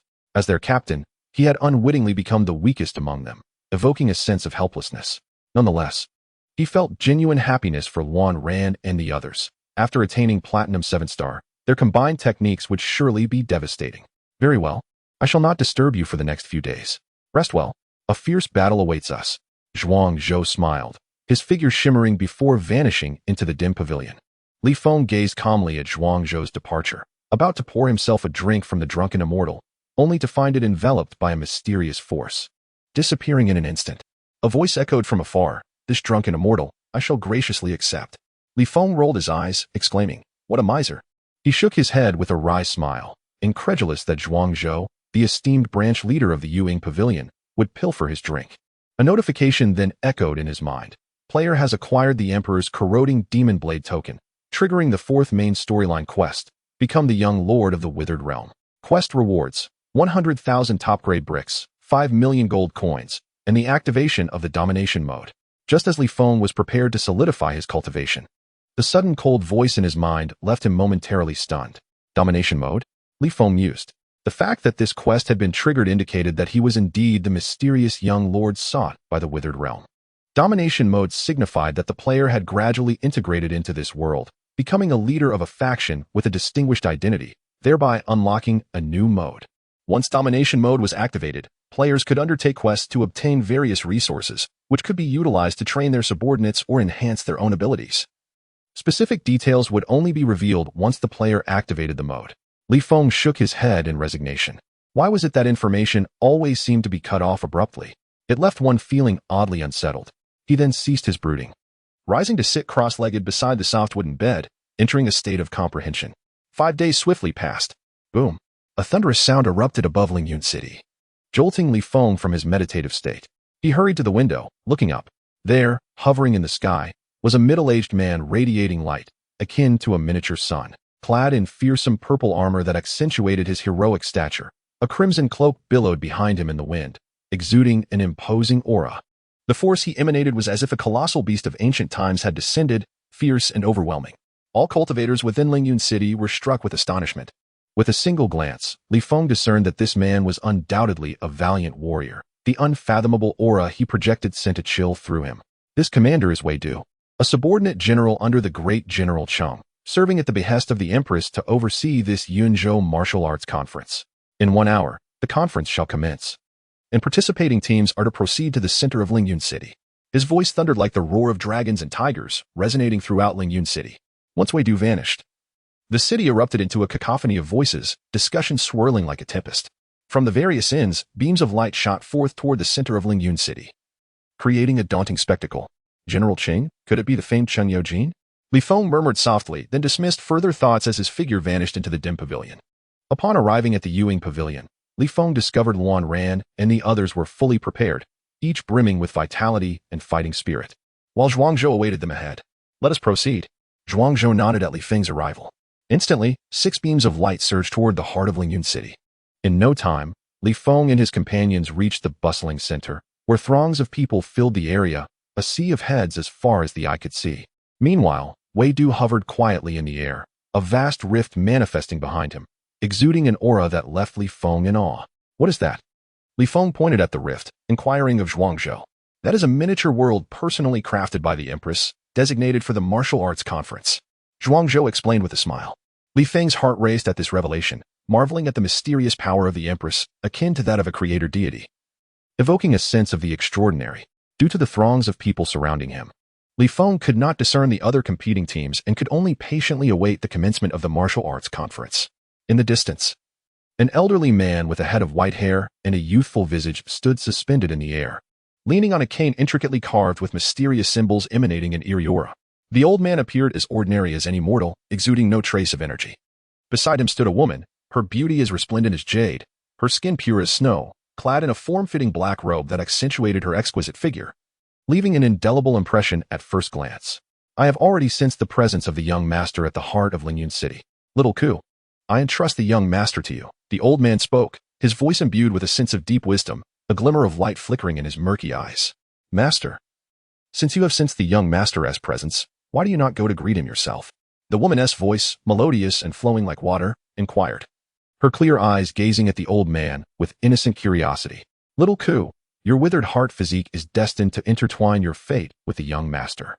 And only with him, thus I am creating an opportunity for both of you, the old man said with a slight squint and a smiling demeanor. Upon hearing this, the extraordinary aura the old man once held seemed to dissipate entirely. The two were none other than Giguzi, the master of Kuya, and his disciple, Kushin. Master, you are merely lazy, seeking excuses. Kushin playfully retorted, though a hint of melancholy flickered in her eyes. Giguzi chuckled lightly, his heart aching for her. Ah, Kushin. Once I find the young master, I shall ensure he disciplines you well. Kushin feigned anger, yet her eyes sparkled with curiosity about the mysterious young master. All right. As long as little Ku is satisfied, the master will acquiesce to anything, Giguzi said affectionately, gently stroking Kushin's hair. Just then, the sound of rushing air announced the arrival of 4 figures, who silently appeared beside Giguzi and Kushin, all clad in black robes and wearing dark masks, revealing only their piercing eyes. Master, Kushin, the martial arts conference is about to commence, one of the masked figures whispered to them. I must ask, Khufu, why do you all appear so much like coal? Kushin expressed her dissatisfaction. The 4 masked figures exchanged glances, sharing a bittersweet smile. It was I who instructed them to do so. Only the young master deserves to see your true visage, little Ku. And you too, Giguzi said with a soft chuckle, a hint of pride evident in his demeanor as he produced a delicate butterfly mask from his palm. Upon seeing the exquisite butterfly mask, Kushin's eyes gleamed with delight as she took it, joyfully exclaiming, Master truly understands me. I would not want to wear such unseemly masks. At this, Giguzi and the others erupted into hearty laughter, their affection for Kushin palpable. As time swiftly passed, at the center of Lingyun City, the imposing figure of Wei Du emerged. His eyes narrowing, and an overwhelming aura surged forth like a tempest, silencing the once boisterous square. All gazes turned skyward to Wei Du, who appeared as a celestial general descended from the heavens, relishing the admiration of the masses, yet his expression remained serene, devoid of arrogance. All team leaders, come forth to collect your tokens and crystals. Wei Du's booming voice reverberated, causing a tremor that resonated within the ears of all present, instilling a sense of trepidation. Zhuangzhou and the leaders of various factions wore solemn expressions, feeling the weight of an unstoppable force emanating from his voice. It was daunting to imagine the ferocity of his strike. This exemplified the might of the Tang Dynasty. One mere officer could suppress an entire continent, which accounted for the compliance of all factions within Tang's domain. As Wei Du spoke, figures began to emerge from the crowd, numbering in the hundreds, if not thousands, encompassing various factions from Yunzhou, as well as several independent teams. Each figure exuded formidable energy, most being above the Platinum realm, with only a few independent cultivators at the Golden 9 Stars level. Among them, Li Feng stood out, keenly observing the multitude of leaders. Several exuded a powerful aura that made him regard them with caution, particularly one young man dressed in blue and white robes, whose presence sent his heart racing. Though he emitted no energy, Li Feng sensed a terrifying power lurking within him. Could it be that this individual is the renowned Orange Right? Noting the resemblance to the character from his previous Life game, especially the slightly curved sword at his waist, Li Feng felt increasingly certain. Wei Du observed the striking young men and women before him, nodding to himself, recognizing that the future prosperity of the Tang Dynasty lay in the hands of this younger generation. With a gentle wave of his right hand, beams of light descended upon these exceptional individuals. As Li Feng grasped the token and crystal, he scrutinized them closely. He discovered the crystal enveloped in a mysterious energy that eluded his understanding, prompting him to shift his gaze to the token. 999. Li Feng mused with a wry smile. Recognizing it as a fortuitous number, I shall reiterate the rules of the conference, regardless of the means. The destruction or acquisition of the opposing team's crystal will result in victory. However, the powers granted by your elders may not be utilized. Failure to comply will result in disqualification, with severe penalties for egregious violations. The first round will be a chaotic melee. All participating teams will enter the battle space to seize crystals, with the team collecting the most crystals declared the winner of the first round, followed by the top 100 proceeding to the second round, while all others will be eliminated. This conference will employ a scoring system. 1 crystal obtained in the first round equals 10 points. 1 crystal in the second round equals 100 points. And 1 crystal in the third round equals 1,000 points. The participant with the highest total score will be crowned champion of this Yunzhou Martial Arts Conference. Entering the battle space occurs via random teleportation. The team leader must deposit a drop of blood from themselves and each teammate into the token, or they will be dispersed. Wei Du announced, casting a keen gaze at the sea of figures before him. Upon hearing this, Li Feng was taken aback. He had intended to conceal his strength in the first round, mindful that the first to stand out often becomes a target. Yet now, he found himself smiling wryly. Although the second and third rounds offered higher point values for crystals, the first round was the most accessible, as many competitors lacked substantial strength. Once they entered the subsequent rounds, they would face true experts, making victories hard to come by. The young talents exchanged glances, eagerly preparing for the impending battle. This point-based system was a nightmare for the weak, yet a golden opportunity for the strong. Such rules would deter those who hoped to simply slip into the top 100. Do you understand? Wei Du's expression turned serious, his voice commanding. Understood. The young talents responded in unison, their spirits ignited, eager for the contest to begin. I hereby declare the Yunzhou Martial Arts Conference officially commenced. Go forth, young talents. Rally your teammates, fight for martial prowess, and strive for glory. Wei Du's robust voice resonated through the air as he stepped aside. With his proclamation, thousands of figures surged forth, aligning behind their respective leaders, momentarily darkening the sky before it burst forth with light, leaving Wei Du's solitary figure suspended above. The powers behind the competing teams gazed on with anticipation, hoping for their champions to shine brilliantly. Amidst the crowd, Zhuang Zhou's eyes were deep and filled with unwavering trust. This is the martial arts ranking established by the Empress. You may observe the fluctuating scores of your esteemed talents from this golden list, Wei Du announced, casting forth a radiant golden scroll to the sea of faces below. Instantly, the crowd, like a well-trained army, lifted their gazes in unison, fixated on the shimmering list, creating a breathtaking spectacle. Li Feng and Luan Ran, accompanied by 2 others, stepped into the rift, only to be met with a blinding light that instinctively caused them to shut their eyes. It was not until they felt solid ground beneath their feet that they cautiously opened their eyes. Before them lay a verdant expanse of grass, with towering mountains in the distance and ancient trees standing tall, interspersed with steep and majestic peaks that evoked admiration for the breathtaking scenery. While Luan Ran and the others were enraptured by the beauty surrounding them, Li Feng's expression remained grave as he pondered deeply. Captain, what's wrong? Luan Ran suddenly noticed Li Feng's unusual demeanor and inquired curiously. Do you not find this place too quiet? Li Feng's eyes gleamed with a cold light as he spoke in a hushed tone. Oh. At his words, Luan Ran and the others snapped back to reality, their expression shifting to one of confusion. It was indeed strange that amid such picturesque surroundings, there was not a single sound of insects or birds chirping. Could it be that there are no living creatures in this combat space, only competitors? Luan Ran suggested, a spark of realization lighting up his eyes.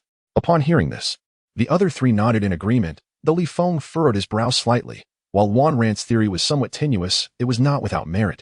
He shook his head, choosing not to dwell on it further. Let us go. It's time to seek our prey, he said with a sly smile, leading the way toward the distant mountains.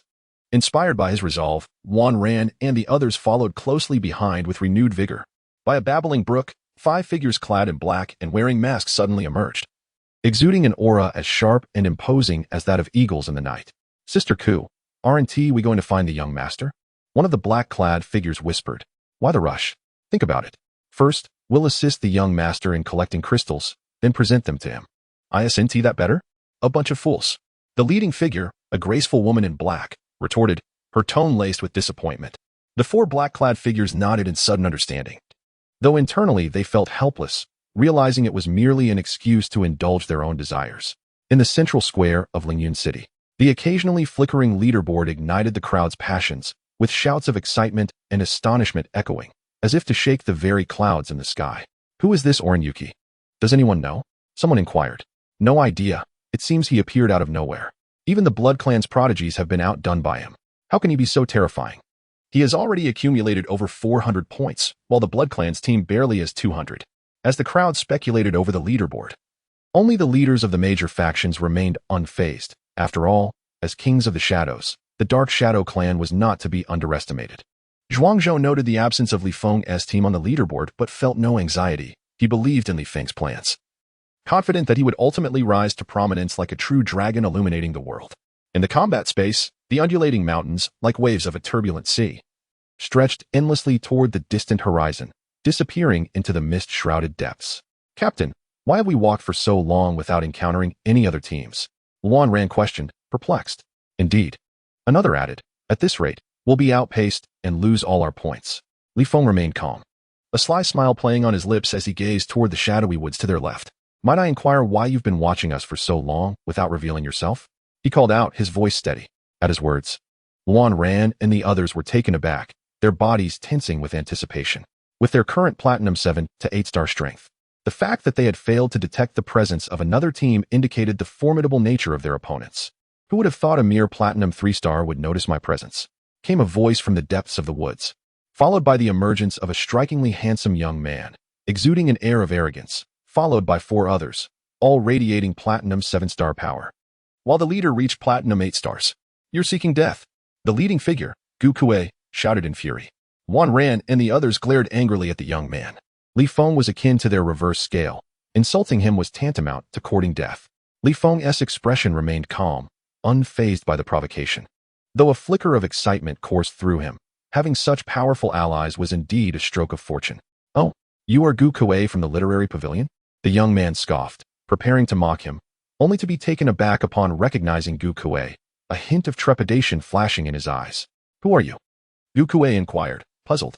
I am Chao Hui, the first disciple of the 5 tigers of Yun Province, and these 4 are my junior brothers, the young man replied respectfully, a hint of deference in his demeanor.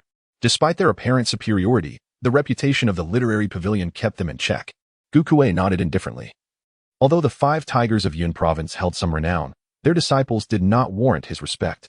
Thus, Gu Kuei's expression remained cold. The mere act of insulting Li Feng was enough to earn their disdain. Very well, I shall take my leave, Chao Hui said, forcing a smile that barely concealed his malice as he turned to depart with his companions. At that moment, a chilling voice interrupted. Did I permit you to leave? Chao Hui and his companions turned to find Li Feng, the weakest among them, standing defiantly. Anger surged within them, while they respected the literary pavilion. They could not fathom being intimidated by someone they deemed inferior. What do you intend to do? Chao Hui sneered, dismissing Li Feng entirely. In response, Li Feng's lips curled into a wicked smile as he swiftly appeared behind Chao Hui, whispering in his ear, what do you think? As soon as the words left his mouth, Li Feng's fist struck like a dragon leaping from the sea, infused with terrifying elemental power, crashing into Chao Hui's body. Bang! Before he could react, Chao Hui was sent hurtling like a cannonball into a towering ancient tree, the immense force propelling him through the trunk and into a second tree, which swayed dangerously, shedding leaves in its wake. The sudden turn of events left everyone present dumbfounded. The entire encounter from Li Feng's movement to Chao Hui's flight had transpired in less than 3 seconds, too swift for them to comprehend. After rigorous training in the gravity field, Li Feng's speed and physical strength had reached an astonishing level, rendering Chao Hui an ordinary genius, utterly incapable of withstanding his full-on assault. Moments later, Chao Hui's disciples snapped out of their stupor, their faces filled with terror. Even Luan Ran and the others were left in shock, silently marveling at their captain's overwhelming strength. It was astonishing to think that Li Feng, merely a Platinum 3-star, could effortlessly defeat a Platinum 8-star. Such terrifying power, if it were to spread, would surely astonish the world. Xiao Hui, now on the ground, coughed up blood as he stared in horror at Li Feng. He had always prided himself on his speed among peers of the same rank. Otherwise, Luan Ran and the others would not have failed to notice him. Yet, he had underestimated Li Feng's speed, for in that fleeting moment, he had not even glimpsed Li Feng's figure. Hand over the crystals, or face death. Li Feng's expression remained devoid of emotion.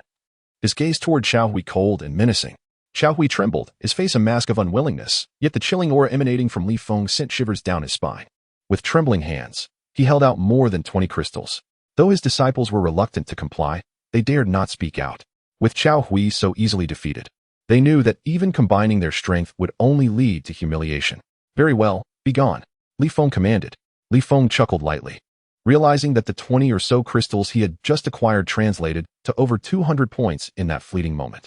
This achievement elicited a satisfied nod from him.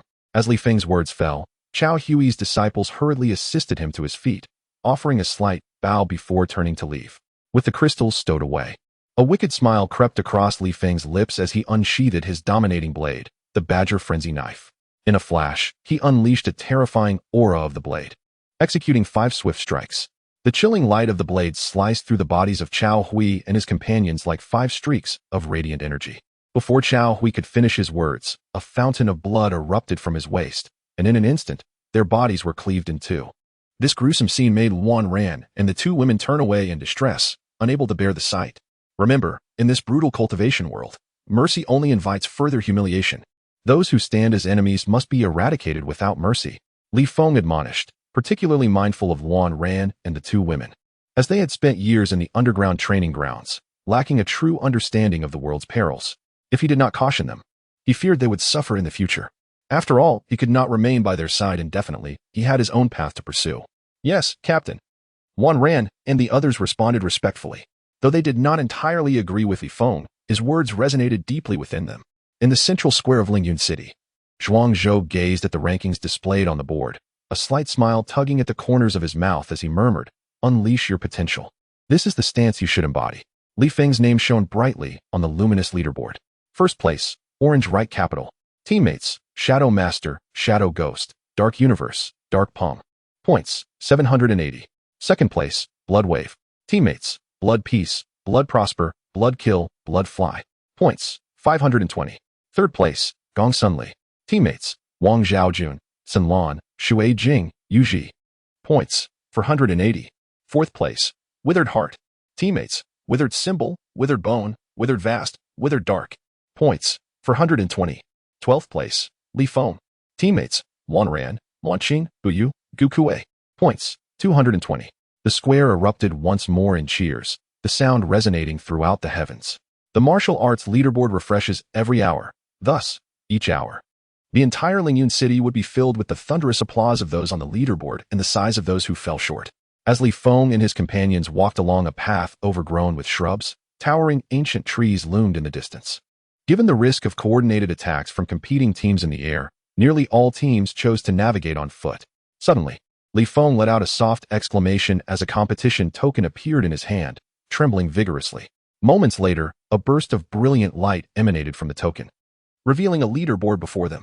Gasping, Luan Ran and her companions stared at the terrifying numbers next to the first place, their breaths caught in their throats. Before scanning down to find their 12th position, "It seems we must quicken our pace," Li Feng said, narrowing his eyes as he noted the daunting score of Orange Right Capital. If they did not take this seriously, the top position in the first round would truly slip from their grasp. "Let's go," Li Feng declared, tucking the token away. After informing Luan Ran and the others, he leaped into the air, bounding through the ancient trees like a nimble monkey. Seeing this, Luan Ran and the others followed suit, pursuing him closely. In an open area, 2 teams of competitors faced each other with palpable hostility, the atmosphere thick with tension. "With your skills, you think you can steal my crystals?" A slightly overweight youth roared angrily, flanked by 4 enchanting women clad in crimson, their ample figures swaying enticingly, causing the 5 youths opposite them to swallow hard as their eyes roamed hungrily over the 4 beauties. "Huh, Flower Young Master, I must say, your luck with women is remarkable," Wu Yi sneered, his gaze filled with lewd intent as it lingered on the 4 women behind Flower Young Master, yearning to see beyond their veils of modesty. "Even if you steal my crystals now, you won't survive outside." A smirk danced on Flower Young Master's lips, a hint of arrogance flashing in his eyes. while the four women behind him regarded Wu Yi and his companions with playful disdain. Wu Yi's pupils constricted. Given Flower Young Master's identity, they would indeed face dire consequences if they killed him. The thought sparked a flicker of hatred in Wu Yi's eyes. Flower Young Master, the most notorious young master of Lingyun City, was also the son of the city's lord.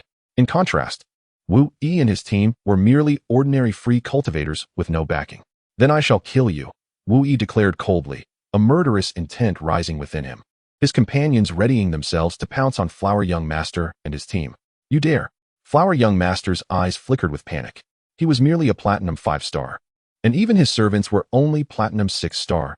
How could they withstand Wu Yi, a platinum 7-star, and his 4 platinum 6-star allies? Once a paragon of brilliance, he had succumbed to the allure of women, frequenting various indulgent venues, leaving his strength depleted. He realized he could not even defeat a mere platinum 1-star, let alone Wu Yi and his companions. He had assumed that his status would shield him, believing that if faced with formidable opponents, he could simply relinquish the crystals. However, he had not anticipated encountering this group of lecherous fiends, impervious to reason.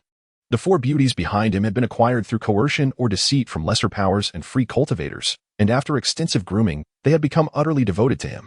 For Flower Young Master, every woman he had claimed was a sacred boundary, one that he would never allow others to cross. Therefore, even in death, he would not part with the 4 beauties for the likes of Wu Yi.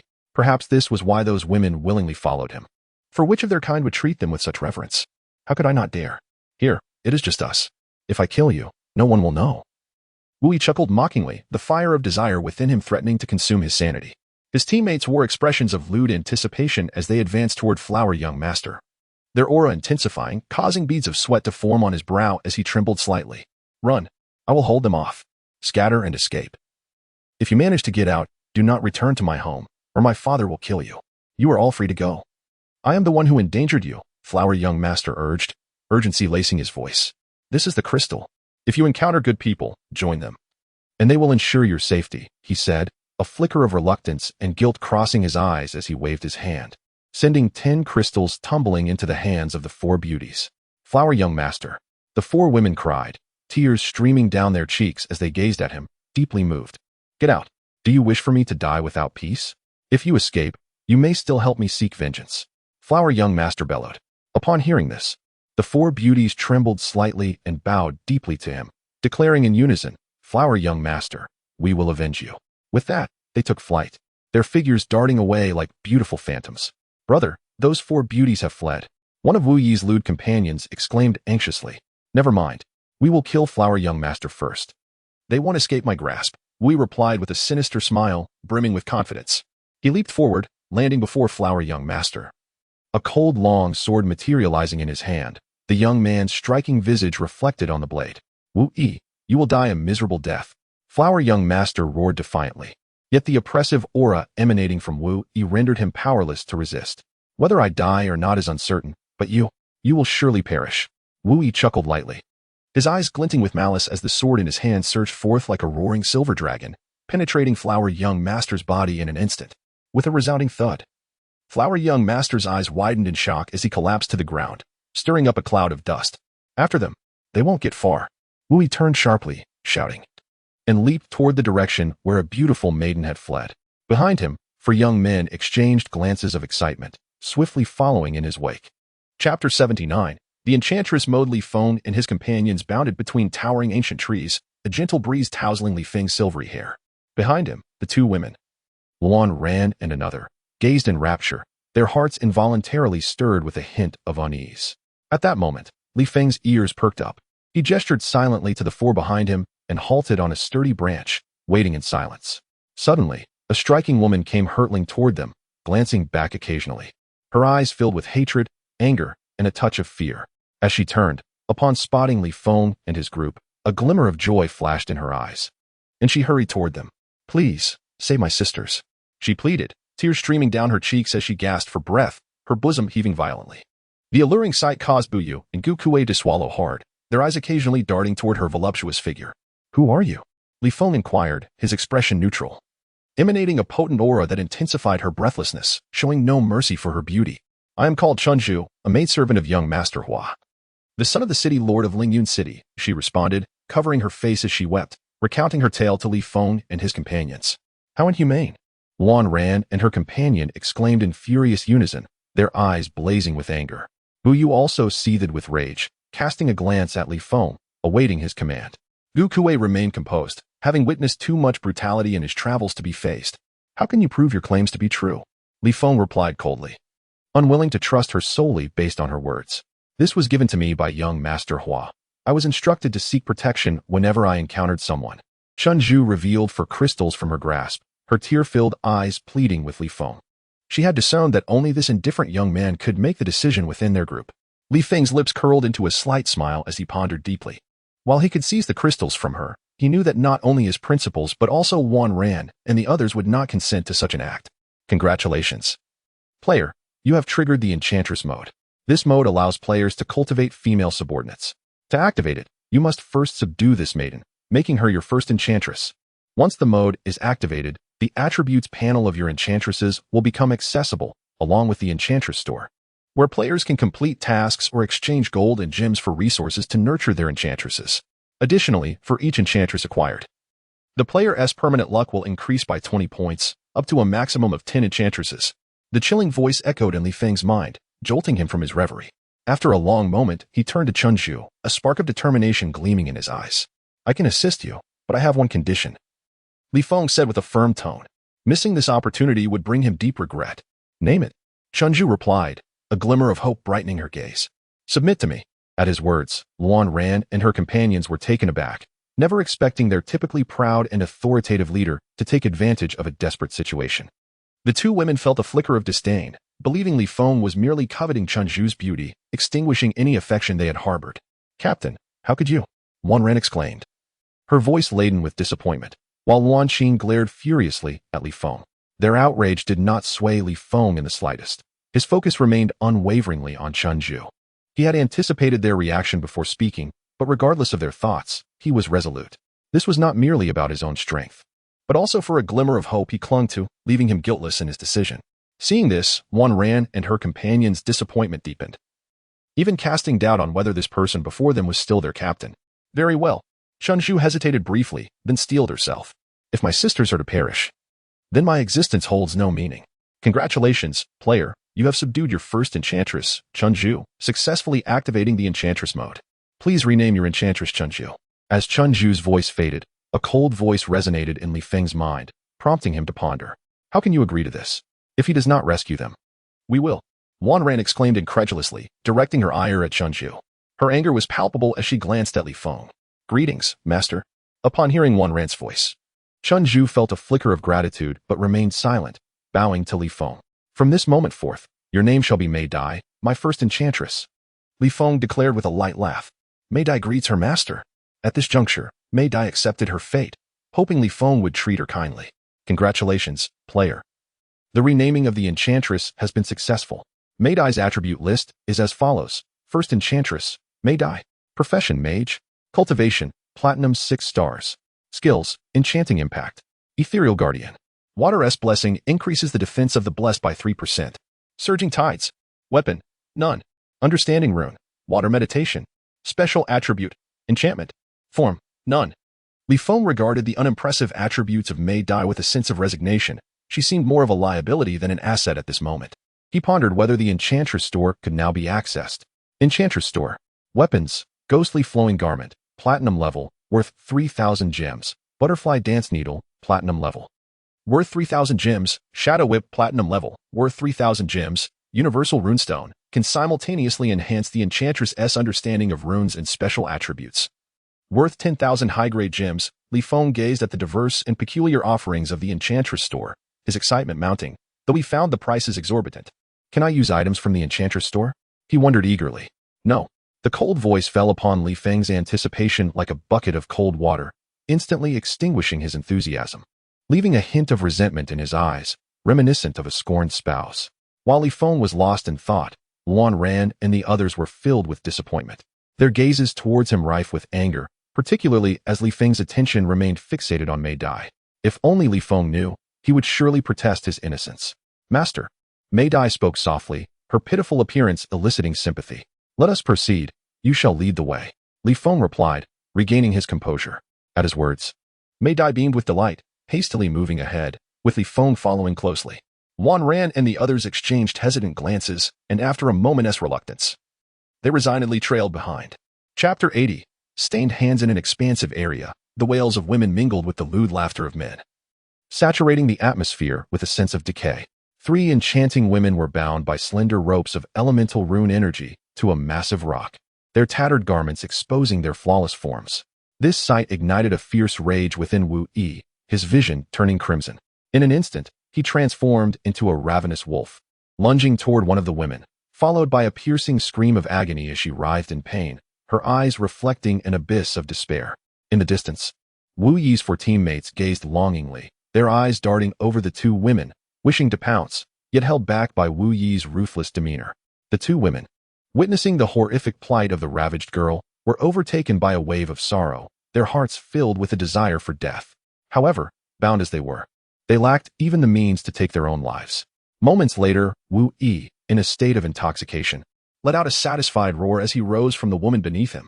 Meanwhile, the 4 waiting men rushed towards the violated girl, and a fresh chorus of wails erupted. "You devil, may you suffer a terrible fate." The 2 unharmed women cried out in fury, wishing they could sell their souls to slay the scoundrel before them.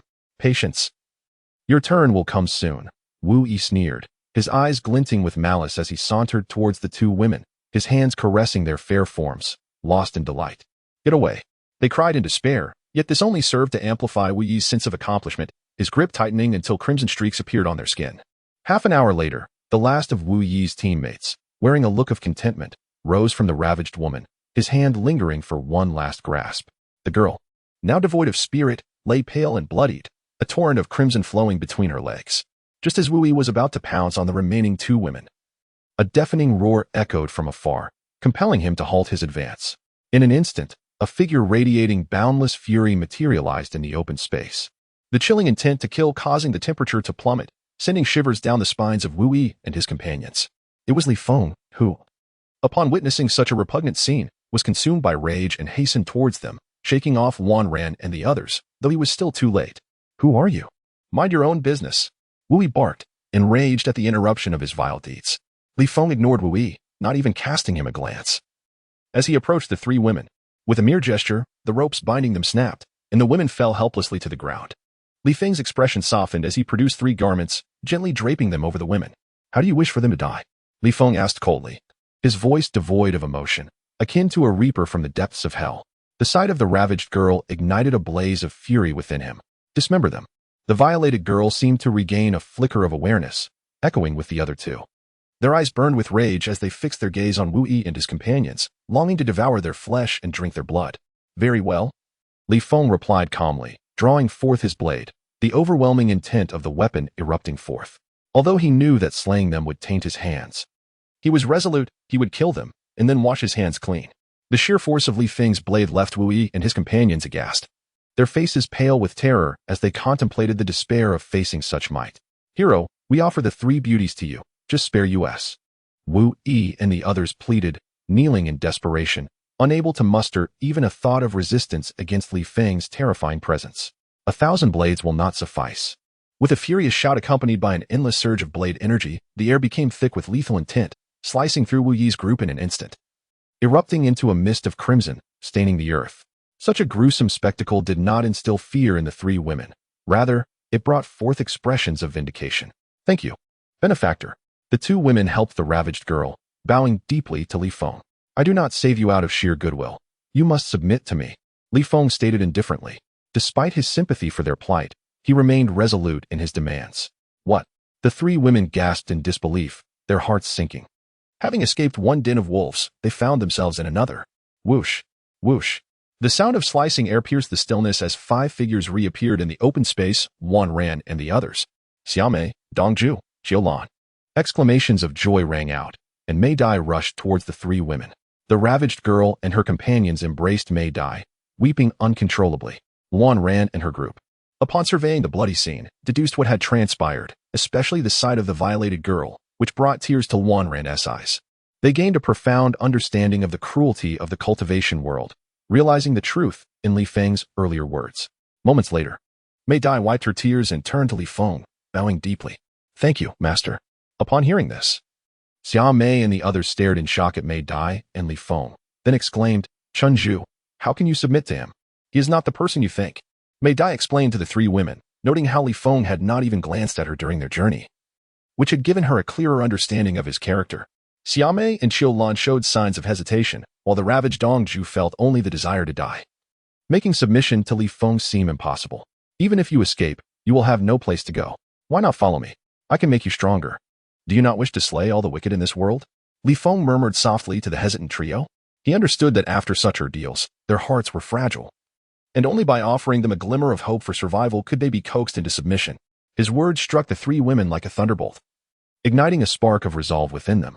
Meanwhile, Luan Ran and her companions remained dumbfounded at Li Feng's intentions. One was not enough. Did he desire for maidservants? In their astonishment, Luan Ran's two companions felt a deep disappointment in Li Feng, realizing that the captain they had revered was such a person. We greet our master. Once the three women came to an understanding, they bowed deeply to Li Feng. At this moment, they had no choice but to take a gamble, hoping that Li Feng would treat them kindly and grant them strength. Excellent. Li Feng nodded calmly, his heart stirring with excitement. He finally had subordinates, no longer facing the challenges alone. Chapter 81. Encountering the Blood Clan. Congratulations, player, on reclaiming 3 enchanting maidens. Your fortune value has increased by 60, bringing your total to 90. Please rename the 3 maidens. With the submission of Xia Mei and her companions, a chilling voice echoed once more. Li Feng pondered momentarily before addressing the 3 women. From now on, Xia Mei shall be known as Mei Ji, Dong Zhu as Mei Han, and Qiu Lan as Mei Xian. Mei Ji, Mei Han, Mei Xian greet our master. The 3 women quickly responded with respect, reborn anew in this moment. Li Feng smiled, noting that the attributes of Mei Ji and her companions were comparable to Mei Dai's, although they could not assist him yet. He could scarcely imagine the heights they would achieve after nurturing them with resources from the enchanting maiden marketplace. Master. These are the crystals previously possessed by the flower young master.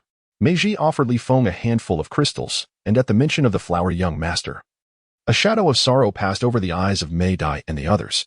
Li Feng accepted them calmly, nodding. With the addition of over 20 crystals from Wu Yi and his companions, their points had now reached 680, placing them 8th overall. In the central square of Lingyun City, Zhuang Zhou gazed at Li Feng's ranking on the leaderboard, his expression one of confusion as he murmured, What exactly are you planning? In Zhuang Zhou's mind, given Li Feng's strength, he should be in 1st or 2nd place. Yet, he was currently 8th, with only 300 teams remaining in the competition. The 1st place was held by the Orange Right Capital team, boasting an impressive score of 1,120 points, while the Blood Clan's Bloodwave team followed closely with 980 points. Such high scores made it evident that catching up would not be an easy feat. In the battle space, Li Feng and his companions prepared to leave the open area. At this moment, Li Feng suddenly raised his head, gazing into the distant void where an overwhelming force surged towards them at an alarming speed. His eyes narrowed slightly. It was the first time since entering the battle arena that he encountered a team bold enough to advance so recklessly. This stirred a flicker of anticipation within him, for that team must possess a treasure trove of crystals. After all, those who dared act in such a manner were either immensely powerful or foolish, and it was evident that those participating in this martial arts tournament were far from foolish. Seeing Li Feng's unusual demeanor, Luan Ran and the others also looked up, their expressions grave. Whatever caused Li Feng to be so cautious could not be trivial. Gradually, 5 youths clad in blood-patterned robes came into view, their formidable aura making the very air tremble. Behind them swirled a dense mist of blood, and they stood in a row like a crimson rainbow against the azure sky. Hey, big brother, look.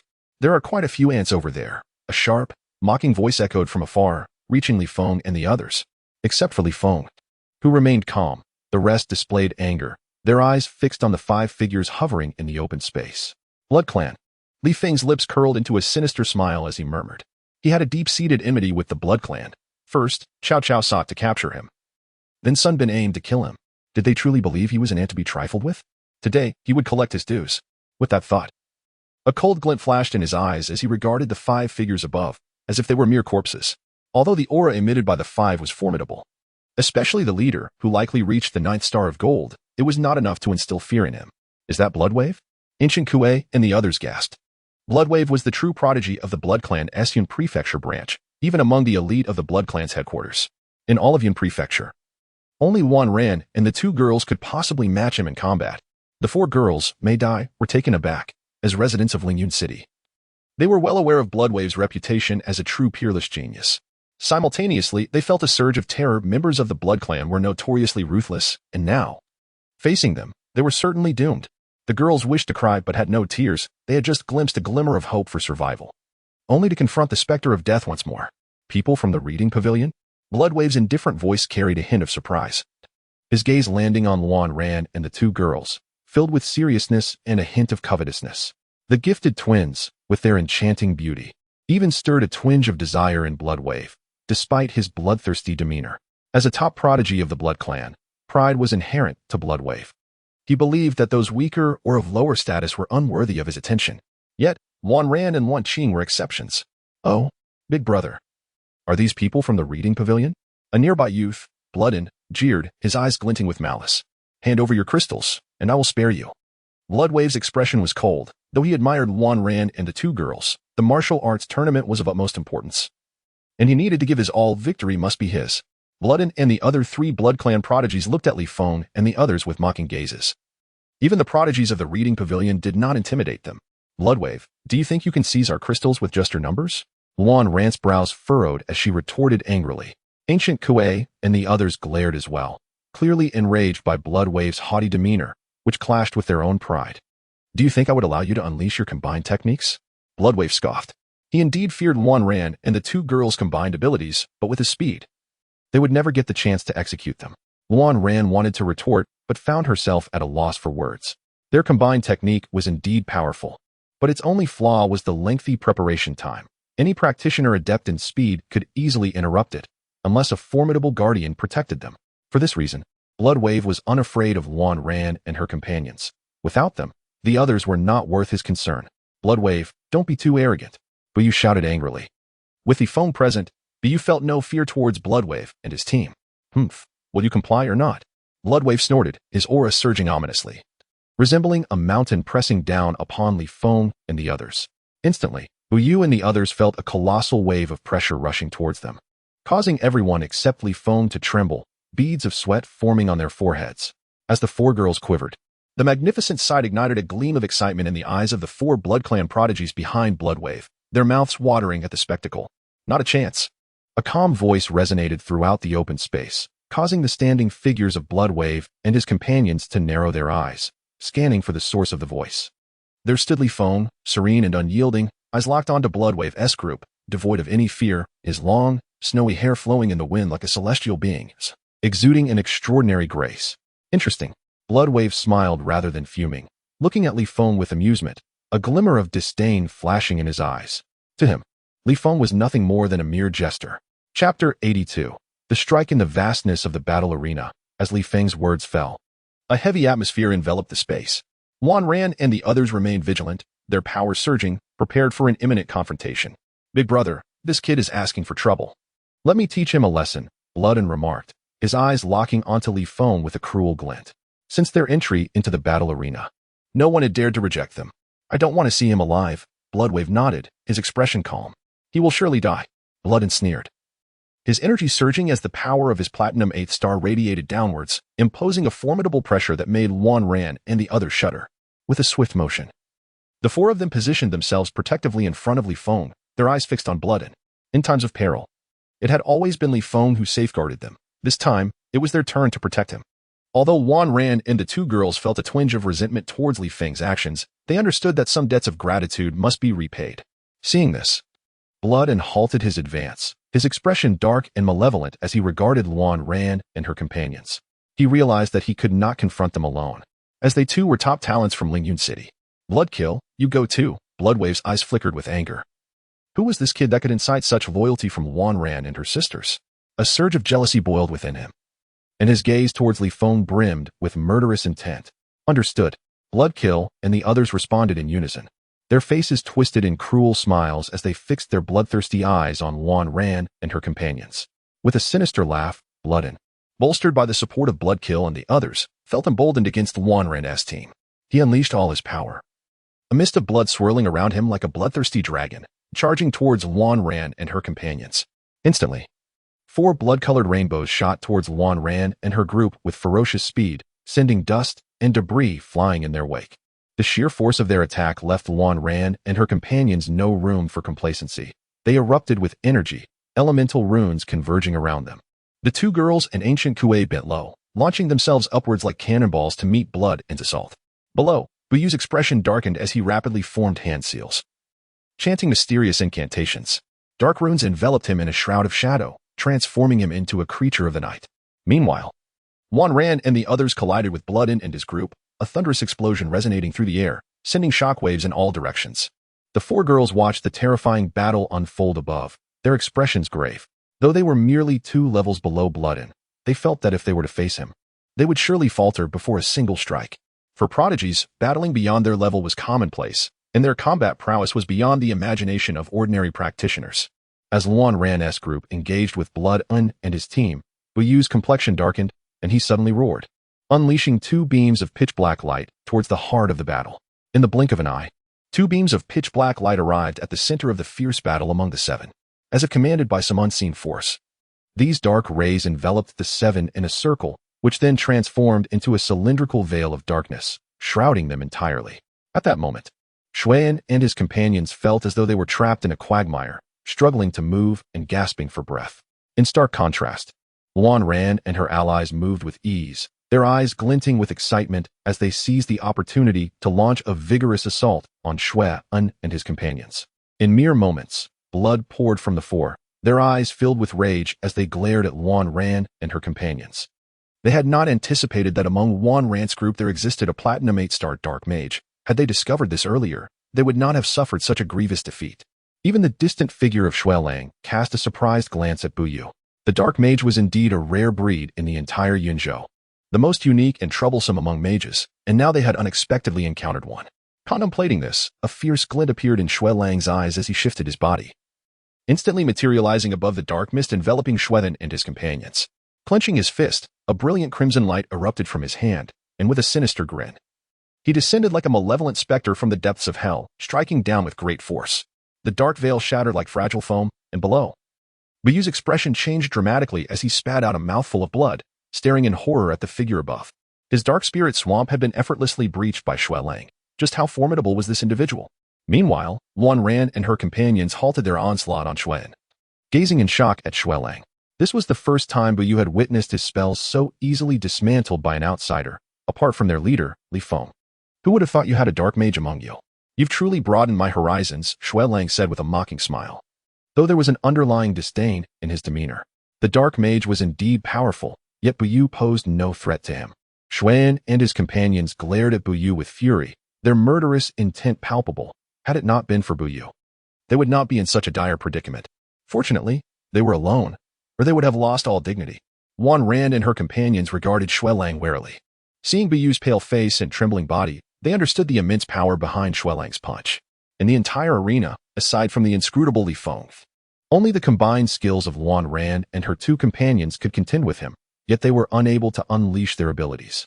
Step aside, and I shall let the past be bygones. Shui Lang addressed Luan Ran and her companions with a light laugh, genuinely reluctant to harm them unless absolutely necessary. Never. Luan Ran retorted angrily, her brows furrowed in defiance. Who is that boy that has earned your protection? Shui Lang bellowed, his eyes ablaze with rage. For the woman he favored was shielding another man, igniting a burning hatred within him. He is our captain, Gu Kuei declared, undeterred by Shui Lang's presence. Though he felt a measure of fear, he held firm in his belief that Li Feng could defeat the shameless scoundrel. Gu Kuei did not dwell on Li Feng's attraction to Mei Dai and her companions, for it was a well-known truth in the cultivation realm that powerful practitioners often had numerous female subordinates, a nearly irreversible rule. What? This ordinary boy is your captain? Shui Lang exclaimed, incredulous as he gazed at Li Feng, internally questioning if Wan Ran and her companions had lost their senses. Fury surged within Gu Kuei. He could not tolerate anyone insulting Li Feng. Just as he was about to retaliate, a calm voice emerged from below, igniting excitement on Gu Kuei's face. Their captain was finally about to take action. Do you dare to fight? Li Feng inquired, his expression as tranquil as the surface of a still lake as he looked up at Shui Lang. At these words, not only did Xuan and his companions stand stunned, but Shui Lang himself was momentarily taken aback. Then, mockery filled his gaze as he regarded Li Feng, thinking him foolishly unaware of the peril he faced. Huh, how dare an ant be so audacious? Shui Lang scoffed, his expression dripping with disdain as he regarded Li Feng. Behind him, Xuan and the others erupted in laughter. Li Feng's defiance was akin to throwing an egg against a rock. an act of self-destruction. Enough with the idle chatter. Li Feng retorted, raising his chin, his eyes filled with contempt for Xuelang. You may be proud, but I am prouder. Your arrogance pales in comparison to mine. Seeking death, Xuelang roared, his anger boiling over as he could not bear the humiliation of being derided in front of the woman he coveted. Bloodsea of Shura, Xuelang shouted, unleashing the overwhelming aura of a platinum 9-star wielder. A vast sea of blood surged behind him, accompanied by the wails of tormented souls, creating an unbearable cacophony of terror. Xuelang's expression twisted into a fierce grimace as he charged toward Li Feng, the torrential blood rain pouring down upon him. The sheer might of his presence caused the very void to tremble, as if unable to withstand the pressure emanating from Xuelang. Mei Dai and her companions were filled with dread. Even from a distance, they could sense the deadly threat, leaving them to wonder how Li Feng would endure such overwhelming pressure. They feared that this newly recognized master might meet the same tragic fate as their previous one. Yet, Li Feng remained unfazed by the formidable aura, a cold smile curling at the corners of his mouth as he summoned the powers of the 4 elemental runes, radiating a splendid array of colors that made him appear as a celestial being amidst a rainbow, proud and unyielding. This spectacle left everyone, save for Luan Ran and her companions, utterly speechless, even causing Xuelang to halt mid-charge, bewildered as he gazed at Li Feng. This ant had comprehended 4 elements? Such a revelation was beyond belief for the 5 prodigies of the Blood Clan and for Mei Dai and her companions. They knew the power of elemental runes. Even Xuelang had only grasped 2 to become one of the Blood Clan's top talents. How could Li Feng possess such monstrous talent?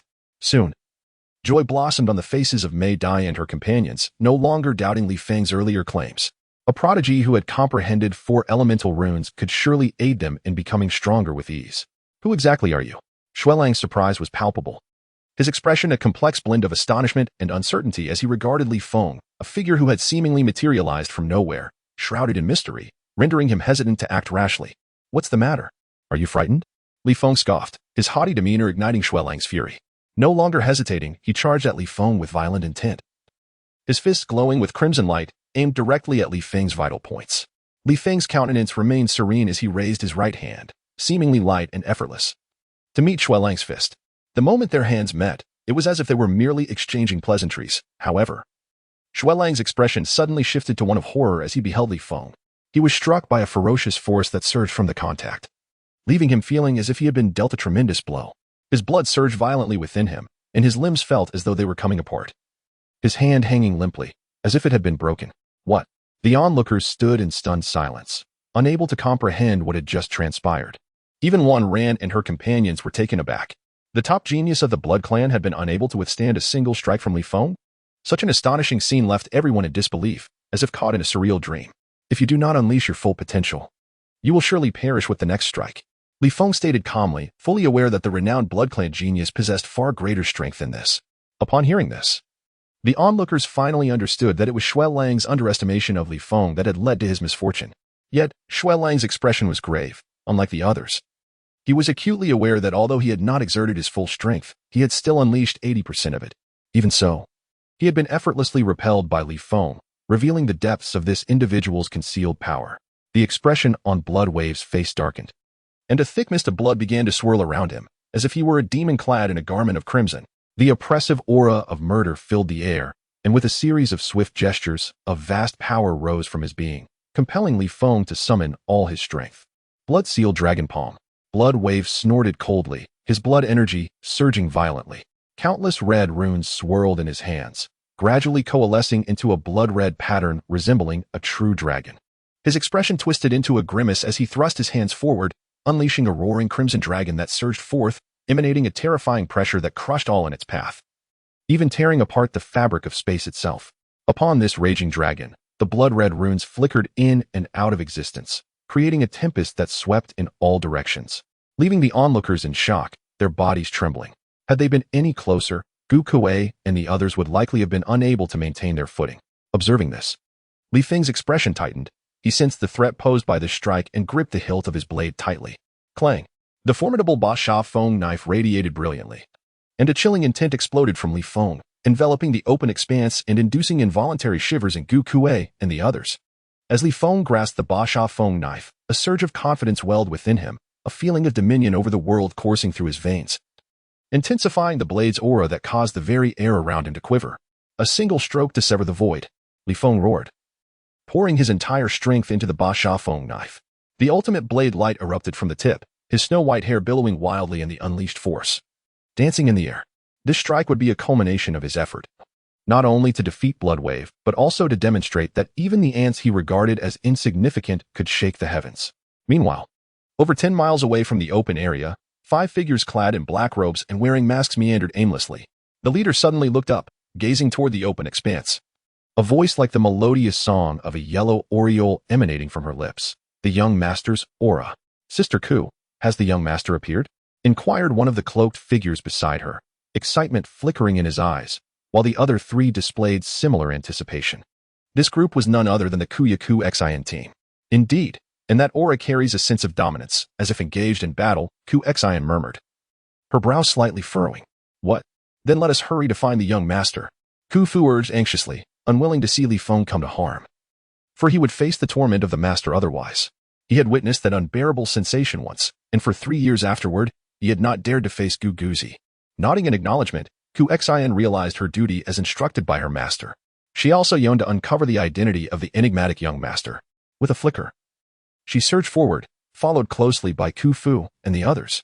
Chapter 84, Blood Venerable Body. Li Feng gripped the Ba Sha Feng knife. His expression cold and unyielding as he locked his gaze on Bloodwave.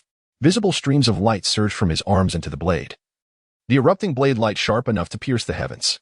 One stroke to sever mountains and rivers. One strike to rend the heavens. The overwhelming blade aura erupted like a fierce beam of light, clashing instantaneously with Bloodwave's blood-red dragon. Gasped. All present inhaled sharply. Their expressions frozen in disbelief as they beheld Li Feng, their minds reeling. After witnessing the 4 elemental runes, Li Feng had once again shattered their perception of prodigies. He had grasped the most dominant blade intent. Such terrifying talent instilled fear in all, even causing Bloodwave's countenance to shift dramatically. As a top talent of the Blood Clan, he had yet to touch the threshold of intent, and the ant he had previously dismissed was now treading the path of mastery. This ignited a fierce sense of shame and rage within him, making him feel like a mere jester in retrospect, and now, the memory of Li Feng's might burned his cheeks with embarrassment. Boom. The collision of these 2 immense forces reverberated throughout the entire open space, shaking the very earth and causing distant figures like Wan Ran to wince in pain. Bloodwave's face turned ashen as he violently spat out a mouthful of blood, his eyes fixed on Li Feng with a vicious glint. He had never anticipated Li Feng to possess such strength to inflict injury with a single strike. How could this be? Bloodin and the other 4 top talents of the Blood Clan exchanged incredulous glances, their mouths agape, as if witnessing a ghost. This was Bloodwave, the disciple of the leader of the Blood Clan in Yunzhou, the very embodiment of invincibility, at least within Yunzhou. Yet now, he had been forced to vomit blood by an unknown rookie. Such a scenario was beyond their wildest dreams, yet it unfolded before their eyes. The 4 maidens may die. Covered their cherry lips, their excitement rendering their faces flushed like ripe peaches, their bodies trembling slightly. Fortunately, at that moment, everyone was engulfed in shock, failing to notice this alluring sight. Otherwise, their baser instincts may have stirred. The 4 women gazed at Li Feng with eyes brimming with admiration, captivated by his presence, which radiated an aura akin to a supreme blade king dominating all directions. Even those like Wan Ran, who had anticipated Li Feng's prowess, remained utterly astonished.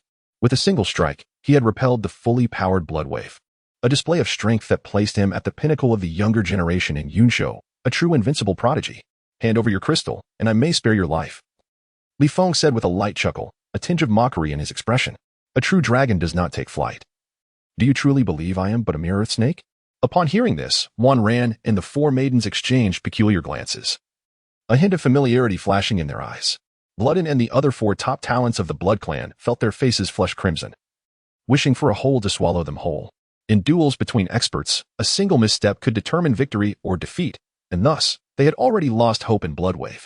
Seeking death, Bloodwave howled, his fury ignited upon observing the strange expressions of Wan Ran and the 2 maidens, his eyes turning blood red, fixating on Li Feng like a ferocious beast, brimming with malevolence. Roar. Bloodwave let out a howl that resonated like that of a legendary beast, shaking the surroundings. The shock waves rippled through the air, causing the very void to tremble. A domineering and ferocious aura exploded from Bloodwave, sending nearby boulders flying, shattering them into dust upon impact. This sudden transformation left Wan Ran and the others in awe, a glimmer of fear flashing in their eyes as they regarded Bloodwave, feeling the lethal threat emanating from him. The 4 maidens, too, cast worried glances at Li Feng. Bloodin and the others smirked, regaining their confidence in Blood Wave. Indeed, the prowess of their senior brother was beyond the comprehension of mere mortals. "You are doomed," Blood Wave bellowed, his body enveloped in a layer of crimson mist that swirled around him like a shroud. From within this red fog, ethereal sounds of chanting emerged. Golden runes shimmering into existence, spiraling through the mist and cocooning Blood Wave in a dazzling display of gold and red. At this moment, Blood Wave resembled a rare and magnificent gem, devoid of any dissipating aura yet radiating brilliance that drew all eyes. Li Feng regarded the cocooned Blood Wave with astonishment. Indeed, the top talent of Yunzhou was no ordinary individual. He could sense the terrifying power within that blood-red chrysalis, ascending rapidly, surpassing the strength of the Platinum Realm and continuing to rise. This revelation ignited a spark of excitement in Li Feng's eyes, filling him not with fear, but with fervor. He had yet to engage in a thrilling battle with a peer since his rebirth in this world, and Bloodwave's transformation offered a glimmer of hope, awakening the warrior spirit that coursed through his veins. "Blood-venerable body." Suddenly, a voice resonated like the chanting of a Buddha, echoing thunderously across the vast expanse. The golden-red blood cocoon enveloping Bloodwave burst forth like a blooming flower, revealing his figure. The sight sent tremors of fear through all present, including Li Feng, whose expression grew grave. Blood and the other four top talents of the Blood Clan turned pale, muttering to themselves in disbelief. At this moment, the Blood Wave was entirely crimson, with golden runes intertwining with the blood energy, forming chains that coiled around his limbs. His long, scarlet hair danced wildly in the wind, and his eyes glinted with a wolf-like, bloodthirsty light. An overwhelming ferocity emanated from him, causing the surrounding void to tremble violently, forcing me to reveal my trump card. "You have every reason to be proud." The Bloodwave gazed calmly at Li Feng, betraying no sign of anger, appearing utterly indifferent as if observing a lifeless corpse. Several golden-red chains flowed slowly across his body, rendering him reminiscent of a blood Buddha that had slaughtered countless beings, instilling terror in those who beheld him. At this moment, pride radiated from the Bloodwave's brow, and the terrifying power coursing through him bolstered his confidence, diminishing his trepidation towards Li Feng. After all, this was the deepest hidden card he had never employed before, initially reserved for the championship, yet now he found himself compelled to use it. Contemplating this, a fierce glint of murderous intent flashed in his eyes. The essence of a trump card lay in its secrecy, and now, with so many witnesses to it, those who had seen it must perish. Li Feng's expression grew solemn as he felt a palpable threat from the Bloodwave's aura, a sensation he had not encountered even against opponents of equal rank. Yet, this realization also filled him with excitement, as if every cell in his body rejoiced. Finally, he could engage in a proper battle. Suddenly, a series of piercing sounds shattered the air, prompting both Li Feng and the Bloodwave to turn towards the void. 5 figures quietly emerged above the open space, all clad in black robes and donning masks. Li Feng immediately recognized the leader, distinguished by a butterfly mask. Chapter 85. The frenzied battle feast. The arrival of these 5 figures abruptly stifled the oppressive atmosphere in the open space. The Bloodwave's crimson eyes fixated on them, and upon sensing their highest power level at merely platinum 9 stars, he scoffed disdainfully, then turned away, refocusing on Li Feng, who was now his true adversary. Although the 5 bore an enigmatic aura, the Bloodwave was confident in his ability to overpower all, believing that as long as he eliminated Li Feng, no one else present could pose a threat. Li Feng mirrored this confidence, casting a brief glance before returning his focus to the Bloodwave. Though a hint of suspicion lingered in his heart, the 5 figures sparked a sense of familiarity, akin to long-lost friends, yet he had no time to ponder this. Defeating the Bloodwave was his immediate priority. "Senior Sister Ku, who is the young master here?" murmured Ku Fu, a glimmer of excitement in her eyes. "The one wielding the long knife is undoubtedly the young master," Ku Xian affirmed with certainty, a flicker of surprise crossing her features. "The young master has a history with the Bloodwave? We must hasten to pay our respects," Ku Fu urged, her gaze darting toward Li Feng. "Patience. Let us observe first," Ku Xian replied, intrigued, eager to witness Li Feng's prowess. With a sinister grin, the Bloodwave unleashed a roar, his blood energy surging. As he raised his right hand into a fist, visible streams of light converging into it. Instantly, a crimson radiance erupted from his fist, with the golden-red chain swirling around it, forming a rotating halo. Vidra Blood Fist. He struck with immense force, and a flood of blood light enveloped the open space, manifesting as a colossal blood-red fist imprint. The sheer might of the blow shook the very fabric of the void, fracturing the ground beneath as debris flew in all directions. All present were left in shock, even Ku Xian and her companions, who were filled with trepidation at such overwhelming power, far beyond their capacity to withstand. They rallied their strength to counter the residual force of the punch, hurriedly retreating. Amidst the oncoming blood fist, Li Feng stood calmly, gripping his knife before his chest, eyes slowly closing as if entering a state of profound clarity. In an instant, he opened his eyes, and an indomitable blade intent surged upwards, the 4 elemental runes within him converging into the knife. The 4-colored blade radiated forth, slicing through the surrounding void, which appeared to tear open under its sharpness. With a determined expression, Li Feng stepped forward, causing the earth to fracture and stones to scatter, and with a forceful swing, he unleashed a torrent of 4-colored blade energy, cleaving through the blood sea and hurtling towards the blood fist. As the blade energy manifested, a vast rift in the void followed suit. Boom!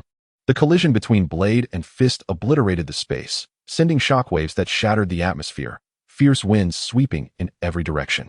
Those standing in the void, including Ku Xin and her companions, were caught off guard, hastily descending to the ground as faint gray mist emanated from them to withstand the overwhelming force. Meanwhile, Li Feng sheathed his dominant knife and surged towards the blood wave like a cannonball. The blood wave, grinning cruelly, met him head-on. In an instant, they were less than half a meter apart. Li Feng's expression hardened as he did not flinch, channeling his strength into his shoulder like a human-shaped behemoth, colliding with the blood wave. In this fleeting moment, the blood wave was unprepared for the impact, and both were sent staggering back several paces, eyeing each other with solemnity, both astonished by the other's physical prowess, deepening their respect for one another. With fists clenched, Li Feng lunged towards the blood wave, striking like twin dragons emerging from the sea, targeting his head and chest with ferocious force. The blood wave's expression shifted as he realized the gravity of the assault and swiftly raised his hands to defend. Yet, Li Feng wore a peculiar smile, executing a flawless arc in midair, his right leg descending like a mountain upon the blood wave's head.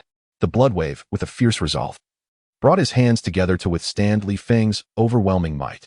Boom! The collision sent a flush across the blood wave's face, his legs bending slightly, and the ground beneath him erupted in fractures. Despite activating his trump card, being so thoroughly suppressed by Li Feng infuriated him, prompting a roar as he forcefully pushed Li Feng away.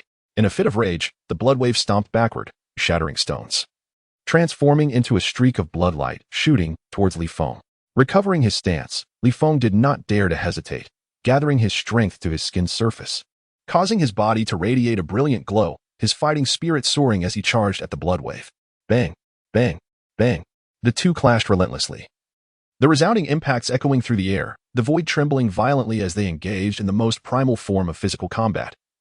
Devoid of extravagant techniques yet delivering an intense visual spectacle, onlookers were left awestruck, including Ku Xin and her companions, as the ferocious clashes instilled fear in them. Every punch and kick seemed to encapsulate the essence of martial arts, leaving them in a state of shock and admiration. Is this the young master's power? Ku Xin gasped, her eyes wide, a hint of reverence surfacing in her expression. It was noteworthy that despite her cultivation being merely Platinum 5 stars, her esoteric techniques could not be resisted even by those at Platinum 9 stars. Yet now, she was utterly astonished by Li Feng's strength, illustrating the sheer magnitude of his prowess. Bang! The sound of the void shattering reverberated as a fierce storm swept across the area, and the two quickly separated.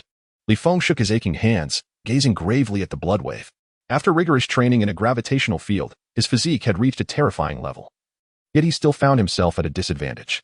The reputation of the Blood Clan's top prodigy was indeed not unfounded. Blood Vajra Body, the Blood Clan's premier physical technique. Once activated, doubled combat effectiveness and rendered the body nearly impervious to ordinary weapons. At his current cultivation level, activating the Blood Vajra Body could shatter the flesh of an ordinary cultivator at the first star of the extraordinary realm with a single punch. Yet despite battling Li Feng for so long, the latter remained unscathed. This left the blood wave in shock, unable to believe his eyes as he regarded Li Feng. Had he not activated the Blood Vajra Body, he would likely have been reduced to dust by this point. Furthermore, Li Feng fought with a ferocity reminiscent of a seasoned general, each move shrouded in unpredictability, seemingly devoid of weaknesses. Perhaps there were weaknesses, but he could not discern them, leaving the blood wave with a sensation akin to a thorn lodged in his throat. Li Feng is the most formidable opponent he has encountered thus far, possessing impeccable speed and strength. This ignited a fierce rage within Bloodwave, who had always regarded himself as the foremost prodigy of Yuzhou. Convinced that the championship of the Yunzhou martial arts tournament was within his grasp, little did he expect to meet such a vexing adversary in Li Feng. At this moment, the onlookers regained their composure, still reeling from the intense clash between Li Feng and Bloodwave, which had profoundly stimulated their senses, leaving them both in awe and trepidation regarding the immense power displayed by the two. The arena fell silent, save for the heavy breathing of Li Feng and Bloodwave, who stood facing each other, an oppressive atmosphere enveloping the vast expanse.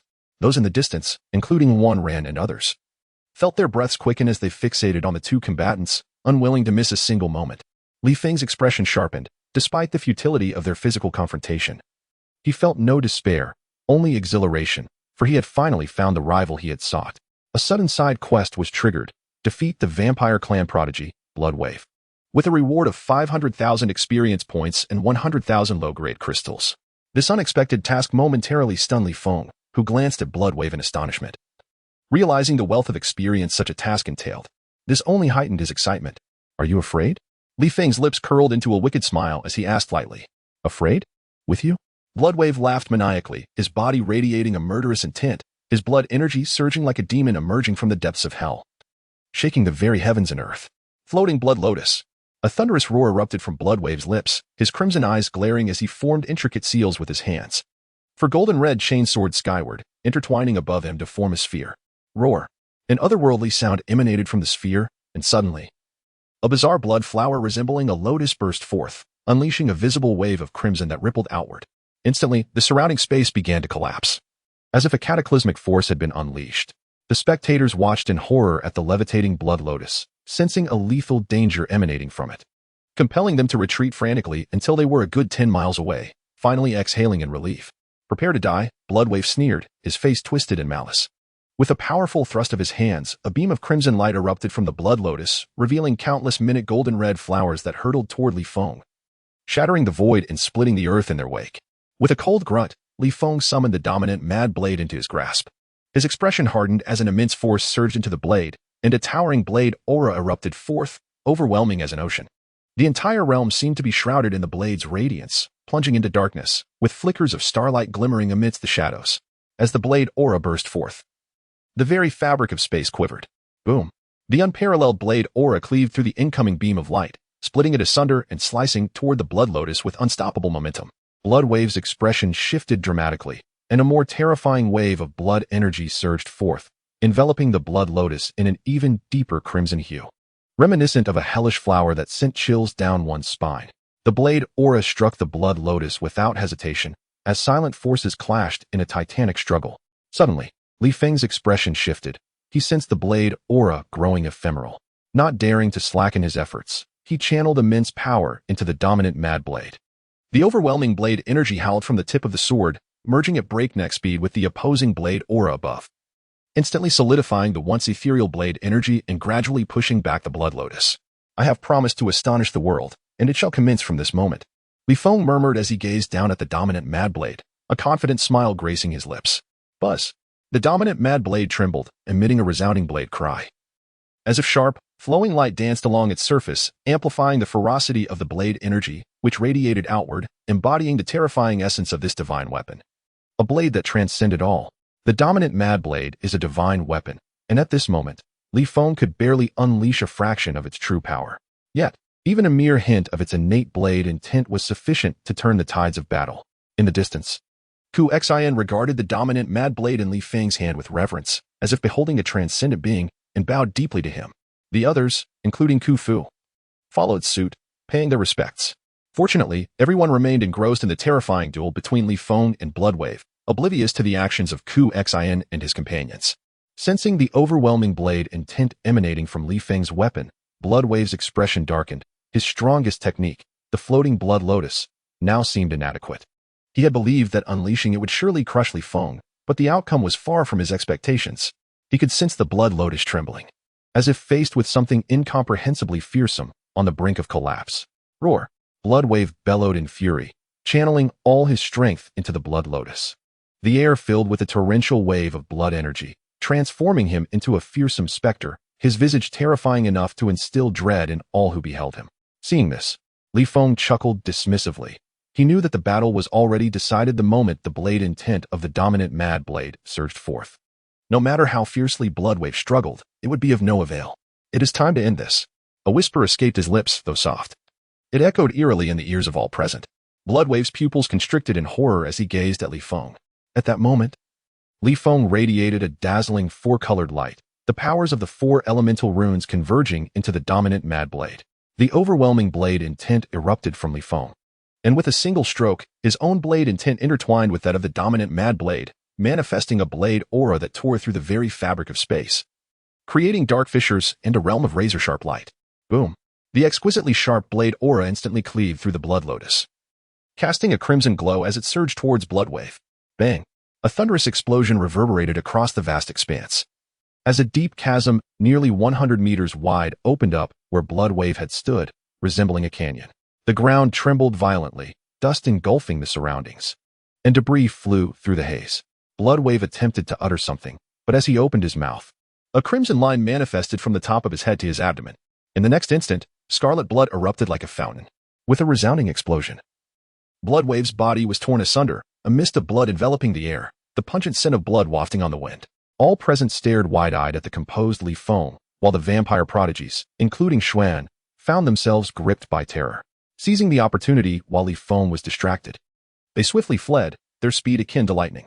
Li Feng paid no heed to the fleeing Xuan and the others. Instead, he approached the site where Bloodwave's body had exploded, where lay over 1,000 crystals. This substantial accumulation, combined with the crystals he already possessed, propelled his team to the pinnacle of the leaderboard. In this battle, Li Feng had unleashed nearly all his power, relying on the dominant Mad Blade to decisively crush Bloodwave. The exhilarating clash left him exhilarated, and he eagerly anticipated his upcoming duel with Orange Right Kentucky. He believed that Orange Right Kai would be as formidable, if not more so, than Bloodwave, for he was the top assassin, having once executed a transcendent being at the platinum level. Chapter 87, Battle General Mode. Just as Li Feng reveled and the crystals scattered across the ground, a chilling voice echoed in his mind, accompanied by a surge of powerful energy within him, causing him to pause abruptly. He quickly sat cross-legged and activated the mixed origin inscription technique. Congratulations, player, for completing the side quest. Defeat the vampire clan prodigy, Bloodwave. You have earned a reward of 500,000 experience points and 100,000 low-grade crystals. Congratulations, player, for successfully ascending to Platinum Tier 3 for stars. Roar. Li Feng let out a triumphant howl, feeling invigorated by his breakthrough, as all the lingering injuries from his ferocious battle with Bloodwave vanished. As his aura radiated outward, his flowing white hair danced wildly, resembling a battle god descending upon the mortal realm, evoking admiration in all who witnessed him. In the distance, Wan Ran and his companions appeared dazed, unable to comprehend how Li Feng, after battling Shui Lang, not only emerged unscathed but also experienced a breakthrough in his cultivation. This left them to quietly lament that the world of prodigies was indeed beyond their understanding. Meanwhile, in the central square of Lingyun City, the golden ranking list suspended in the air radiated brilliance once more, announcing a new round of rankings. First place, Li Feng. Teammates, Wan Ran, Wan Qing, Gu Kue, Bu Yu. Points, 1,820. Second place, Zhu Yujing. Teammates, Ying Si, Ying Gue, and Yu, and Peng. Points, 1,450. Third place, Gong Sunli. Teammates, Wang Zhaojun, Qin Lan, Shui Jing, Yu Ji. Points, 930. Fourth place, Ku Xian. Teammates, Ku Fu, Ku Gu, Ku Hao Ku Ming. Points, 790. Upon seeing the rankings, the entire central square erupted into a clamor, with numerous onlookers engaging in animated discussions, their expressions a mixture of surprise and suspicion. Who exactly was Li Feng to surpass the long-standing first-place holder, Zhu Yujing? I had thought Zhu Yujing would firmly hold the top spot, one remarked. Who would have predicted such underdogs emerging in this martial arts tournament? Hearing the chatter around him, Zhuang Zhou smiled faintly, thinking, Li Feng, you truly are a silent force, astonishing the world with your emergence. On the opposite side of the square, Sun Bin, the master of the Blood Clan branch in Yuzhou, stood proudly, surrounded by an empty space, her aura intimidating enough to deter ordinary cultivators from approaching. As her captivating green eyes scanned the martial arts rankings, she noted the absence of any prodigies from the Blood Clan. Upon realizing Li Feng's sudden rise in rank, a violent rage erupted within her, and a murderous intent enveloped the surroundings, causing nearby cultivators to shudder and retreat in fear. Suddenly, Sun Bin's expression changed, and she hastily restrained her aura, looking up to see Wei Du, whose indifferent gaze fixated on her, exuding a fierce presence that made her hesitate to act. After Wei Du averted his gaze, Sun Bin secretly breathed a sigh of relief, her eyes flashing with intense murderous intent. Li Feng's repeated defiance against the Blood Clan had ignited her true fury. This time, she vowed to eliminate him. In a secluded forest, 5 ethereal figures stood atop a massive rock, their forms flickering as if existing between the void and reality, without revealing any trace of their presence. If any cultivator with poor eyesight were to pass by, they would undoubtedly overlook the quintet. Li Feng, An astonished voice emerged from the lead figure, a glimmer of interest flashing in their eyes. These 5 figures were Zhu Yujing and his 4 teammates.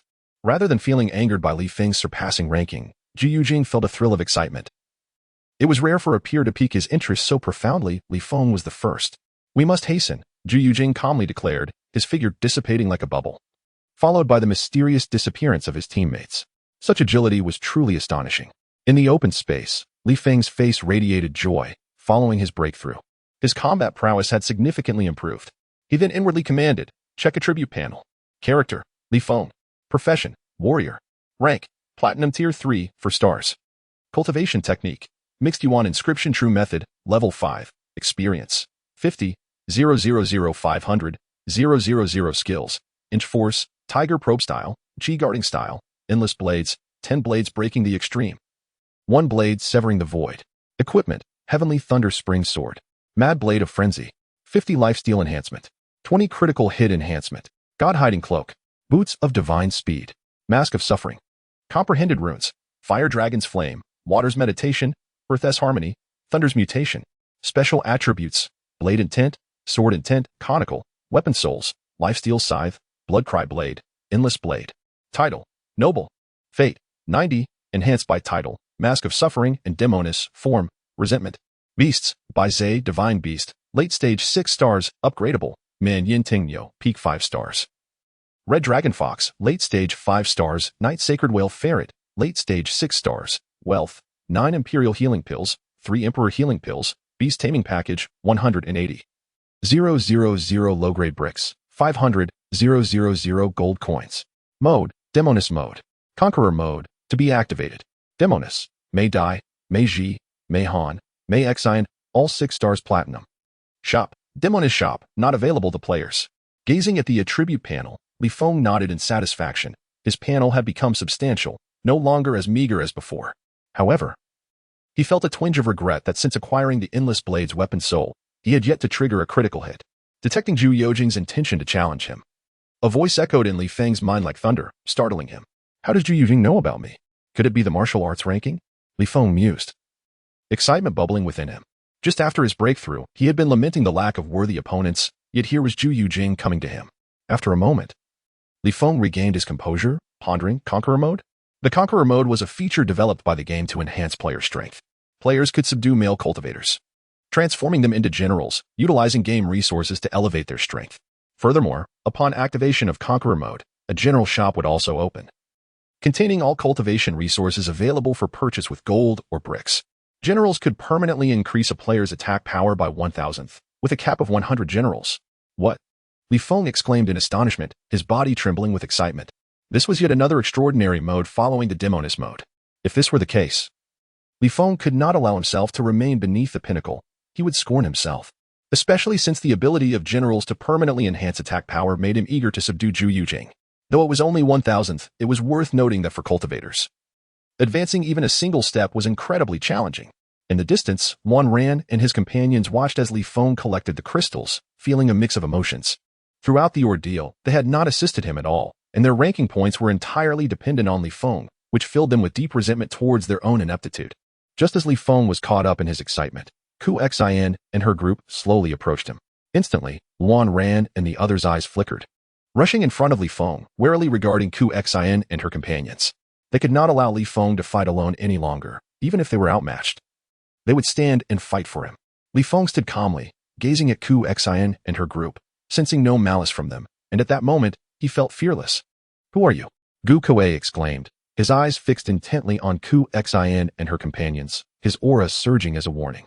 Wan Ran and the 3 others, along with the 4 demonesses, mirrored his stance, prepared to attack without hesitation should Ku Xian and her group overstep.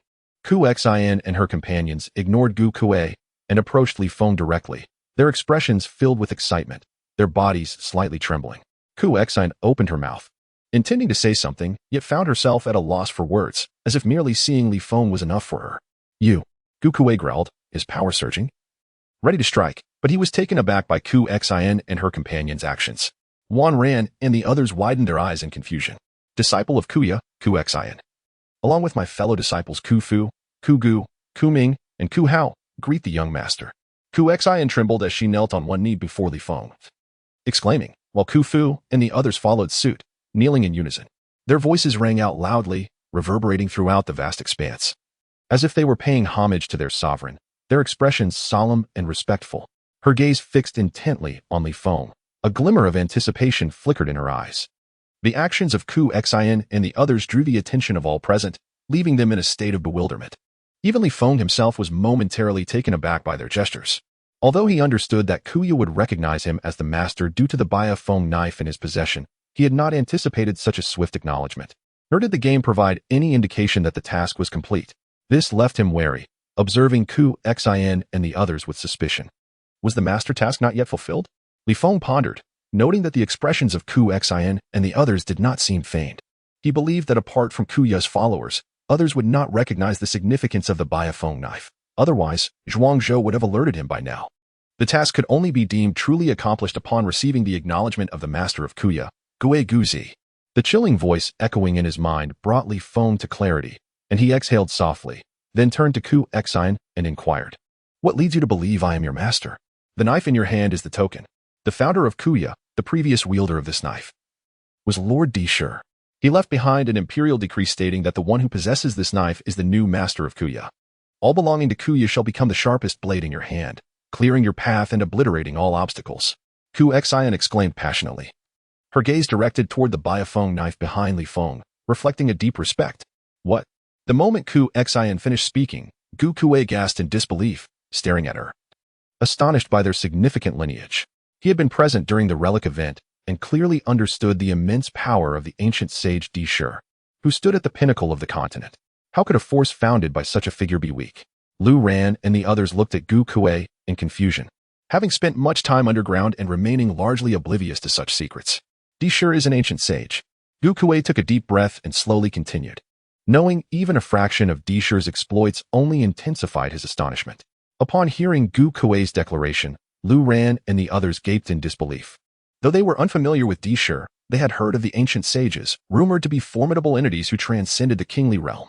Now, only 4 sages were known to exist on this continent, highlighting the rarity of such beings. The fact that Ku Xin and her companions hailed from a force established by a sage and wished to regard Li Feng as their master left Lu Ran and the others speechless, silently contemplating Li Feng's true identity. Though they often witnessed Li Feng wielding the Bai Feng knife, they had no understanding of its caliber. For merely gazing upon it made them feel as though their very souls were being drawn in, dissuading them from looking further. Master, the head of Kuya awaits you in Lingyun City. As soon as the martial arts tournament concludes, he will come to pay his respects, Ku Xin said hastily. Observing Li Feng's silence, she feared he might suspect ulterior motives and be reluctant to accept the title of master, since the decree left by Lord Dishur. Every successive head of Kuya has longed for your arrival. Now that you have finally come, everyone in Kuya is overwhelmed with joy. Eagerly anticipating your leadership to bring Kuya back into prominence, Ku Xin continued, her excitement palpable, her voice melodic and enticing, which left Li Feng momentarily stunned. What are you all waiting for? Hurry and check if the master's shoes are dirty. Ku Xin reprimanded as she turned to Ku Fu and the others, who instantly understood and rushed to Li Feng's side, inspecting him closely. Their actions brought a mix of amusement and incredulity to Li Feng. It was the first time he had encountered individuals so eager to serve, leaving even Lu Ran and the others in a state of dazed admiration. Ku Xin gazed at Li Feng with a smile, her eyes shimmering with a hint of mischief. Li Feng's prowess had profoundly impressed her, solidifying her recognition of him as the rightful master. Very well, after the martial arts tournament concludes, I shall make my way to Kuya, Li Feng said, waving his hand with a light chuckle. Upon hearing these words, Ku Xin and the others immediately displayed expressions of delight, bowing deeply to Li Feng and respectfully proclaiming, "We pay our respects to the master." From that moment on, Li Feng was regarded as the true master in the hearts of Ku Xin and her companions. Master, I have gathered these crystals for you during this time, Ku Xin said, waving her delicate hand, revealing over 700 crystals before Li Feng. He looked at her in confusion, while Lu Ran and the others expressed delight, eager for Li Feng to accept the crystals, which would solidify their position as the top team in the first round, impervious to challenge. Do not concern yourself, master.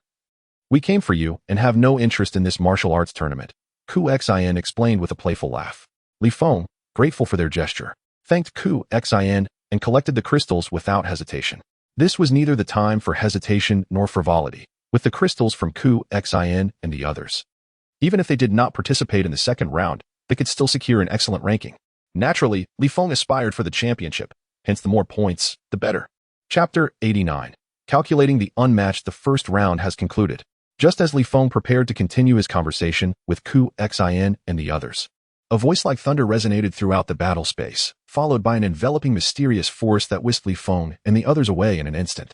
Grounding sensations returned as Li Feng slowly opened his eyes, revealing a bustling crowd in the central square of Lingyun City. Splendid. You have not disappointed me. A light-hearted voice came from behind, prompting Li Feng to turn and see Zhuang Zhou wearing a gentle smile. Li Feng reciprocated with a subtle grin, choosing not to elaborate. After a fierce contest, the first round had indeed ended, and the rankings were about to be announced. At that moment, a booming voice echoed across the central square, silencing the previously vibrant crowd. As every practitioner looked up at the imposing figure standing in the void, their eyes filled with anticipation. First place, Li Feng. Teammates, Lu Ran, Lu Qing, Gu Kuei-buyu. Points, 2, 680. Second place, Zhu Yujing. Teammates, Ying Si, Ying Gui, and Yu, and Peng. Points, 1, 870. Third place, Gong Sunli. Teammates, Wang Zhaojun, Qin Lan, Shui Jing, Yu Shi. Points, 1, 130. As the announcer's voice resonated, the entire square erupted in excitement, akin to a crescendo nearing its peak. As the latest rankings had not shifted in hours, no one expected that Li Feng's team would emerge as the dark horse, successfully securing first place in the first round. Indeed, the gap between first and second is nearly 1,000 points. It will not be easy for Zhu Yujing's team to catch up in the second round, came the remarks. What a pity. The once ascendant Blood Clan team has been thoroughly vanquished. Yes, it is said that the Blood Clan branch leader Sun Bin nearly erupted in violence just moments ago. Numerous practitioners discussed the resplendent leaderboard. Their curiosity about the enigmatic Li Feng piqued. However, participants would remain concealed among the observing practitioners until the martial arts tournament concluded, a protective measure for their safety. Meanwhile, in the distance, Ku Xing gazed at the slender yet upright figure before her with joy, exclaiming, "Master! I have found the new master!" Ku Fu and the others shared her excitement, signifying that Ku Yu would soon reclaim its formidable reputation. Haha, Xin. I had foreseen this, Gue Guzi remarked, looking at the jubilant Ku Xin with a benevolent smile, appearing far removed from the demeanor of a power-wielding leader. Humph. Master, you are truly insufferable. Ku Xin feigned annoyance, letting out a playful huff, which only deepened the affection reflected in Gue Guzi's eyes. By the way, master, do you intend to pay your respects to the new master? Ku Xin suddenly inquired, clearly aware that Ku Ya's true resurgence relied on Gue Guzi's decision. After all, Li Feng is not yet the true master of the Kuyu realm. Lead the way. Guguzi chuckled lightly. Although he could calculate the heavens and fathom the depths of the underworld, he could not discern the mysterious young master at all. He could only ascertain Li Feng's general location, which was both a sign of respect and due to the terrifying force locking onto Li Feng, preventing any further insight. After sensing Li Feng's presence, he attempted to predict his fate but nearly suffered a backlash from the heavens, leaving him horrified. Since then, he only calculated Li Feng's position, refraining from delving into his essence. In the central square, Wei Du gazed at the bustling crowd below, his expression turning stern as he commanded, "Silence." Instantly, a pressure as formidable as a mountain surged toward the crowd, causing everyone in the square to break into a cold sweat. Their eyes wide with fear as they looked at Wei Du, too terrified to speak. Feeling this overwhelming force, Li Feng's expression grew grave. The pressure made his heart race. He realized that even if he unleashed his vengeful form, he could not contend with Wei Du, for their levels were not comparable. Li Feng estimated that even Zhuang Zhou would not be a match for this general of the Tang Dynasty. 1 hour later, the second round begins. Wei Du bellowed, then sat cross-legged before the rift like an immovable deity. His role was not only to serve as a judge for the tournament, but also to protect this battle space. As a top-tier power in the Tang Dynasty, while no one dared to provoke them, they had nonetheless made countless enemies. It was inevitable that some extreme terrorists might attempt an attack. The martial arts tournament was the pinnacle event within the Tang Dynasty, and should it be disrupted, it would bring disgrace upon the dynasty, leading to ridicule from the other 3 top powers. 1 hour. Li Feng murmured, his eyes deep with contemplation. Exuding a confidence that looked down upon the world, he felt unafraid of anyone after his breakthrough. In his eyes, during the entire Yunzhou martial arts tournament, only Zhou Yujing could be considered his rival. Just then, 2 figures silently appeared before Li Feng and Zhuang Zhou, causing their pupils to constrict. Zhuang Zhou swiftly moved to shield Li Feng, gazing intently at the elderly figure with a grave expression. The old man appeared as an ordinary mortal, devoid of any discernible aura, yet emanated an unfathomable presence that filled Zhuang Zhou with apprehension.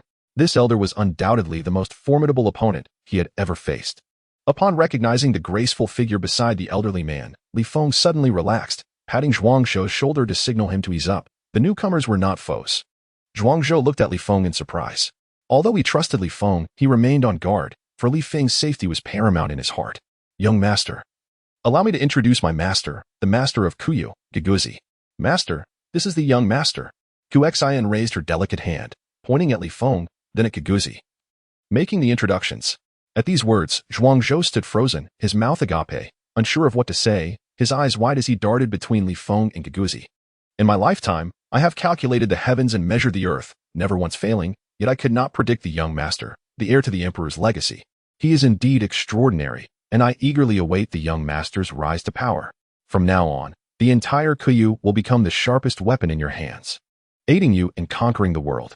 I, Giguzi, am willing to serve as your strategist, to calculate the heavens and measure the earth for you, clearing the path ahead. With a declaration that resonated like a heavenly bell, the peculiar thing was that the surrounding cultivators seemed unable to hear it. Only Li Feng, Zhuang Zhou, and Kuxian could. After finishing, Giguzi bowed deeply to Li Feng, his frail frame trembling slightly, betraying his inner excitement. Hearing this powerful oath, even Li Feng, with his strong disposition, was momentarily stunned. He could sense the excitement and anticipation flickering in Giguzi's eyes. While he could not imagine the generations of Kuyu waiting for a young master, the trust they placed in him left him with no reason to refuse. Moreover, he had no desire to decline. His hesitation stemmed from the harsh realities of the cultivation world, leaving him somewhat incredulous. Yet now, hearing Giguzi's soul-stirring vow, Li Feng was willing to believe. Chapter 90. The Unrivaled Conquest. Congratulations, player. You have completed the main quest and become the young master of Kuyu. Quest rewards, 100. 000 high-grade gemstones, 5 million gold coins, and the activation of the conquest mode. As Giguzi formally recognized Li Feng as the young master, a cold voice echoed in Li Feng's mind, outlining the features of the conquest mode. The conquest mode includes the establishment of a conquest shop, which offers various resources needed by players, categorized into Dao stones, divine weapons, beast servants, bloodline qualities, martial techniques, weapon souls, celestial mansions, forbidden arrays, and elixirs. The creation of a simulation training hall, where players can simulate battles against the shadows of any cultivator they have seen, with time in the hall flowing at a ratio of 10:1 compared to the outside world. The initiation of conquest quests, where players can accept published quests and receive generous rewards upon completion. These quests do not overlap with the main quests. The opening of a dream cultivation space, where players can send their subordinates to cultivate in a dream realm, with time in this space flowing at 100 times that of the outside world. Players cannot utilize this space themselves. The cold voice resonated, leaving Li Feng in a state of shock, as if he were a statue, unmoving. Giguzi and Kuxian assumed Li Feng was contemplating, their hearts racing with anticipation as they watched him nervously. Zhuang Zhou, however, wore an expression of disbelief. While others would be overjoyed at such a fortuitous opportunity, Li Feng was still hesitating, driving Zhuang Zhou nearly to madness. After a long moment, Li Feng finally regained his senses, gradually absorbing the astonishing information in his mind. What does the summoning category entail?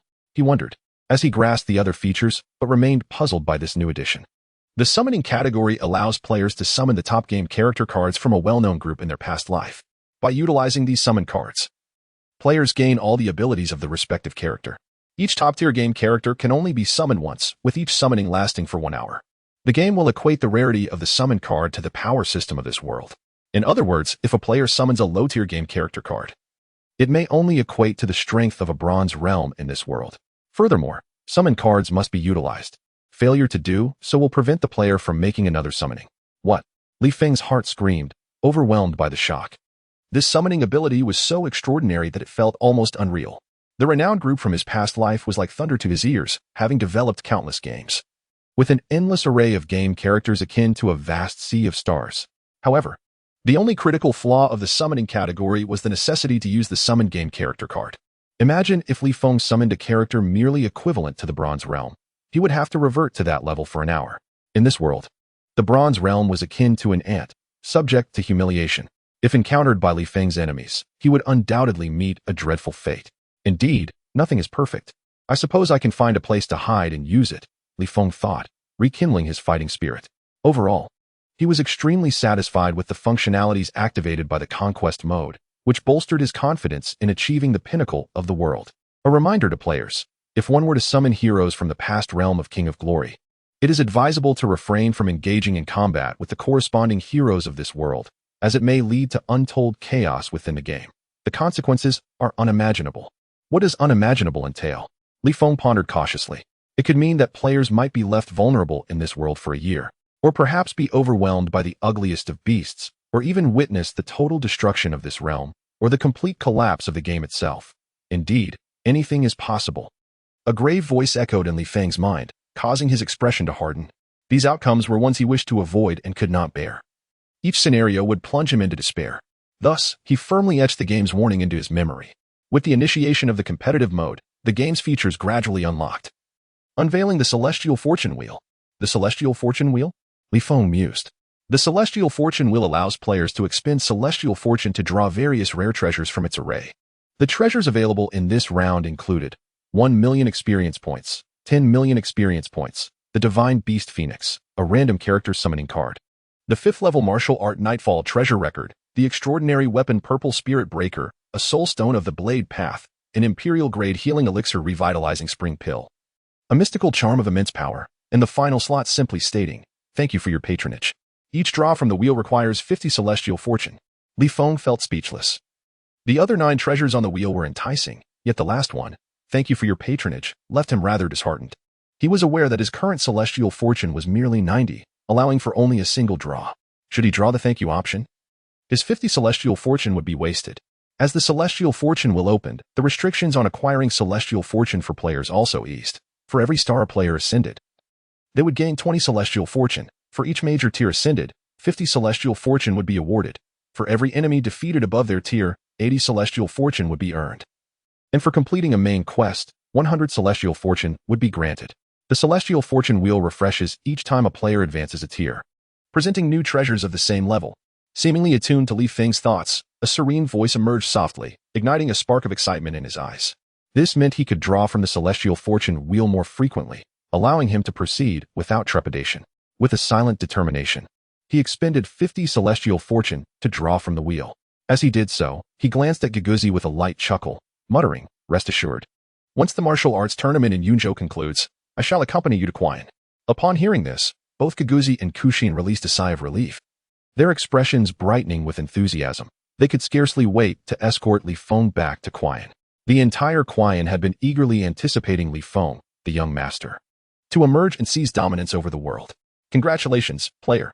You have drawn the Imperial-grade healing elixir revitalizing spring pill." As the cool voice resonated, a fragrant pill appeared within Li Feng's spatial realm. He felt a tinge of disappointment. While an Imperial-grade elixir was commendable, it was not what he currently sought. This elixir was, apart from the thank you option, the one he least desired to draw. Since the player had drawn the revitalizing spring pill, the celestial fortune will automatically updated to reveal the Imperial-grade elixir Taishian barrier breaking pill, which could dispel all illusions beneath the eternal realm. Chapter 91. Teammates show their might thus. I shall await the young master's triumphant return. Guguzi respectfully acknowledged Li Feng with a bow. Kuxin, standing beside him, rolled her eyes playfully and flashed a mischievous smile at Li Feng, whose heart warmed at her adorableness. Although their acquaintance was brief, he felt an instinctual urge to protect her, akin to a sibling bond rather than romantic affection. Zhuangzhou regarded Li Feng with a complex expression. He had once needed protection from Li Feng, yet now he had ascended to the esteemed status of the Qian young master, a position even Zhuangzhou could not rival. He wondered how their mutual acquaintance would react, for she held Li Feng in high regard, even contemplating transferring the entire weighing pavilion to him. Nonetheless, he dismissed such thoughts with a smile and a shake of his head, focusing on the present. Next, as the second round commenced, the advancing teams entered the battle space. Suddenly, a resounding voice echoed across the plaza, instantly igniting the atmosphere. Would the enigmatic Li Feng's team maintain their lead in this round? It seemed uncertain, especially with the formidable Guizhou Jing hot on their heels. Regrettably, the fairies of Yuwu Tower appeared starkly inferior, rendered mere embellishments in the grand scheme. Indeed, the entire martial arts tournament had transformed into a duel of 2 dragons vying for supremacy. Li Feng's expression grew solemn as the second round approached. He turned towards Wan Ran and the others, nodding in acknowledgement, then gestured towards the 4 enchanting women in the distance, softly instructing Guguzi. I entrust my subordinates to your care. Please look after them. Rest easy, young master. With me here, they shall remain unharmed. Giguzi replied with a light-hearted smile, exuding a powerful confidence. Li Feng returned a satisfied smile, swiftly entering the battle space, with Luan Ran and the others following closely behind. In the battle space, within a deep canyon, 5 figures emerged, Li Feng and the 4 others, as they gazed at the towering boulders and sheer cliffs on either side. A chill ran down Li Feng's spine. The atmosphere of the canyon was eerily silent and cold. Even with their cultivation levels, they could not resist the encroaching aura. At that moment, 5 figures appeared before them, led by a young man with a menacing countenance, a terrifying scar running from his forehead to his chin.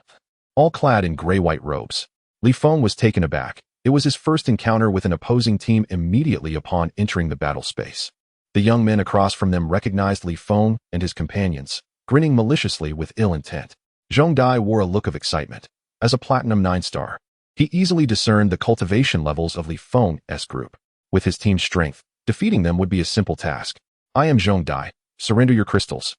He taunted, seemingly envisioning Li Feng and his companions cowering in fear. Zhong Dai, a renowned rogue cultivator of Yunzhou, who trained under a mysterious master. Notorious throughout Yunzhou for his prowess, having once slain a Platinum 7-star cultivator with his Platinum 5-star strength. His talent is exceptional. Upon hearing this, Li Feng's expression turned incredulous. Was this man truly foolish enough to expect compliance simply by announcing his name? Such naivety was astounding. Luan Ran and the other 2 scoffed at Zhong Dai, treating him like a fool, while Gu Kuei's face darkened with concern. Li Feng's group remained unaware of Zhong Dai's true nature, but Gu Kuei understood that Zhong Dai himself posed little threat. The real danger lay with his formidable master. Seeking death, Zhong Dai bellowed, enraged by their derision. His Platinum 9-star aura erupted like a tempest, sweeping towards Li Feng and his companions. The force of his presence caused Luan Ran and the others to stiffen, no longer daring to underestimate him. A cruel smile curled at the corners of Zhong Dai's lips as he emanated a chilling aura, instilling dread. A long sword, exuding a cold gleam, appeared in his hand, raised before his chest. With 2 fingers sliding along the blade, a radiant beam of light burst forth, causing the very air around it to tremble violently, as though unable to withstand the sword's sharpness. Just one glance sent a shiver through their hearts. Luan Ran and her companions swiftly moved to position themselves before Li Feng, their own auras surging forth as the 2 women brandished their swords like celestial maidens dancing gracefully, a display of incomparable elegance. In the blink of an eye, Luan Ran and her companion engaged in a fierce battle against Zhong Dai. Through their profound connection, the 2 women fought him to a standstill, displaying remarkable resilience. Meanwhile, Zhong Dai's 4 teammates charged forward, unleashing a relentless assault on Li Feng and his companions, their strikes as fierce as a tempest. With a powerful roar, Gu Kuei surged forward, his muscles glistening like molten gold, resembling a human tank as he barreled toward Zhong Dai's teammates, creating ripples in the air upon impact. Bu Yu concentrated, channeling the dark elemental runes into his hands, which coalesced into 2 swirling masses of black mist. As he wielded this power, the realm of darkness enveloped Zhong Dai's teammates, rendering them disoriented and unable to discern their surroundings. Seizing this moment, Gu Kuei's fists glimmered with formidable strength as he launched a devastating blow at one of Zhong Dai's allies. The attack caught the teammate off guard, and with a thunderous crash, he was sent flying from the dark realm, landing several meters away, blood spewing from his mouth. His face etched with horror at Gu Kuei's overwhelming might. After incapacitating one opponent, Gu Kuei wasted no time and turned his attention to the remaining 3 teammates. However, the earlier explosion had alerted them, and despite Bu Yu's assistance, Gu Kuei found himself embroiled in a fierce struggle. After all, Zhong Dai's companions were not to be underestimated. They were all Platinum 8-star fighters. Although their energy seemed somewhat diminished, the 3 of them combined posed a significant challenge for Gu Kuei, a mere Platinum 7-star. Watching this scene, Li Feng smiled with satisfaction. Luan Ran and her companions had gradually shed their youthful naivety and had emerged as true prodigies capable of standing on their own. Li Feng had witnessed their growth over the past 3 months, and their resolute spirits had earned his respect. In his heart, he regarded them as siblings. Chapter 92. The Unfathomable. With a resounding boom, the sound reverberated throughout the canyon as Luan Ran and her companion faced Zhong Dai. The 2 women gazed at him gravely.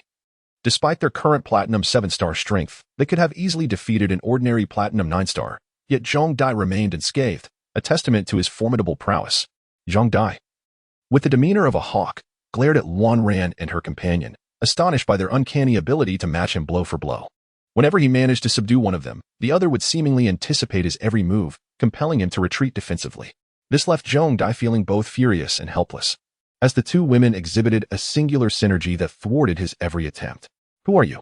Zhong Dai inquired, his tone laced with suspicion and trepidation. "Enough chatter. Let us fight." Wan Ran exclaimed, her power surging as her garments billowed around her, reminiscent of a graceful sword dancer.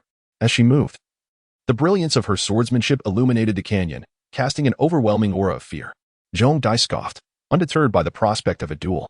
His sword trembled in his grip as it emitted a long, resonant note, followed by a beam of light that pierced the darkness of the canyon. As if only his sword existed in that moment, the sword's aura erupted like a torrent, rushing towards Wan Ran, plunging the entire area into an eerie silence. Save for the sound of slicing winds, this overwhelming force prompted the previously still Wan Qing to spring into action.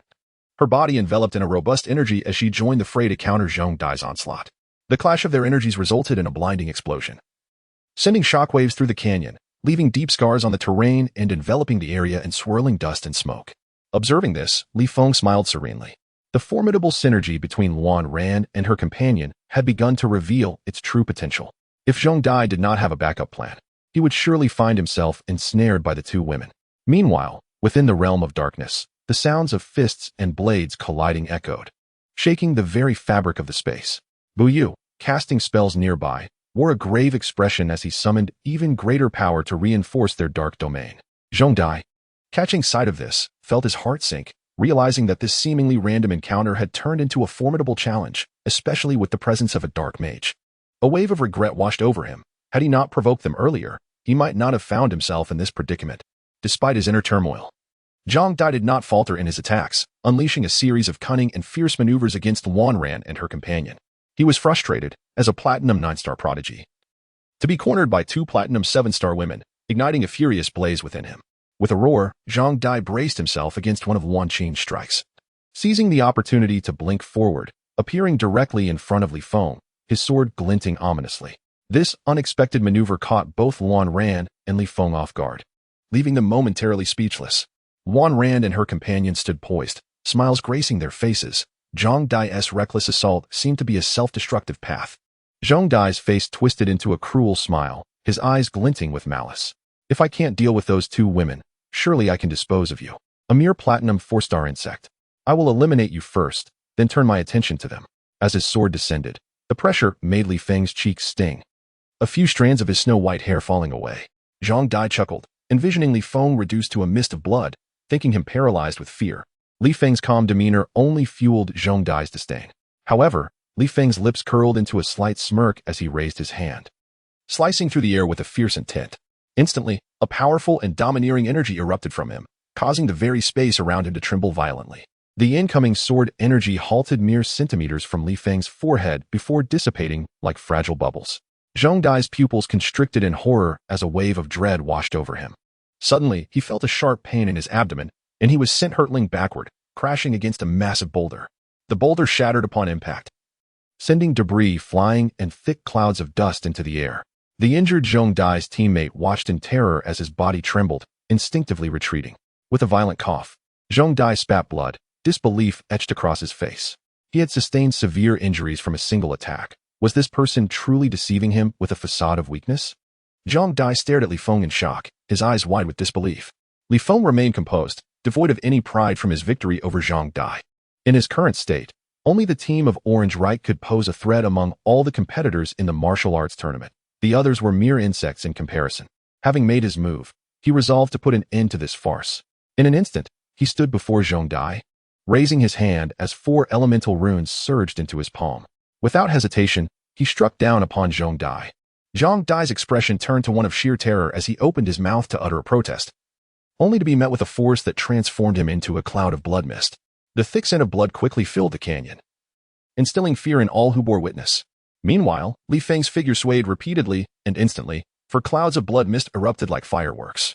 Gu Kue, who was poised to strike, wore a dazed expression, staring at the 3 bursts of blood mist before him, shivering involuntarily as he gazed at Li Feng with awe.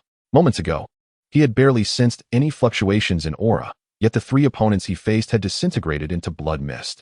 Had he been in their position, the outcome would likely have been no different. "Captain, How formidable is your strength? It is simply beyond comprehension, Bu Yu exclaimed, his face brimming with admiration. Humph. Merely a lecher. Luan ran, and her companion scoffed in unison. Perhaps their burgeoning emotions leading them to harbor resentment towards Li Feng for his previous actions towards the four enchanting women, offering him not a shred of goodwill.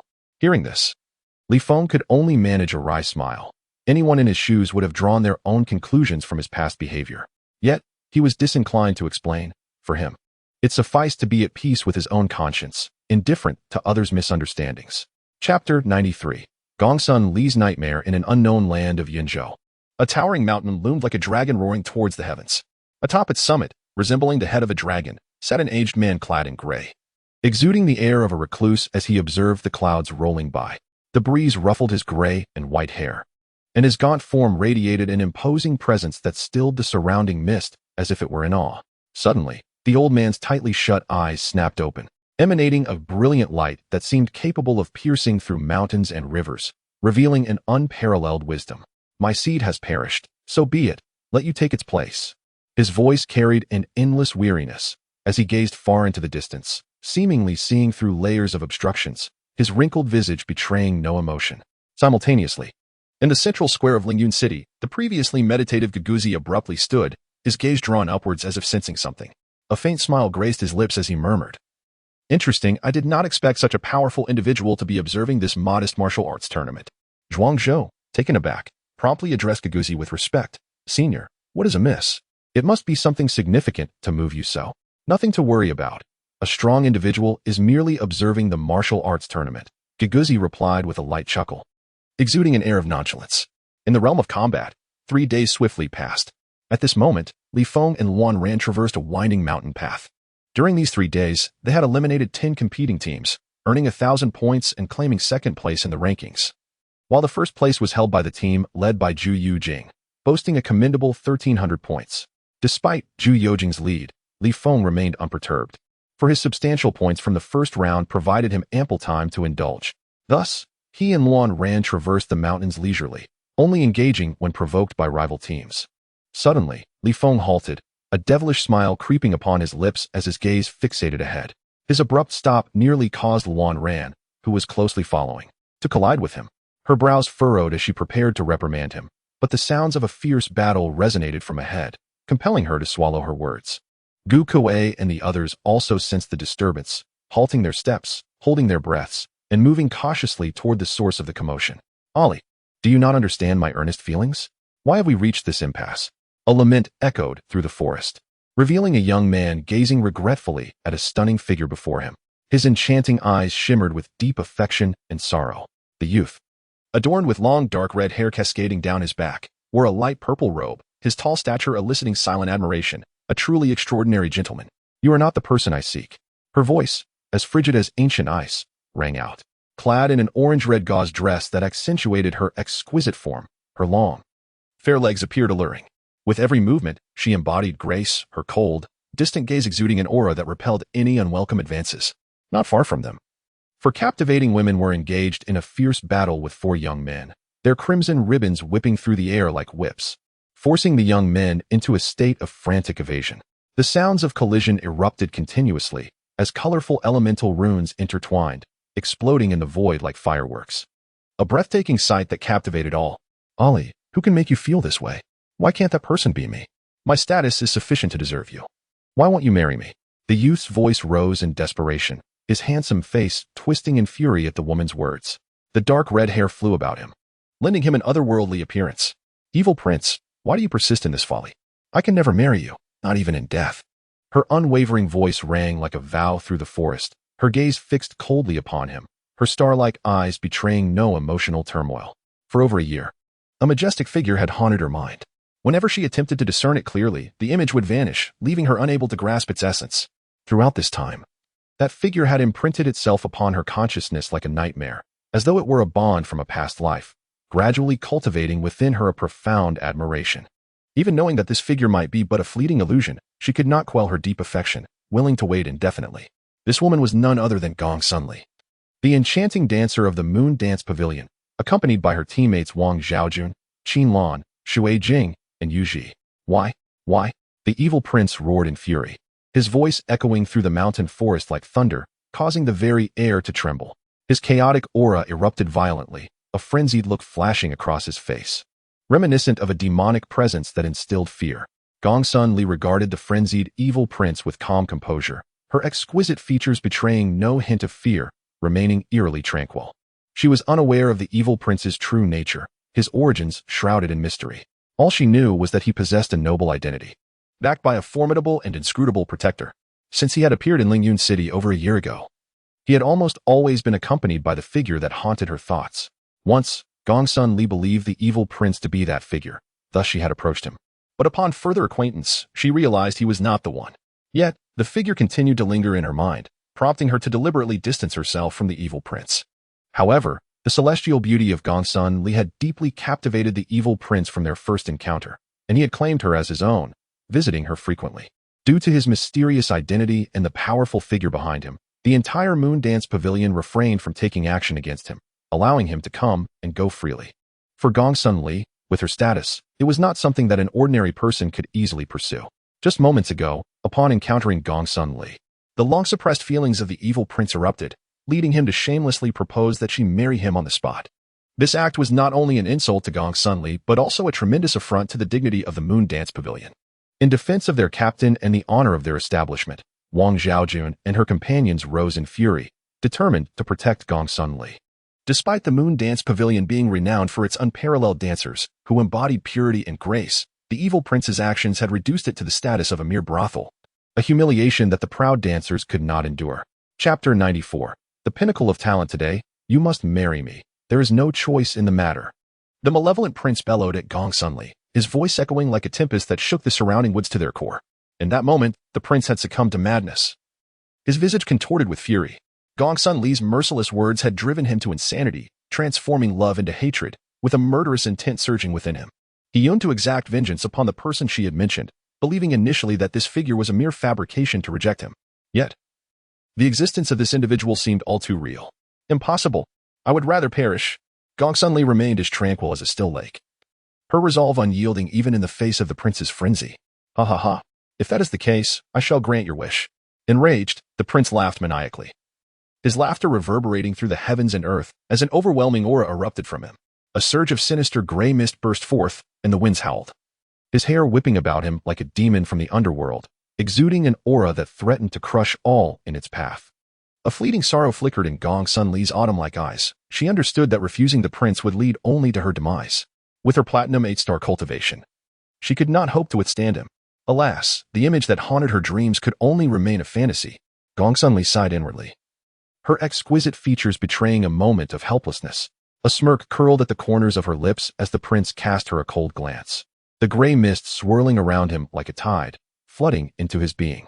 Instantly, he regained his stunningly beautiful form, yet his aura had grown even more terrifying, causing the very fabric of space to tremble. What I cannot possess, no one shall have. The prince roared internally, his body swaying as he suddenly vanished, leaving only a flash of gray light that shot toward Gongsun Li like an arrow piercing the heavens. Gongsun Li furrowed her delicate brows. With a flick of her jade hand, a shimmering pink parasol materialized, crafted from an unknown substance, its surface adorned with mysterious characters resembling tadpoles. The illusory embroidery Cloud Phoenix Parasol. A renowned divine weapon, it was a top-tier, growth-type artifact of immeasurable value. Gongsun Li retreated hastily, opening the parasol like a peacock displaying its plumage, radiating a dazzling brilliance to shield herself from the prince's assault. Boom! The strike fell short, and the prince snorted disdainfully as a pitch-black spear appeared in his hand, resembling a ravenous dragon. From its emergence, an overwhelming aura spread, suffocating the very air of the forest. The 8 combatants in the distance, caught up in their own fierce battle, froze like startled rabbits, gazing in horror at the prince. The mere sight of the spear instilled in them a sense of mortal danger. Wang Zhaojun cast a worried glance at Gongsun Li, her expression heavy with sorrow. If nothing changed, they were destined for demise. One last time, will you marry me? The prince's gaze bore into Gongsun Li, his murderous intent soaring, sending a chill through Wang Zhaojun, causing her heart to tremble. Had it been anyone else, the prince would have dispatched them with a single thrust. But Gongsun Li was different. She was the first woman he had ever cherished since his emergence into the world. Unless absolutely necessary, he truly did not wish to kill her. Gongsun Li's beautiful eyes narrowed, her silky hair billowing in the wind. as the power of elemental runes surged into the illusory embroidery cloud phoenix parasol. She danced through the air like a celestial maiden, breathtakingly exquisite, captivating all present, including the prince. As she twirled, petals formed from elemental rune energy surrounded her. An ethereal fragrance wafting through the forest, creating an otherworldly ambience. Rose petal dance. Suddenly, Gong suddenly cried out, and the petals that enveloped her cascaded down upon the prince like a torrential downpour. The entire forest dimmed, illuminated only by the falling petals, a sight of exquisite beauty. Yet laden with a chilling intent to kill, Gong suddenly, through her actions, conveyed her answer. Seeking death. The prince was infuriated, unleashing his spear like a dragon, creating gusts of wind that swept in all directions, shattering the surrounding space. Boom. When the petals met the spear, they exploded in a dazzling display. The thunderous sound echoing through the sky, as petals scattered like fine powder throughout the forest, a sight of stark beauty. Evil spear piercing the clouds. The prince roared, unleashing the essence of his spear, his form resembling a dragon soaring through the clouds, transforming into a streak of light that shot toward Gongsun Li, shattering the void in its wake, the force causing mountains to crumble and the earth to quake. As the prince's spear intent manifested, Wang Jiajun and her companions widened their eyes in terror. Even Gong suddenly felt a jolt of fear. That was intent. Who, apart from top-tier prodigies, could comprehend such power at this age?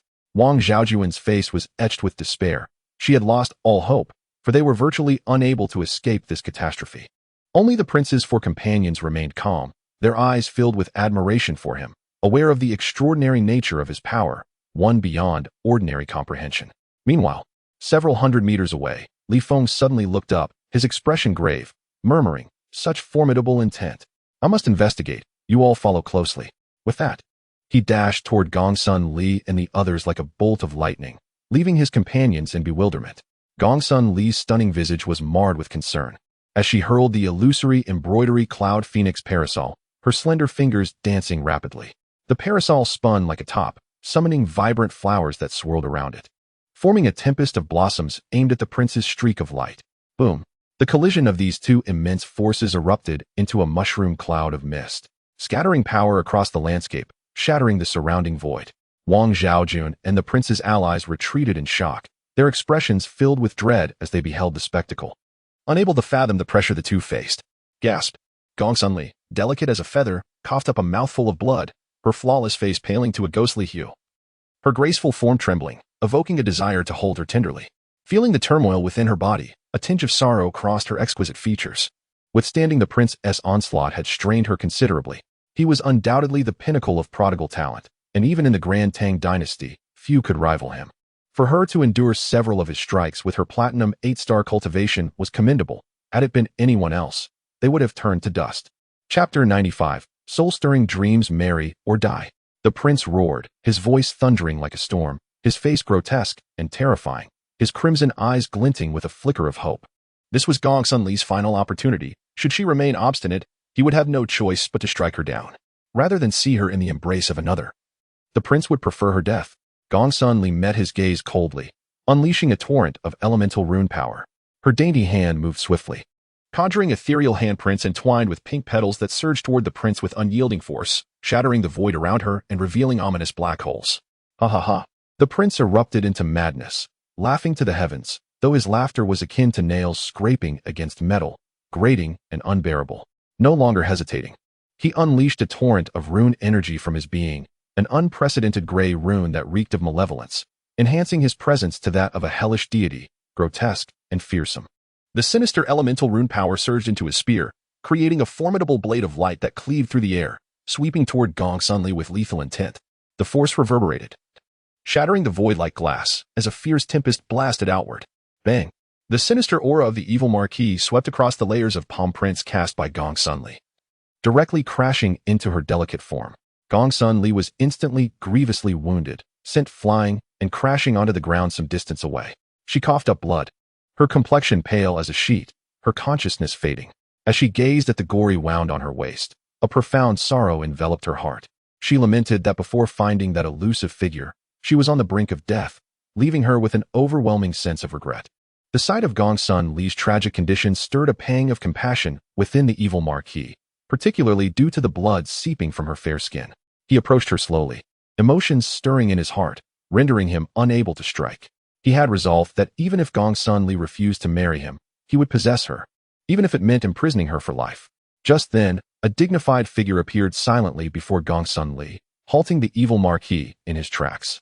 His eyes narrowed as he fixed his gaze upon this figure, sensing an aura of equal caliber emanating from it. Gongsun Li, in a daze, lifted her head, her beautiful eyes narrowing in astonishment as the figure before her aligned with the image that had haunted her thoughts. She rubbed her eyes, realizing that she was not dreaming. The figure she longed for stood vividly before her. A smile crept upon her lips, even as the crimson blood continued to flow from her waist, evoking a heart-wrenching sadness that, despite the pain, she felt no suffering. "Who are you?" "Mind your own business," the evil marquis scoffed, his eyes fixed upon the suddenly appeared figure. When strong individuals encounter one another, even without unleashing their powers, they can still sense each other's strength, such as the instinct of the powerful. From that figure, the evil marquis felt a disquieting power, the first of its kind he had encountered among the younger generation. Li Feng, a voice, resonant like thunder, echoed through the forest, shaking the very air. Li Feng stood with his hands behind his back, his expression calm as he gazed at the evil marquis. His flowing snow-white hair gave him an ethereal aura, standing apart like a celestial being descending to the mortal realm. Gongsun Li, lying on the ground, beheld Li Feng's silhouette with a dazed gaze, as if time itself had come to a standstill. In her eyes, there existed only Li Feng's figure. In the distance, Wang Zhaojun looked at Li Feng in astonishment. This was their second encounter since the ruins, and sensing Li Feng's platinum 4-star cultivation, a shadow of sorrow crossed her exquisite face. If even the platinum 8-star captain had been easily defeated by the evil marquis, what hope did Li Feng have? Truly, Yunzhou is a land of hidden talents. I had thought only Jiu Yujing could match me in battle, yet another unknown powerhouse emerges, Li Feng mused, a flicker of excitement passing across his visage. Only by battling formidable opponents could he grow stronger. The intent exuded by the evil marquis caused even Li Feng's heart to race. He sensed it was at least at the peak of the initial stage. Indeed, one must not underestimate the world. The path of intent is difficult to elevate, and without great fortune, one cannot hope to improve instantaneously. The evil marquis was evidently a top-tier genius, blessed with profound opportunities. Had Li Feng not obtained the Sword Intent Soulstone, his intent would only reach the initial stage. While this mysterious powerhouse was on the verge of breaking through to the peak of the initial stage, one could only imagine how terrifying he truly was. Li Feng, the evil marquis murmured, his gaze burning with intensity as he regarded Li Feng, a hint of excitement evident in his expression. Encountering a peer of equal caliber stirred his fighting spirit. Yet, he knew he must first resolve the matter concerning Gongsun Li. Underneath the guise of the evil marquis, "I am Li Xiong. Once I have settled this matter, shall we share a drink?" The evil marquis said with a light laugh, offering a graceful bow. His handsome face radiated charm, prompting even Li Feng to admire him, for he was indeed comparable to the exquisite beauty of a legendary figure from a past life. "But for this woman?" Li Feng replied, a calm smile gracing his lips as he glanced around, immediately understanding the situation. It was yet another case of a forceful abduction. "This is the woman I love dearly," the evil marquis replied with a slight nod, a sigh escaping his lips, his expression tinged with sadness. "Li Feng, do not heed his nonsense. He wishes to forcefully marry my sister. When she refused, he threatened her life." Wang Zhaojun cried out, her eyes filled with righteous fury as she glared at the evil marquis. The evil marquis's eyes turned icy, glaring at Wang Zhaojun as a weighty aura descended upon her, akin to a mountain. Yet, Wang Zhaojun continued to glare defiantly, though her body quivered slightly. "Brother evil, you go astray in this matter. As the saying goes, a forcibly twisted gourd is not sweet. Surely, you understand this principle? Moreover, there are countless beauties in the world. With your charm, why waste time on this one?" Li Feng sighed, speaking earnestly. "Your words carry truth, Li Xiong, yet Gongsun Li has etched herself deeply in my heart. The rest are but mere fleeting shadows." The evil marquis said, his gaze lingering on the pitiful form of Gongsun Li, his eyes revealing profound affection, a love taken to its utmost depths. "Alas, brother evil is indeed infatuated, yet your methods leave me in deep disagreement." Li Feng sighed softly. He admired the evil marquis's devotion, for he too felt similarly. However, a hint of melancholy flashed in Li Feng's eyes. He felt both sympathy and envy for the evil marquis, though the woman did not return his affections. At least the one he loved was still alive. "How about this, brother evil? Should you defeat me, I shall not interfere. Should you lose, you will withdraw. What say you?" A glimmer of excitement flickered in Li Feng's eyes, as a wave of battle intent surged within him, the force of his spirit sweeping through the air as his garments billowed. In that moment, he resembled a god of war, exuding an overwhelming presence. Chapter 96. The ultimate battle. Upon hearing Li Feng's words, all present were moved. The evil Marquis's companion snickered, deeming Li Feng's challenge as utterly foolish. In contrast, Wang Zhaojun and the others looked at him with gratitude. Regardless of the outcome, his actions had deeply touched their hearts. Gongsun Li's beautiful eyes flickered with worry. She still felt as though in a dream. The figure that had haunted her for the past year now stood before her, prepared to fight on her behalf. She wished that time could freeze in that moment, allowing her to gaze upon his silhouette forever. That alone would suffice. The evil Marquis's pupils constricted as he regarded Li Feng gravely, his voice low. Li Xiong, do you truly wish to involve yourself in this matter? Anger seeped into his tone. Anyone who dared to obstruct his path deserved death. Let us battle, Li Feng declared, his brow lifting as his voice thundered. A tyrannical intent emanating from him, engulfing the surrounding area. Everyone present changed color, even the evil Marquis showing signs of astonishment. He understood Li Feng had grasped the concept of intent, yet he had not anticipated its overwhelming strength. Wang Zhejuan's eyes widened in disbelief. Her heart filled with shock as she gazed at Li Feng. The three women beside her gasped in astonishment, fear etched on their faces. The evil Marquis's four companions wore expressions of terror. The mere emergence of Li Feng's intent left them trembling, as if faced with a ferocious beast, invincible in its might. The so-called intent represents a state of unity between the cultivator's body and spirit, encompassing insight into the world and oneself. It is a profound realm of understanding, with countless forms, serving as a fundamental essence.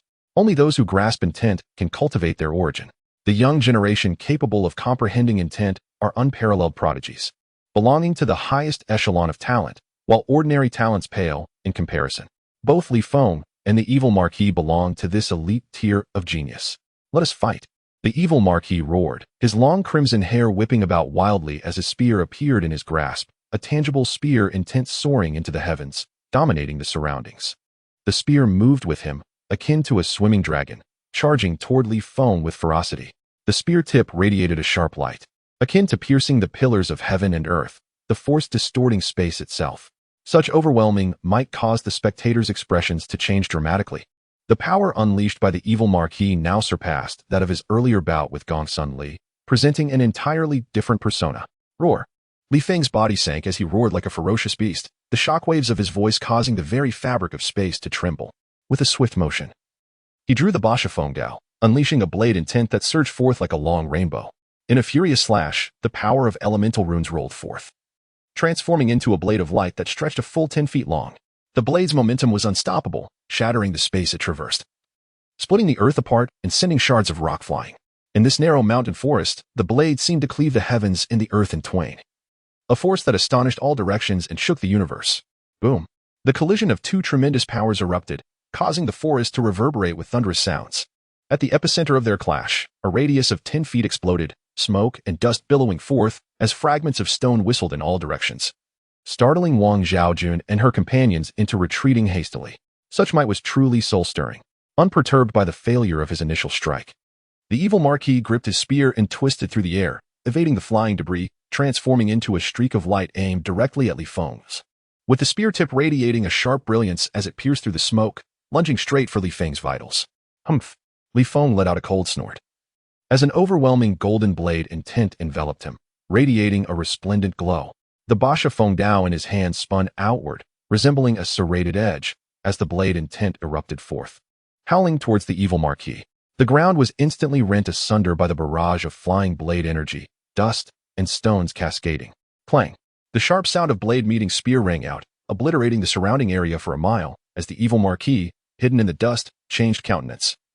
His hands trembling from the immense force transmitted through the spear, nearly causing him to lose his grip. With a heavy thud, the ground cracked beneath him, and the evil Marquis gasped lightly, his eyes fixed intently on Li Feng. Li Feng's strength astonished him. It was the first time since his emergence that he encountered such a formidable opponent. This ignited a fervor within him, a fierce battle spirit surging forth. In this moment, he fought not only for Gongsun Li but for himself as well. Li Feng's lips curled into a slight smile, his gaze unwavering as he regarded the evil Marquis. Confidence radiating from his brow, his entire being infused with blade intent, his long hair billowing like snow, his robes fluttering, exuding an ethereal grace that was breathtaking.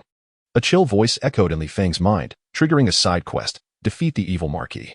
Quest rewards: 100,000 experience points, 100,000 low-grade stone bricks. and a summoning card. The cold voice resonated in Li Feng's consciousness, igniting a brilliant light in his eyes, and his blade intent surged even more powerfully.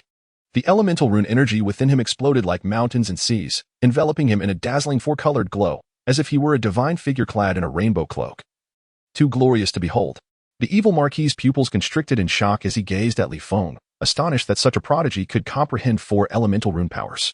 Though his unique identity prevented him from grasping all 9 elemental rune powers of the continent, he recognized the exceptional nature of those who could master 4, surpassing even him. The onlookers, including Gongsun Li, were left speechless, their eyes filled with disbelief, all thinking the same thought.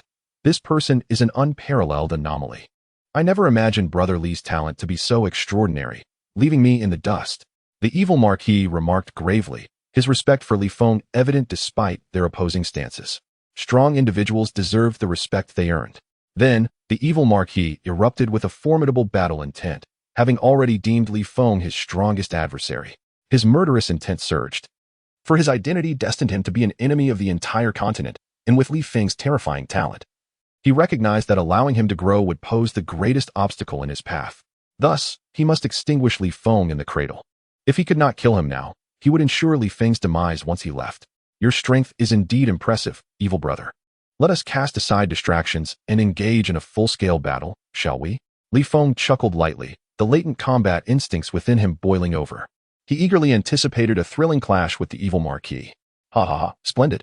The evil Marquis laughed maniacally, his long-suppressed battle intent bursting forth.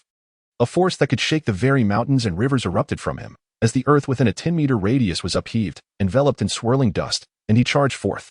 In the blink of an eye, the evil Marquis was before Li Feng, wielding his spear with the precision of a battle-hardened warrior, each strike lethal and cunning. In mere moments, countless spear shadows appeared before Li Feng, like a tempest, fiercely stabbing toward him. The might of this onslaught was earth-shattering. Li Feng's expression grew serious as the blade in his hand radiated brilliant light, 1,000 blades shimmering forth. Instantly, a world of blade energy emerged behind him, centering around Li Feng, as the very void was cleaved by the sharpness of his blades. Roar! Li Feng shouted, pointing his long blade. And the myriad of blade energy surged into motion, darkening the skies. In the distance, Wang Zhaojun and her companions gazed in shock at the void, witnessing the chilling aura of the blade energy sweeping toward the countless spear shadows of the evil Marquis. Chapter 97. Equal Forces. Boom. Countless spear and blade energies collided in the air, exploding like fireworks in a dazzling display. Yet amidst this beauty lay a deadly intent. Any ordinary Platinum Realm expert who ventured too close would surely perish.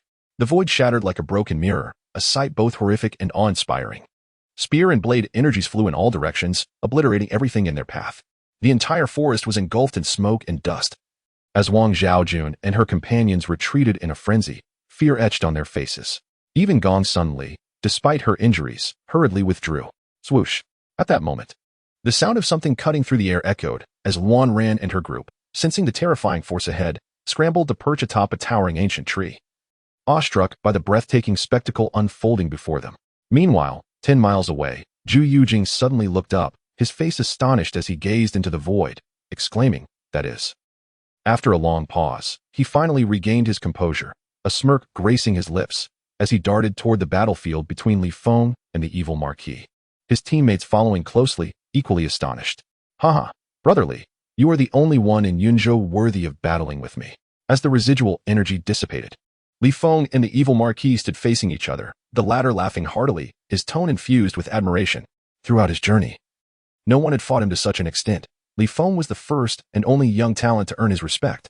Not necessarily. Li Feng replied with a light chuckle, acknowledging his wariness toward the unfathomable Zhu Yujing. Moreover, Yunzhou was a land rich with hidden talents. Who knew when another prodigy like the evil Marquis would emerge? Oh, is there someone else? The evil Marquis's expression changed, astonished. Defeat me, and I'll tell you. A mischievous grin appeared on Li Feng's lips as he shot forth like a bolt of lightning, his long blade sweeping through the air, icy blade energy erupting forth, shattering the already fractured void. Hiss! The evil Marquis sneered, a sinister aura enveloping him, exuding a sense of dread. Pale gray runes coiled around him, mysterious and otherworldly. The evil Marquis lunged forth like a dragon, his spear energy coalescing into a dragon form, roaring as everything before him was reduced to ruin. In an instant, the two figures, radiating immense power, collided with a speed so great that onlookers could only perceive fleeting streaks of light, their destructive energies intertwining. The ground at their battleground had long been rendered a mangled wasteland. The evil Marquis's companions, filled with shock, exchanged glances, a cruel glint flashing across their faces. With Li Feng's prodigious talent, he would undoubtedly become the greatest obstacle to their clan's ascent. Had they possessed the strength, they would have rushed in to besiege him already. Meanwhile, Wang Xiaojun and her companions felt immense relief, grateful that Li Feng was on their side. Otherwise, they would have surely met a gruesome fate. When Li Feng rises in power, he would be an unstoppable force. It was an undeniable stroke of fortune for them to befriend him now. Wang Xiaojun silently resolved to introduce Li Feng to the master of the Moon Dance Tower once the martial arts tournament concluded. Bang! The resounding sound of an explosion echoed through the air as a fierce storm raged uncontrollably. Li Feng and Xie Ho faced each other from a distance, the swirling winds causing their long hair and garments to flap wildly. They resembled fervent devotees of martial arts, with the entire world narrowing down to the existence of one another. Both Li Feng and Xie Ho wore expressions of exhilaration. The battle ahead felt like a catalyst for breaking through their respective plateaus, a moment that was tantalizingly close yet elusive. Thus, even if they were to cease fighting at this moment, neither could bring themselves to do so, for the opportunity for breakthrough was rare and precious.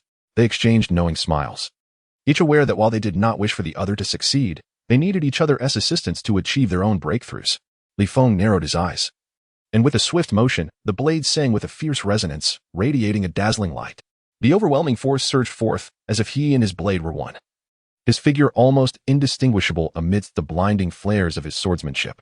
Observing this, Xie Ho's expression grew serious. He swept his spear in a powerful arc, the momentum shattering the heavens and shaking the earth. Brilliant spear light erupted from his body, creating an impenetrable barrier akin to a realm of spears. Xie Ho transformed into a terrifying sphere of spear light, hurtling towards Li Feng. Boom! Boom! The collision of their formidable powers unleashed a terrifying tempest that engulfed a 5-mile radius. The ground was left in ruins, devoid of any stable footing. Within the storm, the explosive energies of spears and blades erupted, sending the onlookers retreating in fear as ancient trees shattered, leaving a wide expanse strewn with splintered wood. Bang! Both figures were hurled from the eye of the storm, prompting the spectators to gaze in astonishment, their expressions a mix of shock and intrigue. Li Feng and Xie Ho gasped for breath, both unwittingly bleeding from the corners of their mouths, their hands trembling as they fixed their intense gazes upon one another. Their fierce battle had proven to be evenly matched, especially for Wang Xiaojun, whose eyes brimmed with disbelief. She recalled encountering Li Feng when he was merely at the Golden Realm, and now, months later, he had ascended to the ranks of the elite. Li Feng regarded Xie Ho with a bitter smile. He had poured all his strength into that last strike, yet Xie Ho remained unscathed, leaving Li Feng with a sense of helpless admiration for his rival's prowess. Had it been the Li Feng before his training in the gravity field, he would have undoubtedly been defeated by now. Xie Ho, equally astonished, realized that aside from his hidden trump cards, he had exerted all his might. And yet Li Feng stood unbroken, which only intensified his intent to eliminate him for the sake of his clan's grand designs. Li brother, shall we continue? You must understand that if we persist in this manner, we could battle for 10 days and nights without reaching a conclusion, unless we engage in a life-and-death struggle. Xie Ho remarked with a resigned smile, inwardly lamenting that he would have to seek out an elder to eliminate Li Feng once they were outside. Though Xie Ho had trump cards yet to be revealed, he was not naive enough to believe that he was the only one with hidden strengths, especially among their caliber of elite. Li Feng chuckled resignedly, comprehending Xie Ho's sentiment. It was indeed not the time for a desperate struggle, as they might fall prey to external schemes. As he opened his mouth to speak, a frown crossed his brow, and he turned to gaze into the distant void. Xie Ho's expression shifted as he followed Li Feng's line of sight, narrowing his eyes with a hint of seriousness. Chapter 98. The chaos of 3 powers. A moment later, a figure gracefully strolled through the void, the soft blue hair dancing in the wind. Though his steps were leisurely, he arrived before Li Feng and Xie Ho in the blink of an eye, his voice warm and inviting as spring. Such a delightful atmosphere you both share. Might I have the honor of joining you? The long sword at his waist trembled slightly, emitting a clear and melodious chime, as if it were excited to meet an equal. Orange Yukyu, Li Feng murmured, a spark of recognition lighting up his eyes. The fervor of battle surged within him. He had not anticipated encountering Orange Yukyu under such circumstances. Xie Ho shot a curious glance at Orange Yukyu, pondering what capabilities this individual possessed that could incite such a reaction from Li Feng. It was known that top-tier elites were often exceedingly proud. Despite Li Feng's apparent calmness, Xie Ho understood that his pride ran deep and was not easily swayed. Oh, it seems this gentleman is familiar with me? Orange Yukyu replied, surprised to see Li Feng, whose name had circulated only within certain circles. I am Li Feng, he replied with a composed smile. having long admired Orinji. "Ah, it is you," Orinji said, realization dawning upon him.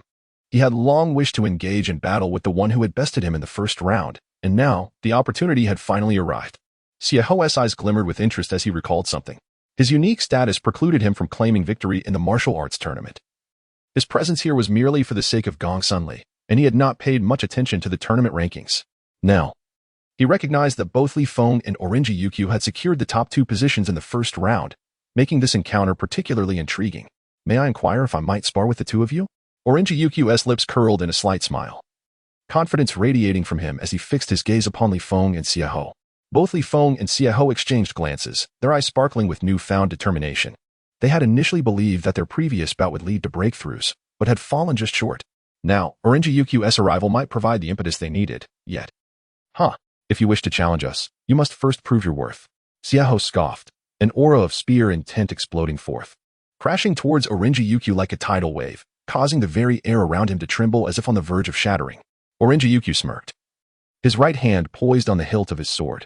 Instantly, an incredibly sharp sword intent burst forth, slicing through the encroaching spear energy and launching towards Xiao. Xiao's expression shifted as he swiftly countered, unleashing a spear light to meet Orinji's sword intent. In an instant, their probing forces collided and dissipated into the void. Li Feng narrowed his eyes, noting that while the exchange appeared evenly matched, Xiao had already lost. At least in terms of intent. Xiao was acutely aware of this, his expression grave as he regarded Orinji. He had expected to return from this venture with a sense of superiority over the continent's younger generation. Yet he had encountered 2 prodigies here in Yunzhou who were his equals, leaving him with a bitter smile of resignation. He had indeed been narrow-minded. In the distance, Wang Zhaojun and Wan Ran stood in stunned silence, having anticipated the conclusion of Li Feng and Xiao's battle, only to witness the arrival of another prodigy wielding profound intent.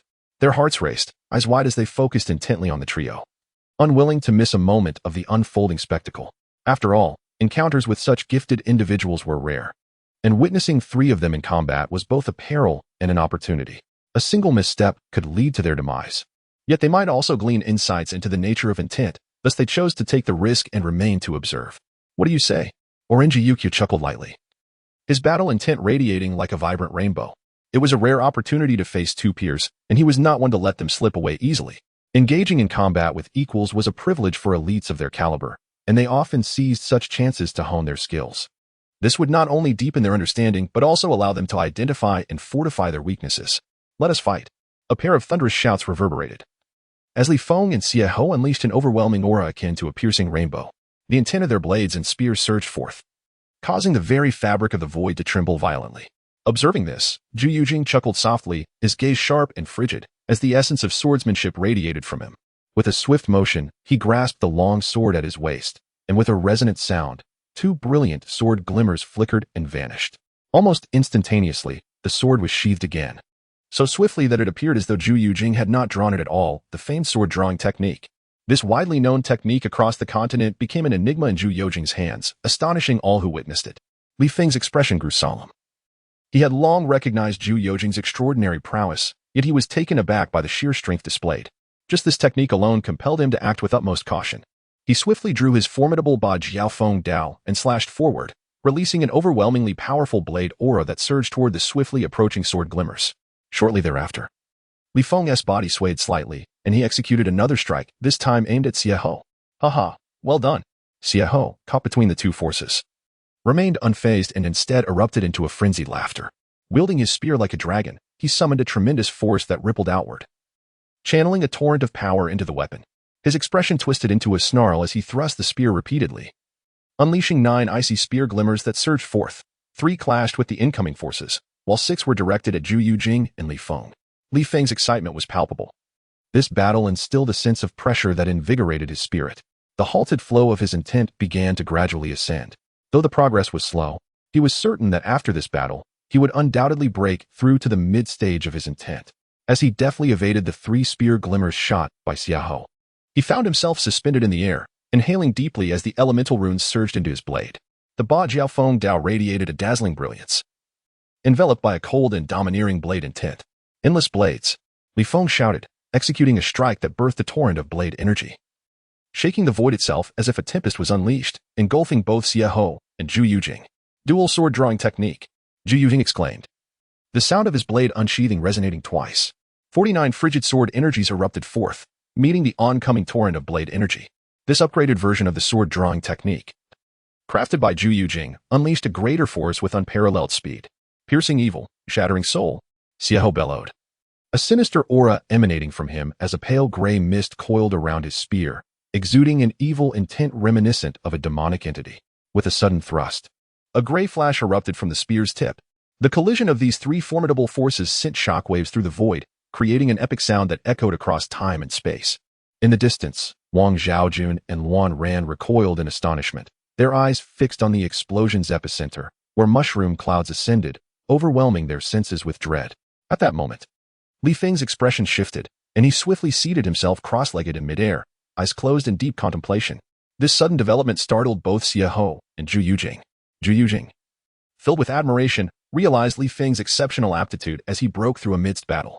Xiahou's eyes flickered as he suddenly hardened his expression. The spear tip bursting forth with brilliant light, aimed directly at Li Feng. The cold intent of the spear rapidly enveloped the space, its glimmer slicing through the ether, creating a dark rift that sent shivers down the spine. Zhu Yujing raised an eyebrow, intrigued by Xiahou's actions, choosing not to intervene, eager to see if Li Feng could withstand this assault. The abrupt turn of events left Luan Ran and the others momentarily stunned, only to realize Li Feng was in peril, igniting concern and frustration towards Xiahou for taking advantage of the situation. Beside them, Gongsun Li was utterly distraught, her heart racing with worry as she gazed at Li Feng. In the blink of an eye, the fierce spear glimmer reached Li Feng, slicing through strands of his snow-white hair. Just then, Li Feng's tightly shut eyes burst open, a fierce light igniting within them. A torrent of overwhelming blade intent erupted from him, dispersing the lethal spear glimmer that had been mere inches from his forehead. Li Feng rose slowly, exuding a confident arrogance, his gaze ablaze as he regarded Zhu Yujing and Xiahou, a playful smile gracing his lips. Shall we continue? Congratulations on your breakthrough, brotherly, Xiahou remarked, his expression slightly awkward as he clasped his hands in salute. Although he had not aimed to end Li Feng's life, the outcome left him somewhat disappointed, as he had failed to prevent Li Feng's ascension. Enough talk, let us fight, Zhu Yujing commanded, his power surging forth as the sword-drawing technique manifested once more. Chilling sword energies erupted toward both Li Feng and Xiahou with a gale-like force. A wicked smile graced Li Feng's lips, having transcended his previous limits. He had discerned Zhu Yujing's sword intent level, undoubtedly mid-stage intent. Alas, Li Feng had now surpassed that threshold, and as his blade intent flourished, the void quivered madly. Blade glimmers exploded forth, shattering the oncoming sword energies, cleaving towards Zhu Yujing. Simultaneously, Li Feng directed another strike towards Xiahou. The overwhelming blade aura sped forth like a thunderclap, reaching Xiahou in an instant. Xiahou's expression darkened as he wielded his spear like a flowing dragon, its tip radiating a pale gray light. With a swift motion, he met the incoming blade glimmer, causing an explosive clash that sent him staggering back, his expression grave. Though Li Feng's power had not augmented post-breakthrough, the sheer force of his blade aura instilled a sense of dread within Xiahou. The elemental runes within Li Feng surged into the Ba Jiao Feng Dao, enveloping the blade in intricate patterns of radiant gold. As these runes flared to life, ethereal golden blades manifested, a transformation born from his elevated state of intent, rendering his blade glimmers even more formidable and razor-sharp. 10 blades shattering extremes. Li Feng roared, his blade intent materializing as a tangible force. To Zhu Yujing and Xiahou, he appeared as a transcendent being, unrivaled and awe-inspiring. With a flourish, the Ba Jiao Feng Dao erupted into dazzling brilliance, and a torrent of 10 furious blade glimmers surged forth, each enshrouded in a multitude of blade energies, akin to a realm of blades, aimed squarely at both Zhu Yujing and Xiahou. The ground, once riddled with scars, was swiftly transformed into a smooth expanse beneath the relentless onslaught of blade energies, instilling terror in all present. Zhu Yujing and Xiahou wore grave expressions. Li Feng's strike instilled a sense of dread within them, compelling them to unleash their own formidable powers in a desperate bid to respond. Triple sword drawing technique. Spear shattering the heavens. The thunderous roars echoed, followed by the emergence of an icy sword energy and a razor-sharp spear glimmer, both hurtling toward the 10-blade glimmers with relentless resolve. In that moment, Zhu Yujing and Xiahou appeared to unite against Li Feng, empowered by his breakthrough. Li Feng's relentless onslaught left the two adversaries scrambling to counteract his ferocity, forcing them into an alliance. Of course, this battle was a contest of intent, and the elemental runes they employed did not represent their full strength. Otherwise, even Li Feng's might would falter against two prodigious talents of equal caliber. A deafening roar erupted, reminiscent of several atomic bombs detonating as a colossal mushroom cloud ascended. In a past era on Earth, such power could obliterate an entire nation in an instant. The terrifying aftermath of this force surged outward, ravaging the surrounding space as relentless gales battered the void, causing the ground to fissure anew, resembling a chasm of the underworld, evoking a chilling sense of dread. Far away, Wang Zhejun, Wan Ran, and the others were taken aback, hastily channeling their energies to withstand the terrifying aftershocks. Their eyes glued to the epicenter of the explosion, eager to discern the outcome of the fierce confrontation. As the void regained its tranquility, Li Feng faced off against the duo of Orange Right Capital and Evil Marquis, each bearing varying degrees of injuries. Li Feng and Orange Right Capital appeared relatively unscathed, while Evil Marquis bore more severe wounds. Nonetheless, such injuries were trivial for individuals of their caliber. Brotherly, in this contest of intent, I concede defeat. Orange Right Capital said with a deep breath and a light chuckle. Losing was not a matter of shame for him. True fear lay in failing to recognize one's own limitations. Evil Marquis, though visibly discontent, refrained from further words and cast a resentful glance at Gong Sunli. He turned to Li Feng and declared, "Brotherly, next time, I shall surely triumph over you." "That remains to be seen," Li Feng replied with a confident smile. In the distance, Evil Marquis' companions were already in shock. The unrivaled prodigy of their clan had been defeated. Should this news reach their clan, it would undoubtedly stir a tempest of turmoil. Why linger? Evil Marquis snapped at his dazed companions. He then clasped his hands in respect towards Li Feng and Orange Right Capital, swayed, and vanished from their sight. His companions quickly regained their wits and hurriedly followed suit. Li Feng observed Evil Marquis' hasty retreat with a knowing smile. He understood that Evil Marquis wished to avoid facing Gong Sunli, who had always witnessed him as invincible. And now that he had suffered defeat, he naturally wished to evade her gaze. As the announcement echoed in Li Feng's mind, congratulating him for defeating Evil Marquis and rewarding him with experience, currency, and a character summon card, an immense power surged within him, prompting his cultivation to ascend rapidly. Li Feng's expression shifted as he swiftly assumed a meditative position in the void, closing his eyes to cultivate, gradually channeling the enormous power towards his cultivation bottleneck. Beside him, Orange Right Capital appeared astonished. Having just broken through an intent, he was now on the verge of a breakthrough in cultivation as well. Li Feng's extraordinary prowess instilled both pressure and excitement within him. Congratulations, player, for breaking through to Platinum 2nd Tier 1 star, gaining Heaven's Fortune 40. Li Feng's eyes flew open, a sudden brilliance flashing through them. He rose slowly, reminiscent of a resurgent deity, his long white hair flowing in the wind, enveloped in a mysterious aura that left onlookers breathless. Turning to Orange Right Capital, he was struck by a realization: the latent power within Orange Right Capital was formidable, though obscured, yet undeniably strong. It became apparent that Orange Right Capital had not exerted his full strength in their previous encounter. "Brotherly, I hope in the final round, we can unleash our full potential against one another," Orange Right Capital remarked, a subtle smile gracing his lips, his azure hair cascading like a waterfall. He appeared ethereal, almost celestial, making it hard to reconcile him as a remorseless assassin. "Very well, but do you dare to wager with me?" Li Feng replied, a smirk playing at the corners of his mouth, exuding confidence. "Oh," Orange Right Capital responded, surprised at Li Feng's audacity. "Should one of us lose, they must serve the victor. What say you?" Li Feng whispered, the thought of acquiring Orange Right Capital's allegiance to unlock the general mode tantalizing him. Haha. Orange Right Capital laughed, intrigued. He had not anticipated such a wager. If Li Feng were to become his subordinate, it would be a significant advantage. "Very well. Our next encounter shall determine our fates." He laughed heartily and floated away. Li Feng watched Orange Right Capital depart, a smile of determination gracing his lips. If he were to triumph, unlocking the general mode would be assured, and after this martial arts tournament, it would be time to complete the primary quest, where Orange Right Capital would prove invaluable. In the distance, Wang Zhaojun and Wan Ran snapped back to reality, their eyes wide with admiration for the strength displayed by Li Feng, Orange Right Capital, and Evil Marquis. They longed to attain such power themselves. Wan Ran and her companions felt an intense yearning for strength, having been mere spectators in Li Feng's solitary battle, which he could have won alone. This realization left them feeling helpless, trailing behind a figure of such immense strength, providing safety yet highlighting their own inadequacy. Perhaps this was the lament of the week.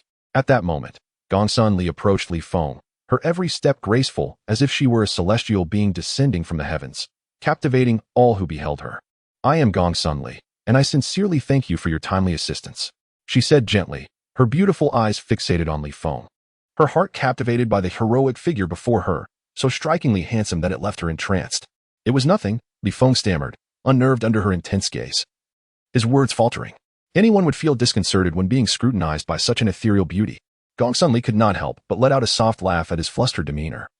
Teasingly regarding him, the scene so beautiful it seemed dreamlike. From a distance, Wang Zhaojun and her companions watched the enchanting exchange between Li Feng and Gongsun in silence.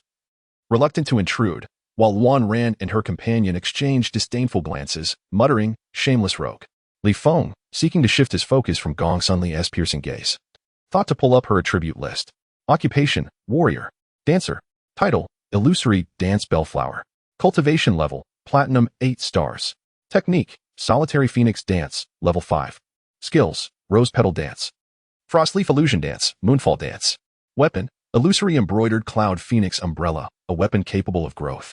Runes understood, prosperity of wood, meditation of water. Special attribute, dance of bellflower, pinnacle cone. Form, none. Beast companion, none. Li Feng was taken aback by Gongsun's attributes. She possessed the potential to become a top-tier prodigy, having grasped the cone of intent, merely a step away from greatness. Along with a level 5 technique, the future held boundless possibilities for her. Gongsun regarded Li Feng, her radiant smile illuminating her exquisite features. Yet, a hint of sorrow lingered in her heart as she yearned to follow Li Feng unreservedly. However, her loyalty to the Moon Dance Pavilion was profound. She could not abandon her obligations. Nevertheless, having finally encountered Li Feng and confirming the reality of the figure who haunted her thoughts brought her solace. The second round is over.